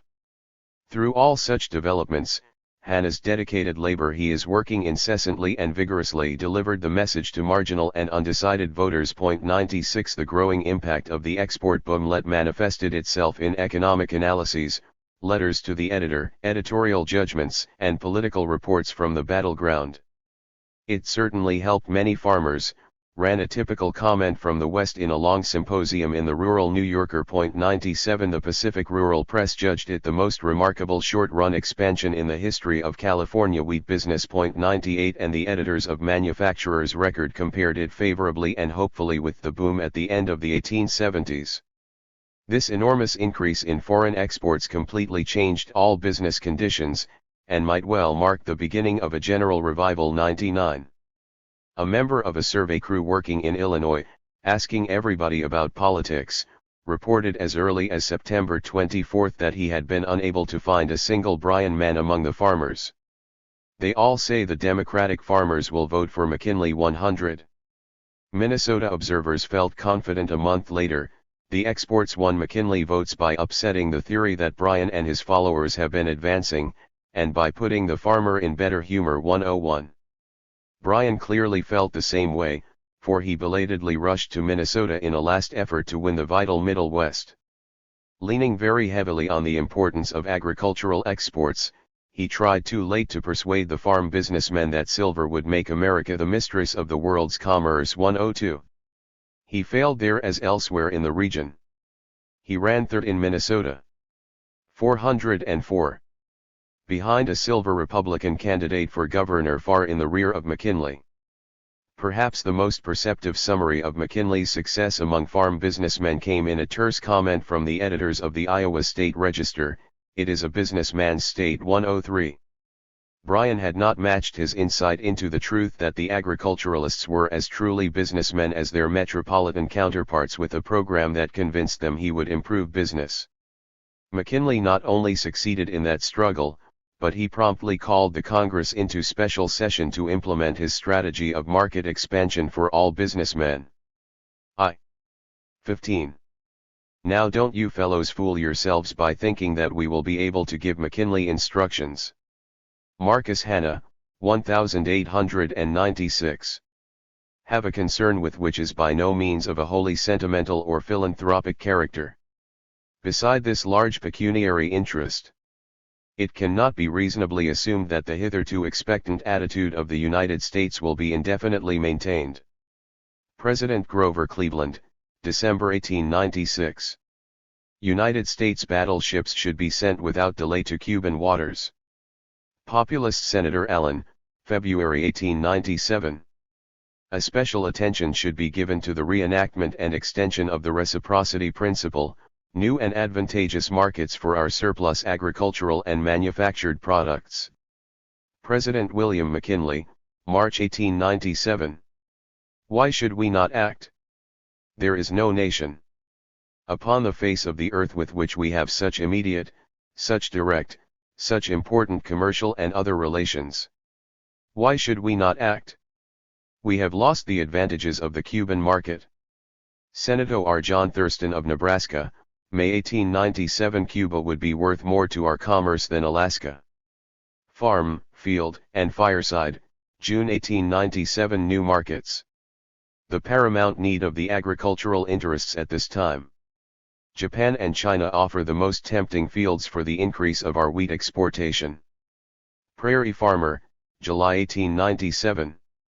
The extraordinary, because direct, and not merely theoretical or sentimental, interest of the United States in the Cuban situation cannot be ignored. The chronic condition of trouble injuriously affects the normal functions of business, and tends to delay the condition of prosperity to which this country is entitled.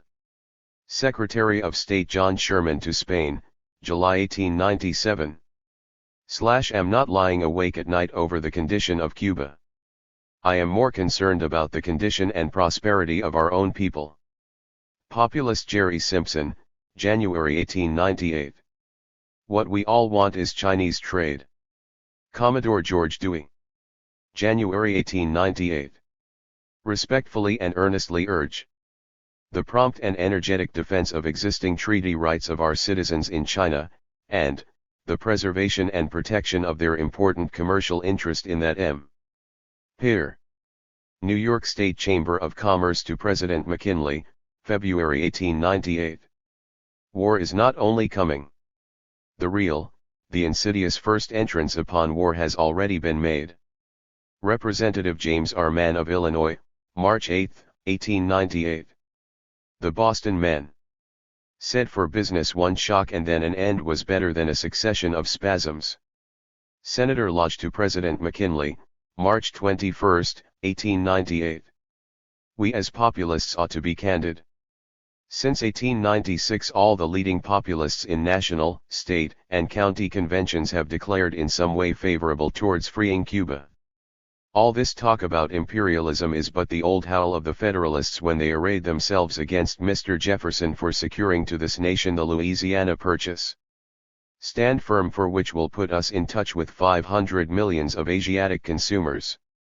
J. S. Woods, Letter to the Editor, Southern Mercury, July 21, 1898. Onward to War for the Free American Marketplace. M.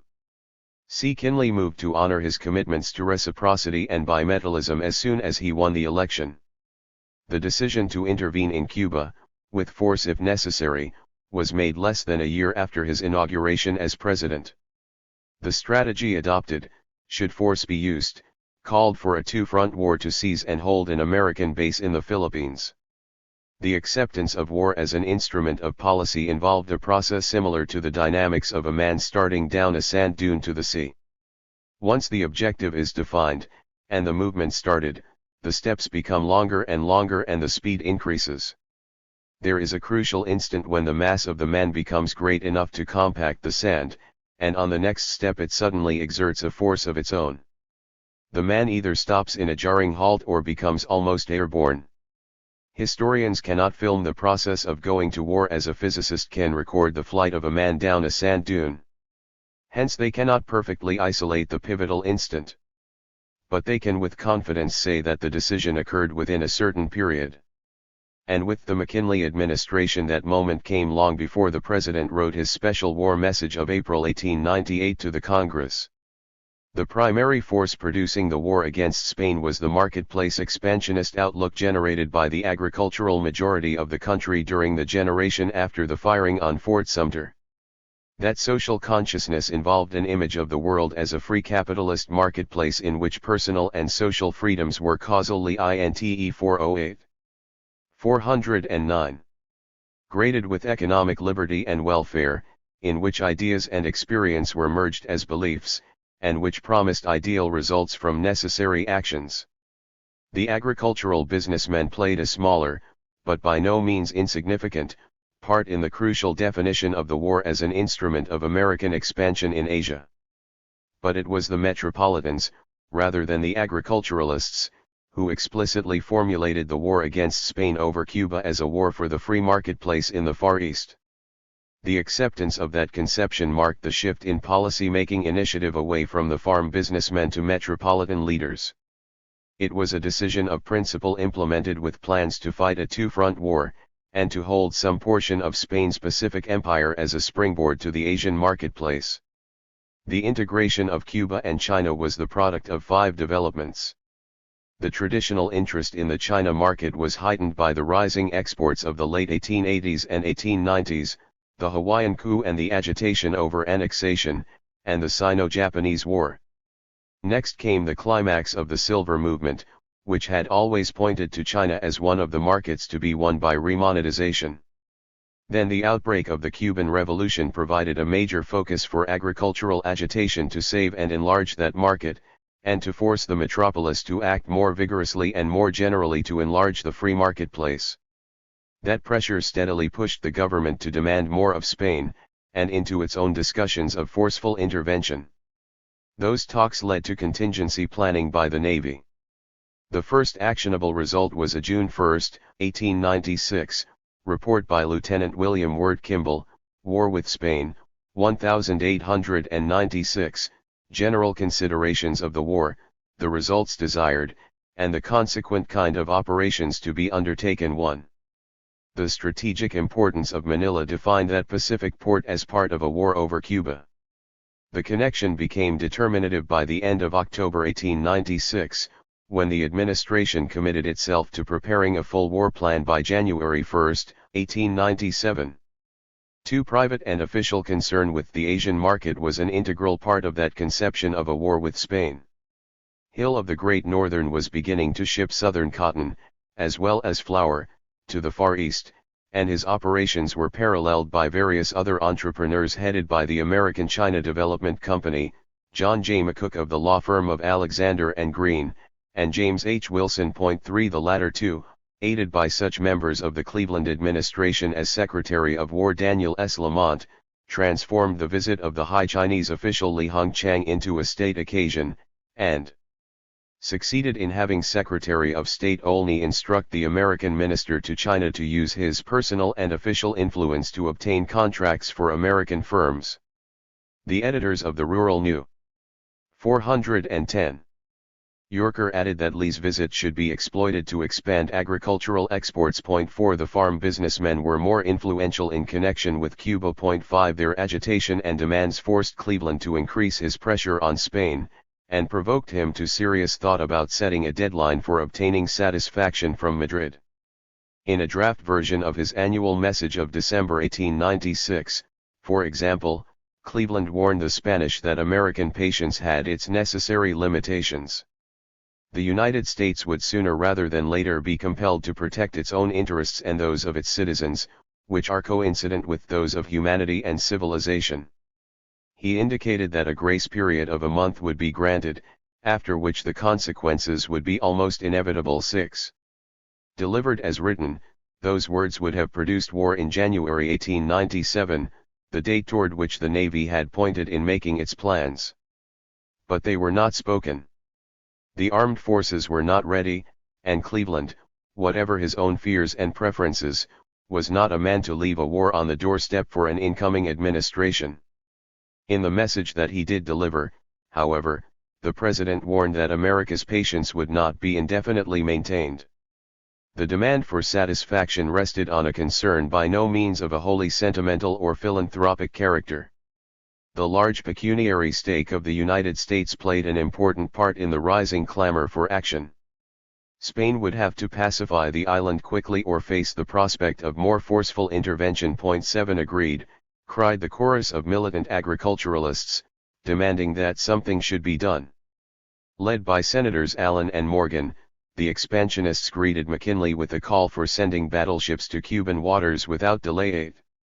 McKinley resisted such pressure because he preferred to free Cuba without war and because he knew that powerful metropolitan interests opposed that solution to the problem. Those men wanted peace for recovery from the depression followed by the undramatic conquest of the markets of the world. War would seriously damage all of our commercial and financial interests. 9. The agricultural militants, warned some metropolitans, were trying to disturb confidence and so do something for silver. The same men attacked metropolitan warhawks as selfish or short-sighted agitators who wanted the balance of their countrymen to save them from loss. If for no other reason, war should be avoided because it would hurt the farm exports that maintain the system by pulling it out of depressions. 10 There were 2 other metropolitan attitudes that deserve attention because they pointed toward the consensus that finally developed. One was the view, manifested in the Wall Street Journal and the Com. 411. Commercial and Financial Chronicle for a short period after Cleveland's message, that a war would not cause much disruption in the economy. Indeed, it might even stimulate rather than depress business and would further serve to unite the divided country. 11 That estimate gradually attracted more support during 1897, and was finally adopted by many who originally opposed intervention of any kind. The other opinion involved a wider appreciation of the agricultural majority and its problems. Philip Armour, for example, felt that better times, and better prices for grain and stock, would convert more dissident farm businessmen than any missionaries we might send to talk to them. 12. Stuyvesant Fish, who shared Armour's strong sense of being part of the agricultural economy, expressed an enlarged understanding of the monetary difficulties faced by the farmers. 13 And William E. Dodge told the New York Chamber of Commerce, after a trip through the West, that he had been ignorant and mistaken. I came back very deeply impressed with the conviction that I had not been entirely informed, and those living in the East were not entirely informed, as to the condition of things in very large portions of our country. 14. McKinley had been very deeply impressed with the agricultural majority much earlier, of course, and intended to continue his efforts to further its interests as he aided the metropolis. He was also his own man. There are idiots, John Hay remarked, who think Mark Hanna will run him. 15. Some of the men who were mistaken on that point, such as John W. Gates of the Illinois Steel Corporation, enjoyed considerable power themselves and were inclined to think they could work their will by calling Hannah on the telephone. It is true that the president listened to powerful metropolitan leaders, and avoided antagonizing them whenever that was possible.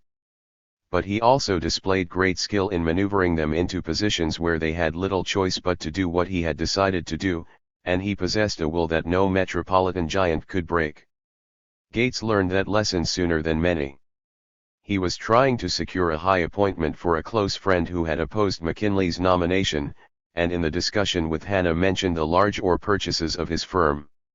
He then suggested that Hannah's company could count on a large share of such business if he used his influence on the president. Hannah put it aside with a shrug. "Well, I am not paying much attention to the ore situation." When Gates persisted, Hannah was blunt, "You do not quite understand my position. I cannot tell who will secure the prize. McKinley made such decisions. 16 After you have talked with him," Hannah told another group of Republican leaders, "you will find that he knows more about politics than all of us. Don't fool yourselves by thinking we will be able to give McKinley instructions." 17. A similar failure to understand the 412 situation misled some farm leaders, for example, to view the appointment of John Sherman as Secretary of State as a sign of presidential weakness and as proof of metropolitan control of the administration. "We can expect no aggressive foreign policy," they complained. 18 That judgment was correct in the sense that neither Sherman nor McKinley was ready to declare war on the day of inauguration, but it was profoundly mistaken in that it missed McKinley's unreserved commitments to end the Cuban crisis and to push overseas economic expansion. McKinley appointed Sherman for several reasons.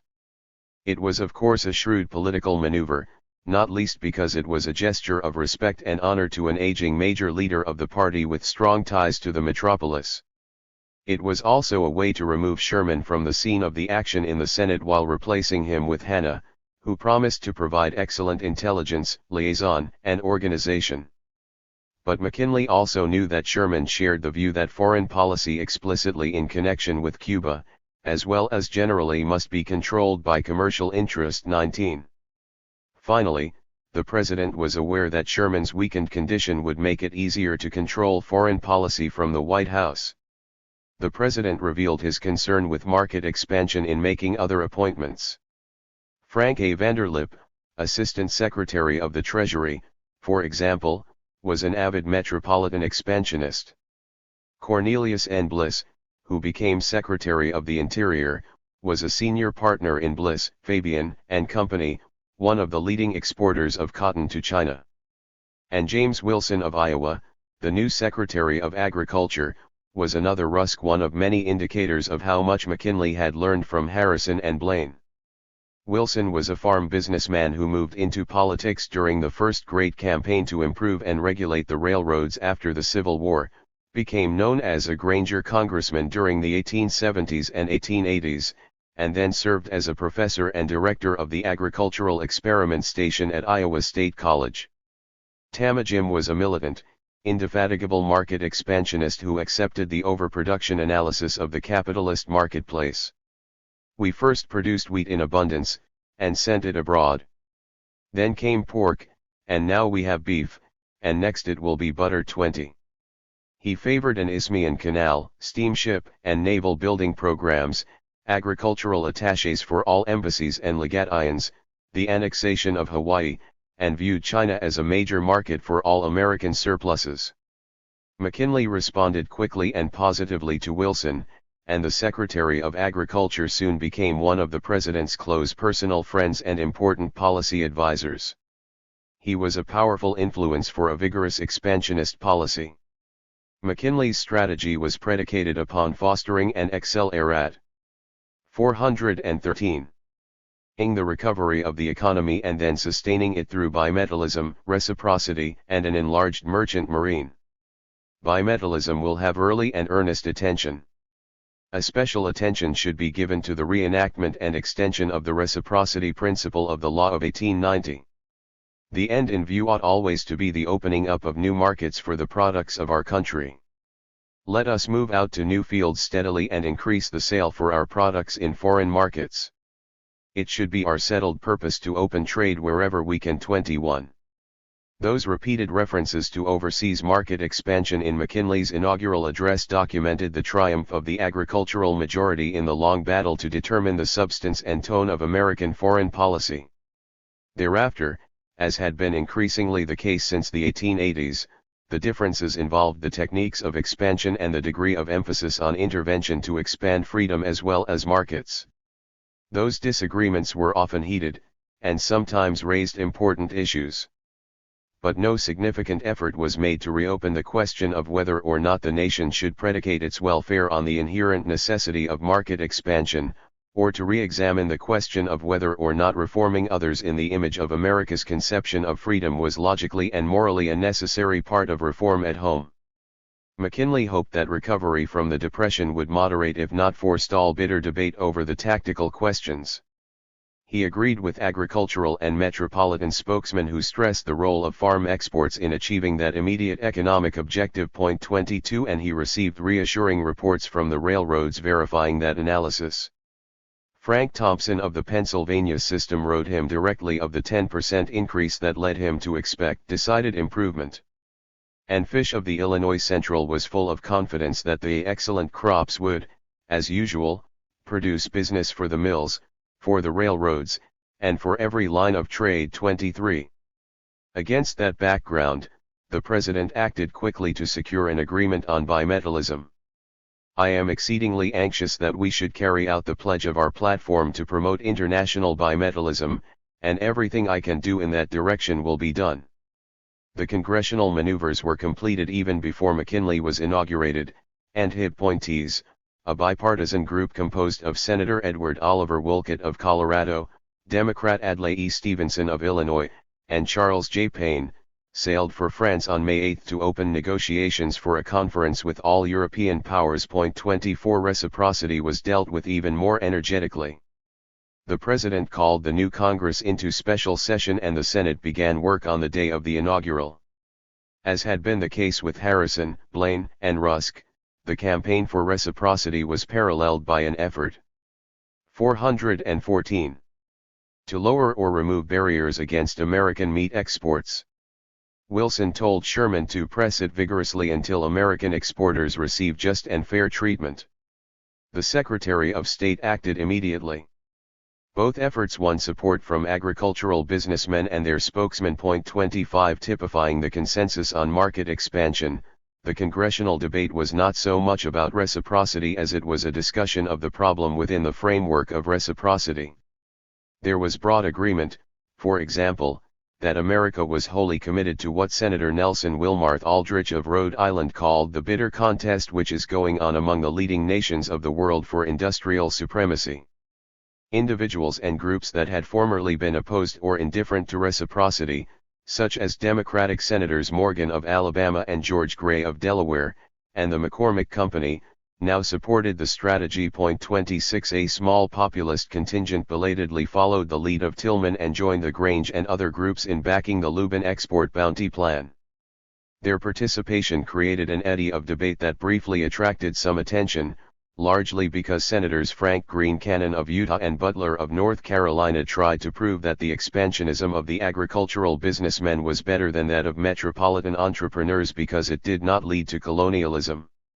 Their logic was so tortured, and the issue itself so secondary, however, that even the other populists largely ignored the performance. When the vote came, Lubin's plan mustered a puny 10 votes. 27 Reciprocity did much better, being favored by a House proposal and an even more extensive Senate proviso. Both were included in the final bill passed on July 7, 1897, and the Senate version granted McKinley wide powers to negotiate such treaties during a 2-year period.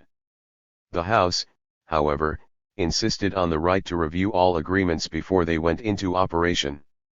That restriction was not as important in explaining McKinley's failure to produce dramatic and profitable results, however, as the rising clamor for action against Spain and the increasing concern to penetrate the China market.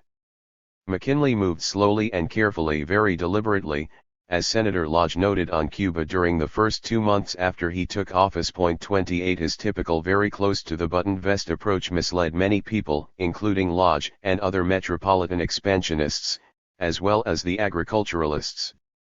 For a time, the farm businessmen were themselves busy praising Secretary Wilson's vigorous effort to reopen old markets and penetrate new ones, agitating various expansionist measures such as a bill to add agricultural attachés to foreign legations, and adding their optimistic prognostications about the Asian market. 29 Increasingly, however, they focused their attention and pressure on Cuba. 415.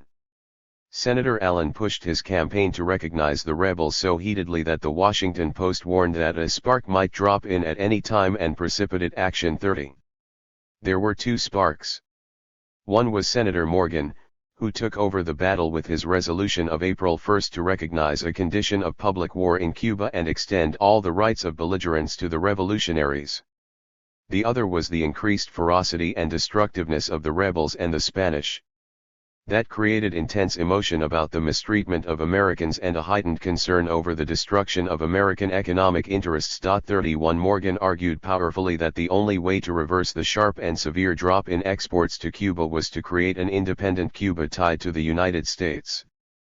Populists like Allen vigorously supported that analysis, but so did Republicans like Senator John Meehan Thurston of Nebraska and Senator Francis Emery Warren of Wyoming, Democrats like Representative John Sharp Williams of Mississippi, and populist Democrats like Curtis Harvey Castle of California. Why should we not act? Thurston argued. We have with her, or had with her, a great and an advantageous trade relation. Why should we not act? I will put it upon no other grounds than purely commercial grounds, if you please. We have lost the advantage of the Cuban market. 32. Metropolitan expansionists like Lodge agreed with Thurston that the case for intervention could be made solely on economic grounds, and often presented that argument with great vigor. Many of that group shared the agricultural concern to spread freedom, moreover, although they often defined it more narrowly. Those men were opposed in the spring of 1897, however, by a stronger contingent of metropolitans who wanted peace in order to proceed with recovery at home and to pursue less dramatic economic expansion. 33 They tried to blunt the influence of the hardliners with petitions of their own. More than 300 of them from New Orleans and Charleston, as well as Boston, New York, and Philadelphia, for example, signaled their support of McKinley in May. It was a curious kind of support, however, that pointed toward their ultimate willingness to intervene. They wanted peace to end the great economic losses and to quiet the unrest generated by the war in Cuba, but they asked the president to use his power and authority to secure that result. 34 Most agriculturalists demanded far more direct intervention. Their resolution calling on McKinley to recognize the rebels as belligerents passed the Senate 41-14 on May 20, 1897, a demonstration of power that moved one group of peaceful expansionists to escalate their own efforts with a proposal to buy Cuba. McKinley would probably have gone along with that plan if it had ever become actionable, but he was far too realistic to place much hope in that approach. The evidence is strong, indeed, that the president 416 anticipated the ultimate necessity for intervention and war even as he came into office. Assistant Secretary of State William R. Day, who was less militant than Secretary Sherman, felt that the president probably considered intervention from the outset. Another insider supported that estimate on the basis of his conversation with McKinley during the search for the right man to send as minister to Spain. He quoted the president as saying that if nothing could be done with Spain, he desired to show that he had spared no effort to avert trouble. 35. Other indicators reinforce that analysis. Senator Eugene Hale of Maine told the Senate during the debate over belligerency for the rebels that the president was in full control of the situation, and the editors of Farm, Field, and Fireside quickly spotted the important liaison between McKinley and Representative Hitt of Illinois, who had been a militant expansionist ever since his service with Blaine. And Senator Francis Emery Warren of Wyoming, who discussed the issue with McKinley in June, told a friend that the president was ready to act. 36 Actually, Of course, the president had already acted, and it was only Warren's intense concern to be selling them goods or provisions or anything else we manufacture or grow that blurred his normally good political eyesight. McKinley sent William James Calhoun to investigate conditions in Cuba, supported an appropriation of $50,000 to aid Americans on the island, negotiated a new treaty of annexation with the American-dominated government of Hawaii, and appointed a special commission to report on the construction of a canal in Nicaragua. Most agriculturalists supported those moves, though the militants of course wanted more direct action. 37 Some observers were dismayed, however, by what they took to be the assumption of many war hawks that the Spanish could be bluffed into surrendering Cuba. 38 Others, like populist Jerry Simpson, did not speak to that point because they shared the traditional confidence in the efficacy of American power. But Simpson did display the contradictions of a man under increasing difficulties in trying to resolve the tension generated by the outlook of expansion for prosperity and reform. Thus, on the one hand, he vigorously defended the absolute necessity of an appropriation to build a naval coaling station at Pearl Harbor. Those who wanted to spend the money at home were mistaken. It is plain that we should follow the line of action that Great Britain has so wisely followed in establishing naval stations throughout the world. But, on the other hand, he opposed the relief appropriation for Americans in Cuba on the grounds that charity began at home. 39 While Simpson wrestled with the dilemma of expansion and reform, McKinley increased the pressure on Spain. The dreary and distressing reports from Calhoun, and the encouragement for stronger action. L. 417. From Secretary of Agriculture Wilson and others, were no doubt factors in the appointment of Stewart L. Woodford as minister to Spain. 40 He was known to be sympathetic toward the Cubans, and some metropolitan businessmen thought him too close to the war hawks. That fear was probably reinforced by the approval manifested by the militant agriculturalists who thought that some important results are likely to come, and by the Army's refusal to allow Tasker H. Bliss, Woodford's military aide, to take his family to Madrid. The High Command considered the risk of war far too high for such amenities. 41 The editors of Farm, Field, and Fireside either had a good source of official information or the administration was very closely attuned to the outlook of the agriculturalists. Probably both. They advised the president on July 3, in any event, that Woodford's instructions should ask the virtual independence of Cuba, for the sake of the lives and safety of our own citizens, for the sake of commerce, for the sake of humanity. The heart of the administration's dispatch dated July 15, 1897, stressed that the extraordinary, because direct and not merely theoretical or sentimental, interest of the United States in the Cuban situation cannot be ignored, and if forced the issue must be met honestly and fearlessly, in conformity with our national life and character. 42. Not only are our citizens largely concerned in the ownership of property and in the industrial and commercial ventures which have been set on foot in Cuba through our enterprising initiative and sustained by their capital, but the chronic condition of trouble and violent derangement in that island constantly causes disturbance in the social and political condition of our own people. It keeps up a continuous irritation within our own borders, injuriously affects the normal functions of business, and tends to delay the condition of prosperity to which this country is entitled. Assuredly Spain cannot expect the government to sit idle, letting vast interests suffer, our political elements disturbed, and the country perpetually embroiled, while no progress is being made in the settlement of the Cuban problem. You will not disguise the gravity of the situation, nor conceal the President's conviction that, should his present effort be fruitless, his duty to his countrymen will necessitate an early decision as to the course of action which the time and the transcendent emergency may demand. Perhaps no official document of the era provides as clear a statement of the expansionist outlook that had been generated and shaped by the agricultural majority. Spain was held responsible for a prosperity to which the United States was entitled. Misrule in Cuba, rather than the failure of the domestic political economy, was the actionable cause of America's difficulties. Equally important, the message established McKinley's deep concern with the increasingly agrace. 418. demands for direct intervention by the militants headed by the agriculturalists and their spokesman. That agitation was a product of the same conception of America's needs and objectives. The definition of the United States in terms of an expanding free marketplace and the frontier process had created a transcendent emergency that could only be resolved by a foreign power acting within that framework or by war. There was a short interlude of deceptive calm on the Cuban front while Woodford familiarized himself with the situation in Spain. The principal subject of discussion was Japan's resistance to the annexation of Hawaii. Even Lodge reported that everything is quiet here. 43. The editors of The Nation and Railroad World were more perceptive. The most critical of all the Cuban struggles, reported the former, are going on in the various inland towns and cities of the United States, where our senators and representatives are in the thick of the fray.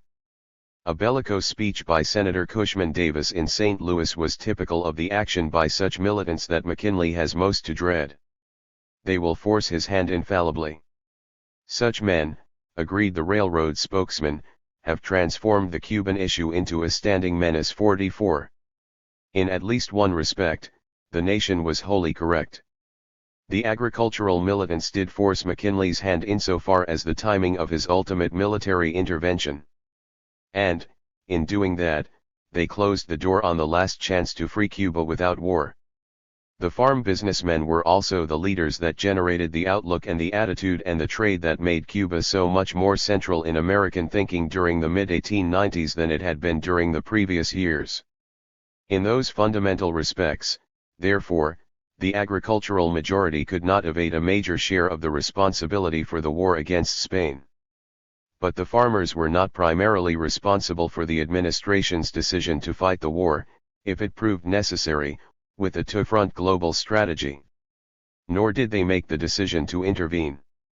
Those choices were made, in that order, during the last months of 1897 and the first days of 1898. For that matter, the President's July 1897 instructions to Woodford very probably represented a firm decision to force the issue with a full understanding that the result would very likely be war. One man who spent a week with McKinley and his close advisers at the end of August reported that everyone expected Spain to reject the offer of good offices and the deadline for settlement on American terms. The group then examined the effect of war on domestic economic conditions, concluded it would be relatively minor, and turned to the problem of exploiting the victory for overseas economic expansion. On that, he reported, there is as yet no well-considered plan. 45. 419. Public commentators also anticipated war, and Woodford himself was so pessimistic that he advised the President directly of his serious apprehension. 46. Such was the context in which McKinley began discussing the importance of the Philippines with Assistant Secretary of the Navy Theodore Roosevelt and others. Roosevelt, a vigorous war hawk, personally submitted a formal memorandum advising the President to take and retain the Philippines, and other high politicians soon supported that advice. 47. The administration had already indicated its strong interest in the China market, and in August demanded the right for American merchants to reside in Hangzhou province. Metropolitan and agricultural pressure for that market, and concern about European powers preempting it, continued to increase through August into October. James Hill asked the farmers to support his grand design to control the Far Eastern market, for example, and demanded more vigorous action from our public men. 48. The tension over Cuba eased a bit when on October 20, 1897, a new and ostensibly liberal government came to power in Spain. However, the importance of the change was not as great as some expected or claimed, if only because American officials had become so disenchanted with both the Spanish and the rebels that it would have taken dramatic new developments to alter their outlook. Secretary of Agriculture Wilson admitted that all would be well if the new government followed American specifications, but he did not expect that to happen. New York merchants hoped for more, petitioning the Spanish government for improved trade relations, and Secretary of State Sherman allowed himself some optimism. But he coupled his promise of benevolent expectancy with a blunt and ominous warning that peace in Cuba is necessary to the welfare of the people of the United States. 49. That remark not only expressed the general feeling of the administration, but revealed the impact of the clamor for intervention. Farm spokesman discounted the new Spanish government and called for prompt action when affairs are ripe. The mood was aptly expressed by a Southerner: "We have much to gain and little to lose by a war with Spain." The administration could hardly discount the talk, for the Democrats had gained in the off-year elections, and the failure of the effort to negotiate an agreement for international bimetallism was sure to provoke more anger among the agriculturalists. 50 McKinley had already made it clear that he was preparing for any eventuality. After long conversations with and about Fitzhugh Lee, he changed his mind about removing the extremely militant interventionist that Cleveland had appointed consul general in Havana. Instead, the president sent Lee back to Cuba.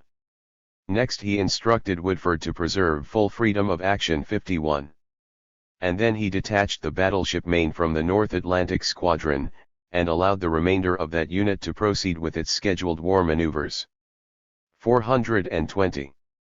In the Gulf of Mexico, Woodford commented laconically that Spain had no choice but to comply with American demands, otherwise her last attempted defense against our immediate and effective intervention will be gone. 52.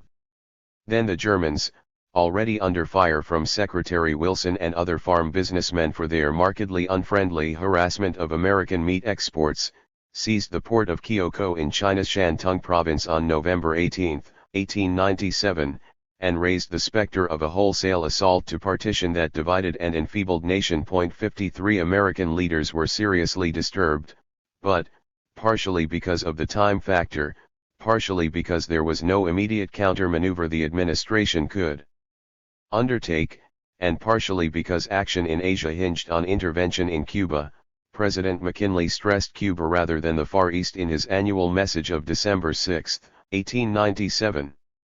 McKinley left no doubt that he had committed himself to intervention of some kind. The most obvious sign was his blunt warning that the United States would act after one last grace period, a reasonable chance for Spain. The record would make it clear that any decision to intervene with force would be without fault on our own part. But there was another indicator, less direct but perhaps even more decisive. He threw down the gauntlet to the populists and other agricultural militants by flatly asserting that he would not recognize the rebels. That was premature, indefensible, and unwise. 54. When it came, intervention would be defined by the president. McKinley was ready, despite his deep preference for achieving American objectives without war, to go to war in order to secure peace. Administration action was in line with the president's rhetoric. It moved the Maine to Key West, reinforced the Pacific Fleet, and denied Woodford's request to come home to deal with personal matters. 55. Three portents appeared immediately. The metropolitan resistance to forceful intervention began to crumble, the militants reasserted the importance of expanding marketplace freedoms to Cuba, and the two theaters of action, Asia and Cuba, began to be linked by metropolitans and agriculturalists. 56. Senator Allen led the counterattack on McKinley, demanding speedy and effectual congressional recognition of the political independence of Cuba, and presenting the classic argument of the agricultural businessmen as reformers with great power and emotion. 57. He and the other militants were essentially correct in charging that metropolitan conservatives, and especially financiers, exerted a strong force against prompt intervention and recognition of the Cuban revolutionaries. Such men had become marketplace expansionists, but they were expansionists who preferred in the Cuban situation to achieve the objectives without war, and expansionists who placed greater stress on the freedom of Americans. 421. To penetrate the market than upon the freedom of the Cubans to govern their own marketplace. The Kansas City Board of Trade discovered the difference firsthand when it tried and failed to persuade the Philadelphia Board of Trade to join it in a petition demanding the recognition of Cuban independence. 58. Agriculturalists argued that American expansion into Hawaii and Cuba was neither subjugation nor conquest. It was an act of humanity that would bring the practical peace so badly needed in the world. America was the source of light and hope to mankind. We are now a great nation, with commerce to be opened up and extended as much on the Pacific as the Atlantic, and it was a plain duty to annex Hawaii and remove Spain from Cuba. That would place the United States in a condition to command a peace. 59. The propensity to link Cuba-Hawaii, and the rising concern over America's position in the China market became very pronounced during the January debate in the Senate over annexing Hawaii. Senator Davis of Minnesota, very busy with the drive to pass that measure, reported that the intervention of European powers in the affairs of China and Korea is having a beneficial effect upon the prospects of the treaty. 60. Senator Hoare became so disturbed about the integration of all the crises that he asked President McKinley if the administration was planning to claim a share of China. Assured that was not the case, Hoare approved the annexation of Hawaii. 61. The administration wanted to avoid the partition of China because that would tend to destroy our markets. 62. The Committee on American Interests in China, which later became the American Asiatic Association, was organized on January 6, 1898, to ensure that the government acted effectively in behalf of that policy. It represented a convergence of southern and northern cotton textile manufacturers, as well as a coalition of metropolitan exporters, manufacturers, and financial leaders. The group's first action was to petition the New York Chamber of Commerce on January 13, asking it to take immediate action to notify the State Department of the deep concern over events in Asia that may ultimately prove highly detrimental to the trade privileges now enjoyed. The Chamber responded by going straight to McKinley with a strong request for an energetic defense of American rights, and similar action for the preservation and protection of important commercial interests. One of the prime movers in that effort, which rapidly established close liaison with the government, reported that McKinley was very receptive and sympathetic. With President McKinley and his cabinet associates, with frequent personal calls and correspondence, we keep in good accord. Our suggestions and resolutions have been received with warm appreciation. 63. Metropolitan political leaders like Senator Lodge were equally con. 422. CERN to deploy American power, the ports of China must be open to all nations. So were civil rights like Senators Teller of Colorado, Stewart and Jones of Nevada, Cannon and Joseph Lafayette Rawlins of Utah, Warren of Wyoming, Kyle of South Dakota, George Turner of Washington, and Morgan and Edmund Winston Pettus of Alabama. 64. Such pressure prompted McKinley to shuffle his diplomatic appointments in order to send an older and more experienced man, Edwin H. Conger, to the China cockpit. 65. Much of the simultaneous agitation for action on the Cuban front came in response to the administration's own moves. The President's Christmas Eve appeal for support for a Red Cross relief drive, for example, was followed by a directive extending all Navy enlistments about to expire, and an order sending the Maine to Havana. The decision on the Maine had the effect of pushing Cuba ahead of Hawaii and China in the Senate debates on expansion. There may be an explosion in Cuba, Senator Lodge commented to a close friend, which would settle a great many things. We have got a battleship in the harbor of Havana, and our fleet, which overmatches anything the Spaniards have, is massed at the Dry Tortugas. This action on the part of the administration has had a very cooling effect on Spain. 66. Lodge's eerie premonition about an explosion in Havana was less significant than his remark about the effect of the visit on the Spanish. For it is highly probable that the Maine was sent to notify Madrid that the decision to intervene had been made, and hence the time for peaceful surrender was very short. That was certainly the message and the tone of Representative Hitt's vigorous defense of the President, offered on January 19, 1898, in an effort to control the surging agitation of the civil rights, populists, and other agricultural militants. The angry impatience of those who wanted immediate intervention manifested itself in every mail delivery. The legislature of Mississippi gave notice in a joint resolution of its belief that it was the duty of the United States government to at once intervene, peacefully if it can, but forcibly if it must. 67. Some of the most revealing reports, however, came from the men who were trying to collect money for the Red Cross Relief Project.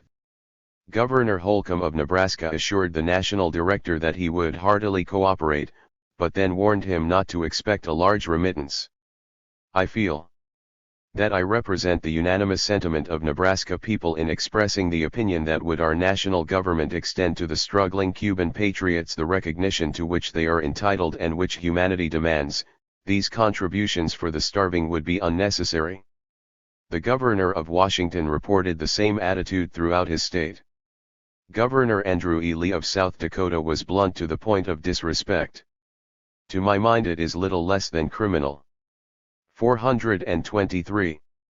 On the part of our government to pass the contribution box for food to preserve the lives of Cubans for slaughter by Spanish bayonets.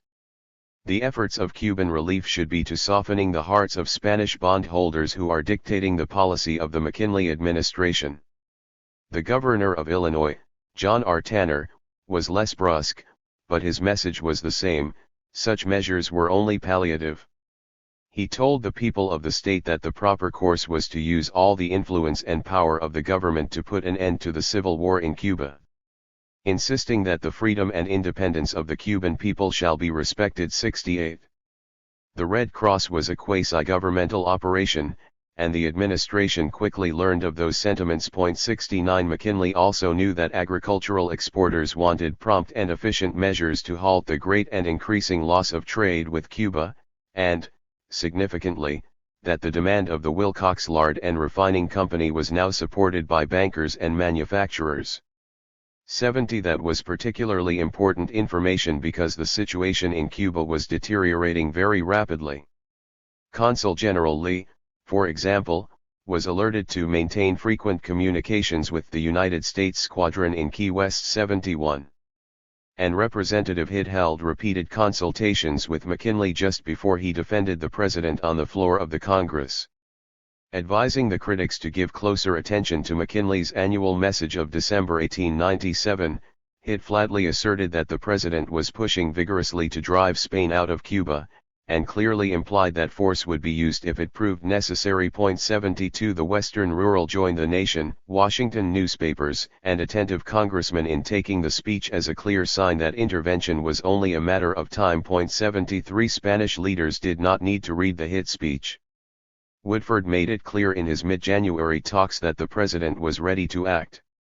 Spain almost immediately revealed its refusal to surrender without a fight, and began to strengthen and deploy its naval forces. 74. John J. McCook and his expansionist associates, who were interested in the China market at least as much as in Cuban possibilities, then provided a push calculated to increase the momentum for war. Their connections with Cuban revolutionaries turned a political profit in the theft from the mails of a letter written by the Spanish minister to the United States. Other letters had very probably been obtained but never used. But this one was an impatient and indiscreet note written in a moment of emotional stress by an understandably frustrated and angry man who was watching his beloved country again being forced to the wall by a nation that had been slashing away at the Spanish Empire for 2 centuries. McCook handed the letter to Secretary of State Day for the President on February 9, having made sure it would be. 424. The Roofs of the published in the New York Journal on the same day. It was an effective maneuver, for the letter angered many heretofore reluctant expansionists and added more evidence that Spain would not surrender without a fight.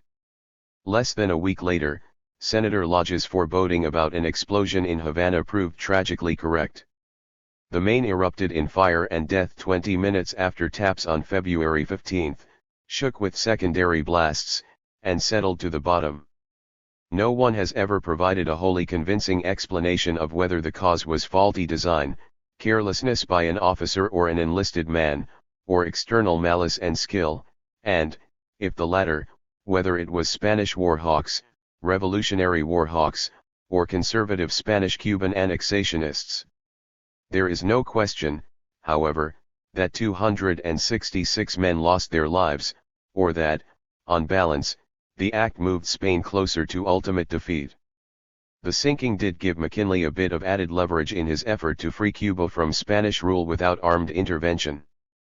The president's strategic political problem at home, which he faced every day after December 4, 1897, was to withstand the constantly increasing pressure from the Silverites, other agriculturalists, and metropolitans like McCook and Roosevelt, while he maneuvered on 3 other fronts. He needed to complete preparations for war, edge the metropolitan conservatives into accepting military intervention, and hold the door open for a last-minute capitulation by Spain.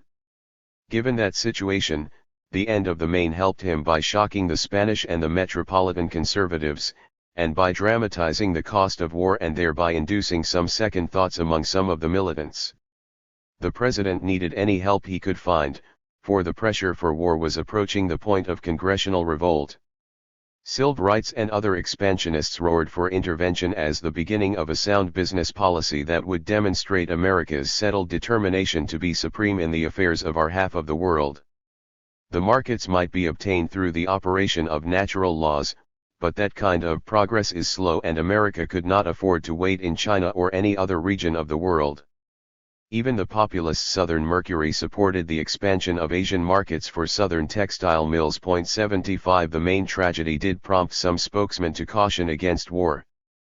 But they argued from the premise of superior strength we have the power to compel peace that the agriculturalists had developed as early as the 1870s.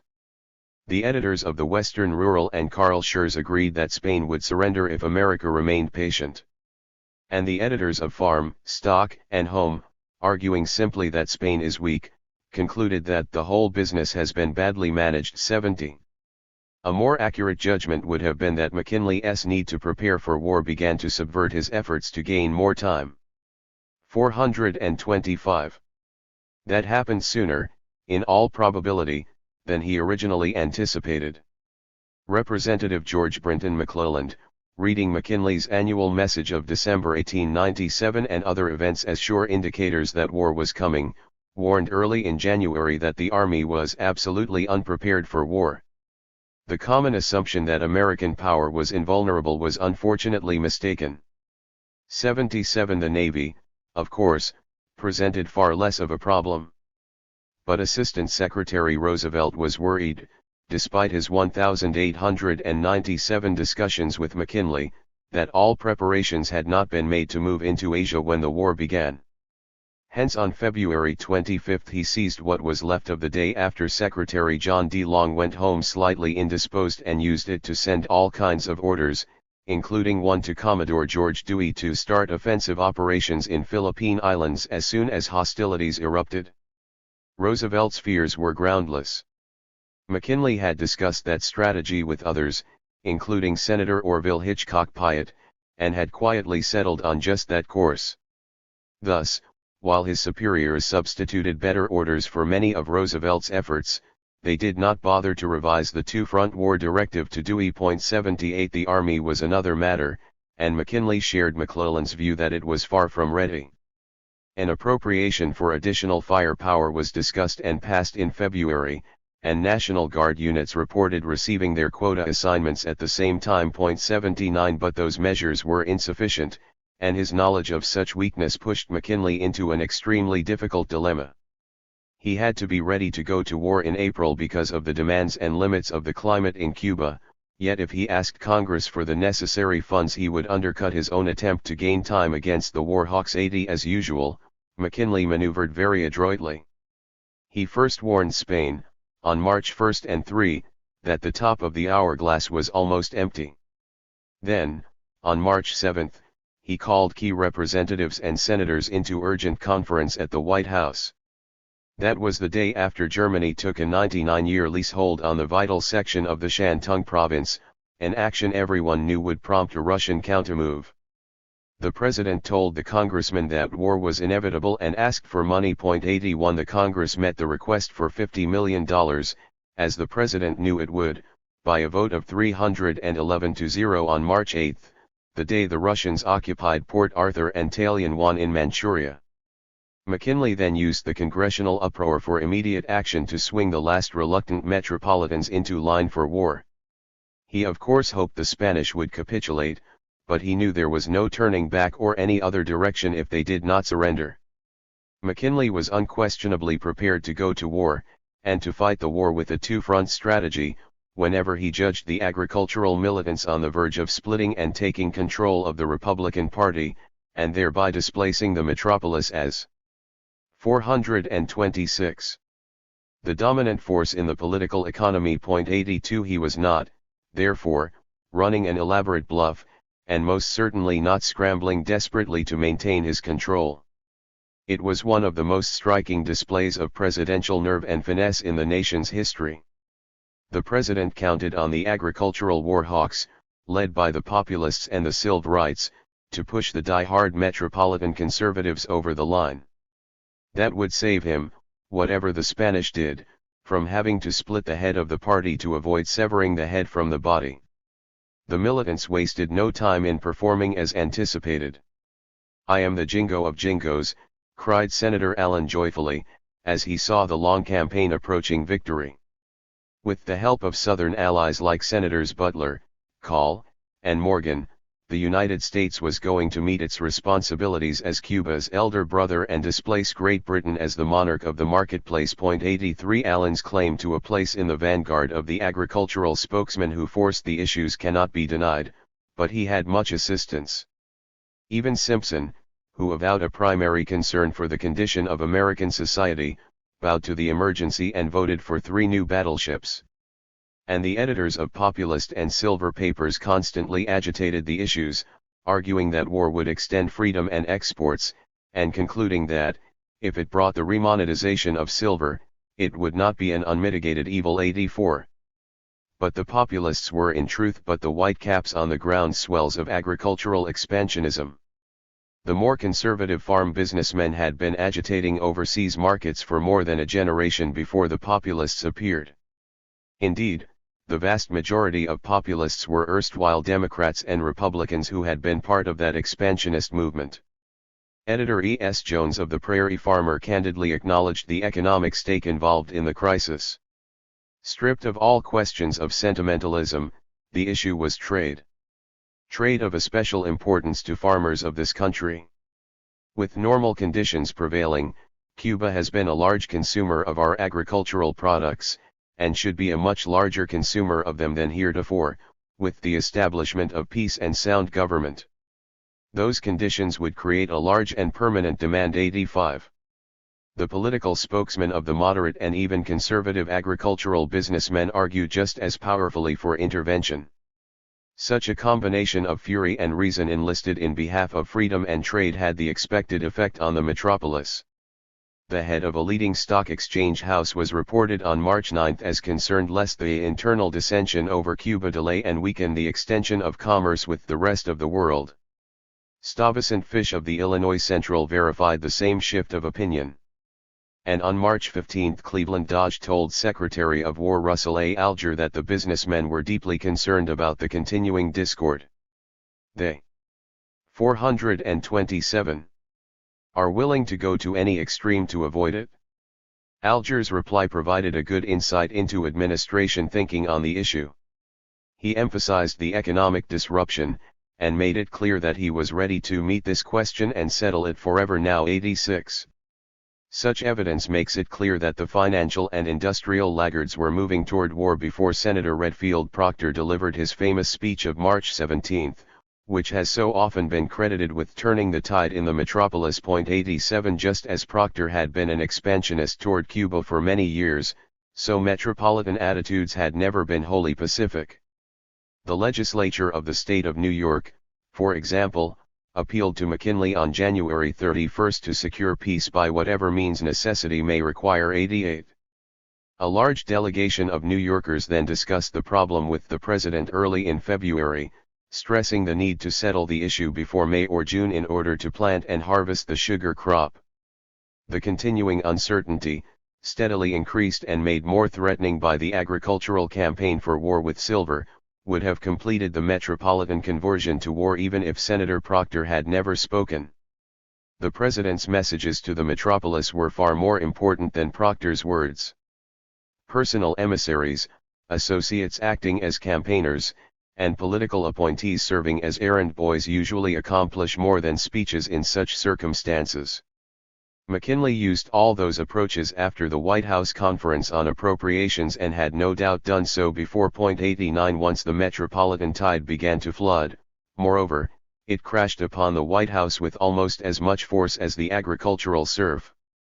The same militant cry came from New York, Boston, and Philadelphia, with force if we must. 90. A sizable group of Republican leaders began during the last week of March to demand an immediate declaration of war. They feared the populist and democratic agriculturalists would exploit the consensus for war to their immediate and long-range advantage. 91 McKinley held them off with a firm assertion of his will cloaked in the folds of the constitutional division of powers until he completed his preparations and offered Spain one last chance to surrender without war. 92 He gave the Congress its head on April 11, but acted as commander-in-chief even before the representatives and senators could settle their differences and pass a war resolution. As a result, the declaration of war voted on April 25 had to be dated April 21 to cover the naval action initiated by the United States on April 22, 1898. The editors of the Southern Mercury, failing to distinguish between McKinley and Cleveland, never believed that there would be any war. When it came, therefore, they largely explained it as a diversion. 428. Engineered by the metropolis. 93 But one Texas populist could not accept either the faulty analysis or the evasion of responsibility. His sharp rebuke was far closer to the truth about the immediate and historical role of the agricultural businessmen. We as populists ought to be candid. J.S. Woods admonished the editors. Since 1896 all the leading populists in national, state, and county conventions have declared in some way favorable towards freeing Cuba. All this talk about imperialism, he continued, is but the old howl of the Federalists when they arrayed themselves against Mr. Jefferson for securing to this nation the Louisiana Purchase and the opening of the mouth of the Mississippi River for the benefit of trade and commerce. Let the Southern and especially Texas populists stand firm for a policy which will put us in touch with 500 millions of Asiatic consumers, where the people of Texas, the South, and the West, can sell all of their surplus products, cotton goods, wheat, flour, iron, and beef. Then we will be free from the power of Lombard Street and England will no longer be able to dictate and control the prices of productive labor in the South. Give us an exchange market in Cuba, Puerto Rico, the Philippines, Caroline Islands, and in China and Japan. Let no populist be led astray by the scarecrow of words manufactured by such men as Cleveland. Free commerce is what we want. The capture of these islands means universal free trade for this nation and an expansion of our national thought, commerce and trade, and it further means death to the cruel and dishonest methods of gain heretofore imposed upon us in the South and West by the bondholders of Europe and New England. 94. Other agriculturalists in the West and Northwest echoed his analysis. The war is upon us, commented the editor of the Western Rural, and then went to the point. It is of our own making and was inspired by the principles of humanity. The spirit of liberty and progress. Once the war for a free marketplace in Cuba had come, the editors of the Rural New Yorker turned to Asia and explained why nations were edging toward war in China. Once make them believe that they should have 2 suits of clothes, and you create a clothing trade. American manufacturers are, or ought to be, able to hold their own in foreign trade. American farmers may expect a constantly increasing foreign demand for food and, indirectly, the opening up and civilizing of Africa and China will increase this demand. 95. The agricultural majority had played the primary causal role in generating the ideas, emotions, and policy that produced the war against Spain, and struggled persistently to define the war as one to extend the freedoms of a marketplace society as well as to expand exports. The farm businessmen subsequently supported the policy developed by the metropolis from their outlook and ideas. And for that reason the war for the free marketplace led on to a marketplace empire. Conclusion. One thing at a time is a good rule, but this does not prevent looking ahead. China and Japan will soon require some attention. Our commerce with Cuba will be too important to ignore, but it can never be more than a bagatelle as compared with what is likely to develop with the Orient. Western Rural, April 1898. Our ability to produce so greatly exceeds our capacity to consume that wider markets are necessary. We can expand our commerce without conquest in the Far East. Southern Mercury, June 1898. Must not be understood as opposing the acquisition of proper harbors in all these islands. Let us fortify all those places if necessary, and secure all the facilities proper, and then let us quit. I would erect and sustain an independent republican form of government in all Spain's possessions. Populist Senator Allen, July 1898. We must keep the Philippines. Chauncey F. Black, Chairman of the National Association of Democratic Clubs, September 1898. Will vastly extend the influence of the United States in checking oppression, repressing the unjust aggressiveness of the European monarchies and widening the sphere of liberty in the world. Will open to American commerce a vast field for expansion and will furnish a great and expanding stimulus to our manufacturing and natural production. Joint Resolution of the Legislature of South Dakota, February 1899. The policy of the open door with the Philippines will enable us to use our moral advantage in securing the same open door with all parts of the Chinese Empire. Wallace's Farmer, January 1899. Unless a vigorous policy is pursued, these markets, in the territory already occupied or threatened by Russia, will be eventually closed to our trade, as has recently been the case by the French in Madagascar. Southern and Northern Cotton Textile Manufacturers to Secretary of State John Hay, January 1899. There is but one thing that will regulate and make farming profitable, and make it profitable for every crop raised and for every section of the country. I can sum the whole thing up in 2 words: Oriental markets. Give us the Oriental markets. John C. Hanley of the National Farmers Alliance, August 1899.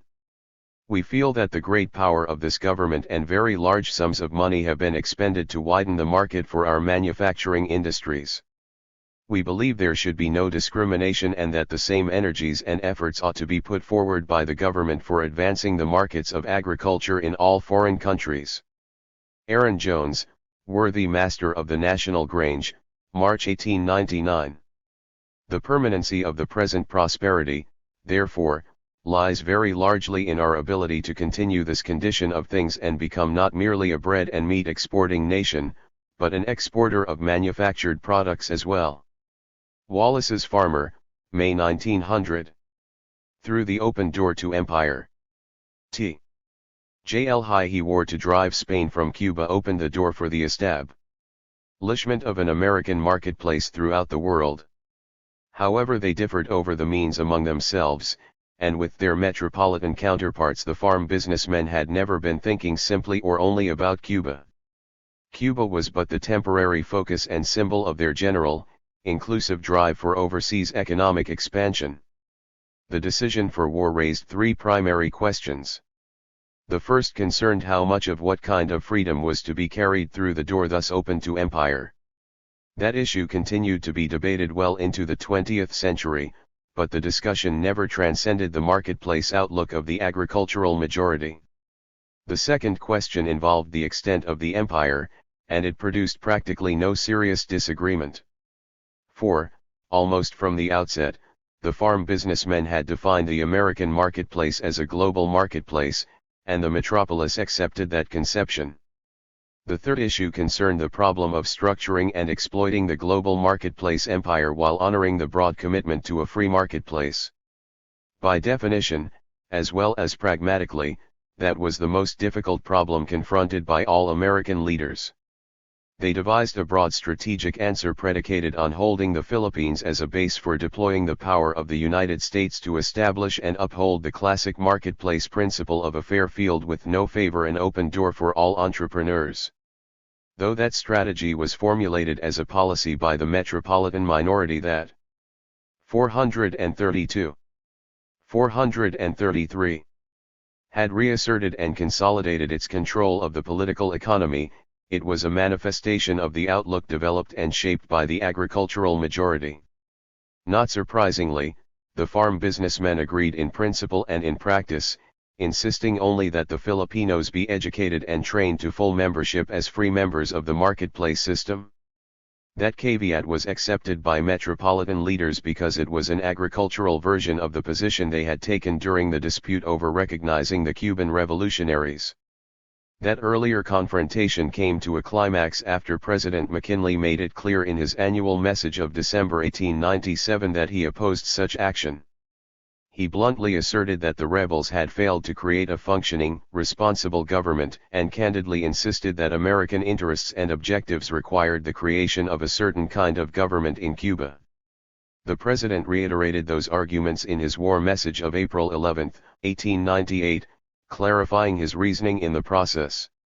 The current war dramatized a long series of uprisings that repeatedly subjected the United States to great effort and expense, caused enormous losses to American trade and commerce, caused irritation, annoyance, and disturbance among our citizens, and shocked the sensibilities and offended the humane sympathies of our people. Hence the issue was going to be dealt with in a manner that promised to end such losses and distractions, and to establish a functioning marketplace society. That policy was based on the performance and lack of it by the revolutionaries, as well as upon McKinley's own assumptions and preferences.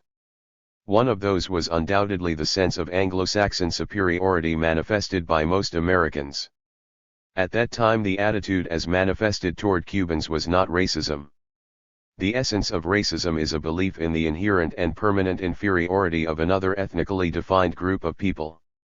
McKinley's Anglo-Saxon, more accurately, American sense of superiority was based on the conviction that the United States was more advanced and civilized than other societies.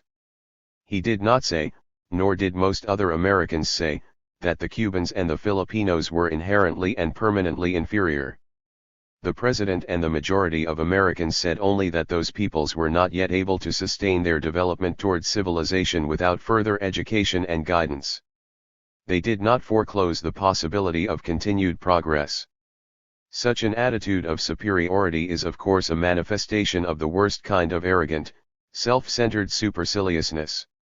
And it can and does devolve into racism under several conditions. Sustained inability by the outside group to realize the a priori criteria of civilization often produces the conclusion that the failure is explained by inherent inferiority. A second force transforming a sense of superiority into racism is a flat rejection by the foreigner of the values and criteria of 434 The roots of T.J. civilization as defined by the more powerful society. Both those causes have been operative in the development of American attitudes toward other peoples, along with the power of traditional beliefs about the inherent inferiority of some peoples. Racism has existed among Americans, and still exists among Americans. The point here is that the charge of racism does not help clarify McKinley's refusal to recognize the rebels, or his unwillingness to hand the island over to them as soon as the Spanish were defeated. For that matter, the dispatches of the administration make it clear that the president and others feared that such action would very probably lead to a racist bloodbath within that island. It is also likely that McKinley worried lest a hands-off policy expose the island to the power of American entrepreneurs who, if not all racists, were clearly interested in establishing their private control over the island. 1 McKinley wanted to use American power in ways that would transform colonial Cuba into a society that could take its place in America's free marketplace system. He was in that central respect a thoroughly modern American metropolitan. The irony was that the leaders of the agricultural majority sought precisely the same objective.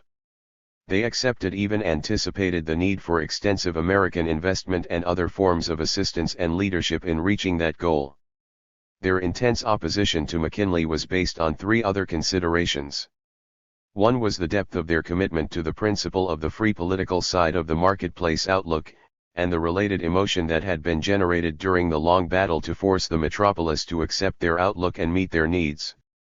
They were unusually familiar with the limits and restrictions on political and economic freedom in the territories under metropolitan rule of the marketplace. The second element explaining their anger was a belief in the ability of any man to function successfully in the free marketplace once he gained the opportunity. That faith was the product of their conception of human nature, and it had been deeply reinforced by a century of frontier expansion across the continent. In their view, the average man operating as a farm businessman had built America into the strongest nation in the world. They extended the Cubans the ultimate respect of assuming they could, given the proper circumstances, perform in the same fashion.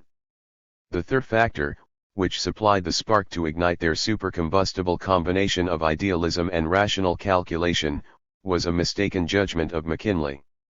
They erroneously viewed him, in those first days of the battle over the declaration of war, as a mere instrument of a metropolitan coalition determined to subvert the expansion of the free American marketplace into traditional British. 435. Colonialism. There were such men in the metropolis, but they did not constitute even a strong plurality, and they most certainly did not manipulate McKinley. Believing otherwise, the militant agriculturalists defined the issue in terms of immediate recognition of the rebels and unequivocal independence for the Cubans. As Senator Warren aptly observed, their reaction to the president's war message was red hot sure enough too. Allen, Butler, and others, convinced that McKinley was preparing to hand the island over to a greedy syndicate of bondholders, waged a 10-day struggle that forced the president to employ all his will, finesse, persuasion, and power. 3 The militants were in the end defeated by the weakness in their own case. Men initially moved by their idealism concluded, no doubt many of them under the tutelage of the administration, that there were two flaws in the Allen-Butler argument. 4 One was the lack of convincing proof that the rebels were capable of controlling and structuring the island as a free marketplace political economy. That being the objective, even for the militants, their inability to establish a high degree of probability for that outcome led to major defections among their early allies. John W. Springer, president of the National Livestock Association, made the point in opposing both the annexationists and the militants. To the former, he said bluntly that Cuba is not our territory, never was, and we don't want it. He was equally direct to the latter. The people are not capable of self-government and are ignorant and church-bound in the worst degree. I approve McKinley's course. 5. In an ironic way, the annexationists also weakened the Allen group. For the clear proof of their existence subverted the argument of the militants that it was possible to turn the island over to the Cubans. Men who wanted a free marketplace for American expansion, and who accepted the need for American initiative and capital, came to see the danger in exposing a devastated economy and a weakened, misruled, and divided people to the overwhelming power of the giant operators. Some government control was required to prevent the free marketplace from being monopolized by the syndicates. As a result, the militants failed to force McKinley to recognize rebel leadership. They did win, however, after a wild 3-day debate, a formal disavowal of any disposition or intention to annex the island. Most agricultural businessmen were satisfied with freeing Cuba from Spanish control and promising self-government. And in truth that action did extend the political freedom of the marketplace to Cuba. No significant number if any of the militants stood ready to allow Cuba to use its freedom to move out of the American marketplace. Significantly, even Senator Allen carefully qualified his demands for recognizing Cuban independence with the word political. They 436. Wanted and expected Cuba to become even more fully integrated into the American marketplace than it had been between 1890 and 1895. So did the great majority of farm businessmen. They also displayed an increasingly strong desire to control Hawaii as a vital base in the battle for the Asian market. Allen also led the militants in that fight, which clearly revealed the limits of their concern to expand freedom. For when freedom was used against the free American marketplace conception of reality, then freedom became unfreedom and intervention was justified as preserving and extending freedom. There was no hypocrisy involved, merely a different estimate of whether freedom would be misused and thereby weaken freedom. The primary limitations on freedom came not from evil or ignorant men, but rather from defining freedom in terms of the marketplace. Honest, intelligent, and well-meaning men could and did disagree over their estimate of reality or the probabilities within that framework. But to define freedom as including action removing a vital element from the American marketplace required a different conception of freedom. Had the militants thought the Cuban rebels were ready to sign a reciprocity treaty with Great Britain rather than with the United States, there would most assuredly have been no great fight to recognize them as the legitimate government of Cuba. The same estimate governed their policy toward Hawaii. The McKinley administration's decision to intervene forcefully in Cuba prompted it on March 16 to change its strategy for the annexation of Hawaii. The leaders switched from treaty ratification by the Senate to acquisition by joint resolution, a procedure requiring significantly fewer votes and opening the way for the expansionist majority in the House of Representatives to exert direct pressure on the Senate. The congressional debate and the more general discussion made it apparent that the agriculturalists viewed Asia as part of the American marketplace. Senator Teller expressed the attitude with his usual bluntness. "Mr. President, we want those islands. We want them because they are the stepping way across the sea. Necessary to our safety, they are necessary to our commerce." 6. Petitioners from Kansas and Nebraska made the same argument. The islands were deemed important for defense, and essential to our maintaining control of the commerce of the Pacific. Without commerce, especially of meats, grains, cotton, and manufactures, we cannot attain the highest degree of prosperity, reasoned the Nebraskans, and our growing commerce on the northern Pacific would be immensely benefited by a control over Hawaii. 7. While they supported it, the farm businessmen correctly understood that the push across the Pacific was primarily the work of the metropolis. The editors of the Western Rural, commenting on McKinley's dispatch of troops. 437. To hold the Philippines immediately upon word of Dewey's naval victory, assumed the islands would be held after the war. The Cotton Textile Journal, Manufacturer's Record, expressed its agreement by quoting the Chicago Times-Herald, "It is safe to say that the United States will not fail to use them for the expansion of our market in the Orient." The populist Southern Mercury, looking forward to the role reserved for us in the Orient, added only that America must also be sure to expand freedom. And Secretary of Agriculture Wilson, long a vigorous expansionist, beamed over the new world that had been opened by the victory. 8 Some agriculturalists saw the Asian market as a way to break free of British control of the marketplace. 9 James J. Hill computed the potentialities of the new opportunity in the same way that others had once calculated about Africa. If those Chin-A men would only take 1 bushel, that would only give them about 3/4 of a pound of flour a week, but it would take 400 million bushels of wheat to supply them. Now that is a market that is capable of expansion. That market may be expanded. 10. Stuyvesant Fish of the Illinois Central and the implement manufacturers agreed, but so did the National Grange. It asked the Department of Agriculture to push our corn products in China, and warned the State Department to act vigorously to prevent the disintegration of China. 11 And the general business agent of the National Farmers Alliance and Industrial Union, who also spoke for the National Grain Growers Association, revealed that those organizations were working closely with Hill to control the Asian market. 12 The people out there, a Midwestern newspaperman told the Metropolis, have taken hold of the new question, namely, the adoption of a foreign policy by this country, with an eagerness that shows them willing to drop free silver and fight along some other line. 13. He was mistaken about one point. The people out there had taken hold of the issue 30 years earlier. The same was true of Southerners. "We want a market for our raw cotton other than English markets," explained one producer, advancing the same argument used by Western farm businessmen. "I am an expansionist, an imperialist, if you will," acknowledged a Texan. "Somewhere in the Orient will be another cotton market rivaling Liverpool, with spindles and consumers galore. So be it." 14. Southern textile manufacturers agreed with such producers, but in doing so revealed how they had come to think of themselves as part of the metropolis. They talked now about the industry, rather than about the Southern industry. The "we" they used meant all manufacturers. 15 For that reason, Southern cotton millers very probably exerted more direct influence on American foreign policy after the declaration of war against Spain than any other group in what for a genera. 438. Shin had been a majority coalition of businessmen who viewed themselves as members of the agricultural part of the political economy. The flour millers were also active, and were concerned with Cuba as well as Asia, as were the meat packers, provisioners, and implement manufacturers. But, having accepted the outlook of the agriculturalists, Metropolitan leaders increasingly made policy within an industrial framework.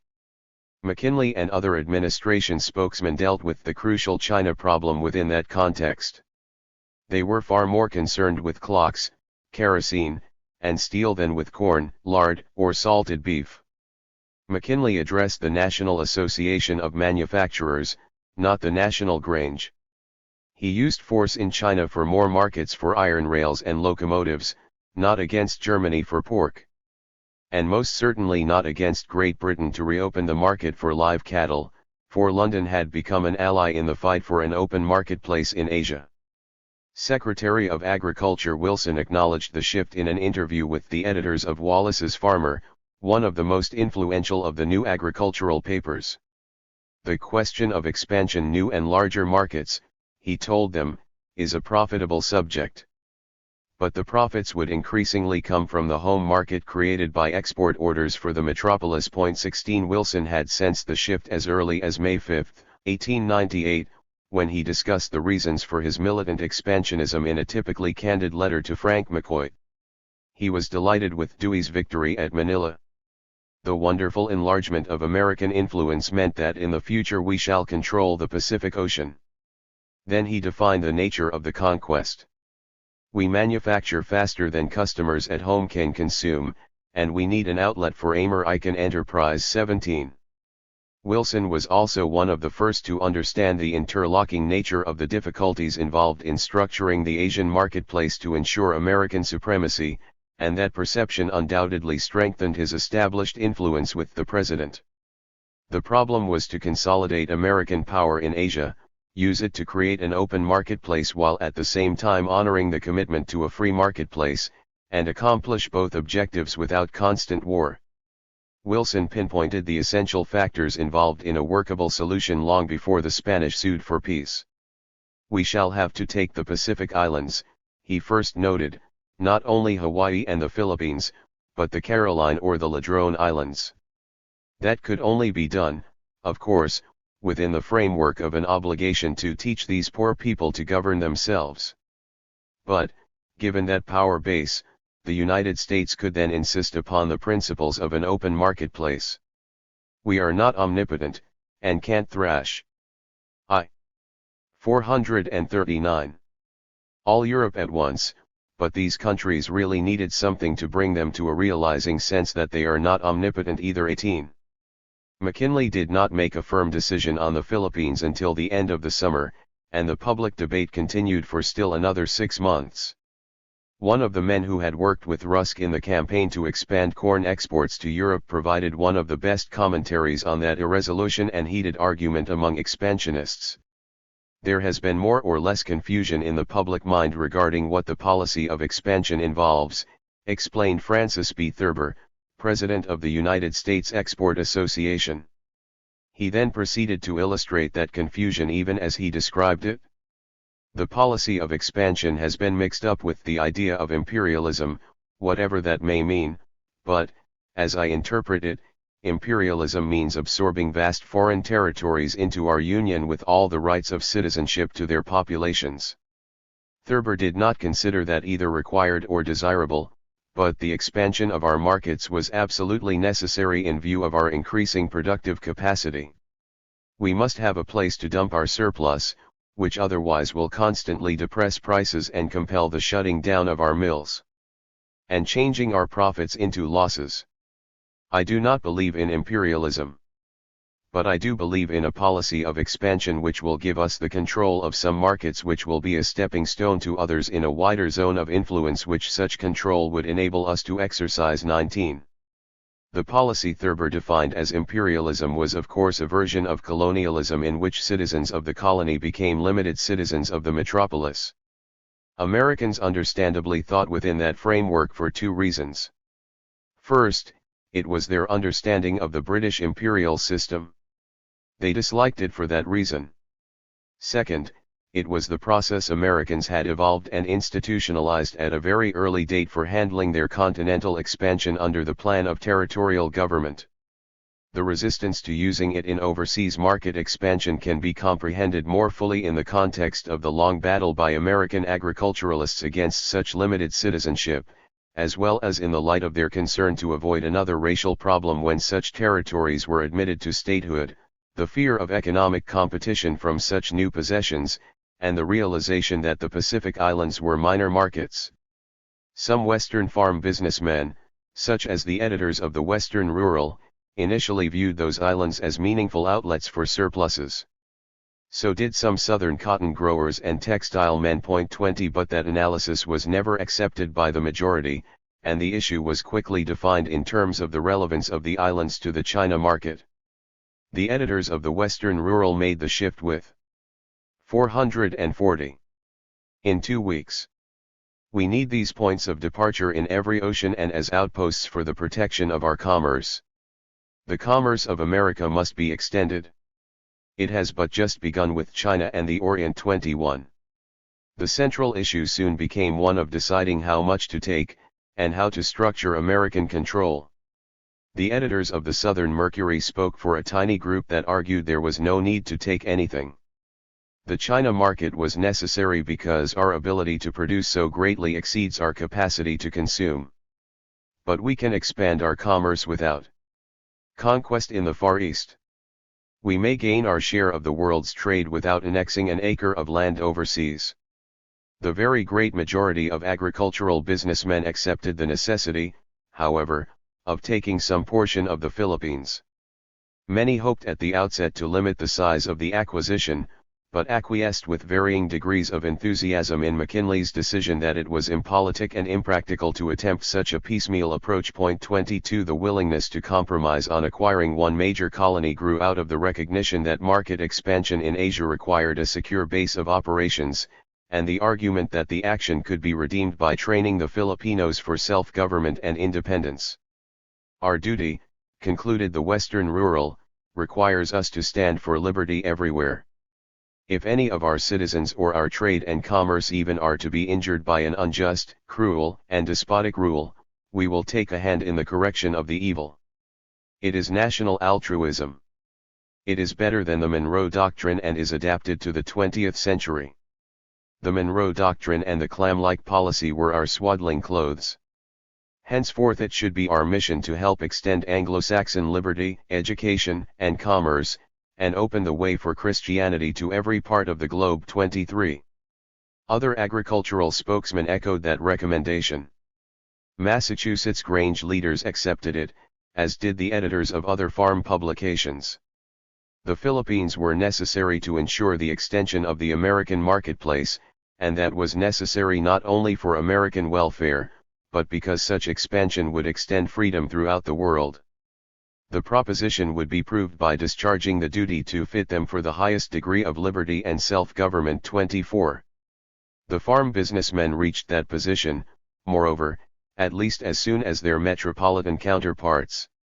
Acting under the impetus of the National Civic Federation, an organization formed as a permanent symposium of key industrial, financial, and labor spokesmen, metropolitan leaders formally compromised their policy differences during an August 1898 meeting at Saratoga Springs. 25 Their consensus was most effectively stated by Carl Schurz, who had always accepted the necessity of market expansion while opposing traditional colonialism.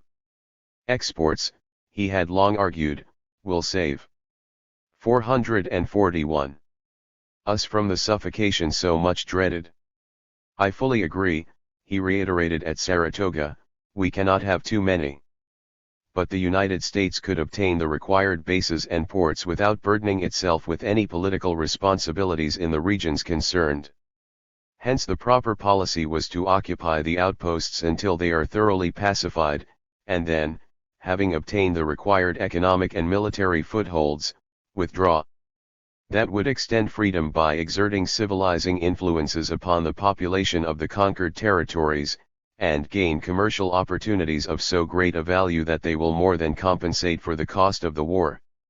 The agriculturalists found no difficulty in supporting a position they had developed in their own discussions. 26 McKinley reportedly told a delegation from the Saratoga Conference that it had pointed the way to the nation, because it has brought a unanimous agreement between the expansionists and the anti-expansionists. 27. The president had in truth seen a good way down that path as early as May 11, when he and the cabinet decided to hold a coaling station in the Philippines. But the administration was undecided about how much more to acquire, and the Saratoga meeting may well have encouraged McKinley to resolve the dilemma by demanding the entire archipelago. 28 The unequivocal decision on that point was not announced by the president until October 25, 1898, though his propensity to move in that direction was clear by mid-September. The farm businessmen of the upper Middle West may well have played a significant if indirect part in his final decision. For the president used an invitation to open the Omaha Exposition as a means to test and mold public opinion, much as President Harrison had done in 1890 during his cross-country tour. Like Harrison, McKinley took along a militantly expansionist Secretary of Agriculture. Wilson used the opportunity, as had Rusk, to press hard for bold action. Unlike Harrison, however, who had taken an unequivocally expansionist line from the outset, McKinley began somewhat cautiously. The president soon concluded, however, that he could speak his predilections more candidly. And on the return trip he evoked enthusiastic responses when he declared that what we want is new markets, and as trade follows the flag, it looks very much as if we were going to have new markets. 29. The reaction of the Midwesterners verified the concurrent estimate of a West Virginia politician. I have never yet met a man from the masses of people who does not believe that we should, with a masterful hand, hold firmly by the great markets which American blood and iron have obtained for our commercial flag. 30. Whatever its precise influence, the popular support for expansion certainly encouraged the president to go all the way in the Philippines. And, as so often proved, 442. To be the case, his estimate of the general outlook proved accurate. The peace treaty with Spain, which transferred the Philippines to the United States, was ratified by the Senate within 2 months. The vote was close, but several factors need to be considered in evaluating the significance of the narrow margin.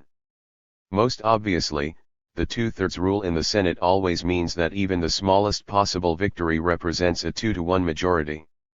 There is considerable evidence, moreover, that a significant number of Democrats who voted against the treaty in order to keep the issue alive for the 1900 presidential election campaign would have voted for it if their support had been needed for ratification. Despite opposition among sugar and tobacco planters, for example, the South manifested strong support for establishing American power in Asia. It is a cold question of business, explained one textile manufacturer, and many shared that attitude. 31 Chauncey F. Black, former governor of Pennsylvania and chairman of the National Association of Democratic Clubs, was a vigorous expansionist who used his position to win support for the view that we must keep the Philippines. His efforts prompted others to observe that there is a very strong undercurrent in the party in favor of expansion. Hence it is very questionable whether Bryan's last-minute campaign in behalf of the treaty played a major part in the vote for ratification. 32 It is possible that a division on annexation per se would have gone the other way. Certainly some senators would have voted nay if the issue had been separated from the other provisions of the treaty. But presented in that form, the question would have been decided by a simple majority, and on balance it seems doubtful that the decision would have been reversed. Everyone agreed on the need for proper harbors, as Senator Allen called them, and there was a broad consensus in favor of some kind of protectorate. Allen himself wanted to erect and sustain an independent republican form of government, and that kind of imperial reformism was at the core of Bryan's outlook and proposals. 33 Finally, it is important not to analyze attitudes as they existed on February 6, 1899, in terms of the later reaction against the war to repress the Filipino revolt. That long, brutal, and ugly war against the forces led by Emilio Aguinaldo generated some militant opposition and extensive disenchantment with the policy of formal colonialism. But there was no broad demand to withdraw, and most certainly no widespread movement to abandon the struggle for overseas markets. Indeed, there was an increase in the support for a still bigger navy and a large merchant marine. Agricultural businessmen strongly approved the open-door policy promulgated later in 1899, even though, in the narrow sense of policy making, it was very largely formulated by metropolitan leaders. The 443. Reason for that support is apparent. The policy represented the essence of the outlook, attitudes, and specific proposals that the farm businessmen had been promoting for more than a generation. It was their policy in the deepest sense of being a manifestation of the social consciousness they had developed and molded. Many farm leaders understood what was happening, and even named the policy before Secretary of State John Hay drafted the dispatches. Perhaps the editor of Wallace's Farmer was the most perceptive and knowledgeable of that group. The policy of the open door, the policy followed by England, he explained on January 13, 1899, with the Philippines, whose trade after all amounts to little comparatively, will enable us to use our moral advantage in securing the same open door with all parts of the Chinese Empire, whether under Russian, German, or English influence. That trade will be valuable from the beginning. We need this Oriental trade. It is very likely that editor Henry Wallace, through his friendship with Secretary of Agriculture Wilson, was privy to the discussions at the highest level of the McKinley administration. But other editors, like those of the Farmers' Review, had been talking about open ports throughout 1898, and the flour millers and Southern textile leaders translated their concern for an open marketplace into sustained direct pressure. 34 other farm businessmen joined that campaign when it became apparent that European powers and Japan were not honoring either the letter or the spirit of Hay's first open door note. He had asked on September 6, 1899, for perfect equality of treatment for commerce in the Chinese marketplace, including the spheres of influence claimed by other nations. As the situation deteriorated, agricultural spokesmen became increasingly concerned and militant. Midwesterners wanted a bold and determined stand. 35. Senator John Lowndes McLaurin of South Carolina spoke forcefully for the textile manufacturers who were already dealing directly with the Secretary of State. The open door policy is what we need and want. Ann Hill of the Great Northern, acquiring control of the Chicago, Burlington, and Quincy to further his grand strategy of expansion into Asia, carried his case for a strong policy directly to the White House. 36 Such pressure reinforced the administration's own deepening concern over the critical posture of affairs created by extensive unrest in China that was turned against foreigners by the Boxers and the Empress Dowager, and by the Russian maneuvers to exploit the upheaval to extend its control. The United States moved first on July 3, 1900, with a stronger open door note promising uttermost accountability for any and all who visited wrong upon American citizens. Hay likewise reasserted the intention to guard and protect all legitimate American interests, and added a broad commitment to bring about 444. Permanent safety and peace to China, preserve Chinese territorial and administrative entity, protect all rights guaranteed to friendly powers by treaty and international law, and safeguard for the world the principle of equal and impartial trade with all parts of the Chinese Empire. McKinley then sent troops, more than 5,000, to help restore order and keep the marketplace free and open for Americans. The Prairie Farmer responded with a lead editorial urging Iowa and Nebraska farmers to choose expansionist senators in the coming election. They were needed because the most lasting and greatest benefit for agricultural businessmen must come from a well-defined and aggressive national policy which will open the best-paying markets of the world to Western farm products. 37. Bryan seriously misjudged the depth and extent of such marketplace expansionism, and for that reason was forced to revise his initial strategy of emphasizing imperialism in his second campaign against McKinley. He offered no strategic alternative to McKinley's policy, and the country had little desire to reopen the tactical debate over the Philippines. The intensity of agricultural involvement in foreign policy declined sharply after 1900 as the Boxer Rebellion was suppressed, as American forces gradually isolated and defeated the Filipino insurgents, and as the home market absorbed a greater proportion of a stabilized production. The combination of domestic demand and reliable foreign purchases in cotton and tobacco underwrote a period of prosperity for most farm businessmen.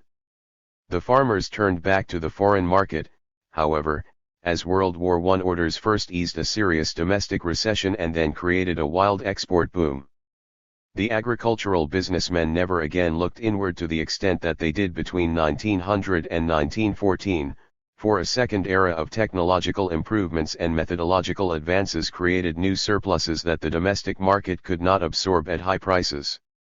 They first revived the export bounty plan agitated by David Lubin in the 1890s, and then advocated a combination of Blaine's reciprocity strategy and a modified version of the populist sub-treasury plan for controlling the market by manipulating the supply. None of those approaches proved satisfactory, and the farm businessmen did not find a rewarding marketplace until the government again became a major customer during World War II, and the subsequent wars, interventions, and aid programs of the Cold War era. Over the years that became a century, the farmers were unhappily proved correct in their analysis of the 1860s. Under a capitalist marketplace political economy, their welfare depended upon overseas market expansion. As it had in the 19th century, that outlook led in the 20th century to wars and other interventions to expand and defend the American free marketplace that agricultural businessmen had first defined as the world marketplace. The American Colorado. 445. Niles, who had used expansion to gain a more equitable and profitable relationship with the metropolis, became in the process an integral part of an imperial American metropolis. After the imperial decade of the 1890s, the future could have been different only if more agricultural businessmen had followed the lead of those once Republican farmers who came to understand after 1898 that a different world required a different conception of the world, a different conception of freedom, and a different conception of how to realize that freedom through a different political economy. Those farmers, concentrated mainly in the middle western states of Wisconsin, Minnesota, Iowa, Nebraska, and Kansas, with comrades scattered through other northern states, began the arduous task of evolving such a new social consciousness behind the leadership of Eugene Debs. They were warm, intelligent, and courageous men and women. The metropolis occasionally indulged them with a smile as Hicks with a heart, but only until, with their comrades in the cities, they built the nucleus of an American socialist movement. Then the smiles became grimaces and the clever phrase was replaced with an ugly label, subversives. And from its point of view, the metropolis was perceptive and accurate. For Republicans who become socialists do pose a fundamental challenge to those whose social consciousness remains locked within the framework created by Adam Smith. Just as socialists whose social consciousness remains locked within that framework, or the one created by Smith's greatest student, Karl Marx, similarly pose a fundamental challenge to socialism. A changing reality creates the need for a new social consciousness, and even impels men and women toward that new image of the world. But the new vision does not come automatically. It emerges slowly and painfully from the moral and intellectual imagination of specific men and women. If it does not come, as it did not come between 1860 and 1900, then the old social consciousness is forced to be sufficient unto the need. Forced because there is no alternative, and forced because that is the only way to make it function. Force and the provocation of force are fundamentally alike in being the product of the failure of moral and intellectual imagination. The Republican farmers who became socialists after 1898 did not suffer from that failure. Their example is conceivably useful for today's Republicans. And Democrats. And socialists. All of us.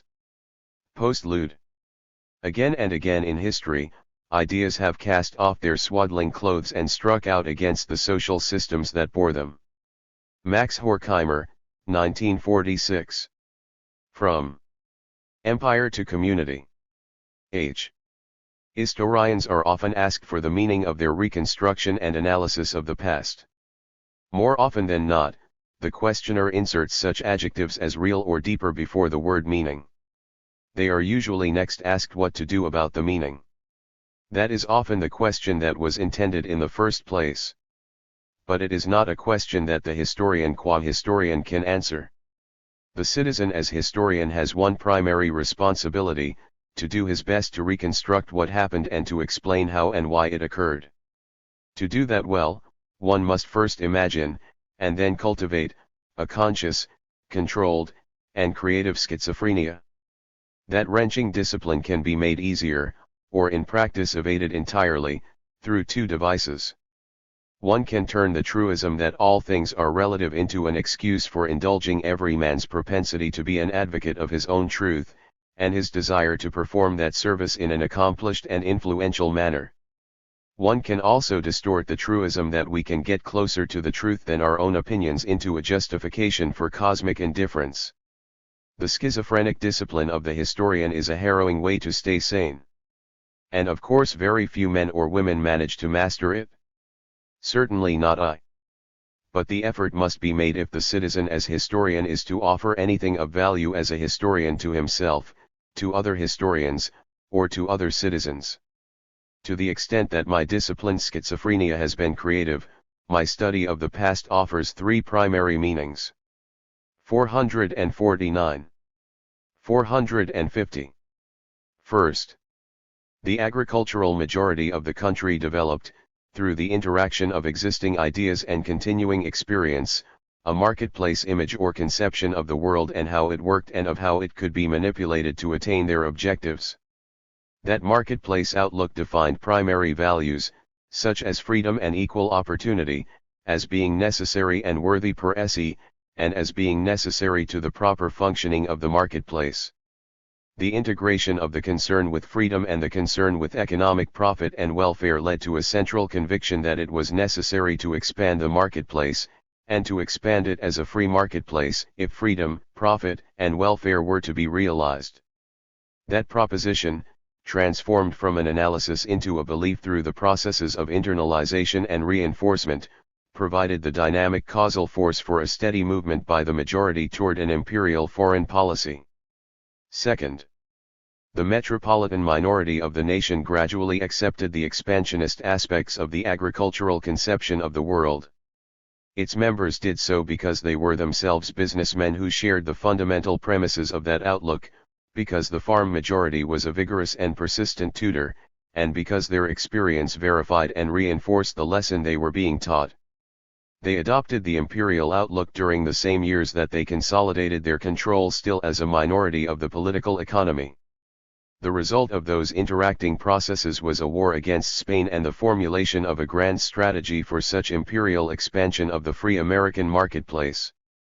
Third, the agricultural expansionists who tried to maintain an operating balance between the expansion of freedom and the expansion of the marketplace were unsuccessful. So, ultimately, were the metropolitans who recognized that problem and made the same effort. They failed for two reasons.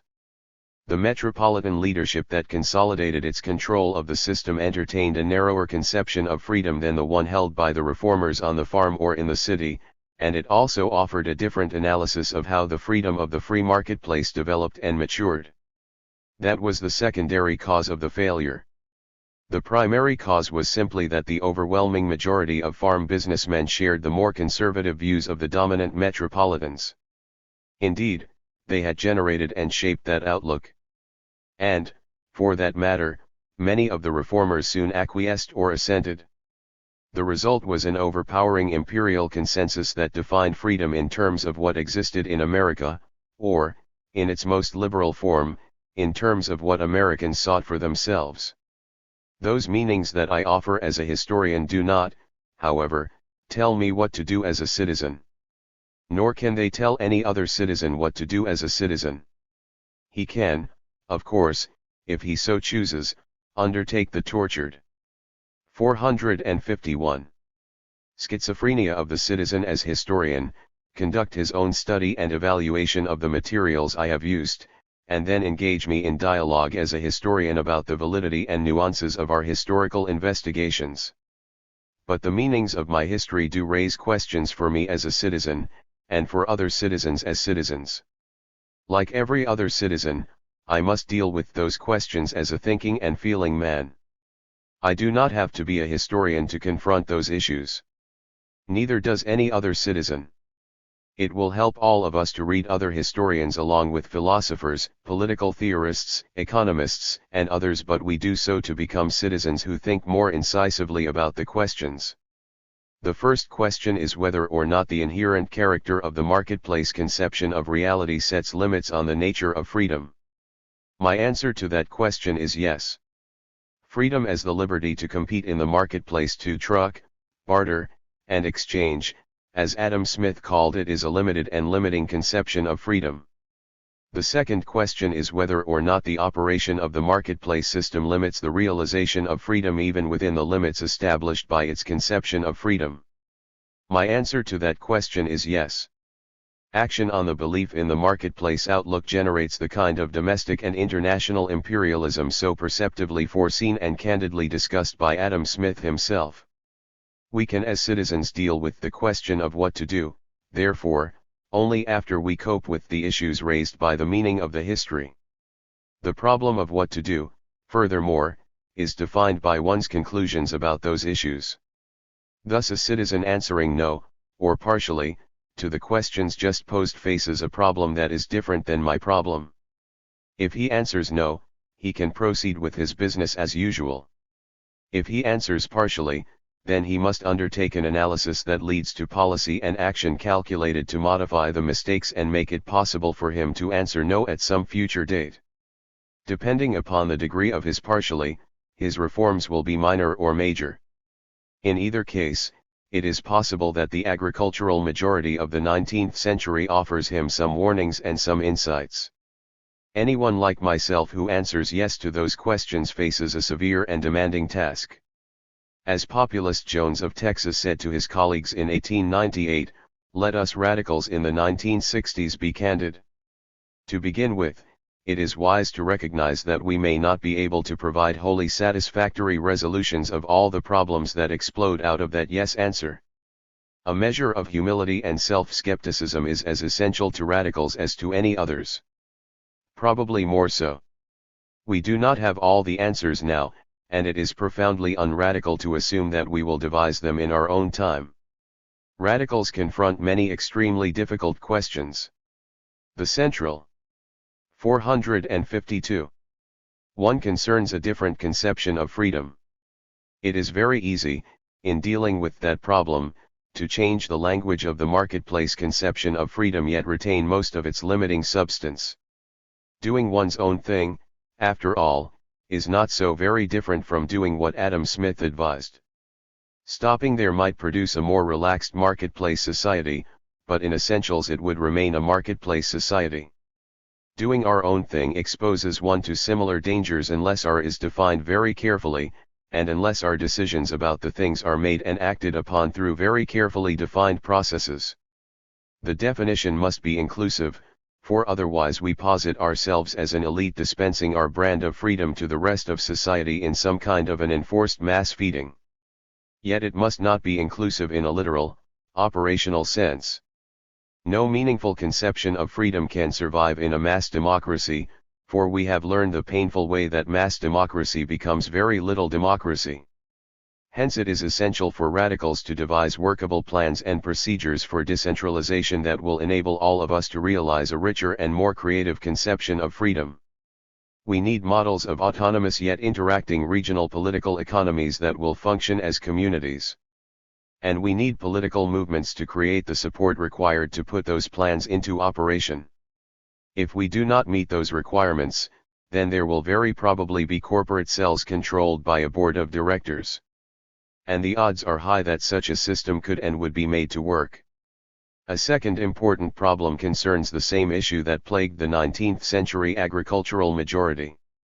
Those men and women embraced imperialism in the name of freedom, as well as in the practice of expanding the marketplace.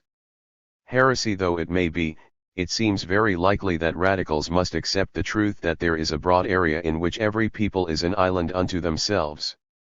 Imperialism in the name of community at home or abroad is a vastly more horrible travesty than imperialism in the name of the free marketplace.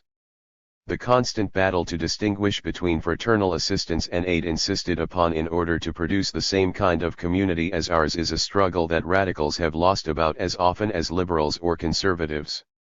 Doing our thing in our way must not be allowed to become doing your thing in our way.